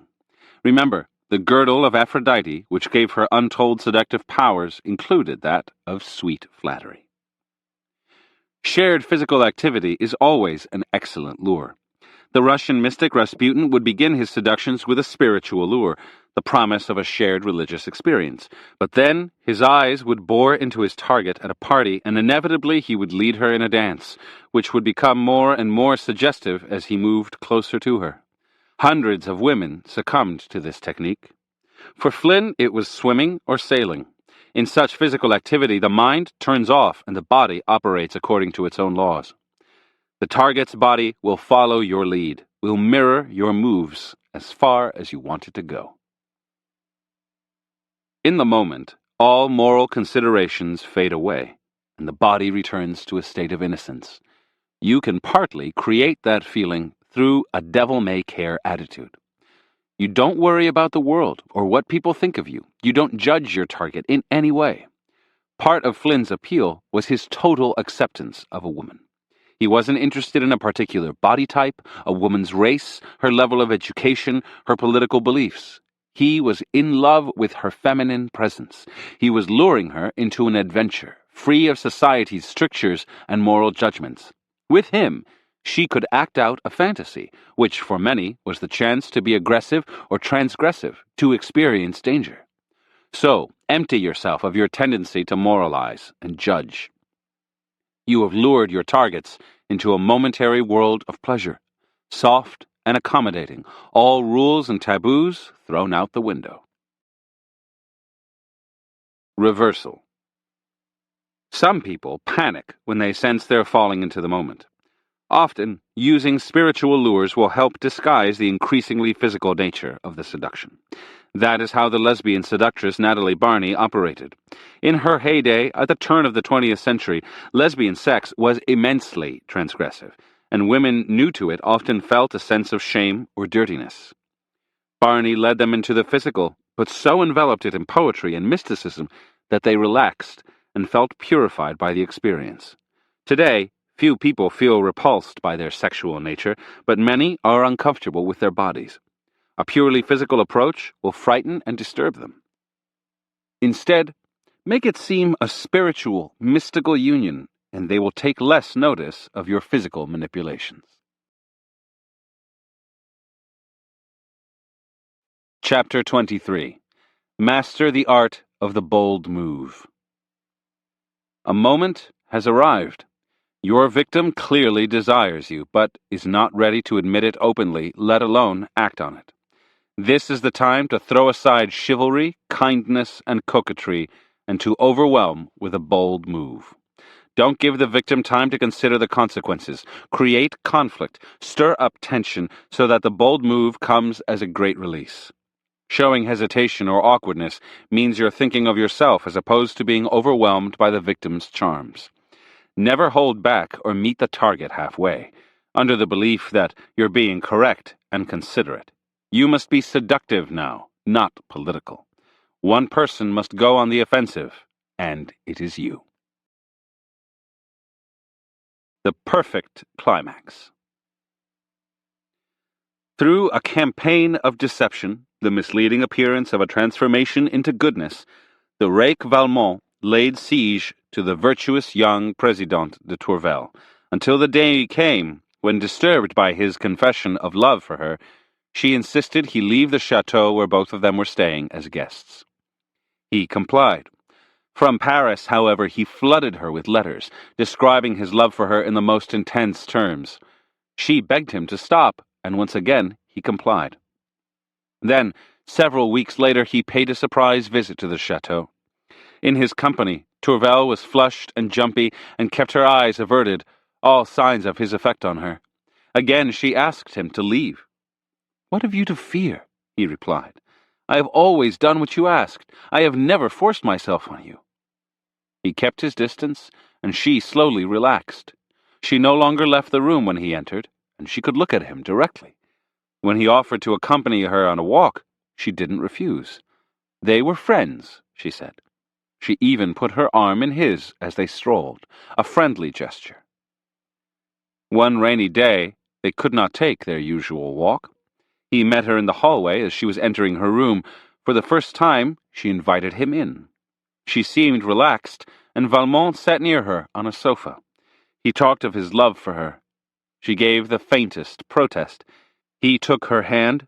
She left it there and leaned against his arm. Her voice trembled. She looked at him, and he felt his heart flutter. It was a tender, loving look.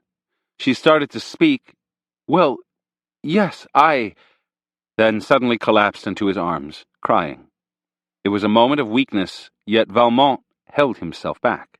Her crying became convulsive. She begged him to help her to leave the room before something terrible happened. He did so. The following morning he awoke to some surprising news. In the middle of the night, claiming she was feeling ill, Tourvel had suddenly left the chateau and returned home. Valmont didn't follow her to Paris. Instead, he began staying up late and using no powder to hide the piqued looks that soon ensued. He went to the chapel every day and dragged himself despondently around the chateau. He knew that his hostess would be writing to the President, who would hear of his sad state. Next, he wrote to a church father in Paris and asked him to pass along a message to Tourvel. He was ready to change his life for good. He wanted one last meeting to say goodbye and to return the letters she had written him over the last few months. The father arranged a meeting, and so one late afternoon in Paris, Valmont found himself once again alone with Tourvel in a room in her house. The Présidente was clearly on edge, but she couldn't look him in the eye. They exchanged pleasantries, but then Valmont turned harsh. She had treated him cruelly, had apparently been determined to make him unhappy. Well, this was the end. They were separating for good, since that was how she wanted it. Tourvel argued back. She was a married woman. She had no choice. Valmont softened his tone and apologized. He was unused to having such strong feelings, he said, and could not control himself. Still, he would never trouble her again. Then he laid on a table the letters he had come to return. Tourvel came closer. The sight of her letters, and the memory of all the turmoil they represented, affected her powerfully. She had thought his decision to renounce his libertine way of life was voluntary, she said, with a touch of bitterness in her voice, as if she resented being abandoned. No, it wasn't voluntary, he replied. It was because she had spurned him. Then he suddenly stepped closer and took her in his arms. She did not resist. "Adorable woman," he cried. "You have no idea of the love you inspire. You will never know how I have worshipped you, how much dearer my feelings have been to me than life. May your days be blessed with all of the happiness of which you have deprived me." Then he let her go and turned to leave. Tourvel suddenly snapped. "You shall listen to me. I insist," she said, and grabbed his arm. He turned around, and they embraced. This time he waited no longer, picking her up, carrying her to an ottoman, overwhelming her with kisses and sweet words of the happiness he now felt. Before this sudden flood of caresses, all her resistance gave way. "From this moment on I am yours," she said, "and you will hear neither refusals nor regrets from my lips." Tourvel was true to her word, and Valmont's suspicions were to prove correct. The pleasures he won from her were far greater than with any other woman he had seduced. Interpretation. Valmont, a character in Choderlos de Laclos' 18th century novel Dangerous Liaisons, can sense several things about the Présidente at first glance. She is timid and nervous. Her husband almost certainly treats her with respect, probably too much of it. Beneath her interest in God, religion, and virtue is a passionate woman, vulnerable to the lure of romance and to the flattering attention of an ardent suitor. No one, not even her husband, has given her this feeling because they have all been so daunted by her prudish exterior. Valmont begins his seduction, then, by being indirect. He knows Tourvel is secretly fascinated with his bad reputation. By acting as if he is contemplating a change in his life, he can make her want to reform him, a desire that is unconsciously a desire to love him. Once she has opened up ever so slightly to his influence, he strikes at her vanity. She has never felt desired as a woman, and on some level cannot help but enjoy his love for her. Of course, she struggles and resists, but that is only a sign that her emotions are engaged. Indifference is the single most effective deterrent to seduction. By taking his time, by making no bold moves even when he has the opportunity for them, he instills in her a false sense of security and proves himself by being patient. On what he pretends is his last visit to her, however, he can sense she's ready. Weak, confused, more afraid of losing the addictive feeling of being desired than of suffering the consequences of adultery. He deliberately makes her emotional, dramatically displays her letters, creates some tension by playing a game of push and pull, and when she takes his arm, he knows it is the time to strike. Now he moves quickly, allowing her no time for doubts or second thoughts. But his move seems to arise out of love, not lust. After so much resistance and tension, what a pleasure to finally surrender. The climax now comes as a great release. Never underestimate the role of vanity in love and seduction. If you seem impatient, champing at the bit for sex, you signal that it's all about libido and that it has little to do with the target's own charms. That is why you must defer the climax. A lengthier courtship will feed the target's vanity and will make the effect of your bold move all the more powerful and enduring. Wait too long, though, showing desire but then proving too timid to make your move, and you will stir up a different kind of insecurity. You found me desirable, but you're not acting on your desires. Maybe you're not so interested. Doubts like these affront your target's vanity. If you're not interested, maybe I'm not so interesting, and are fatal in the latter stages of seduction. Awkwardness and misunderstandings will spring up everywhere. Once you read in your target's gestures that they are ready and open, a look in the eye, mirroring behavior, a strange nervousness in your presence, you must go on the offensive. Make them feel that their charms have unhinged you and pushed you into the bold move. They will then have the ultimate pleasure, physical surrender, and a psychological boost to their vanity. Keys to seduction. Think of seduction as a world you enter, a world that is separate and distinct from the real world. The rules are different here. What works in daily life can have the opposite effect in seduction. The real world features a democratizing, leveling impulse in which everything has to seem at least something like equal. An overt imbalance of power, an overt desire for power, will stir envy and resentment. We learn to be kind and polite, at least on the surface. Even those who have power generally try to act humble and modest. They don't want to offend. In seduction, on the other hand, you can throw all of that out. Revel in your dark side. Inflict a little pain. In some ways, be more yourself. Your naturalness in this respect will prove seductive in itself. The problem is that after years of living in the real world, we lose the ability to be ourselves. We become timid, humble, over-polite. Your task is to regain some of your childhood qualities, to root out all this false humility. And the most important quality to recapture is boldness. No one is born timid. Timidity is a protection we develop. If we never stick our necks out, if we never try, we will never have to suffer the consequences of failure or success. If we're kind and unobtrusive, no one will be offended. In fact, we will seem saintly and likable. In truth, timid people are often self-absorbed, obsessed with the way people see them, and not at all saintly. And humility may have its social uses, but it is deadly in seduction. You need to be able to play the humble saint at times. It is a mask you wear. But in seduction, take it off. Boldness is bracing, erotic, and absolutely necessary to bring the seduction to its conclusion. Done right, it tells your targets that they have made you lose your normal restraint and gives them license to do so as well. People are yearning to have a chance to play out the repressed sides of their personality. At the final stage of a seduction, boldness eliminates any awkwardness or doubts. In a dance, two people cannot lead. One takes over, sweeping the other along.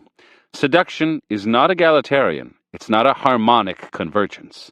Holding back at the end out of fear of offending or thinking it correct to share the power is a recipe for disaster.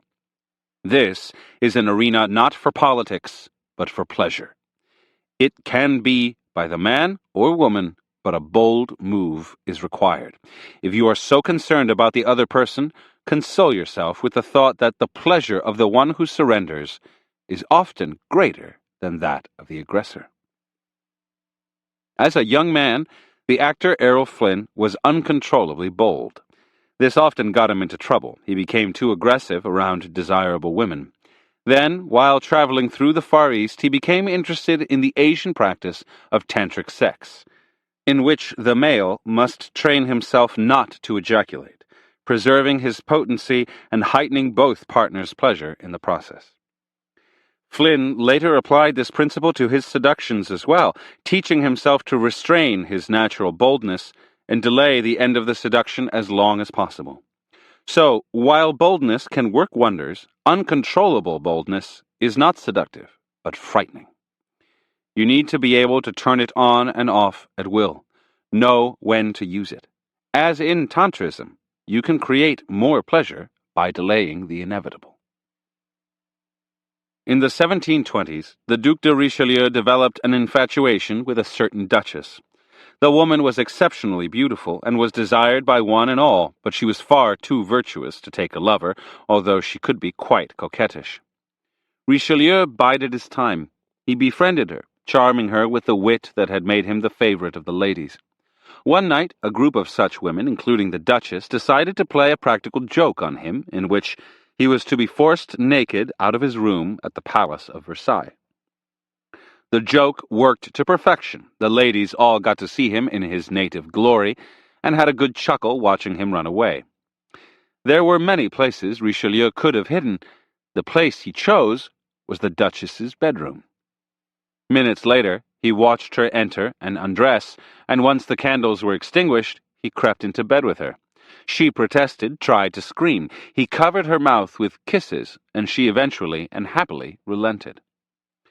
Richelieu had decided to make his bold move then for several reasons. First, the Duchess had come to like him, and even to harbor a secret desire for him. She would never act upon it or admit it, but he was certain it existed. Second, she had seen him naked, and could not help but be impressed. Third, she would feel a touch of pity for his predicament, and for the joke played on him. Richelieu, a consummate seducer, would find no more perfect moment. The bold move should come as a pleasant surprise, but not too much of a surprise. Learn to read the signs that the target is falling for you. His or her manner toward you will have changed. It will be more pliant, with more words and gestures mirroring yours, yet there will still be a touch of nervousness and uncertainty. Inwardly, they have given in to you, but they don't expect a bold move. This is the time to strike. If you wait too long, to the point where they consciously desire and expect you to make a move, it loses the piquancy of coming as a surprise. You want a degree of tension and ambivalence so that the move represents a great release. Their surrender will relieve tension like a long-awaited summer storm. Don't plan your bold move in advance. It cannot seem calculated. Wait for the opportune moment, as Richelieu did. Be attentive to favorable circumstances. This will give you room to improvise and go with the moment, which will heighten the impression you want to create of being suddenly overwhelmed by desire. If you ever sense that the victim is expecting the bold move, take a step back. Lull them into a false sense of security, then strike. Sometime in the 15th century, the writer Bandello relates, a young Venetian widow had a sudden lust for a handsome nobleman. She had her father invite him to their palace to discuss business, but during the meeting the father had to leave, and she offered to give the young man a tour of the place. His curiosity was piqued by her bedroom, which she described as the most splendid room in the palace, but which she also passed by without letting him enter. He begged to be shown the room, and she granted his wish. He was spellbound. The velvets, the rare objets, the suggestive paintings, the delicate white candles. A beguiling scent filled the room. The widow put out all of the candles but one, then led the man to the bed, which had been heated with a warming pan. He quickly succumbed to her caresses. Follow the widow's example. Your bold move should have a theatrical quality to it. That will make it memorable, and make your aggressiveness seem pleasant, part of the drama. The theatricality can come from the setting, an exotic or sensual location. It can also come from your actions. The widow piqued her victim's curiosity by creating the suspense about her bedroom.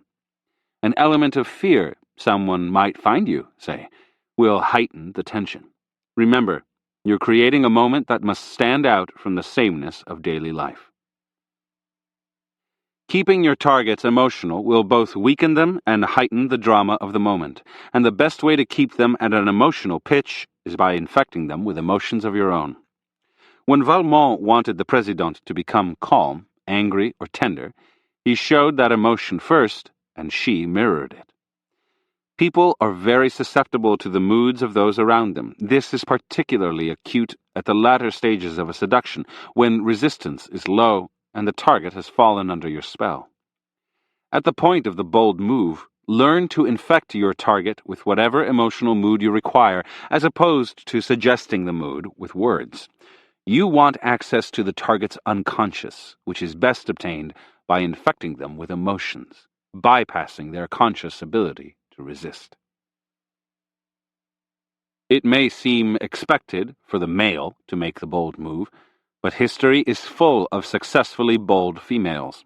There are two main forms of feminine boldness. In the first, more traditional form, the coquettish woman stirs male desire, is completely in control, then at the last minute, after bringing her victim to a boil, steps back and lets him make the bold move. She sets it up, then signals with her eyes, her gestures, that she is ready for him. Courtesans have used this method throughout history. It's how Cleopatra worked on Antony, how Josephine seduced Napoleon, how La Belle Otero amassed a fortune during the Belle Epoque. It lets the man maintain his masculine illusions, although the woman is really the aggressor. The second form of feminine boldness doesn't bother with such illusions. The woman simply takes charge, initiates the first kiss, pounces on her victim. This is how Marguerite de Valois, Lou Andrea Salome, and Madame Mao operated, and many men find it not emasculating at all, but very exciting. It all depends on the insecurities and proclivities of the victim. This kind of feminine boldness has its allure because it is more rare than the first kind, but then all boldness is somewhat rare. A bold move will always stand out compared to the usual treatment afforded by the tepid husband, the timid lover, the hesitant suitor. That is how you want it. If everyone were bold, boldness would quickly lose its allure. Reversal. If two people come together by mutual consent, that is not a seduction. There is no reversal. Chapter 24. Beware the after effects. Danger follows in the aftermath of a successful seduction. After emotions have reached a pitch, they often swing in the opposite direction, toward lassitude, distrust, disappointment. Beware of the long, drawn-out goodbye. Insecure, the victim will cling and claw, and both sides will suffer. If you are to part, make the sacrifice swift and sudden. If necessary, deliberately break the spell you have created. If you are to stay in a relationship, beware a flagging of energy, a creeping familiarity that will spoil the fantasy. If the game is to go on, a second seduction is required. Never let the other person take you for granted. Use absence, create pain and conflict to keep the seduced on tenterhooks. Disenchantment.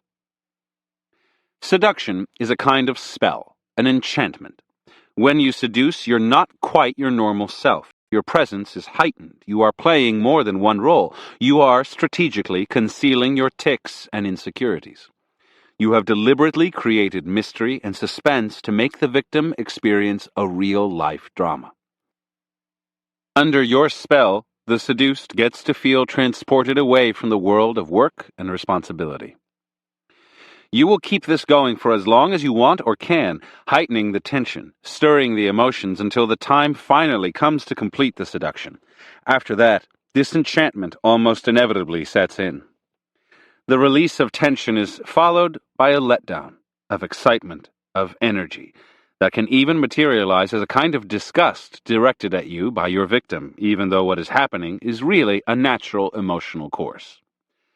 It is as if a drug were wearing off, allowing the target to see you as you are, and being disappointed by the flaws that are inevitably there. On your side, you too have probably tended to idealize your targets somewhat, and once your desire is satisfied, you may see them as weak. After all, they have given in to you. You too may feel disappointed. Even in the best of circumstances, you're dealing now with the reality rather than the fantasy, and the flames will slowly die down, unless you start up a second seduction. You may think that if the victim is to be sacrificed, none of this matters, but sometimes your effort to break off the relationship will inadvertently revive the spell for the other person, causing him or her to cling to you tenaciously. No, in either direction, sacrifice, or the integration of the two of you into a couple, you must take disenchantment into account. There is an art to the post-seduction as well.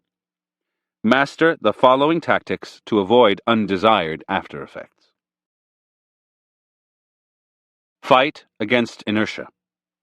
The sense that you're trying less hard is often enough to disenchant your victims. Reflecting back on what you did during the seduction, they will see you as manipulative. You wanted something then, and so you worked at it, but now you are taking them for granted. After the first seduction is over, then show that it isn't really over, that you want to keep proving yourself, focusing your attention on them, luring them. That is often enough to keep them enchanted. Fight the tendency to let things settle into comfort and routine. Stir the pot, even if that means a return to inflicting pain and pulling back. Never rely on your physical charms. Even beauty loses its appeal with repeated exposure. Only strategy and effort will fight off inertia. Maintain mystery. Familiarity is the death of seduction. If the target knows everything about you, the relationship gains a level of comfort but loses the elements of fantasy and anxiety. Without anxiety and a touch of fear, the erotic tension is dissolved. Remember, reality is not seductive. Keep some dark corners in your character. Flout expectations. Use absences to fragment the clinging, possessive pull that allows familiarity to creep in. Maintain some mystery or be taken for granted. You will have only yourself to blame for what follows. Maintain lightness. Seduction is a game, not a matter of life and death. There will be a tendency in the post phase to take things more seriously and personally and to whine about behavior that doesn't please you. Fight this as much as possible, for it will create exactly the effect you don't want. You cannot control the other person by nagging and complaining. It will make them defensive, exacerbating the problem. You will have more control if you maintain the proper spirit. Your playfulness, the little ruses you employ to please and delight them, your indulgence of their faults, will make your victims compliant and easy to handle. Never try to change your victims. Instead, induce them to follow your lead. Avoid the slow burnout. Often, one person becomes disenchanted but lacks the courage to make the break. Instead, he or she withdraws inside. As an absence, this psychological step back may inadvertently reignite the other person's desire, and a frustrating cycle begins of pursuit and retreat. Everything unravels slowly. Once you feel disenchanted and know it is over, end it quickly, without apology. That would only insult the other person. A quick separation is often easier to get over. It's as if you had a problem being faithful, as opposed to your feeling that the seduced was no longer being desirable. Once you're truly disenchanted, there is no going back, so don't hang on out of false pity.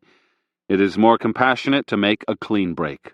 If that seems inappropriate or too ugly, then deliberately disenchant the victim with anti-seductive behavior.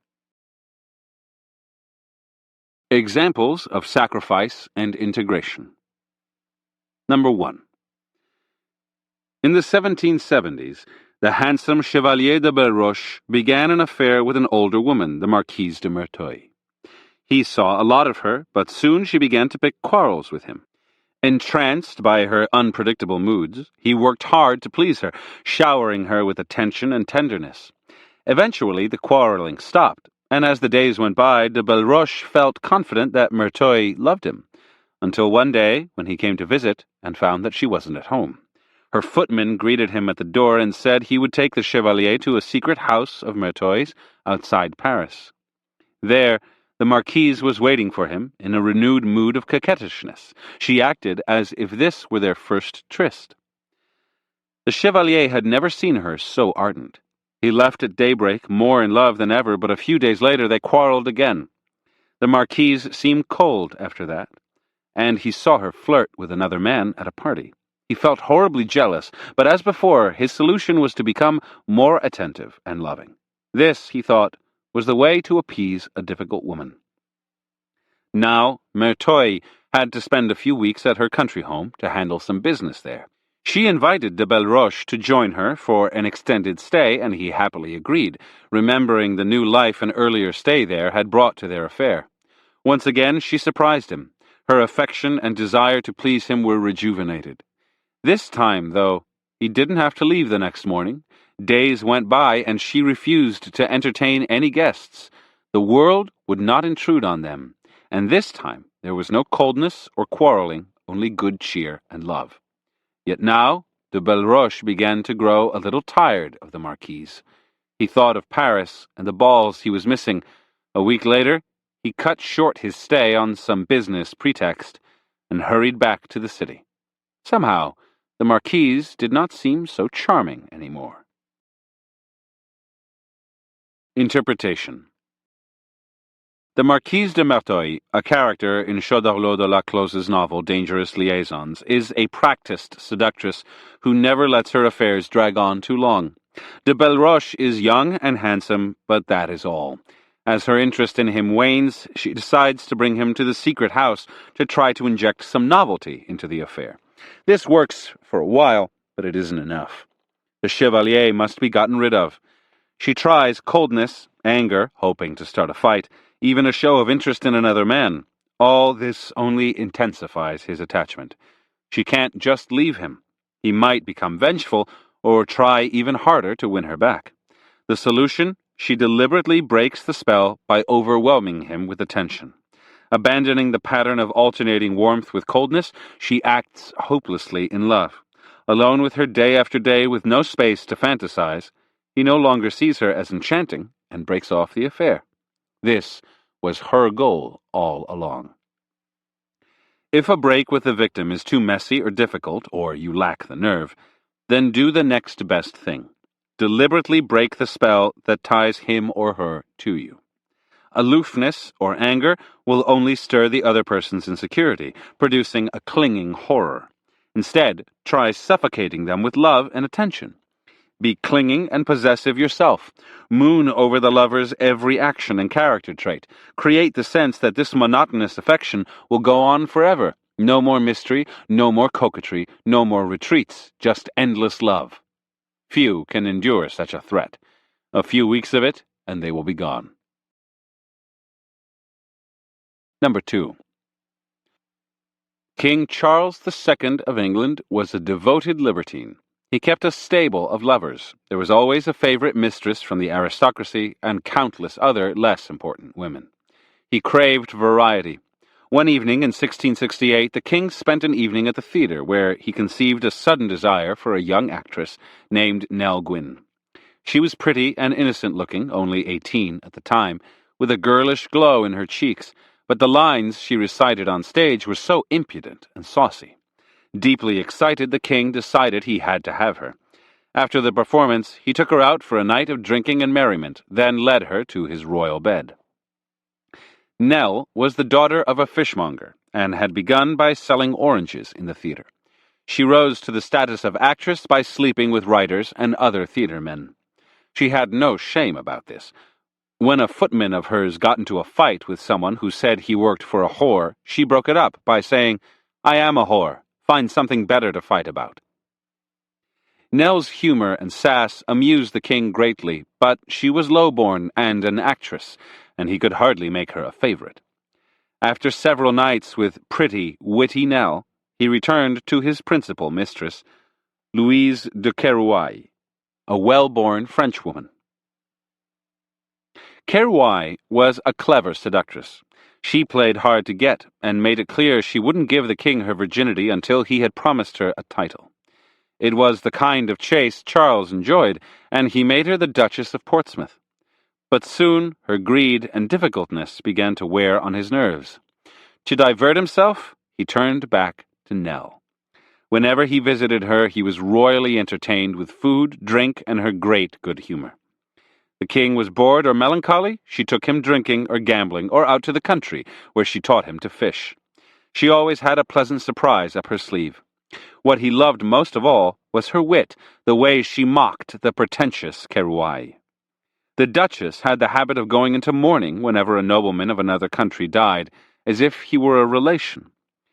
Nell, too, would show up at the palace on these occasions, dressed in black, and would sorrowfully say that she was mourning for the Sham of Tartary or the Boog of Oronuku, grand relatives of her own.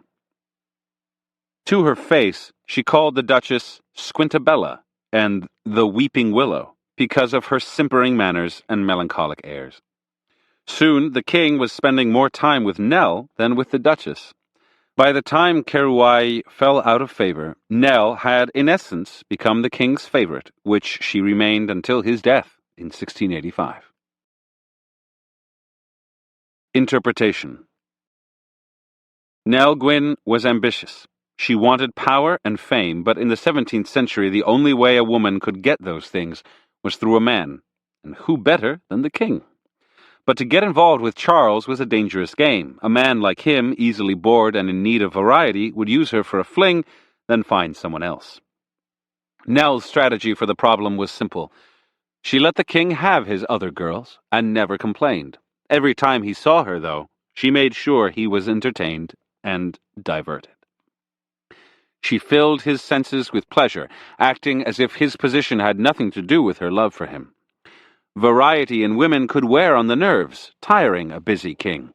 They all made so many demands. If one woman could provide the same variety, and Nell, as an actress, knew how to play different roles, she had a big advantage. Nell never asked for money, so Charles plied her with wealth. She never asked to be the favorite. How could she? She was a commoner. But he elevated her to the position. Many of your targets will be like kings and queens, particularly those who are easily bored.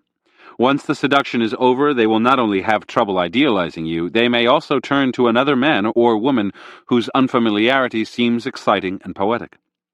Needing other people to divert them, they often satisfy this need through variety. Don't play into the hands of these bored royals by complaining, becoming self-pitying, or demanding privileges. That would only further their natural disenchantment once the seduction is over. Instead, make them see that you are not the person they thought you were. Make it a delightful game to play new roles, to surprise them, to be an endless source of entertainment. It's almost impossible to resist a person who provides pleasure with no strings attached. When they're with you, keep the spirit light and playful. Play up the parts of your character they find delightful, but never let them feel they know you too well. In the end, you will control the dynamic, and a haughty king or queen will become your abject slave. Number 3. When the great jazz composer Duke Ellington came to town, he and his band were always a big attraction, but especially so for the ladies of the area. They came to hear his music, of course, but once there, they were mesmerized by the Duke himself. On stage, Ellington was relaxed and elegant and seemed to be having such a good time. His face was very handsome, and his bedroom eyes were infamous. He slept very little, and his eyes had permanent pouches under them. After the performance, some woman would inevitably invite him to her table, another would sneak into his dressing room, yet another would approach him on his way out. Duke made a point of being accessible, and when he kissed a woman's hand, his eyes and hers would meet for a moment. Sometimes she would signal an interest in him, and his glance in return would say he was more than ready. Sometimes his eyes were the first to speak. Few women could resist that look, even the most happily married. With the night's music still ringing in her ears, the woman would show up at Ellington's hotel room. He would be dressed in a stylish suit, he loved good clothes, and the room would be full of flowers. There would be a piano in the corner. He would play some music. His playing and his elegant, nonchalant manner would come across to the woman as pure theater, a pleasant continuation of the performance she had just witnessed. And when it was over, and Ellington had to leave town, he would give her a thoughtful gift. He would make it seem that the only thing taking him away from her was his touring. A few weeks later, the woman might hear a new Ellington song on the radio, with lyrics suggesting that she had inspired it. If ever he passed through the area again, she would find a way to be there, and Ellington would often renew the affair, if only for a night. Sometime in the 1940s, 2 young women from Alabama came to Chicago to attend a debutante ball. Ellington and his band were the entertainment. He was the women's favorite musician, and after the show they asked him for an autograph. He was so charming and engaging that one of the girls found herself asking what hotel he was staying at. He told them with a big grin. The girls switched hotels, and later that day they called up Ellington and invited him to their room for a drink. He accepted. They wore beautiful negligées that they had just bought. When Ellington arrived, he acted completely naturally, as if the warm greeting they gave him were completely usual. The three of them ended up in the bedroom, where one of the young women had an idea. Her mother adored Ellington. She had to call her now and put Ellington on the phone. Not at all put out by the suggestion, Ellington played along. For several minutes he talked to the mother on the telephone, lavishing her with compliments on the charming daughter she had raised, and telling her not to worry, he was taking good care of the girl. The daughter got back on the phone and said, "We're fine because we're with Mr. Ellington and he's such a perfect gentleman." As soon as she hung up, the three of them resumed the naughtiness they had started. To the two girls, it later seemed an innocent but unforgettable night of pleasure. Sometimes several of these far-flung mistresses would show up at the same concert. Ellington would go up and kiss each of them 4 times, a habit of his designed for just this dilemma. And each of the ladies would assume she was the one with whom the kisses really mattered. Interpretation.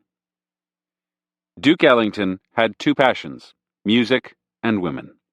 The two were interrelated. His endless affairs were a constant inspiration for his music. He also treated them as if they were theater, a work of art in themselves. When it came time to separate, he always managed it with a theatrical touch. A clever remark and a gift would make it seem that for him the affair was hardly over. Song lyrics referring to their night together would keep up the aesthetic atmosphere long after he had left town. No wonder women kept coming back for more. This wasn't a sexual affair, a tawdry one-nighter, but a heightened moment in the woman's life. And his carefree attitude made it impossible to feel guilty. Thoughts of one's mother or husband would not spoil the illusion. Ellington was never defensive or apologetic about his appetite for women. It was his nature, and never the fault of the woman that he was unfaithful. And if he couldn't help his desires, how could she hold him responsible? It was impossible to hold a grudge against such a man or complain about his behavior. Ellington was an aesthetic rake, a type whose obsession with women can only be satisfied by endless variety. A normal man's tomcatting will eventually land him in hot water, but the aesthetic rake rarely stirs up ugly emotions. After he seduces a woman, there is neither an integration nor a sacrifice. He keeps them hanging and hoping. The spell is not broken the next day because the aesthetic rake makes the separation a pleasant, even elegant experience. The spell Ellington cast on a woman never went away. The lesson is simple. Keep the moments after the seduction and the separation in the same key as before, heightened, aesthetic, and pleasant. If you don't act guilty for your feckless behavior, it's hard for the other person to feel angry or resentful. Seduction is a light-hearted game in which you invest all of your energy in the moment. The separation should be light-hearted and stylish as well. It's work, travel, some dreaded responsibility that calls you away. Create a memorable experience and then move on. And your victim will most likely remember the delightful seduction, not the separation. You will have made no enemies and will have a lifelong harem of lovers to whom you can always return when you feel so inclined. Number 4. In 1899, 20-year-old Baroness Frieda von Richthofen married an Englishman named Ernest Weekly, a professor at the University of Nottingham, and soon settled into the role of the professor's wife. Weekly treated her well, but she grew bored with their quiet life and his tepid lovemaking. On trips home to Germany, she had a few love affairs, but this wasn't what she wanted either, and so she returned to being faithful and caring for their 3 children. One day in 1912, a former student of Weekly's, David Herbert Lawrence, paid a visit to the couple's house. A struggling writer, Lawrence wanted the professor's professional advice. He was not home yet, so Frieda entertained him. She had never met such an intense young man. He talked of his impoverished youth, his inability to understand women, and he listened attentively to her own complaints. He even scolded her for the bad tea she had made him. Somehow, even though she was a baroness, this excited her. Lawrence returned for later visits, but now to see Frida, not weekly. One day he confessed to her that he had fallen deeply in love with her. She admitted to similar feelings and proposed they find a trysting spot. Instead, Lawrence had a proposal of his own. "Leave your husband tomorrow. Leave him for me." "What about the children?" Frida asked. "If the children are more important than our love," Lawrence replied, "then stay with them. But if you don't run away with me within a few days, you will never see me again." To Frida, the choice was horrific. She did not care at all about her husband, but the children were what she lived for. Even so, a few days later, she succumbed to Lawrence's proposal. How could she resist a man who was willing to ask for so much, to take such a gamble? If she refused, she would always wonder, for such a man only passes once through your life. The couple left England and headed for Germany. Frida would mention sometimes how much she missed her children, but Lawrence had no patience with her. "You're free to go back to them at any moment," he would say, "but if you stay, don't look back." He took her on an arduous mountaineering trip in the Alps. A baroness, she had never experienced such hardship, but Lawrence was firm. If two people are in love, why should comfort matter? In 1914, Frida and Lawrence were married, but over the following years the same pattern repeated. He would scold her for her laziness, the nostalgia for her children, her abysmal housekeeping. He would take her on trips around the world on very little money, never letting her settle down, although it was her fondest wish. They fought and fought. Once, in New Mexico, in front of friends, he yelled at her, "Take that dirty cigarette out of your mouth and stop sticking out that fat belly of yours." "You'd better stop that talk or I'll tell about your things," she yelled back. She had learned to give him a taste of his own medicine. They both went outside. Their friends watched, worried it might turn violent. They disappeared from sight only to reappear moments later, arm in arm, laughing and mooning over one another. That was the most disconcerting thing about the Lawrences. Married for years, they often behaved like infatuated newlyweds. Interpretation. When Lawrence first met Frida, he could sense right away what her weakness was. She felt trapped in a stultifying relationship and a pampered life. Her husband, like so many husbands, was kind but never paid enough attention to her. She craved drama and adventure but was too lazy to get it on her own. Drama and adventure were just what Lawrence would provide. Instead of feeling trapped, she had the freedom to leave him at any moment. Instead of ignoring her, he criticized her constantly. At least he was paying attention, never taking her for granted. Instead of comfort and boredom, he gave her adventure and romance. The fights he picked with ritualistic frequency also ensured non-stop drama and the space for a powerful reconciliation. He inspired a touch of fear in her, which kept her off balance, never quite sure of him. As a result, the relationship never grew stale. It kept renewing itself. If it's integration you're after, seduction must never stop. Otherwise, boredom will creep in. And the best way to keep the process going is often to inject intermittent drama. This can be painful, opening old wounds, stirring up jealousy, withdrawing a little. Don't confuse this behavior with nagging or carping criticism. This pain is strategic, designed to break up rigid patterns. On the other hand, it can also be pleasant. Think about proving yourself all over again, paying attention to nice little details, creating new temptations. In fact, you should mix the two aspects, for too much pain or pleasure will not prove seductive. You're not repeating the first seduction, for the target has already surrendered. You're simply supplying tiny jolts, little wake-up calls that show two things. You have not stopped trying, and they cannot take you for granted. The little jolt will stir up the old poison, stoke the embers, bring you temporarily back to the beginning when your involvement had a most pleasant freshness and tension. Remember, Comfort and security are the death of seduction. A shared journey with a little bit of hardship will do more to create a deep bond than will expensive gifts and luxuries. The young are right to not care about comfort in matters of love, and when you return to that sentiment, a youthful spark will reignite. Number 5.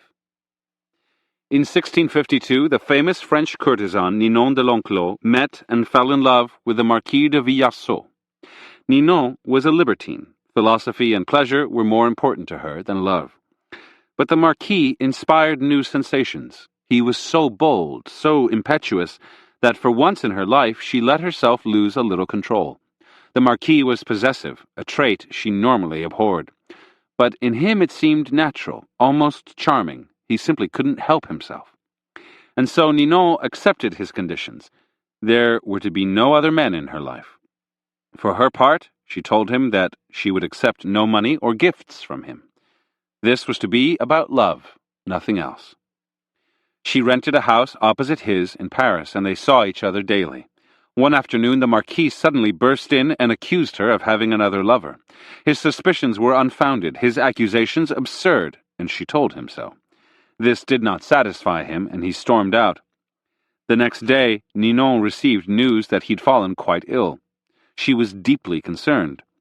As a desperate recourse, a sign of her love and submission, she decided to cut off her beautiful long hair, for which she was famous, and send it to him. The gesture worked, the Marquis recovered, and they resumed their affair still more passionately.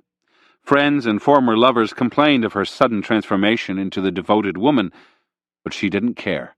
She was happy. Now Ninon suggested that they go away together. The Marquis, a married man, could not take her to his chateau, but a friend offered his own in the country as a refuge for the lovers. Weeks became months, and their little stay turned into a prolonged honeymoon.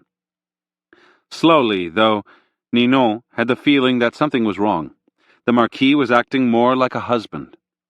Although he was as passionate as before, he seemed so confident, as if he had certain rights and privileges that no other man could expect. The possessiveness that once had charmed her began to seem oppressive. Nor did he stimulate her mind.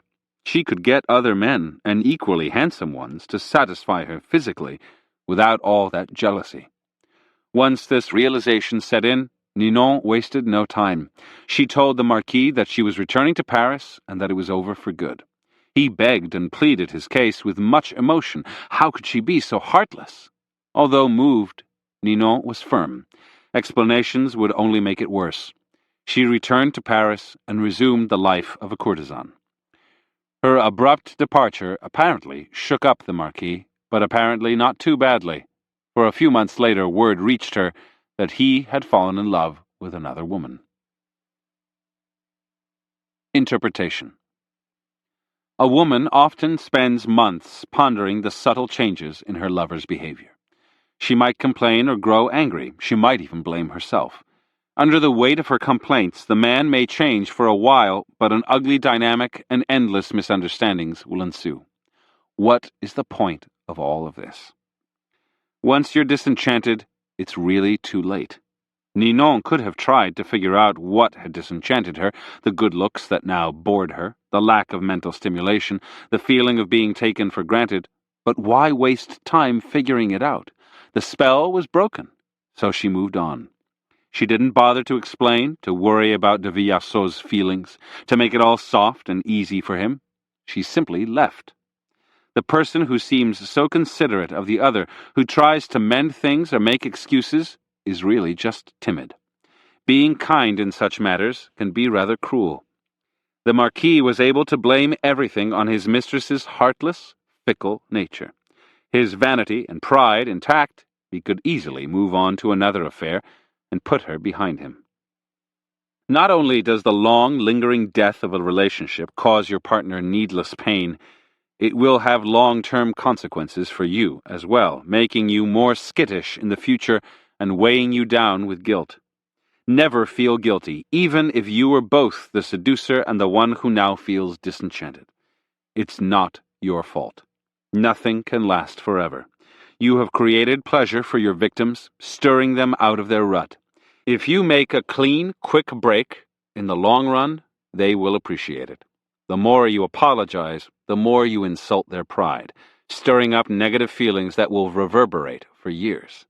Spare them the disingenuous explanations that only complicate matters. The victim should be sacrificed, not tortured. Number 6. After 15 years under the rule of Napoleon Bonaparte, the French were exhausted. Too many wars, too much drama. When Napoleon was defeated in 1814 and was imprisoned on the island of Elba, the French were more than ready for peace and quiet. The Bourbons, the royal family deposed by the Revolution of 1789, returned to power. The king was Louis XVIII. He was fat, boring, and pompous, but at least there would be peace. Then, in February of 1815, news reached France of Napoleon's dramatic escape from Elba with 7 small ships and 1,000 men.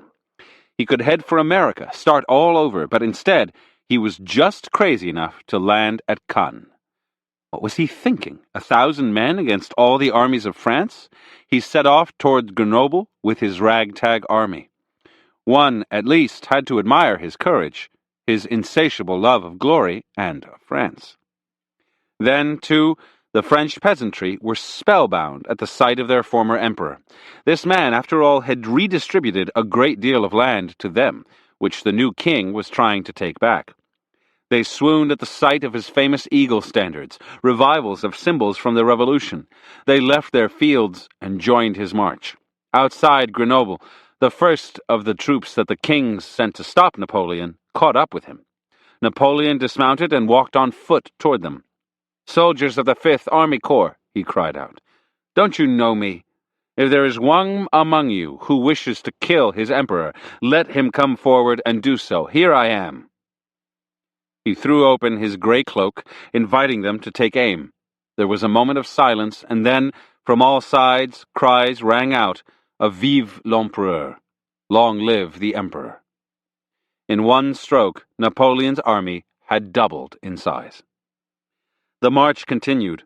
More soldiers, remembering the glory he had given them, changed sides.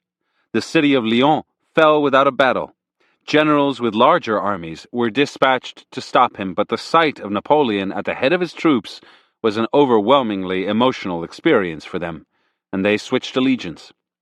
King Louis fled France, abdicating in the process. On March 20th, Napoleon re-entered Paris and returned to the palace he had left only 13 months before, all without having had to fire a single shot. The peasantry and the soldiers had embraced Napoleon, but Parisians were less enthusiastic, particularly those who had served in his government. They feared the storms he would bring. Napoleon ruled the country for 100 days until the Allies and his enemies from within defeated him. This time he was shipped off to the remote island of St. Helena, where he was to die. Interpretation. Napoleon always thought of France and his army as a target to be wooed and seduced.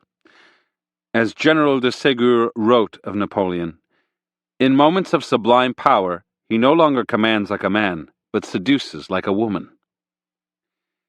In the case of his escape from Elba, he planned a bold, surprising gesture that would titillate a bored nation. He began his return to France among the people who would be most receptive to him, the peasantry who had revered him. He revived the symbols, the revolutionary colors, the eagle standards that would stir up the old sentiments. He placed himself at the head of his army, daring his former soldiers to fire on him. The march on Paris that brought him back to power was pure theater, calculated for emotional effect every step of the way. What a contrast this former amour presented to the dolt of a king who now ruled them. Napoleon's second seduction of France was not a classical seduction, following the usual steps, but a re-seduction. It was built on old emotions and revived an old love. Once you have seduced a person, or a nation, There is almost always a lull, a slight letdown, which sometimes leads to a separation. It is surprisingly easy, though, to reseduce the same target. The old feelings never go away. They lie dormant, and in a flash, you can take your target by surprise. It is a rare pleasure to be able to relive the past, and one's youth to feel the old emotions. Like Napoleon, add a dramatic flair to your re-seduction. Revive the old images, the symbols, the expressions that will stir memory. Like the French, your targets will tend to forget the ugliness of the separation and will remember only the good things. You should make this second seduction bold and quick, giving your targets no time to reflect or wonder. Like Napoleon, play on the contrast to their current lover, making his or her behavior seem timid and stodgy by comparison. Not everyone will be receptive to a reseduction, and some moments will be inappropriate. When Napoleon came back from Elba, the Parisians were too sophisticated for him and could see right through him. Unlike the peasants of the south, they already knew him well, and his re-entry came too soon. They were too worn out by him. If you want to reseduce someone, choose one who doesn't know you so well, whose memories of you are cleaner, who is less suspicious by nature, and who is dissatisfied with present circumstances. Also, you might want to let some time pass. Time will restore your luster and make your faults fade away. Never see a separation or sacrifice as final. With a little drama and planning, a victim can be retaken in no time. Reversal. To keep a person enchanted, you will have to reseduce them constantly. But you can allow a little familiarity to creep in.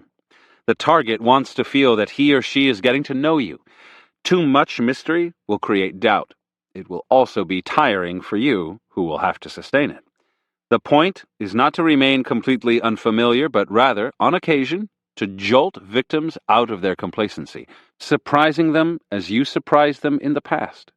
Do this right, and they will have the delightful feeling that they're constantly getting to know more about you, but never too much. Appendix A. Seductive environment, seductive time. In seduction, your victims must slowly come to feel an inner change. Under your influence, they lower their defenses, feeling free to act differently, to be a different person. Certain places, environments, and experiences will greatly aid you in your quest to change and transform the seduced. Spaces with a theatrical, heightened quality, opulence, glittering surfaces, a playful spirit, create a buoyant, childlike feeling that make it hard for the victim to think straight. The creation of an altered sense of time has a similar effect. Memorable, dizzying moments that stand out, a mood of festival and play. You must make your victims feel that being with you gives them a different experience from being in the real world. Festival time and place. Centuries ago, life in most cultures was filled with work and routine, but at certain moments in the year, this life was interrupted by festival. During these festivals, Saturnalias of ancient Rome, the Maypole festivals of Europe, the great potlatches of the Chinook Indians, work in the fields or marketplace stopped. The entire tribe or town gathered in a sacred space set apart for the festival. Temporarily relieved of duty and responsibility, people were granted license to run amok.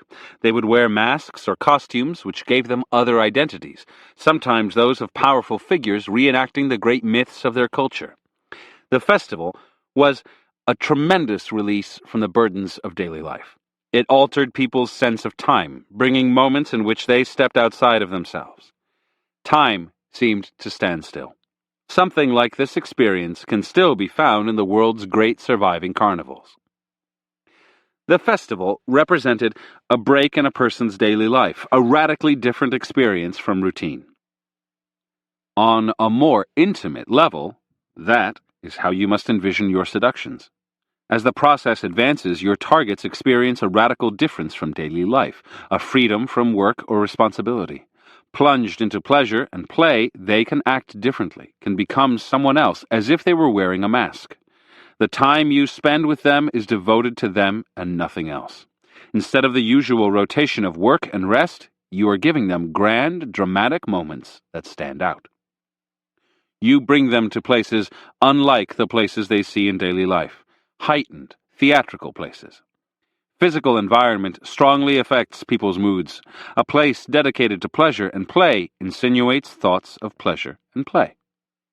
When your victims return to their duties and to the real world, they feel the contrast strongly, and they'll start to crave that other place into which you've drawn them.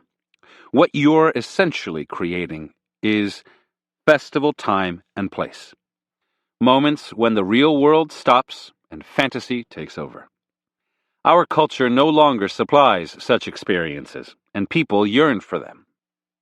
That is why almost everyone is waiting to be seduced, and why they will fall into your arms if you play this right. The following are key components to reproducing festival time and place. Create theatrical effects. Theater creates a sense of a separate magical world. The actors' makeup, the fake but alluring sets, the slightly unreal costumes, these heightened visuals, along with the story of the play, create illusion. To produce this effect in real life, you must fashion your clothes, makeup, and attitude to have a playful, artificial edge, a feeling that you have dressed for the pleasure of your audience. This is the goddess-like effect of a Marlene Dietrich, or the fascinating effect of a dandy like Beau Brummel. Your encounters with your targets should also have a sense of drama, achieved through the settings you choose and through your actions. The target shouldn't know what will happen next. Create suspense through twists and turns that lead to the happy ending. You are performing. Whenever your targets meet you, they're returned to this vague feeling of being in a play. You both have the thrill of wearing masks, of playing a different role from the one your life has allotted you. Use the visual language of pleasure. Certain kinds of visual stimuli signal that you're not in the real world. You want to avoid images that have depth, which might provoke thought or guilt. Instead, you should work in environments that are all surface, full of glittering objects, mirrors, pools of water, a constant play of light. The sensory overload of these spaces creates an intoxicating, buoyant feeling. The more artificial, the better. Show your targets a playful world, full of the sights and sounds that excite the baby or child within them. Luxury, the sense that money has been spent or even wasted, adds to the feeling that the real world of duty and morality has been banished. Call it the brothel effect. Keep it crowded or close. People crowding together raise the psychological temperature to hothouse levels. Festivals and carnivals depend on the contagious feeling a crowd creates. Bring your target to such environments sometimes to lower their normal defensiveness. Similarly, any kind of situation that brings people together in a small space for a long period of time is extremely conducive to seduction. For years, Sigmund Freud had a small, tight-knit stable of disciples who attended his private lectures and who engaged in an astonishing number of love affairs. Either lead the seduced into a crowded, festival-like environment, or go trolling for targets in a closed world. Manufacture mystical effects. Spiritual or mystical effects distract people's minds from reality, making them feel elevated and euphoric. From here, it's but a small step to physical pleasure. Use whatever props are at hand: astrology books, angelic imagery, mystical-sounding music from some far-off culture. The great 18th century Austrian charlatan Franz Mesmer filled his salons with harp music, the perfume of exotic incense, and a female voice singing in a distant room. On the walls, he put stained glass and mirrors. His dupes would feel relaxed, uplifted, and as they sat in the room where he used magnets for their healing powers, they would feel a kind of spiritual tingling pass from body to body. Anything vaguely mystical helps block out the real world, and it's easy to move from the spiritual to the sexual. Distort their sense of time, speed, and youth. Festival time has a kind of speed and frenzy that make people feel more alive. Seduction should make the heart beat faster so that the seduced loses track of time passing.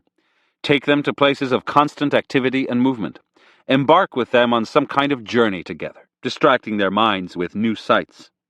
Youth may fade and disappear, but seduction brings the feeling of being young no matter the age of those involved. And youth is mostly energy. The pace of the seduction must pick up at a certain moment, creating a whirling effect in the mind. It's no wonder that Casanova did much of his seducing at balls, or that the waltz was the preferred tool of many a 19th century rake. Create moments.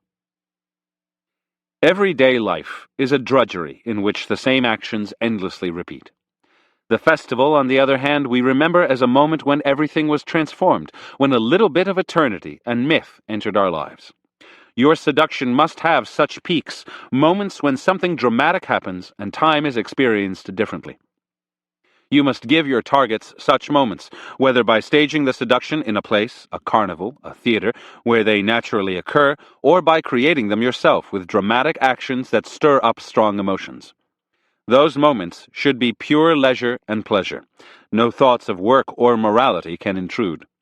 Madame de Pompadour, the mistress of King Louis XV, had to reseduce her easily bored lover every few months. Intensely creative, she devised parties, balls, games, a little theater at Versailles. The seduced revels in affairs like this, sensing the effort you've expended to divert and enchant them. Scenes from seductive time and place. Number 1. Around the year 1710, a young man whose father was a prosperous wine dealer in Osaka, Japan, found himself daydreaming more and more. He worked night and day for his father, and the burden of family life and all of its duties was oppressive. Like every young man, he had heard of the pleasure districts of the city, the quarters where the normally strict laws of the shogunate could be violated. It was here that you would find the ukiyo, the floating world of transient pleasures, a place where actors and courtesans ruled. This was what the young man was daydreaming about. Biding his time, he managed to find an evening when he could slip out unnoticed. He headed straight for the pleasure quarters. This was a cluster of buildings, restaurants, exclusive clubs, tea houses, that stood out from the rest of the city by their magnificence and color. The moment the young man stepped into it, he knew he was in a different world. Actors wandered the streets in elaborately dyed kimonos. They had such manners and attitudes as if they were still on stage. The streets bustled with energy. The pace was fast. Bright lanterns stood out against the night, as did the colorful posters for the nearby kabuki theater. The women had a completely different air about them. They stared at him brazenly, acting with the freedom of a man. He caught sight of an onagata, one of the men who played female roles in the theater, a man more beautiful than most women he had seen, and whom the passers-by treated like royalty. The young man saw other young men like himself entering a tea-house, so he followed them in. Here, the highest class of courtesans, the great taiyus, plied their trade. A few minutes after the young man sat down, he heard a noise and bustle, and down the stairs came a few of the taiyus, followed by musicians and jesters. The women's eyebrows were shaved, replaced by a thick black painted line. Their hair was swept up in a perfect fold, and he had never seen such beautiful kimonos. The taiyus seemed to float across the floor, using different kinds of steps, suggestive, creeping, cautious, etc., depending on whom they were approaching and what they wanted to communicate to him. They ignored the young man. He had no idea how to invite them over, but he noticed that some of the older men had a way of bantering with them that was a language all its own. The wine began to flow, music was played, and finally some lower-level courtesans came in. By then the young man's tongue was loosened. These courtesans were much friendlier, and the young man began to lose all track of time. Later he managed to stagger home, and only the next morning did he realize how much money he'd spent. If father ever found out... Yet a few weeks later, he was back. Like hundreds of such sons in Japan, whose stories filled the literature of the period, he was on the path towards squandering his father's wealth on the floating world. Seduction is another world into which you initiate your victims. Like the ukiyo, it depends on a strict separation from the day-to-day world. When your victims are in your presence, the outside world, with its morality, its codes, its responsibilities, is banished. Anything is allowed, particularly anything normally repressed. The conversation is lighter and more suggestive. Clothes and places have a touch of theatricality. The license exists to act differently, to be someone else without any heaviness or judging. It is a kind of concentrated, psychological, floating world that you create for the others, and it becomes addictive. When they leave you and return to their routines, they are doubly aware of what they're missing. The moment they crave the atmosphere you have created, the seduction is complete. As in the floating world, money is to be wasted. Generosity and luxury go hand in hand with a seductive environment. Number 2. It began in the early 1960s. People would come to Andy Warhol's New York studio, soak up the atmosphere, and stay a while. Then, in 1963, the artist moved into a new Manhattan space, and a member of his entourage covered some of the walls and pillars in tinfoil and spray-painted a brick wall and other things silver.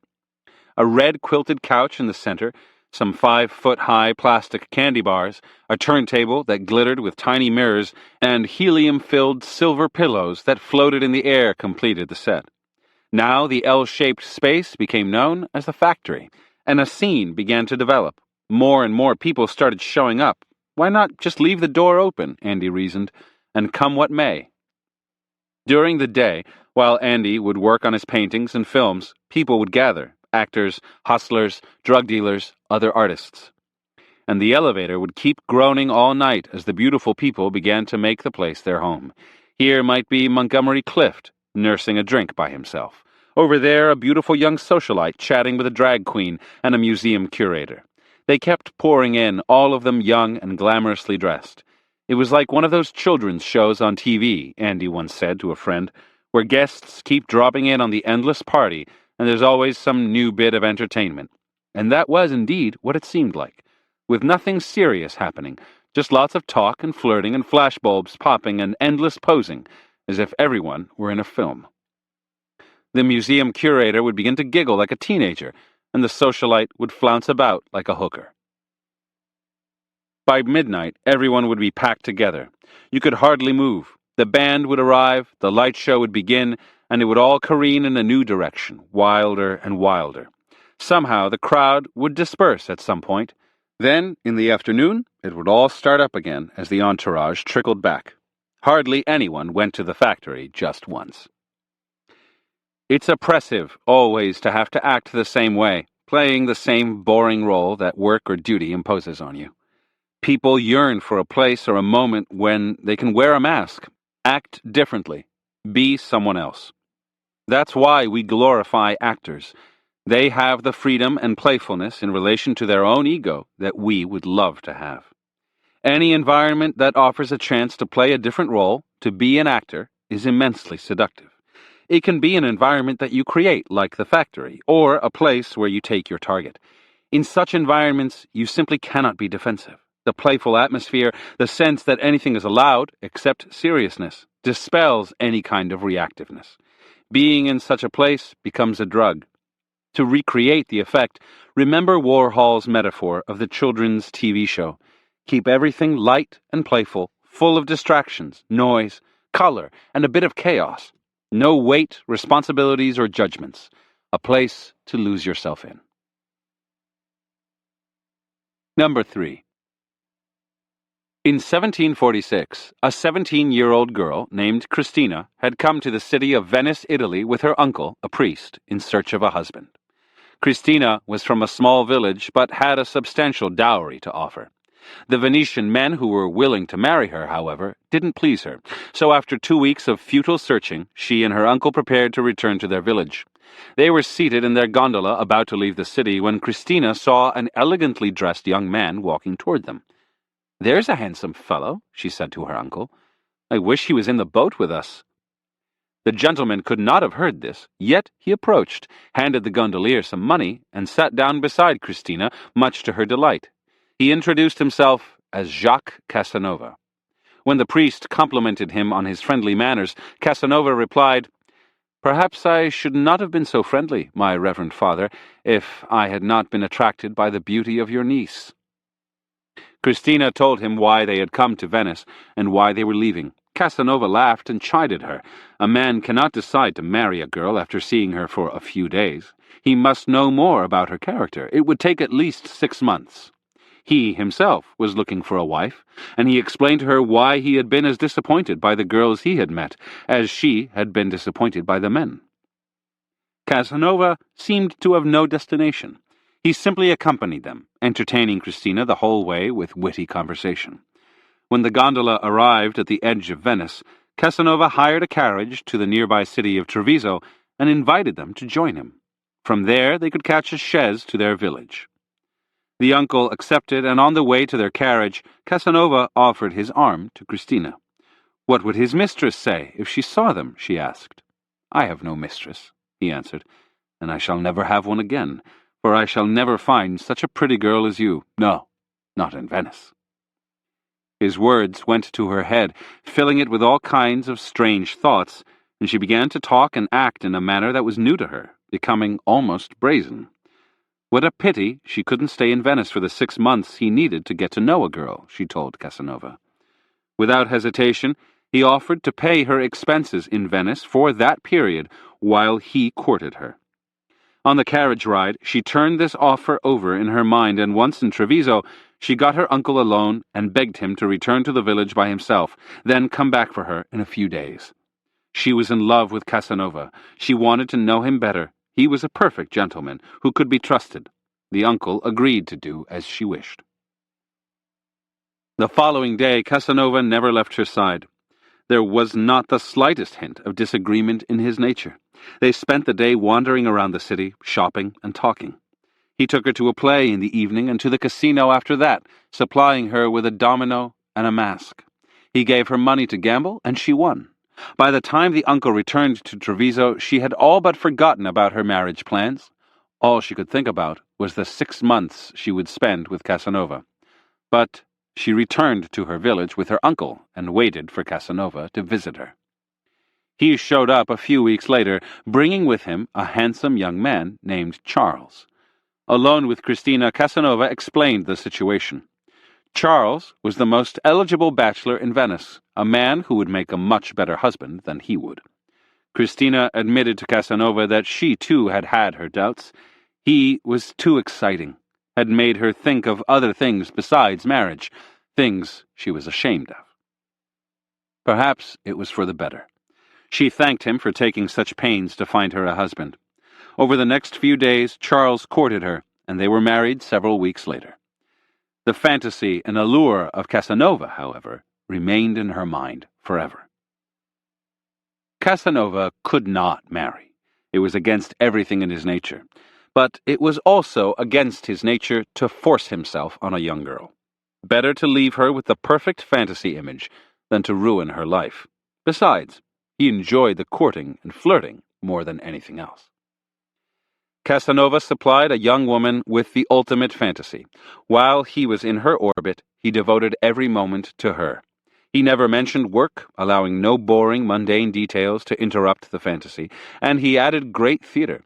He wore the most spectacular outfits, full of sparkling jewels. He led her to the most wonderful entertainments, carnivals, masked balls, the casinos, journeys with no destination.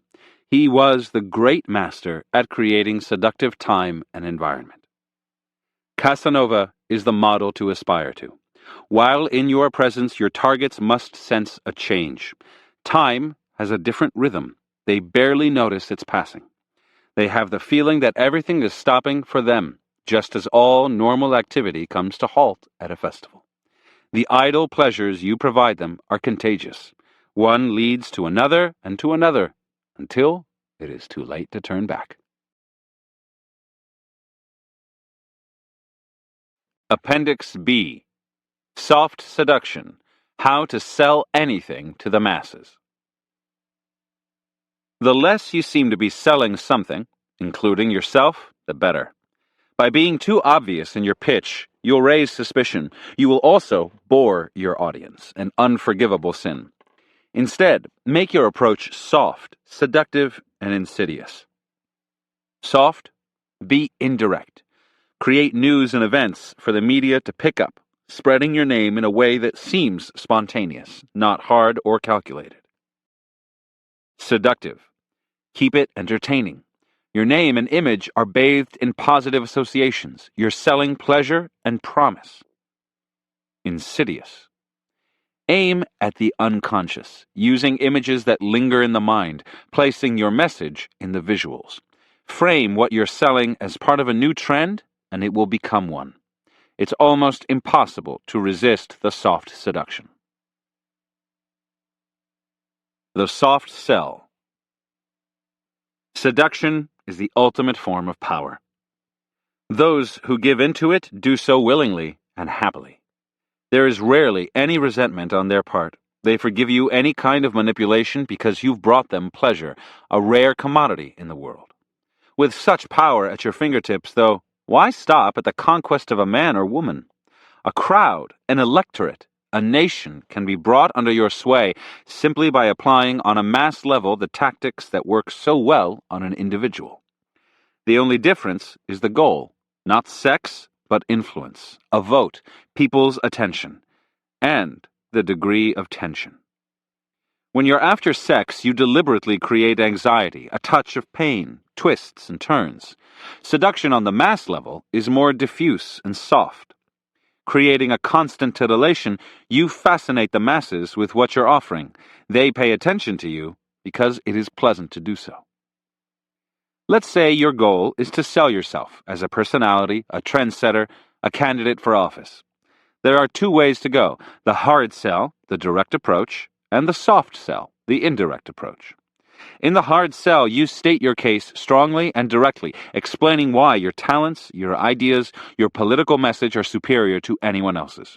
You tout your achievements, quote statistics, bring in expert opinions, even go so far as to induce a bit of fear if the audience ignores your message. The approach is a tad aggressive and might have unwanted consequences. Some people will be offended, resisting your message, even if what you say is true.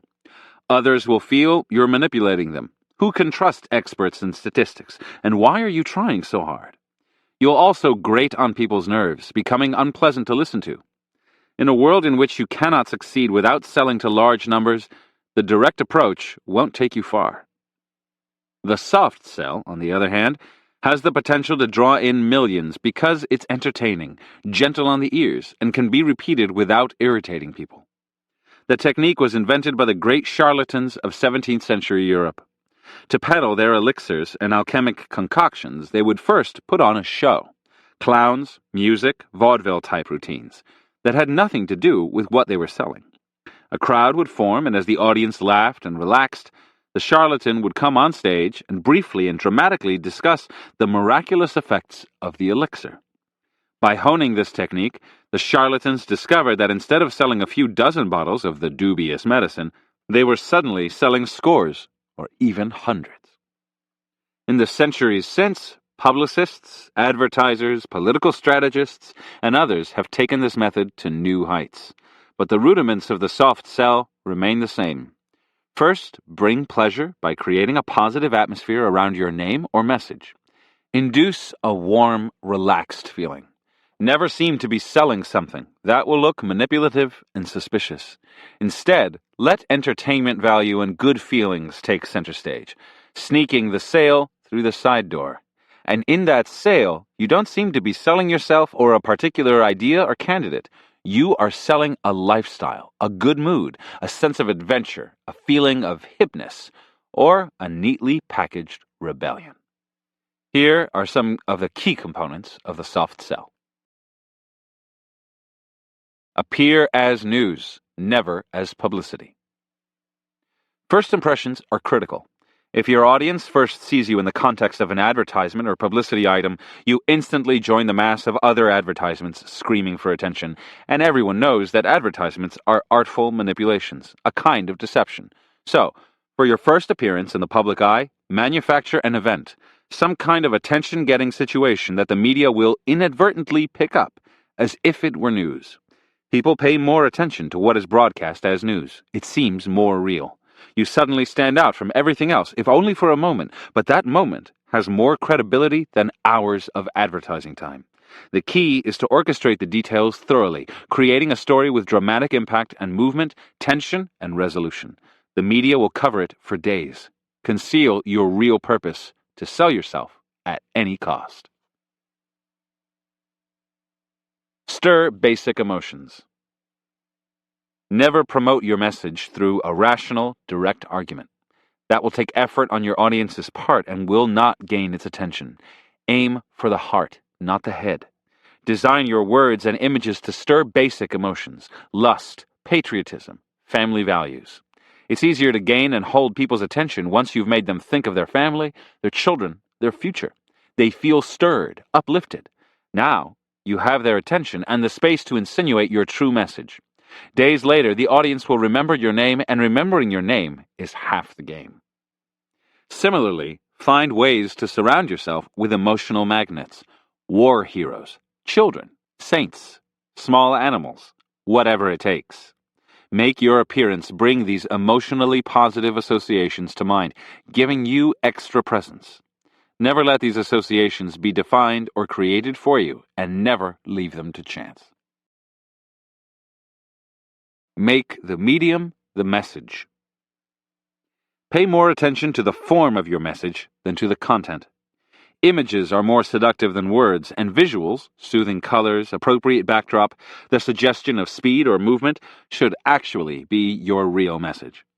The audience may focus superficially on the content or moral you're preaching, but they're really absorbing the visuals, which get under their skin and stay there longer than any words or preachy pronouncements. Your visuals should have a hypnotic effect. They should make people feel happy or sad, depending on what you want to accomplish. And the more they're distracted by visual cues, the harder it will be for them to think straight or to see through your manipulations. Speak the target's language. Be chummy. At all costs, avoid appearing superior to your audience. Any hint of smugness, the use of complicated words or ideas, quoting too many statistics, all that is fatal. Instead, make yourself seem equal to your targets and on intimate terms with them. You understand them. You share their spirit, their language. If people are cynical about the manipulations of advertisers and politicians, exploit their cynicism for your own purposes. Portray yourself as one of the folk, warts and all. Show that you share your audience's skepticism by revealing the tricks of the trade. Make your publicity as down-home and minimal as possible, so that your competitors look sophisticated and snobby in comparison. Your selective honesty and strategic weakness will get people to trust you. You are the audience's friend and intimate. Enter their spirit, and they will relax and listen to you. Start a chain reaction. Everyone is doing it. People who seem to be desired by others are immediately more seductive to their targets. Apply this to the soft seduction. You need to act as if you've already excited crowds of people. Your behavior will become a self-fulfilling prophecy. Seem to be in the vanguard of a trend or lifestyle, and the public will lap you up for fear of being left behind. Spread your image with a logo, slogans, posters, so that it appears everywhere. Announce your message as a trend, and it will become one. The goal is to create a kind of viral effect in which more and more people become infected with the desire to have whatever you're offering.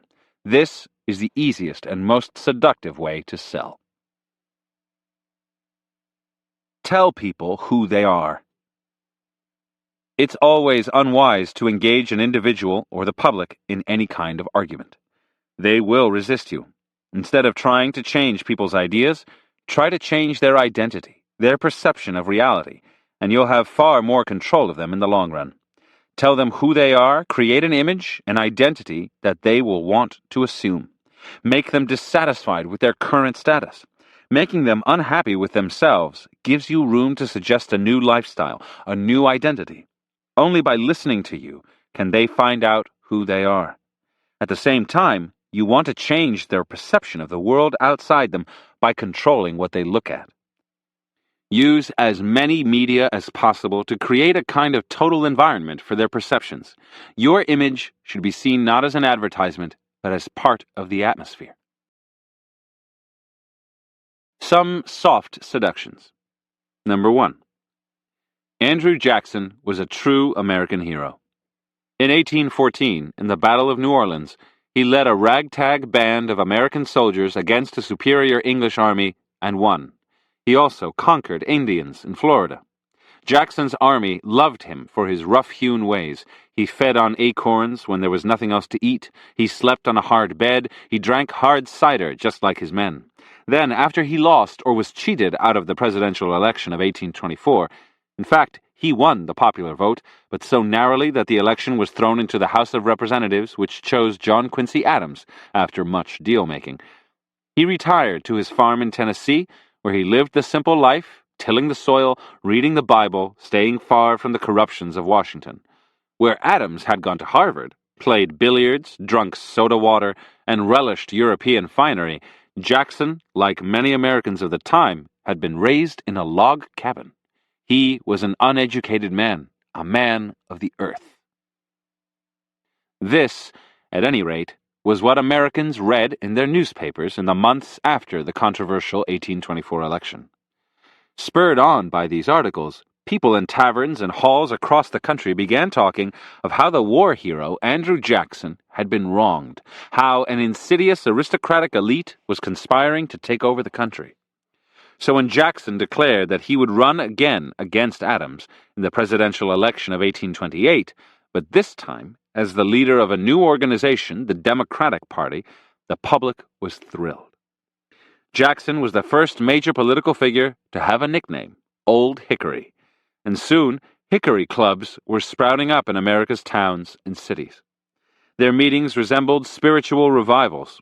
The hot-button issues of the day were discussed, tariffs, the abolition of slavery, and club members felt certain that Jackson was on their side. It was hard to know for sure, he was a little vague on the issues, but this election was about something larger than issues. It was about restoring democracy and restoring basic American values to the White House. Soon, the Hickory clubs were sponsoring events like town barbecues, the planting of hickory trees, dances around a hickory pole. They organized lavish public feasts, always including large quantities of liquor. In the cities, there were parades, and these were stirring events. They often took place at night so that urbanites would witness a procession of Jackson supporters holding torches. Others would carry colorful banners with portraits of Jackson or caricatures of Adams and slogans ridiculing his decadent ways. And everywhere there was hickory. Hickory sticks, hickory brooms, hickory canes, hickory leaves in people's hats. Men on horseback would ride through the crowd, spurring people into huzzas for Jackson. Others would lead the crowd in songs about Old Hickory. The Democrats, for the first time in an election, conducted opinion polls, finding out what the common man thought about the candidates. These polls were published in the papers, and the overwhelming conclusion was that Jackson was ahead. Yes, a new movement was sweeping the country. It all came to a head when Jackson made a personal appearance in New Orleans as part of a celebration commemorating the battle he had fought so bravely there 14 years earlier. This was unprecedented. No presidential candidate had ever campaigned in person before. And, in fact, such an appearance would have been considered improper. But Jackson was a new kind of politician, a true man of the people. Besides, he insisted that his purpose for the visit was patriotism, not politics. The spectacle was unforgettable. Jackson entering New Orleans on a steamboat as the fog lifted, cannon fire ringing out from all sides, grand speeches, endless feasts, a kind of mass delirium taking over the city. One man said it was like a dream. The world has never witnessed so glorious, so wonderful a celebration. Never have gratitude and patriotism so happily united. This time, the will of the people prevailed. Jackson was elected president. And it wasn't one region that brought him victory. New Englanders, Southerners, Westerners, merchants, farmers, and workers were all infected with the Jackson fever. Interpretation. After the debacle of 1824, Jackson and his supporters were determined to do things differently in 1828. America was becoming more diverse, developing populations of immigrants, Westerners, urban laborers, and so on. To win a mandate, Jackson would have to overcome new regional and class differences. One of the first and most important steps his supporters took was to found newspapers all around the country. While he himself seemed to have retired from public life, these papers promulgated an image of him as the wronged war hero, the victimized man of the people. In truth, Jackson was wealthy, as were all of his major backers. He owned one of the largest plantations in Tennessee, and he owned many slaves. He drank more fine liquor than hard cider, and slept on a soft bed with European linens. And while he might have been uneducated, he was extremely shrewd, with a shrewdness built on years of army combat. The image of the man of the earth disguised all this, and once it was established, it could be contrasted with the aristocratic image of Adams. In this way, Jackson's strategists covered up his political inexperience and made the election turn on questions of character and values. Instead of political issues, they raised trivial matters like drinking habits and church attendance. To keep up the enthusiasm, they staged spectacles that seemed to be spontaneous celebrations, but in fact were carefully choreographed. The support for Jackson seemed to be a movement, as evidenced and advanced by the opinion polls. The event in New Orleans, hardly non-political, and Louisiana was a swing state, bathed Jackson in an aura of patriotic, quasi-religious grandeur. Society has fractured into smaller and smaller units. Communities are less cohesive. Even individuals feel more inner conflict. To win an election or to sell anything in large numbers, you have to paper over these differences somehow. You have to unify the masses. The only way to accomplish this is to create an inclusive image, one that attracts and excites people on a basic, almost unconscious level. You're not talking about the truth or about reality. You are forging a myth. Myths create identification. Build a myth about yourself, and the common people will identify with your character, your plight, your aspirations, just as you identify with theirs. This image should include your flaws, highlight the fact that you're not the best orator, the most educated man, the smoothest politician. Seeming human and down-to-earth disguises the manufactured quality of your image. To sell this image, you need to have the proper vagueness. It's not that you avoid talk of issues and details, that will make you seem insubstantial, but that all your talk of issues is framed within the softer context of character, values, and vision. You want to lower taxes, say, because it will help families, and you are a family person. You must not only be inspiring, but also entertaining. That is a popular, friendly touch. This strategy will infuriate your opponents who will try to unmask you, reveal the truth behind the myth, but that will only make them seem smug, over-serious, defensive, and snobbish. That now becomes part of their image, and it will help sink them. Number 2. On Easter Sunday, March 31st, 1929, New York churchgoers began to pour onto Fifth Avenue after the morning service for the annual Easter parade. The streets were blocked off, and as had been the custom for years, people were wearing their finest outfits, women in particular showing off the latest in spring fashions. But this year, the promenaders on Fifth Avenue noticed something else. 2 young women were coming down the steps of St. Thomas's Church. At the bottom, they reached into their purses, took out cigarettes, Lucky Strikes, and lit up. Then they walked down the avenue with their escorts, laughing and puffing away. A buzz went through the crowd. Women had only recently begun smoking cigarettes, and it was considered improper for a lady to be seen smoking in the street.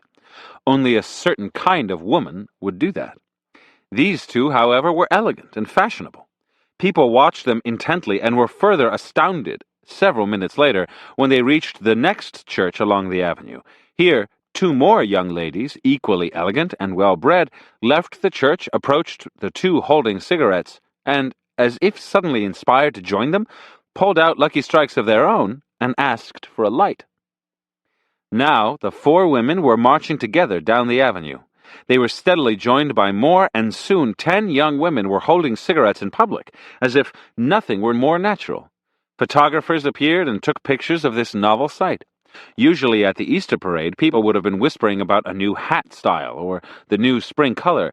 This year, everyone was talking about the daring young women and their cigarettes.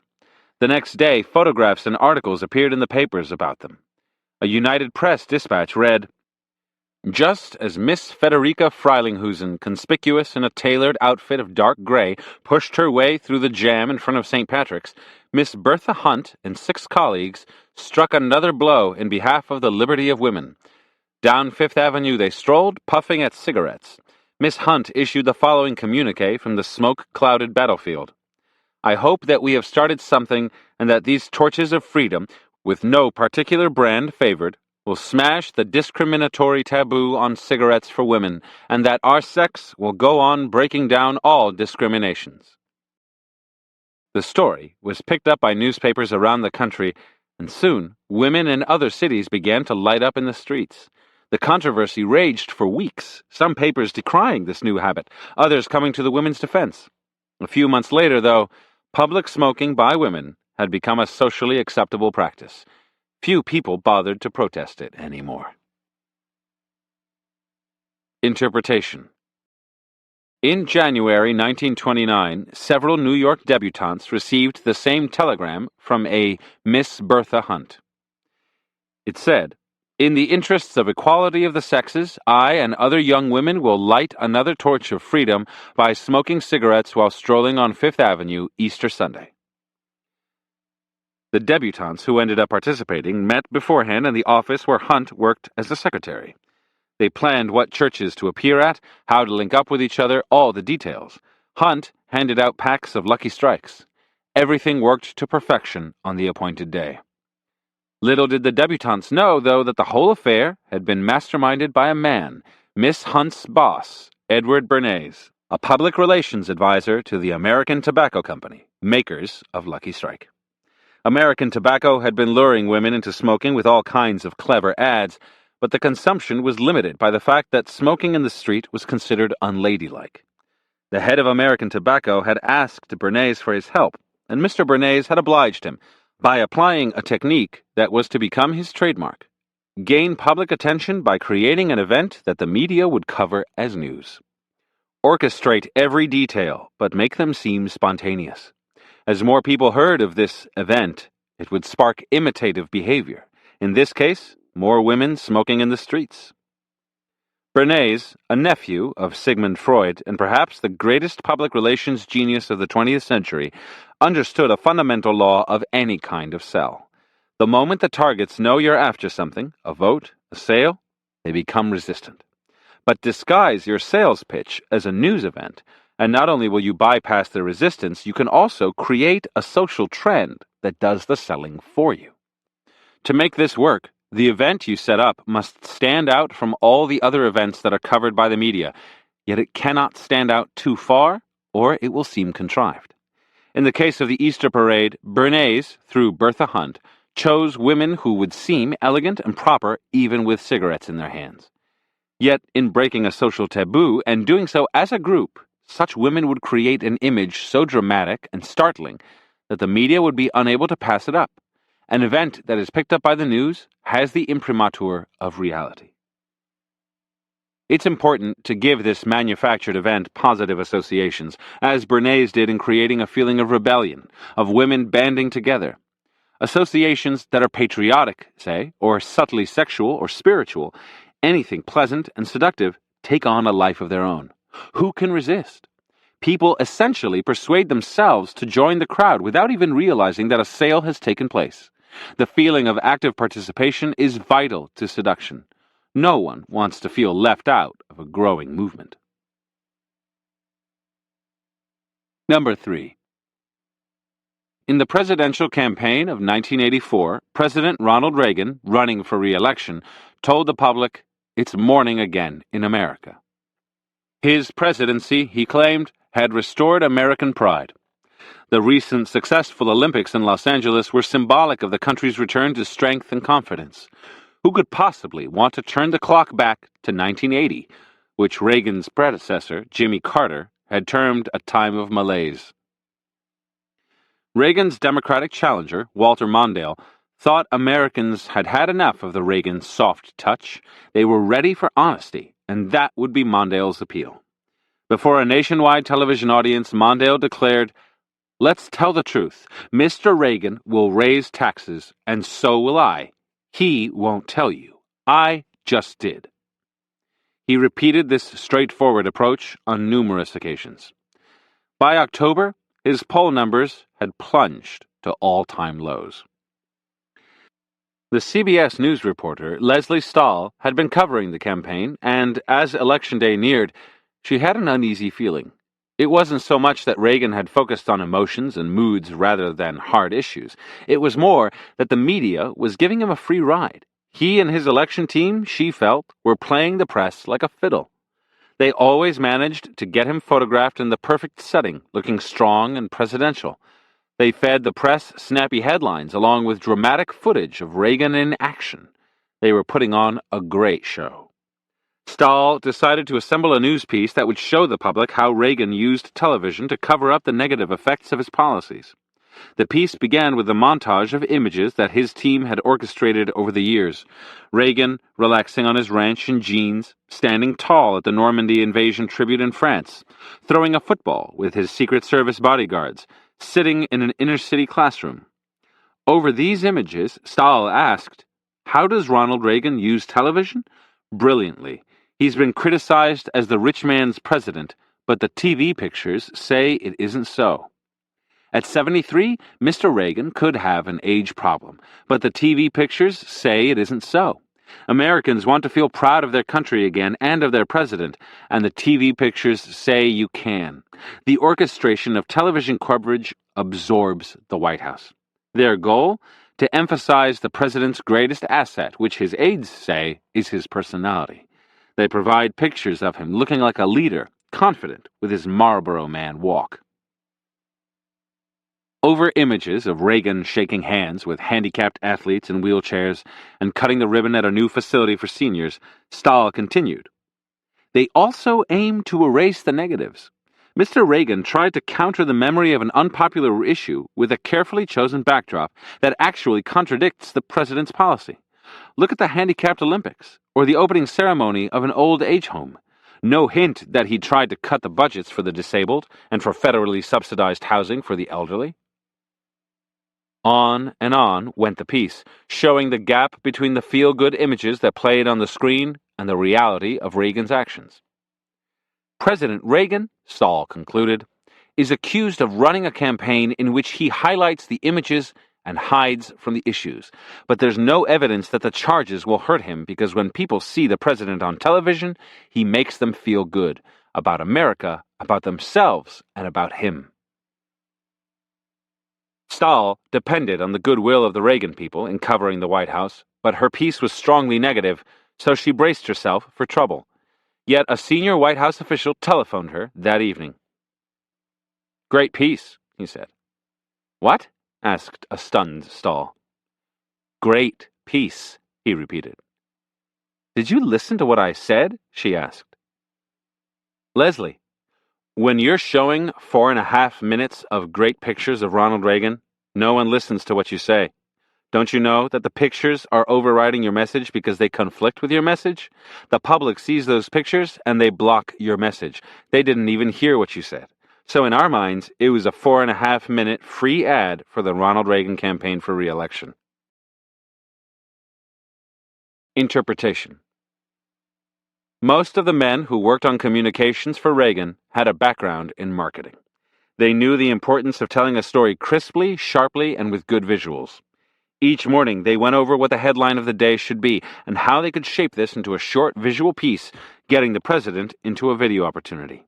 They paid detailed attention to the backdrop behind the president in the Oval Office, to the way the camera framed him when he was with other world leaders, and to having him filmed in motion with his confident walk. The visuals carried the message better than any words could do. As one Reagan official said, "What are you going to believe, the facts or your eyes?" Free yourself from the need to communicate in the normal, direct manner and you will present yourself with greater opportunities for the soft sell. Make the words you say unobtrusive, vague, alluring, and pay much greater attention to your style, the visuals, the story they tell. Convey a sense of movement and progress by showing yourself in motion. Express confidence not through facts and figures, but through colors and positive imagery, appealing to the infant in everyone. Let the media cover you unguided, and you are at their mercy. So turn the dynamic around. The press need drama and visuals? Provide them. It's fine to discuss issues or truth as long as you package it entertainingly. Remember, images linger in the mind long after words are forgotten. Do not preach to the public. That never works. Learn to express your message through visuals that insinuate positive emotions and happy feelings. Number 4. In 1919, the movie press agent Harry Reichenbach was asked to do advance publicity for a picture called The Virgin of Stamboul. It was the usual romantic potboiler in an exotic locale, and normally a publicist would mount a campaign with alluring posters and advertisements. But Harry never operated the usual way. He had begun his career as a carnival barker, and there, the only way to get the public into your tent was to stand out from the other barkers. So Harry dug up 8 scruffy Turks, whom he found living in Manhattan, dressed them up in costumes, flowing sea green trousers, gold-crescented turbans, provided by the movie studio, rehearsed them in every line and gesture, and checked them into an expensive hotel. Word quickly spread to the newspapers, with a little help from Harry, that a delegation of Turks had arrived in New York on a secret diplomatic mission. Reporters converged on the hotel. Since his appearance in New York was clearly no longer a secret, the head of the mission, Sheikh Ali Ben Mohammed, invited them up to his suite. The newspapermen were impressed by the Turks' colorful outfits, salams, and rituals. The Sheikh then explained why he had come to New York. A beautiful young woman named Sari, known as the Virgin of Stamboul, had been betrothed to the Sheikh's brother. An American soldier passing through had fallen in love with her and had managed to steal her from her home and take her to America. Her mother had died from grief. The Sheikh had found out she was in New York and had come to bring her back. Mesmerized by the Sheikh's colorful language and by the romantic tale he told, the reporters filled the papers with stories of the Virgin of Stamboul for the next several days. The Sheikh was filmed in Central Park and feted by the cream of New York society. Finally, Sari was found, and the press reported the reunion between the Sheikh and the hysterical girl, an actress with an exotic look. Soon after, the Virgin of Stamboul opened in New York. Its story was much like the real events reported in the papers. Was this coincidence? A quickly made film version of the true story? No one seemed to know, but the public was too curious to care, and the Virgin of Stamboul broke box office records. A year later, Harry was asked to publicize a film called The Forbidden Woman. It was one of the worst movies he had ever seen. Theater owners had no interest in showing it. Harry went to work. For 18 days straight, he ran an ad in all of the major New York newspapers that said, "Watch the sky on the night of February 21st. If it is green, go the Capitol. If it is red, go the Rivoli. If it is pink, go to the Strand. If it is blue, go to the Rialto, for on February 21st, the sky will tell you where the best show in town can be seen." The Capitol, the Rivoli, the Strand, and the Rialto were the 4 big first-run movie houses on Broadway. Almost everyone saw the ad and wondered what this fabulous show was. The owner of the Capitol asked Harry if he knew anything about it, and Harry let him in on the secret. It was all a publicity stunt for an unbooked picture.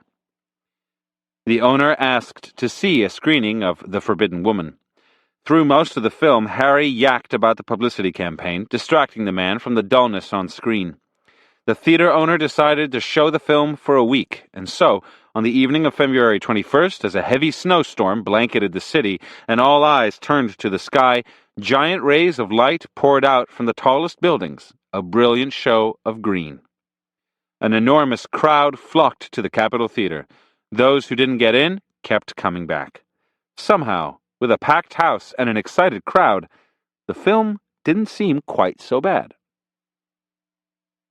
The following year, Harry was asked to publicize a gangster picture called Outside the Law. On highways across the country, he set up billboards that read in giant letters, "If you dance on Sunday, you are outside the law." On other billboards, the word dance was replaced by play golf or play pool, and so on. On a top corner of the billboards was a shield bearing the initials PD. The public assumed this meant police department. Actually, it stood for Priscilla Dean, the star of the movie, and that the police, backed by religious organizations, were prepared to enforce decades-old blue laws prohibiting sinful activities on a Sunday. Suddenly, a controversy was sparked. Theater owners, golfing associations, and dance organizations led a counter-campaign against the blue laws. They put up their own billboards, exclaiming that if you did those things on Sunday, you were not outside the law, and issuing a call for Americans to have some fun in their lives. For weeks, the words outside the law were everywhere, seen and everywhere on people's lips. In the midst of this, the film opened on a Sunday in 4 New York theaters simultaneously, something that had never happened before. And it ran for months throughout the country, also on Sundays. It was one of the big hits of the year. Interpretation. Harry Reichenbach, perhaps the greatest press agent in movie history, never forgot the lessons he had learned as a barker. The carnival is full of bright lights, color, noise, and the ebb and flow of the crowd. Such environments have profound effects on people. A clear-headed person could probably tell that the magic shows are fake, the fierce animals trained, the dangerous stunts relatively safe. But people want to be entertained. It's one of their greatest needs. Surrounded by color and excitement, they suspend their disbelief for a while and imagine that the magic and danger are real. They are fascinated by what seems to be both fake and real at the same time. Harry's publicity stunts merely recreated the carnival on a larger scale. He pulled people in with the lure of colorful costumes, a great story, irresistible spectacle. He held their attention with mystery, controversy, whatever it took. Catching a kind of fever, as they would at the carnival, they flocked without thinking to the films he publicized. The lines between fiction and reality, news and entertainment, are even more blurred today than in Harry Reichenbach's time. What opportunities that presents for soft seduction. The media is desperate for events with entertainment value, inherent drama. Feed that need. The public has a weakness for what seems both realistic and slightly fantastical, for real events with a cinematic edge. Play to that weakness. Stage events the way Bernays did, events the media can pick up as news. But here, you're not starting a social trend. You're after something more short-term, to win people's attention, to create a momentary stir, to lure them into your tent.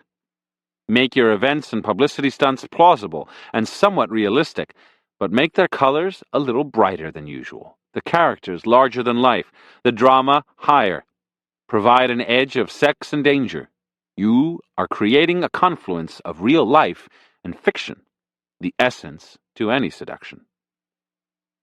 It's not enough, however, to win people's attention. You need to hold it long enough to hook them.